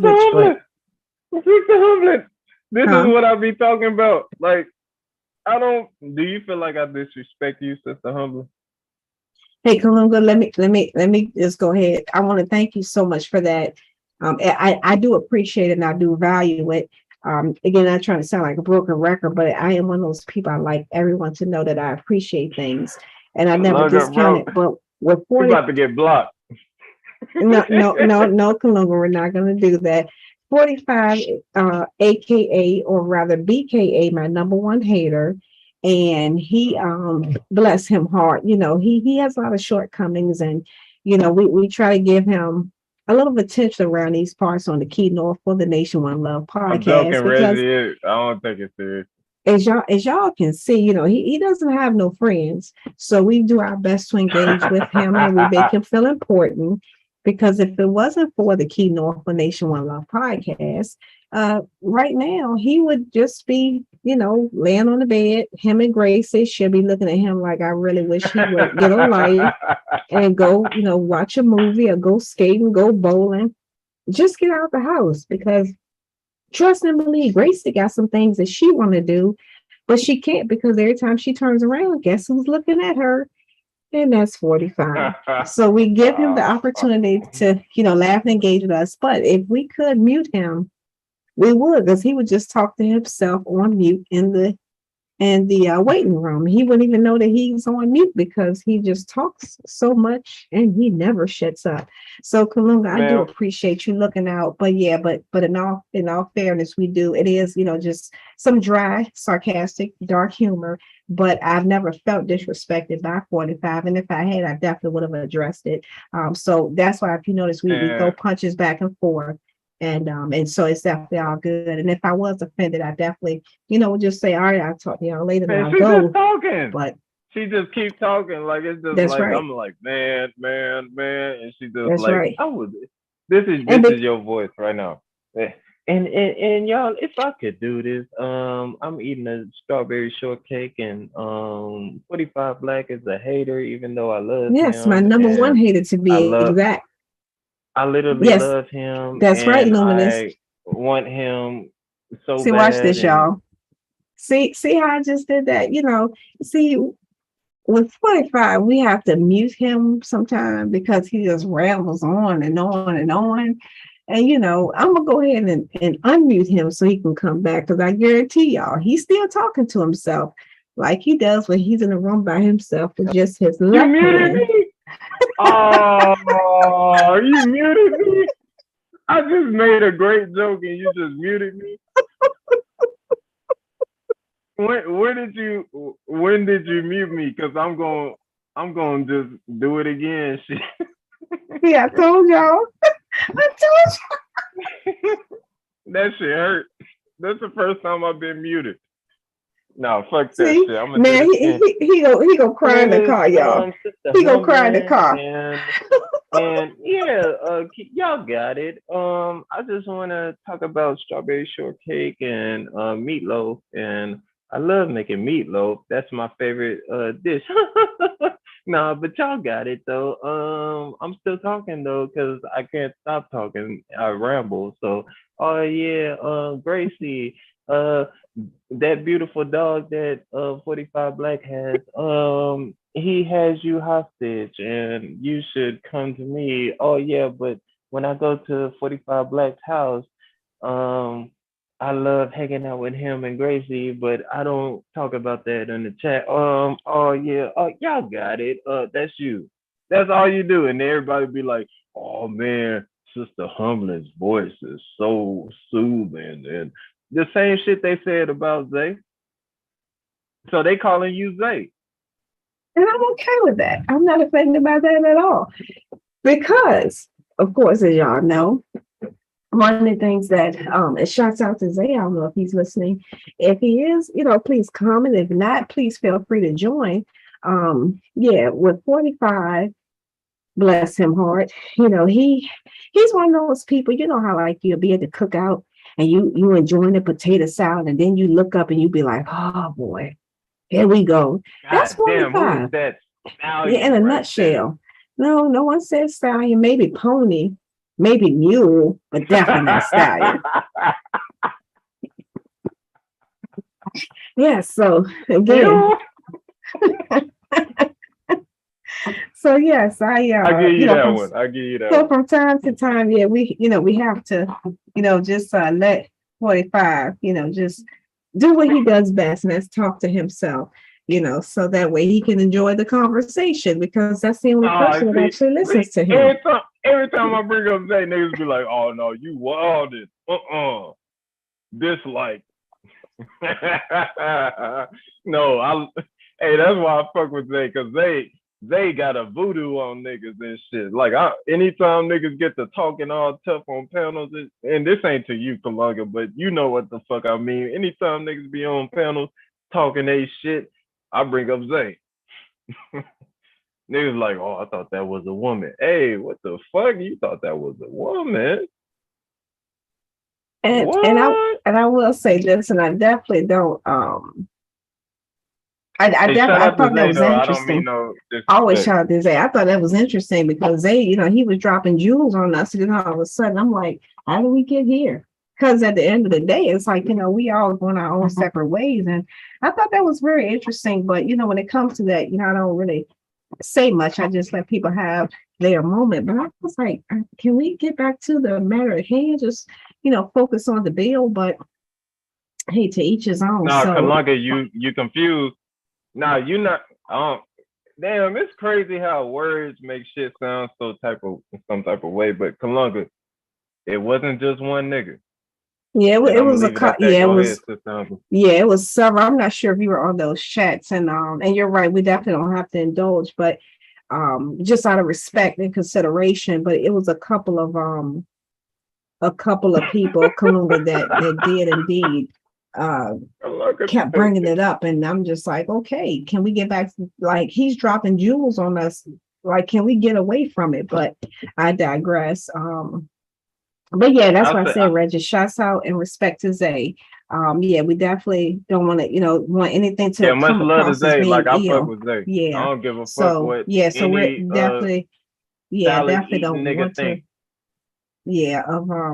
of that. Yeah. So that just kind of bring clarity to that. He's usually here with us, Kalunga. He's just not here tonight. He may come in at some point, if we're still on the bill, and interact with us. And he's always in the chat, of course, even if he's not on the panel.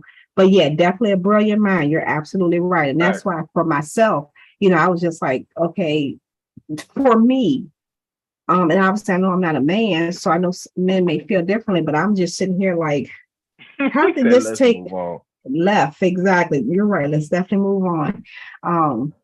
But again, shouts out to Zay. And and by the way, I'll just end it with this, referring to that. Many of those on Key's panel, they don't even come on the panels anymore. They've moved on, or just maybe they're ghosting in the back or something, but they don't interact with us on the panels anymore. All right, 45, you got it.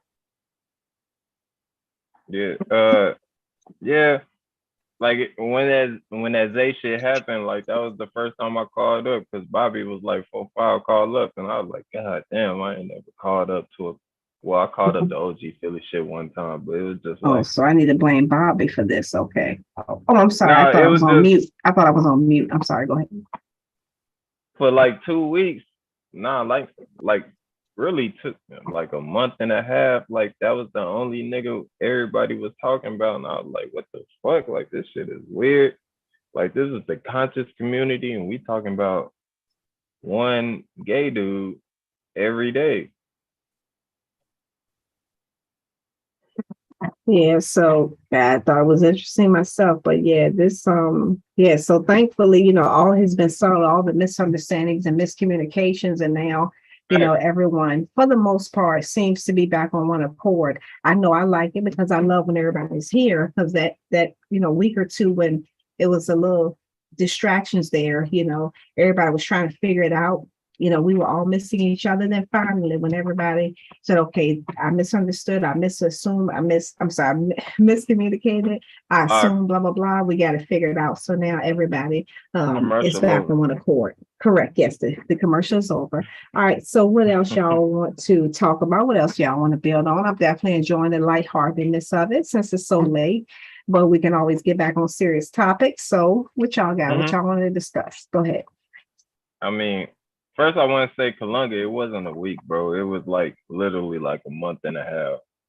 Like when it comes to like the whole community and shit, like we was talking about this shit. Every time I'll pull up OG Philly shit, everybody shit, they was talking about this nigga. But we switching the shit up and shit. You want to talk about some serious shit? No, so or in between. Yeah, we can talk about just lightheartedness stuff. We can continue or some serious, whatever y'all want to do. I just want to keep everybody engaged. So again, Chad, just include anything you want us to discuss or build on, and we'll do that. Again, it's after hours, so we can continue to have some fun. We did do serious builds earlier, so we can have a little fun. On the back end. Go ahead. Well, the TV show shit was dope, because like people in the chat was like throwing their shit out there. That was dope. So I'm gonna just switch it up a little bit. Okay. Go ahead. No, that's what I was gonna say. Yeah, whatever direction you want to take. Yeah, go ahead.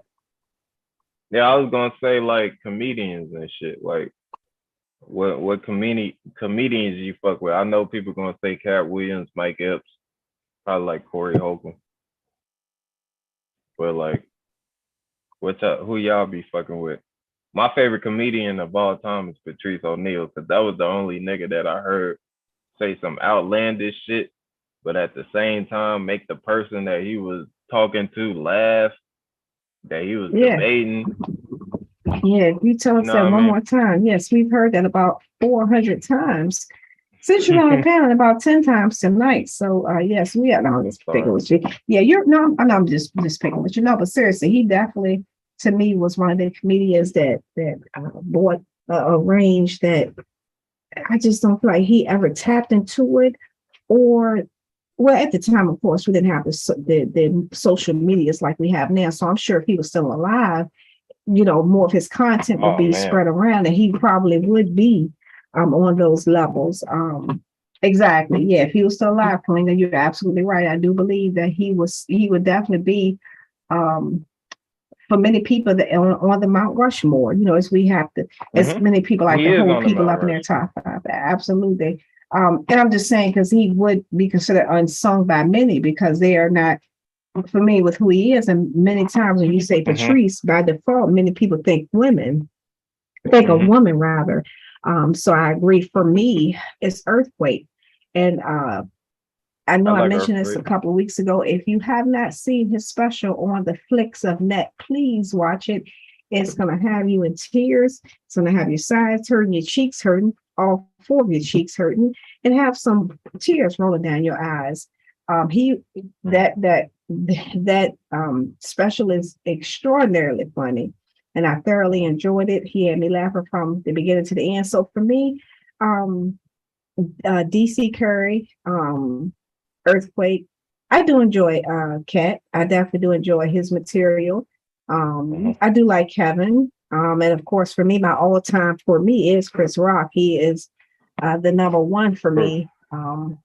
Bruce, yes. Lavelle. Commercials ending. That's right, Kalula, Bruce.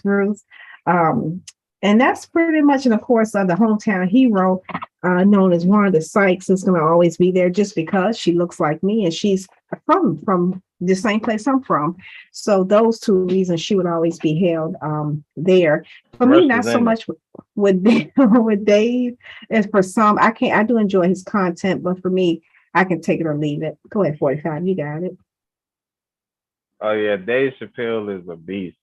Like, well, I'll talk about Cat Williams. My favorite Cat Williams joke was when he was talking about the Mexicans inside of Walmart, and he was like, they be in a baby stroller like at 8 years old.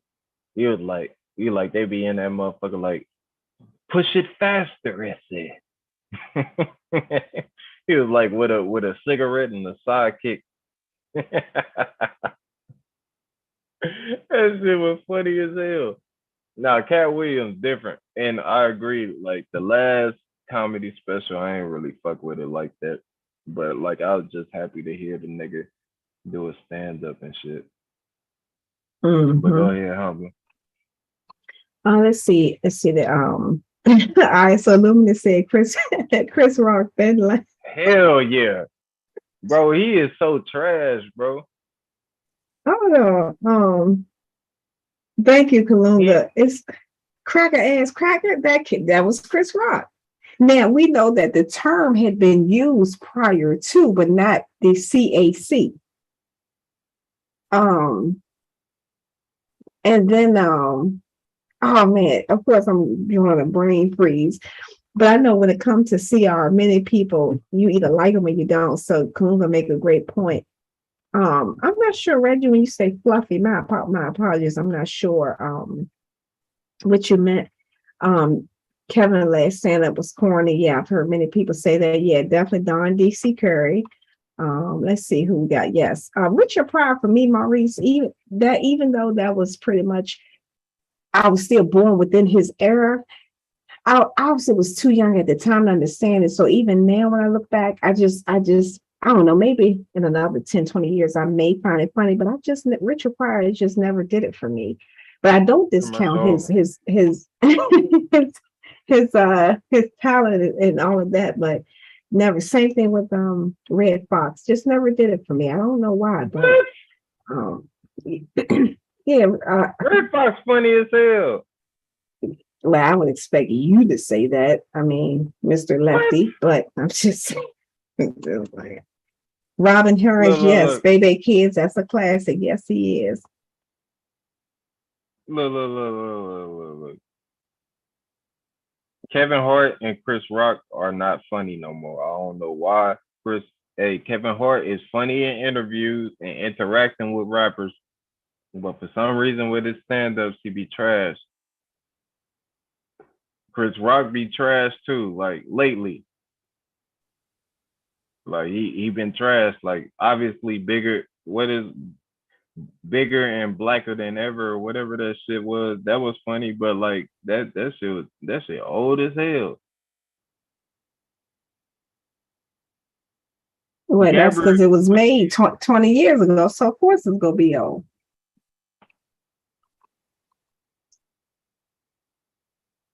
Man, Gabriel Iglesias is one of the best business comedians ever, but I do not laugh at that nigga like that.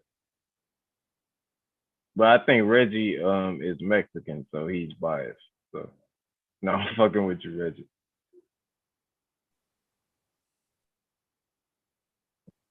That's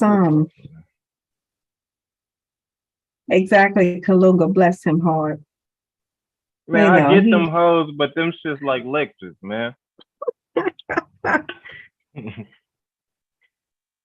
So who else y'all got? And while we're reading more to chat again, just want to give shouts out to Keith. Thank you so much for the platform and leaving your baby in our hands. I hope that we are making you proud and taking good care of you as we interact with the chat. And let 45 ramble on, because I know at some point somebody in the chat is going to say, please mute him, and I will gladly oblige. Say, I got some. Who's the funniest rapper? I think Kodak Black is the funniest rapper ever. Yeah. Nope. Maybe if I was 20 years younger, but there's not one song of KB I could even no, and I understand that's not my generation, so I get it. I don't want to discount him, but yeah, that's a no for me. Yeah, Tracy Morgan. I liked his show. Man, does the real OG still come on? Hey, Kalunga, right? Boosie might be it. Yeah, Boosie might be it. How he reacts in them DJ Vlad interviews to like random shit, that shit. Hey, D-Wade, don't cut his dick off, man. That shit is hilarious. Like, that nigga has a funny take to everything. The reason why I said Soulja Boy, oh my God. These niggas know what they talking about. Man, we're going to talk about, first, I want to talk about Kodak first, but Soulja Boy, yes. Kodak Black. When Kodak Black made that whole song talking about how he will fuck Young and May, that nigga said, I'll be pulling out straps. But I ain't no dyke. Then he said, damn, what did he say about? He was like, I'm fucking him, Young and May, as long as she got a coochie. Like, it's like, nigga, you fucking weird, bro. That nigga, I knew the perk was fake, but I still ate it because I'm a gremlin. Like, what the fuck, bro? You a weirdo. That nigga funny though. And then Soulja Boy, when he described that shooting, when he like, first I kicked in the door, and they was shooting. They was like, pah, pah, pah, pah, pah. And I hit the matrix, and I was like, oh no, I'm not getting hit. Like, this nigga is stupid, bro. I pulled out the Draco out my corner pocket, and I just shot him. Like, it was like, nigga, what the fuck are you talking about, bro? This nigga telling stories. He's telling bedtime stories and shit. Kalunga said that MA will beat Kodak's ass, and that is absolutely true. Let's see what other rappers. He didn't say that. He's just saying Young M.A. a better rapper, man. He didn't say she'll whoop his ass. Well, he adding said sauce. Young M.A. will beat Kodak up. Real talk. I assume he meant in a physical battle, but I could be wrong. My bad. There, see, when him let the short come and speak up, this is what you get. Ladies, again, if any potential future wife or girlfriend of 45 is listening at this moment, please understand that what you see in here is what you're going to get. They're going to get roasted, and if they don't fuck with me, I'm leaving. I do not give a fuck. If That's they ain't what he like Sister says, Humbling and can take jokes and cannot give a fuck, I'm going to be like, fuck you. Like, I don't need you. I don't need to. Yeah, 45 don't want you judging him shortcomings. So he's going to leave before you realize that nothing's coming. Bless him hard. So the ladies, when you see them, just run the other way. Don't even worry about it. Just keep running. Yes. Thank you, Kalunga. I'm glad you clarified that for me. Thank you. I knew we were on one accord. 45 is the one that's, 4 minus 5 is what, -1. So, we try to keep him inclusive, but he be trying so hard. I had 8 jokes that hit my mind, but like I feel like they too fucked up. So I'm gonna let you live, homie. Get your jokes off, sweet. That's so sweet of you. That's so sweet of you. I don't know what to say. Let's see what else we got. What else we got, chat? And again, thank y'all so much for interacting with us, giving us you all's time. Greatly appreciated. But what else y'all got? What else y'all want to build on, want to talk about, indulge in, and all in between? Hey, who's better, Drake or Pusha T? Drake or Pusha T? Well, for me, Pusha T is a hometown guy.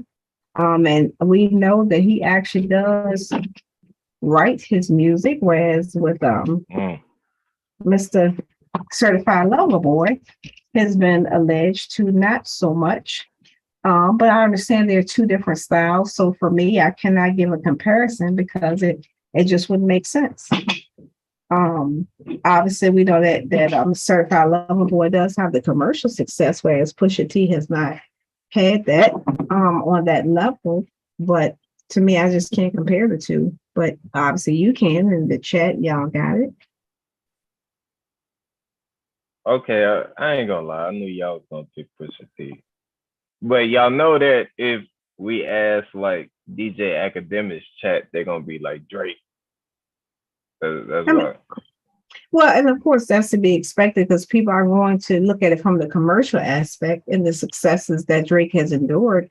But okay, all right. So Kalunga clarified that for me on the writing of those things. So and of course many people don't know who Mr. Me Too. They're not familiar with a lot of Pusha T's work. I mean, that's one of my favorite songs by the Clips. So but again, two different styles, two different everything. So it's hard to compare. But you're right. Most people in his chat would say that. But again, that's to be expected because of the age of the people. I mean, Pusha T almost 50 years old, I believe. So that's to be expected too. Yeah. Okay. Well, I'm gonna come with a real question because I know like I just wanted to see everybody say Pusha T kind of, so I shouldn't have did that, but I know y'all niggas gonna be torn on this shit. Pharrell or Timbaland? Timbaland. Once he made with that baby laughing in the background, I have not heard a beat that can trump that. Now, I must admit that both of them are hometown heroes as well because both of them are from 2 up and 2 down. So I am biased, but I have to give the slight edge to Timbo because that baby has not been topped yet. Are you that somebody? Rest in peace, baby girl. Go ahead, you got it. Thank you, Kalunga. Kalunga said Timberland. Yep. I go with Pharrell. I ain't gonna lie. Cause Pharrell do that 3-time beat shit where it's like dun, dun, dun, dun, dun, dun, dun, dun, and then the beat start like I'll be like, man, that's that Popular Demand with Pusha T and Pharrell and Cameron. Mommy, you miss me, don't you? I know y'all heard that. You are now listening to the all-time phenomenal. Used to bag working DA under the man. That shit is hard, bro. Like, but Timberland be going hard too. Like, I ain't gonna Yeah, lie. because none of that has nothing on the laughing baby.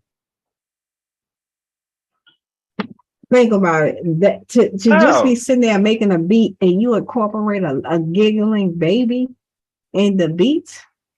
Come on now. What about Mr. Me Too? Okay, yeah. I mean, that was a great beat as well. But it has not topped the laughing baby when you're specifically talking about them two.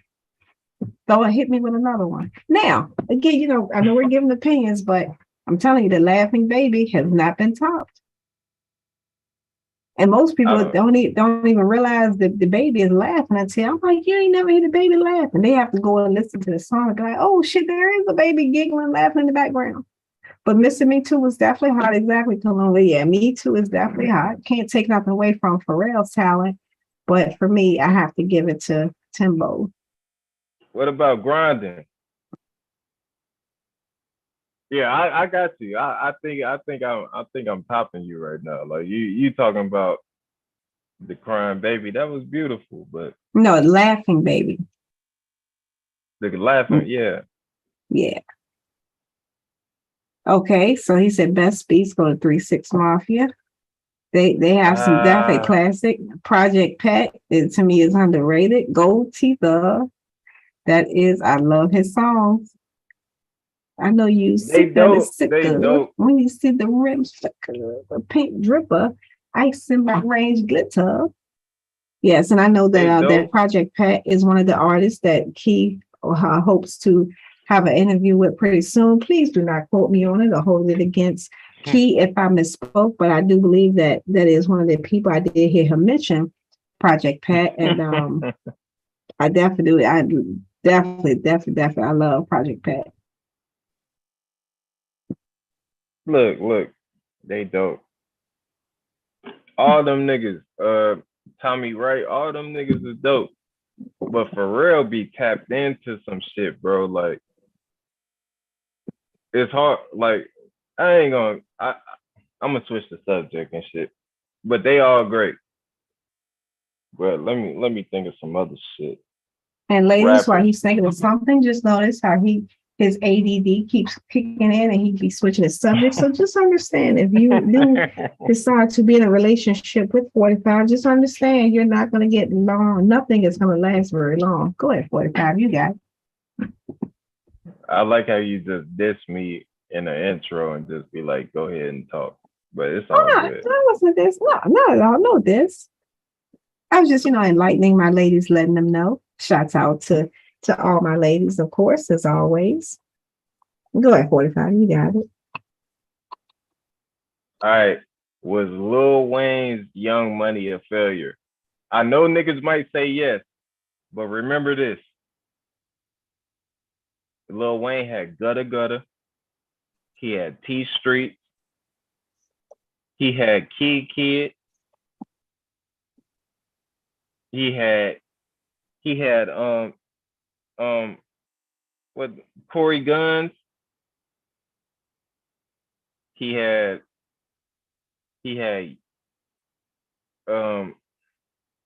goddamn, Nicki Minaj, Drake. You get what I'm saying? He had that one chick that sing and shit. Mm-hmm.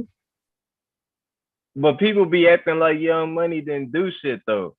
Like they be like, oh, where's Gutta Gutta right now? And it's like, bro, Gutta Gutta used to go off. You don't remember them Demolition freestyles? And, I know and for you don't me, remember that shit. I don't. I will say, you know, just naturally for me, as I've gotten older, I mainly listen to talk radio, so I don't listen to music as much. Obviously, you know, I'm familiar with Nicki, Drake Tiger. naturally, but Tiger.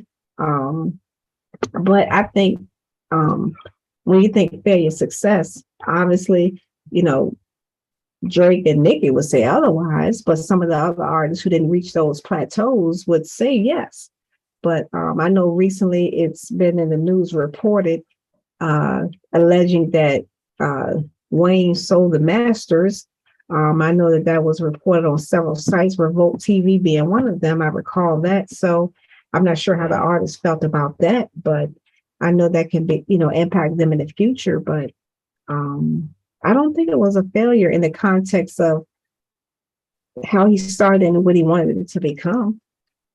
Okay, this is a tougher one. This is a tougher one because that shit got like Drake and Nicki Minaj in it, so it's like make it weird and shit. But Maybach Music, was they a failure? Gunplay and the rest of them niggas? I must admit, for me, it's hard for me to take the leader of that label seriously because I'm thinking, just trying to understand, you talking about, you know, the things you talk about when you were actually the law just a couple of years ago. So I don't see much about the double R. I know it's a little hypocritical, but it's just hard for me to really stomach it when, like, I'm like, dude, you're literally talking on both sides of your mouth. You can't arrest yourself. So even though I know he technically didn't arrest people, but he still had arrest authority. So it's like, yeah, okay, I'm gonna have to pass on that. But yes, when it comes to RR, I usually don't even say much on that one. But you got it. And I don't really know anybody on the label other than him and Meek Mill. So I'm not even familiar with anyone else. And again, these are only the opinions of Humbling. This is not any reflection of keynorful and or the keynorful Nation One Love podcast. And the same thing with 45. The thoughts and opinions of 45 are those of 45. Go ahead, 45. You got it. I asked this, right? Who's the best singer of the 2010s? Because like I feel like I've been asking like nigga rap questions and shit. So who's the best R&B singer of the 2010s? You know what's sad is that it's kind of funny because when you think about some of the singers, many of them were out before 2010. So if I had to say someone, let's see, who came in the last decade, to be fair, because obviously, you know, if you think about those before the 2010s, I don't want to, you know, take away from those who just came out in 2010. So, for me, I don't know exactly when. I'm sorry, Humbling. I'm sorry, I misspoke. I meant no, go ahead. Oh, gotcha. Okay. I meant the 2000s. I said 2010s. I'm tripping right now. Now, let me put some clarity on that. When you say the 2000s, you got to be more specific and say for the 99 and the 2000s. You know, that was a reference to. I mean like their peak. Their peak. I'm being funny because I was saying for the 99 and 2000s, you know, when Juvenile said it on his song. Yeah, Juvenile. So, yeah. But for me, my all-time favorite is Patti LaBelle. No, that's, you know how we used to say as kids, baby Jesus, no higher. So Patti LaBelle is just up there by herself. But when I started getting into that, for me, it's Tasia. Tasia is that chick. Tasia is that girl. She's that woman. Tasia. That's right. Fantasia to be. Let me put some respect on her name. Fantasia Barreno.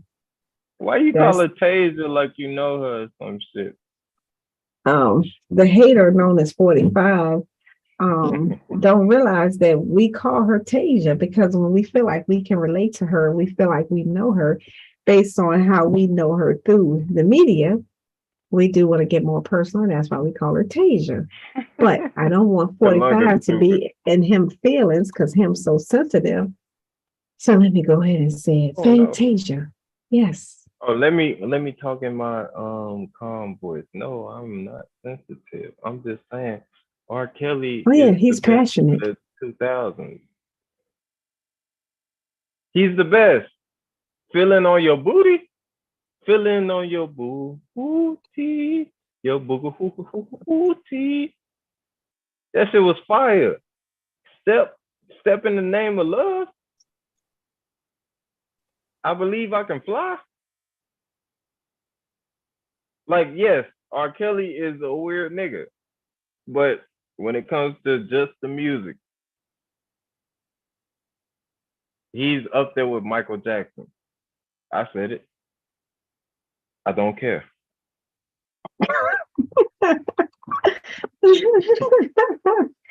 Now, all right, so Columbus said singing and not writing. So, okay, all right, so Columbus said that is more like a family nickname. That's a great point. Janelle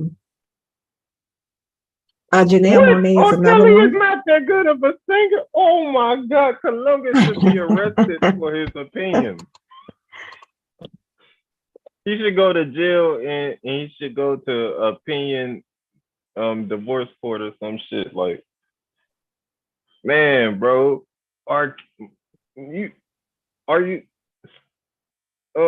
step in the name of love? No, I ain't gonna sing it again. Y'all ain't gonna make me a fool on this motherfucker. Of course, Jill Scott, Oh Tracy yeah, Jill Chapman. Scott though. What the fuck Of is course, that? That sounds like somebody born in the 70s. I'm sorry, who? You talking about Tracy Chapman?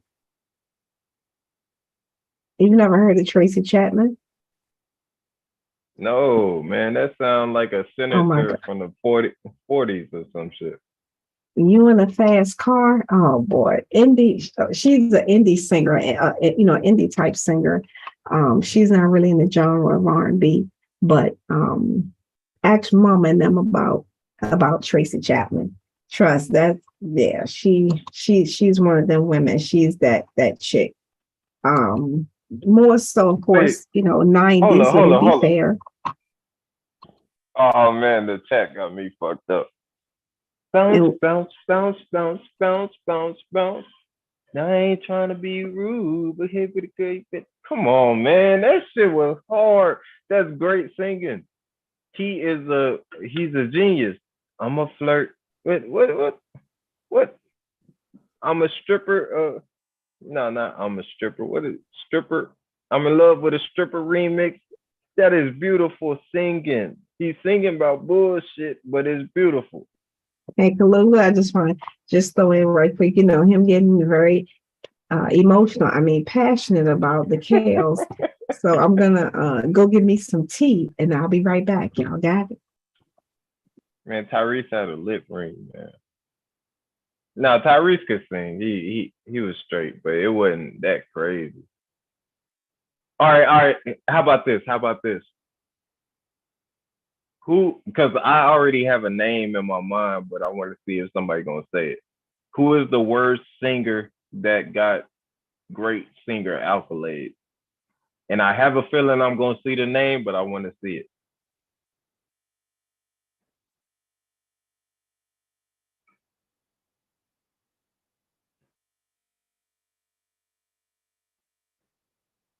Humlin, you there?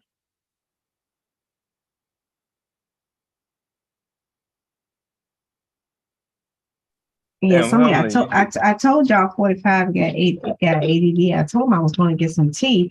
I literally said that like 8 seconds ago, and either he was just ignoring me altogether, or him, didn't take his you was on mute. His attention You was medicine. on mute.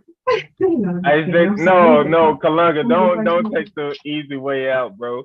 Yes, first off, Ice JJ Fish has a beautiful voice, but no, I'm talking about niggas that have came out with hits. Like, who is the worst singer out of niggas that came out with like a bunch of hits? I already know who it is, but I just want to see who say who.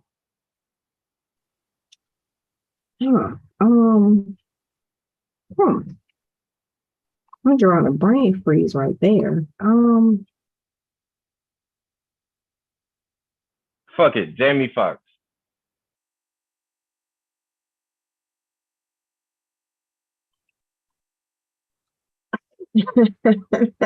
Kaluga Jamie say I'm Foxx. logging off.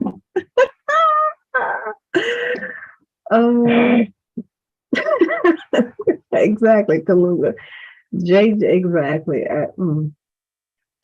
Kaluga, you know, sometimes we have to give the young lads a little credit for, as they say in the Bible, forgive them, Kalunga, Father, I'm for joking, bro. Chill they out. don't know. So you saying Jamie It gotta Foxx? be Wow. Jamie Foxx though. He said kick folk. Okay, I just want to pause for a minute and give shouts out to Sister Bethy. And Sister Bethy, please feel free to join us. We would love to hear your laugh. We would love for you to interact with us. Now, Reggie did say not to add anyone else, but we'll make an exception for our beloved Sister Bethy because Reggie makes a great point. We're having a great time. So we will accept Sister Bethy. So if you would like to join us, Sister Bethy, you and Willie, I would definitely drop the chat for you. I mean, drop the link for you, and you can come on up. So we would love to have you. But yeah, I fell asleep too, Sister Bethy. As soon as they dropped the first beat, I was out, and I didn't wake up until until it was over. I was like, oh my, I missed everything. So I was a little disappointed. So I had to listen this morning while I was at the gym. So Man, yeah, so if Sister Bethy want to come up, Sister Bethy going to sleep, man. Stop it. Let her go to sleep. She got work in the morning or something. She's a hard working woman. But that's right. She works hard for her money, so you better treat her right. That gotta be a song from the 70s. It absolutely is. Kalunga, bro. Stop. Ice JJ Fish is gold, bro. Like, that's a nigga. It don't matter what his voice sound like. He is needed. So okay, stop. Sister Betty, that'll work. We'll definitely, have you. Hopefully, you and Willie go have grits with sugar for breakfast in the morning and meatloaf for dinner. So shouts out and much love to you and Willie, Sister Bethy, Chief Sister Bethy. I gotta put some respect on her name. So I want to make sure I get it right. That's right, Sister Bethy. Get him. He talked about something go to work, but Sister Bethy ain't thinking about work at least no sooner than Monday. That's right. Get him, Sister Bethy. All right, go ahead, 45. You got it. Oh yeah, Kalunga said Jacquees don't sound that good. I agree. Thank you. Exactly. All that. I'm like, I'm gonna need you to have like 100 he seats. do too much. Like no. Oh, Sister Bethy got me on the grits. Hey, 45. You notice I always say grits with sugar. I always thought Sister Bethy like sugar on her grits because she's so sweet. But Sister Bethy say yep to the sugar on the grits. We're gonna have a discussion about that, Sister Bethy, because I don't know how to feel about that now. I thought you like sugar on your grits. Because I like sugar on my grits. I know I can't be the only one. As a matter of fact, let's pause for a minute on the music. Salt or sugar on the grits? Check. Come on. What we got? I'm team sugar. Commercial over. As a matter of fact, can I put up a poll? I don't think I can add a poll. Dang nabbit, I can't add no poll. So yes, I wish I could to take a vote on the. That's right, dang nabbit. I wish I could add a poll. But salt or sugar. Let's see what the chat got. I'm team sugar. Let me get my pen and pad so I can see that. I'm sure overwhelmingly it would be sugar. So Columbus said 45 new humbling. Oh, thank you, Kalunga. Thank you. On grits is blasphemy. This is the first. What was that 45? We can't hear you. No, sugar on grits is not blasphemy. Okay, we're gonna let 45 come back in.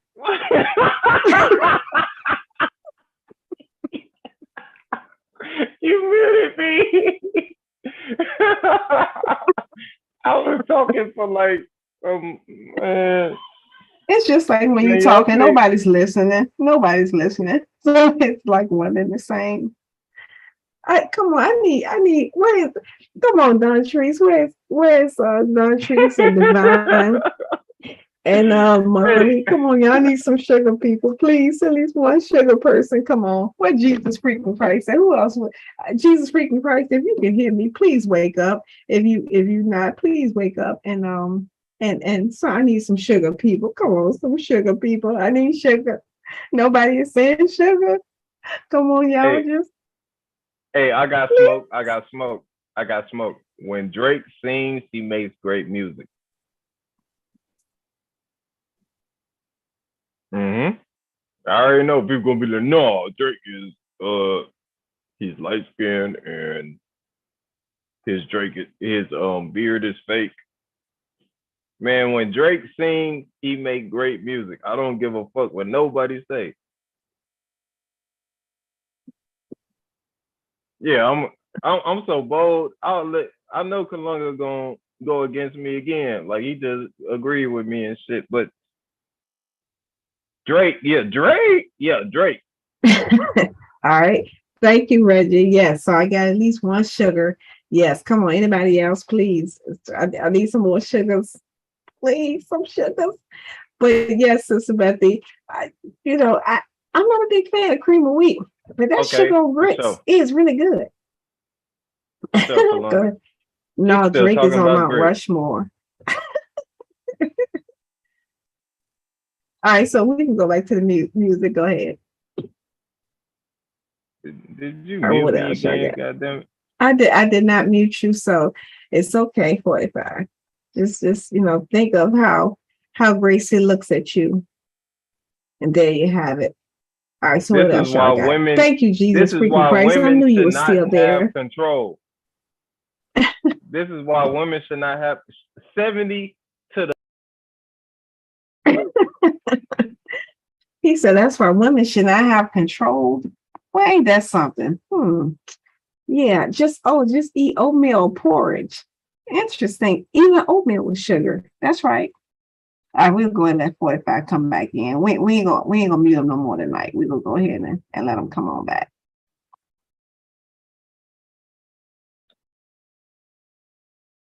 Go ahead and unmute 45. You can come on back. I'm gonna be nice to you now. Man, I just said a whole bunch of okay, I ain't gonna mute you no more. I am now angry. That's right. Who run the world? Girls. Who run the world? Girls. Exactly. Because we'll talk about some 70-30. Not around these parts. 70-30 equals 0. That's right. No, 45. We got to keep everybody entertained. It looks like they're having fun. So. Kalunga said I would have left him. He went to bed 30. Went to bed crying. I said 30. Exactly. 70 minus 30 equals 0.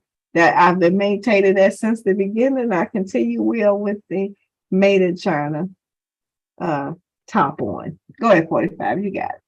And I moved my hand away from the mute button since everybody has gotten a kick out of it.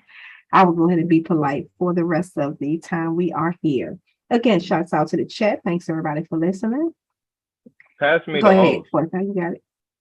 Oh, absolutely. I sure will. Just give me 1 second. Oh, shit. Go ahead, 45. You got it. Yes, I'm absolutely. I definitely will in a few moments. Go ahead. You got it.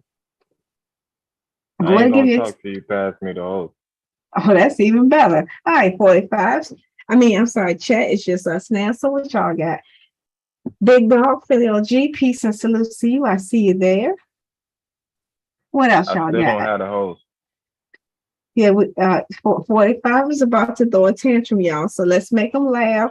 So he got his lip poked out and he's about to go cry in the car. And we don't want him to poke his lip out or cry in the car. So come on, y'all. Let's give him some love and encouragement. What y'all got? Because 45 wants to mute me so bad.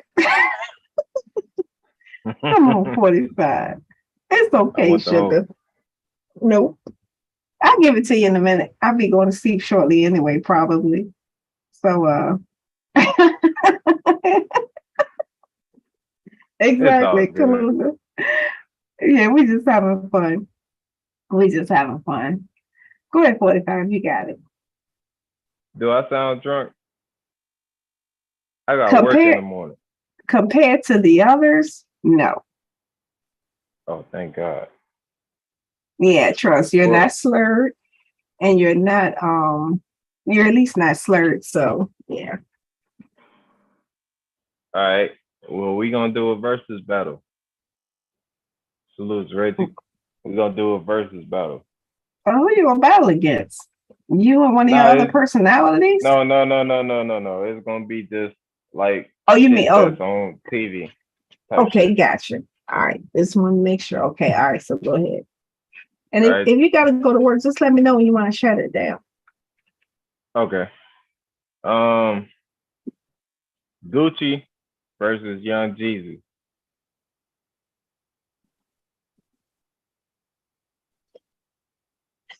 I'm gonna let the chat do that one because I lean toward more so Jeezy, but let's see what the chat say.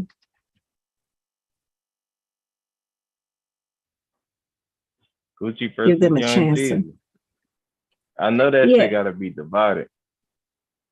I'm sure it is, because even when they actually did their actual battle, it was. And so yeah, just see what the chat says and why they're coming with that one. The motivation is unbeatable. Yep, it sure is. Me personally, I can't think of any classics by Gucci. I know he has them, but I just can't identify them because I've never really been into him like that. So I want to discount him, but no, Gucci got classics. Yeah, that's what I'm saying. I can't name any of them though. But all right. So who else? While they interacting, while they catch up with us. Jeezy won. I guess me and Kalunga. I guess that's 1 and 2. So yeah, because I noticed that it looks like are we losing people? I see the numbers are dropping. I'm not sure. We done lost about 10 people in the last 15 minutes.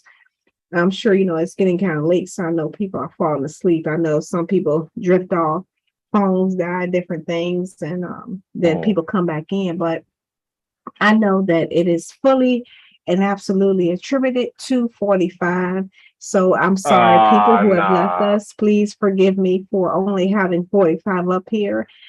Yeah, we just, we want to do our part for the United Negro College Fund. So that's why we deal with 45. So y'all come on back. We're having a great time. Interact with us and so forth. But I know it's late. So for those who are still interacting, again, shouts out to you. Shouts out to Big Dog, Philly OG.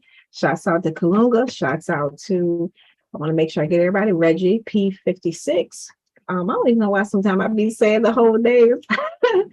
And let's see who else we got. I don't know if our beloved Mommy Shula, Don Trees, Divine Warrior are still with us, but if you ladies are listening, thank you so much, Sister Bethy. For your women. Thank you so much for chatting in, coming in with us. We, as always, ladies, we appreciate your presence. It's okay. I know they love me. They don't have to like me because they love me, and I love them back. All right, go ahead, 45. What else you got? Okay, Kalunga, I'll do you one better. What was the new paint job? Get a new rim job. That, bro, ain't nothing Gucci came out with beating Trapping Ain't Dead, bro. But I'll switch it up though. I feel like we gotta do like sitcoms and shit. So let's do TV shows and shit. I mean, like cartoons and shit. So we'll do Proud Family. It's Proud Family, hands down. Don't even compare close. You can't even put them, anyone even close to them. There's nothing that compares to Proud. But I'll let you have it away, 45. If you had to make a comparison, who would you put up against them? What was the show with that was like a spinoff. That was a cartoon to Everybody Hates Chris. The oh man, the cartoon. Oh shit, I forgot this shit. It had the dark skinned characters with the bushy ass like high tops and shit. With the bushy high tops. Damn, what is that show called? I think Chris Rock like did voiceovers on it. Oh man, I forgot that shit. Damn, I gotta change it up and shit. God damn it. Yeah, I'm not sure. So forgive me on that one. I have no idea. It's at least I'm drawing a blank. Nah, hey, Okay, that's a good one though. Boondocks versus I didn't Proud even think Family. yes. Well, for me, I can't make a comparison because one was a conscious show and the other one was just slapstick comedy. So but for me, for that, yeah, Boondocks and Proud Family definitely. And nobody comes before them. When I want to be serious with a little humor, Boondocks. But when I just want to laugh and not be serious, Proud Family. As a matter of fact, I have the DVD collection of the Boondocks. I think that's probably the only beating the Boondocks. That's true. I have a few DVDs, and that's one of them. The rest of them, I pretty much threw them away.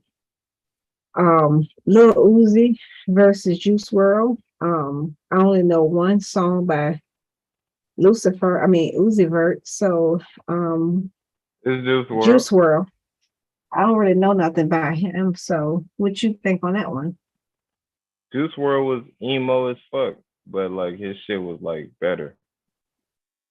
But like Lil Uzi know how to make a hit song though. But I gotta go with Juice WRLD. Okay. All right. So who else? Who else y'all got? All right. Check this out. We'll do Fresh Prince versus versus Martin, I guess. I feel like I know who people gonna pick and shit, but It's gonna be Fresh Martin. Prince versus Martin. Yeah. It's gonna be Martin. Yeah, that just because, yeah.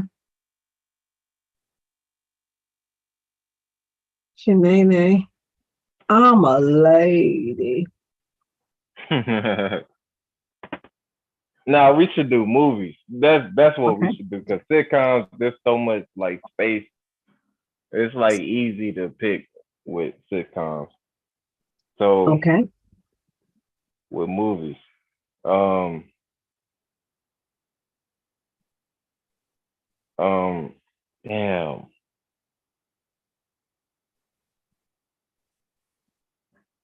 Damn, do you got anything humbling? I'm trying to think, because like I got a couple movies in my mind, but it's like I want to make sure it's like a fair thing. All right, let's see. All right. I'm drawing a blank, but I'm trying to think of two movies that would be a great comparison, either remakes of other movies. Okay, all right. Coming to America versus Coming to America Part 2, or whatever they called it. What's y'all take on that? The first Coming to America. That's easy. That's what I was trying to say. I kind of drew a blank. Okay, Matrix versus Terminator. Okay, what y'all got? Okay, all right. So we got Matrix. All right, so you going with Matrix, and then we also got Fresh Prince versus Family Matters. And for me, I would take Family Matters. Then I ain't do that.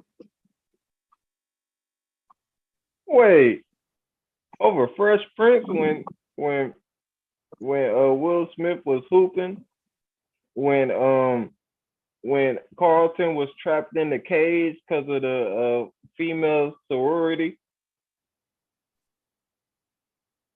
You remember them Fresh Prince shows? I do. I remember, all of them. I used to watch it, but for me, I could watch Family Matters over and over and over again. I don't watch reruns of Fresh Prince. For me, it's time was when it was time. I could pass on it now, but I do like Family Matters. Oh man. Well, I got two, right? Okay. I got two. Sorry to leave y'all in the dust and shit because like there's like a 30-second delay. But yeah, you're right, Kalanga. But this is what I was gonna say. What's the best movie from Denzel Washington? Well, you already And know I was what that gonna do Will response is going to Smith be. next. Who? It's going to either be Glory or Training Day. Glory or Training Day? Mm-hmm. For some But people, it's Glory. For but others, it's Denzel Training did. Day. But Some may Denzel say did Malcolm Remember the X. Titans That's and Malcolm X. That's what I said. Either Malcolm X. I mean, Remember the Titans is good, but thank you, Kalunga. When people think of Denzel by default now, they immediately go to Training Day. King Kong ain't got nothing on me. It's like the rest of his body of work, other than Malcolm X, is like people draw a blank. But Training Day is going to always come up, that and or Malcolm X. No, I feel you. Uh-huh. Like it'll probably be Training Day, but like Remember the Titans was like a great ass movie. And then he got other movies. Dang, that shit is hard. But I feel like what I seen people not pick the same shit on was Will Smith. Like, what is Will Smith's best movie? Like that shit is hard.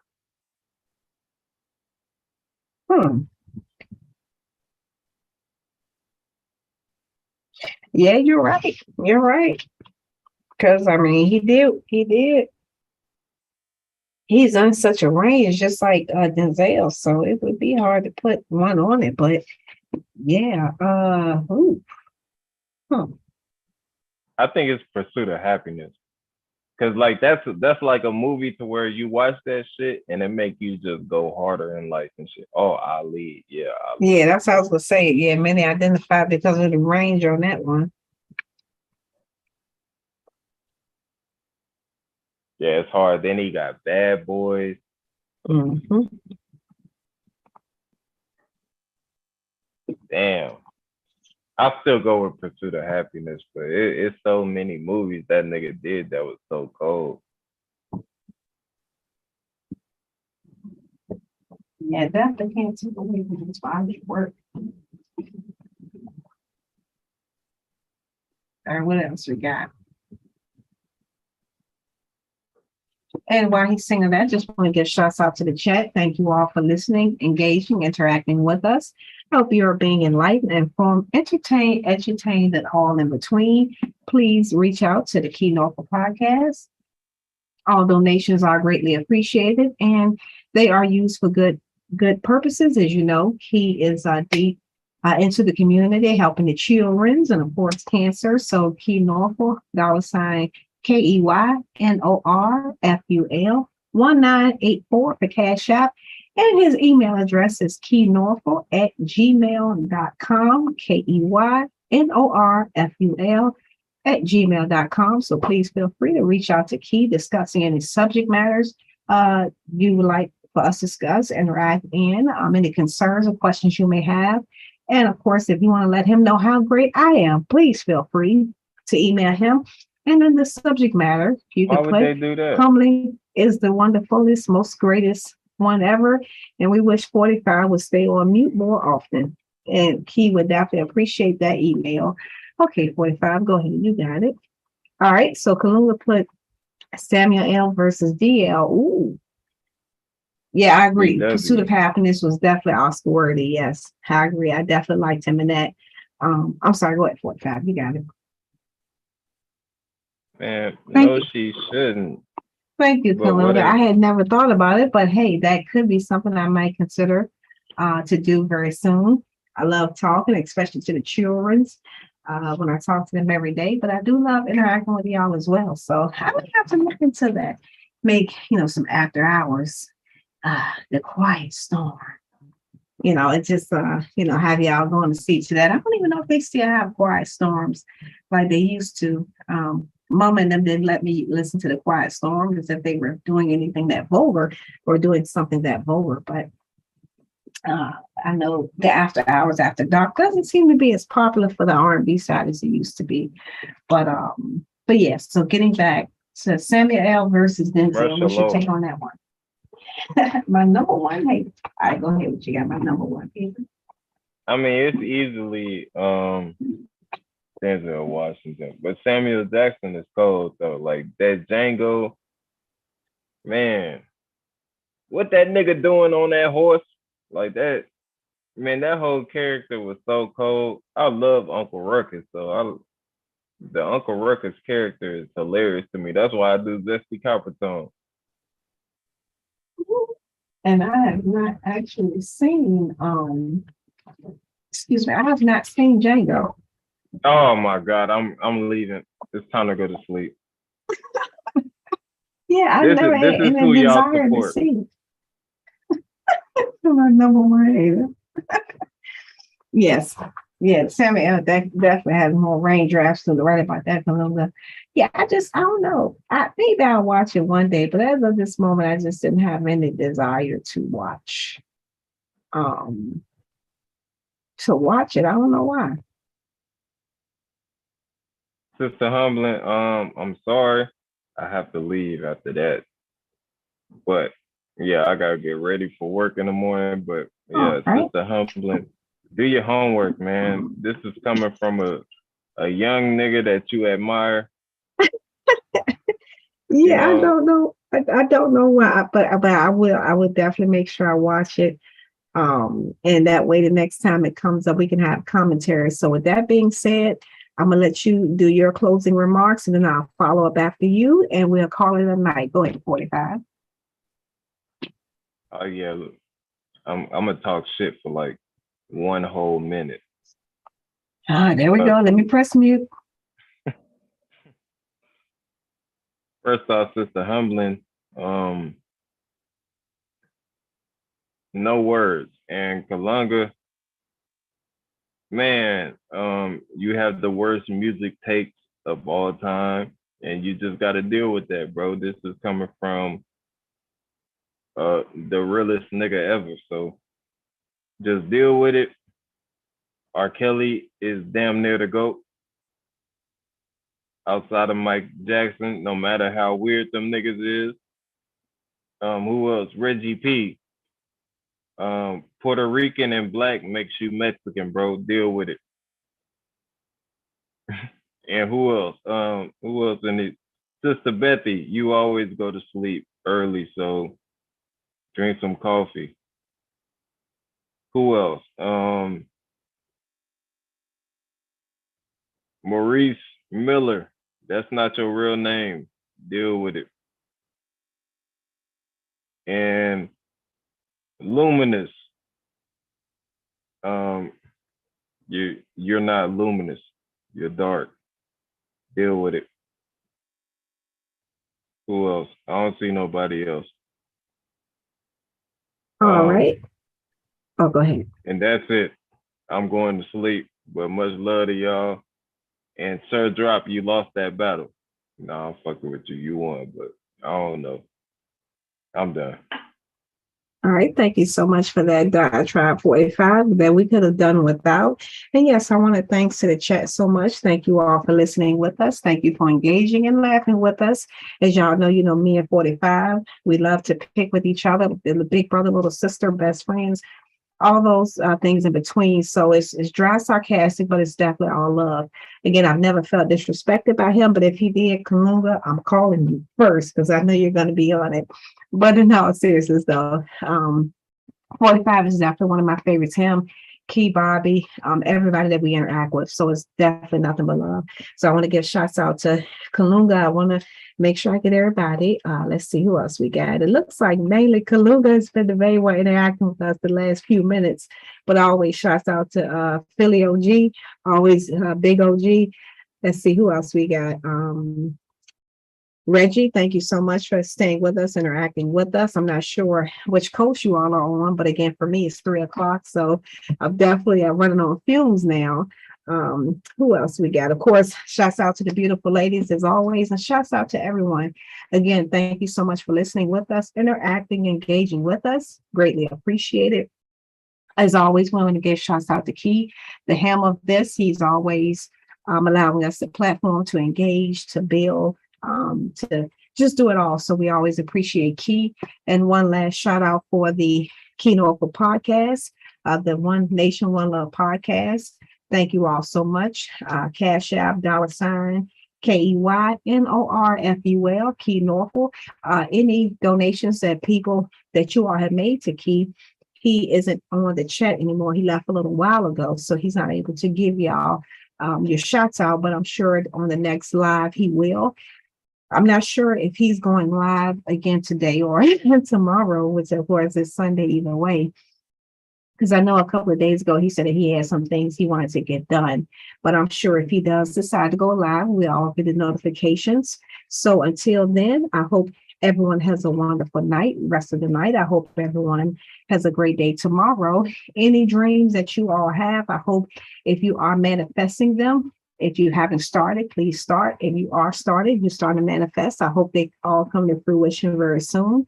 And whatever desires you have in life, I hope they're fulfilled. Much love to your families. I hope everyone is just achieving everything they ultimately want. But with that being said, peace, power, and love. I hope everyone have a great night. And just like OG just posted, please don't forget to like, share, subscribe to his channel, Key's channel, and all in between, all the platforms that we all share. It's always greatly appreciated, and always much love to you, baby girl and the wife on that one, OG. So everyone have a great night.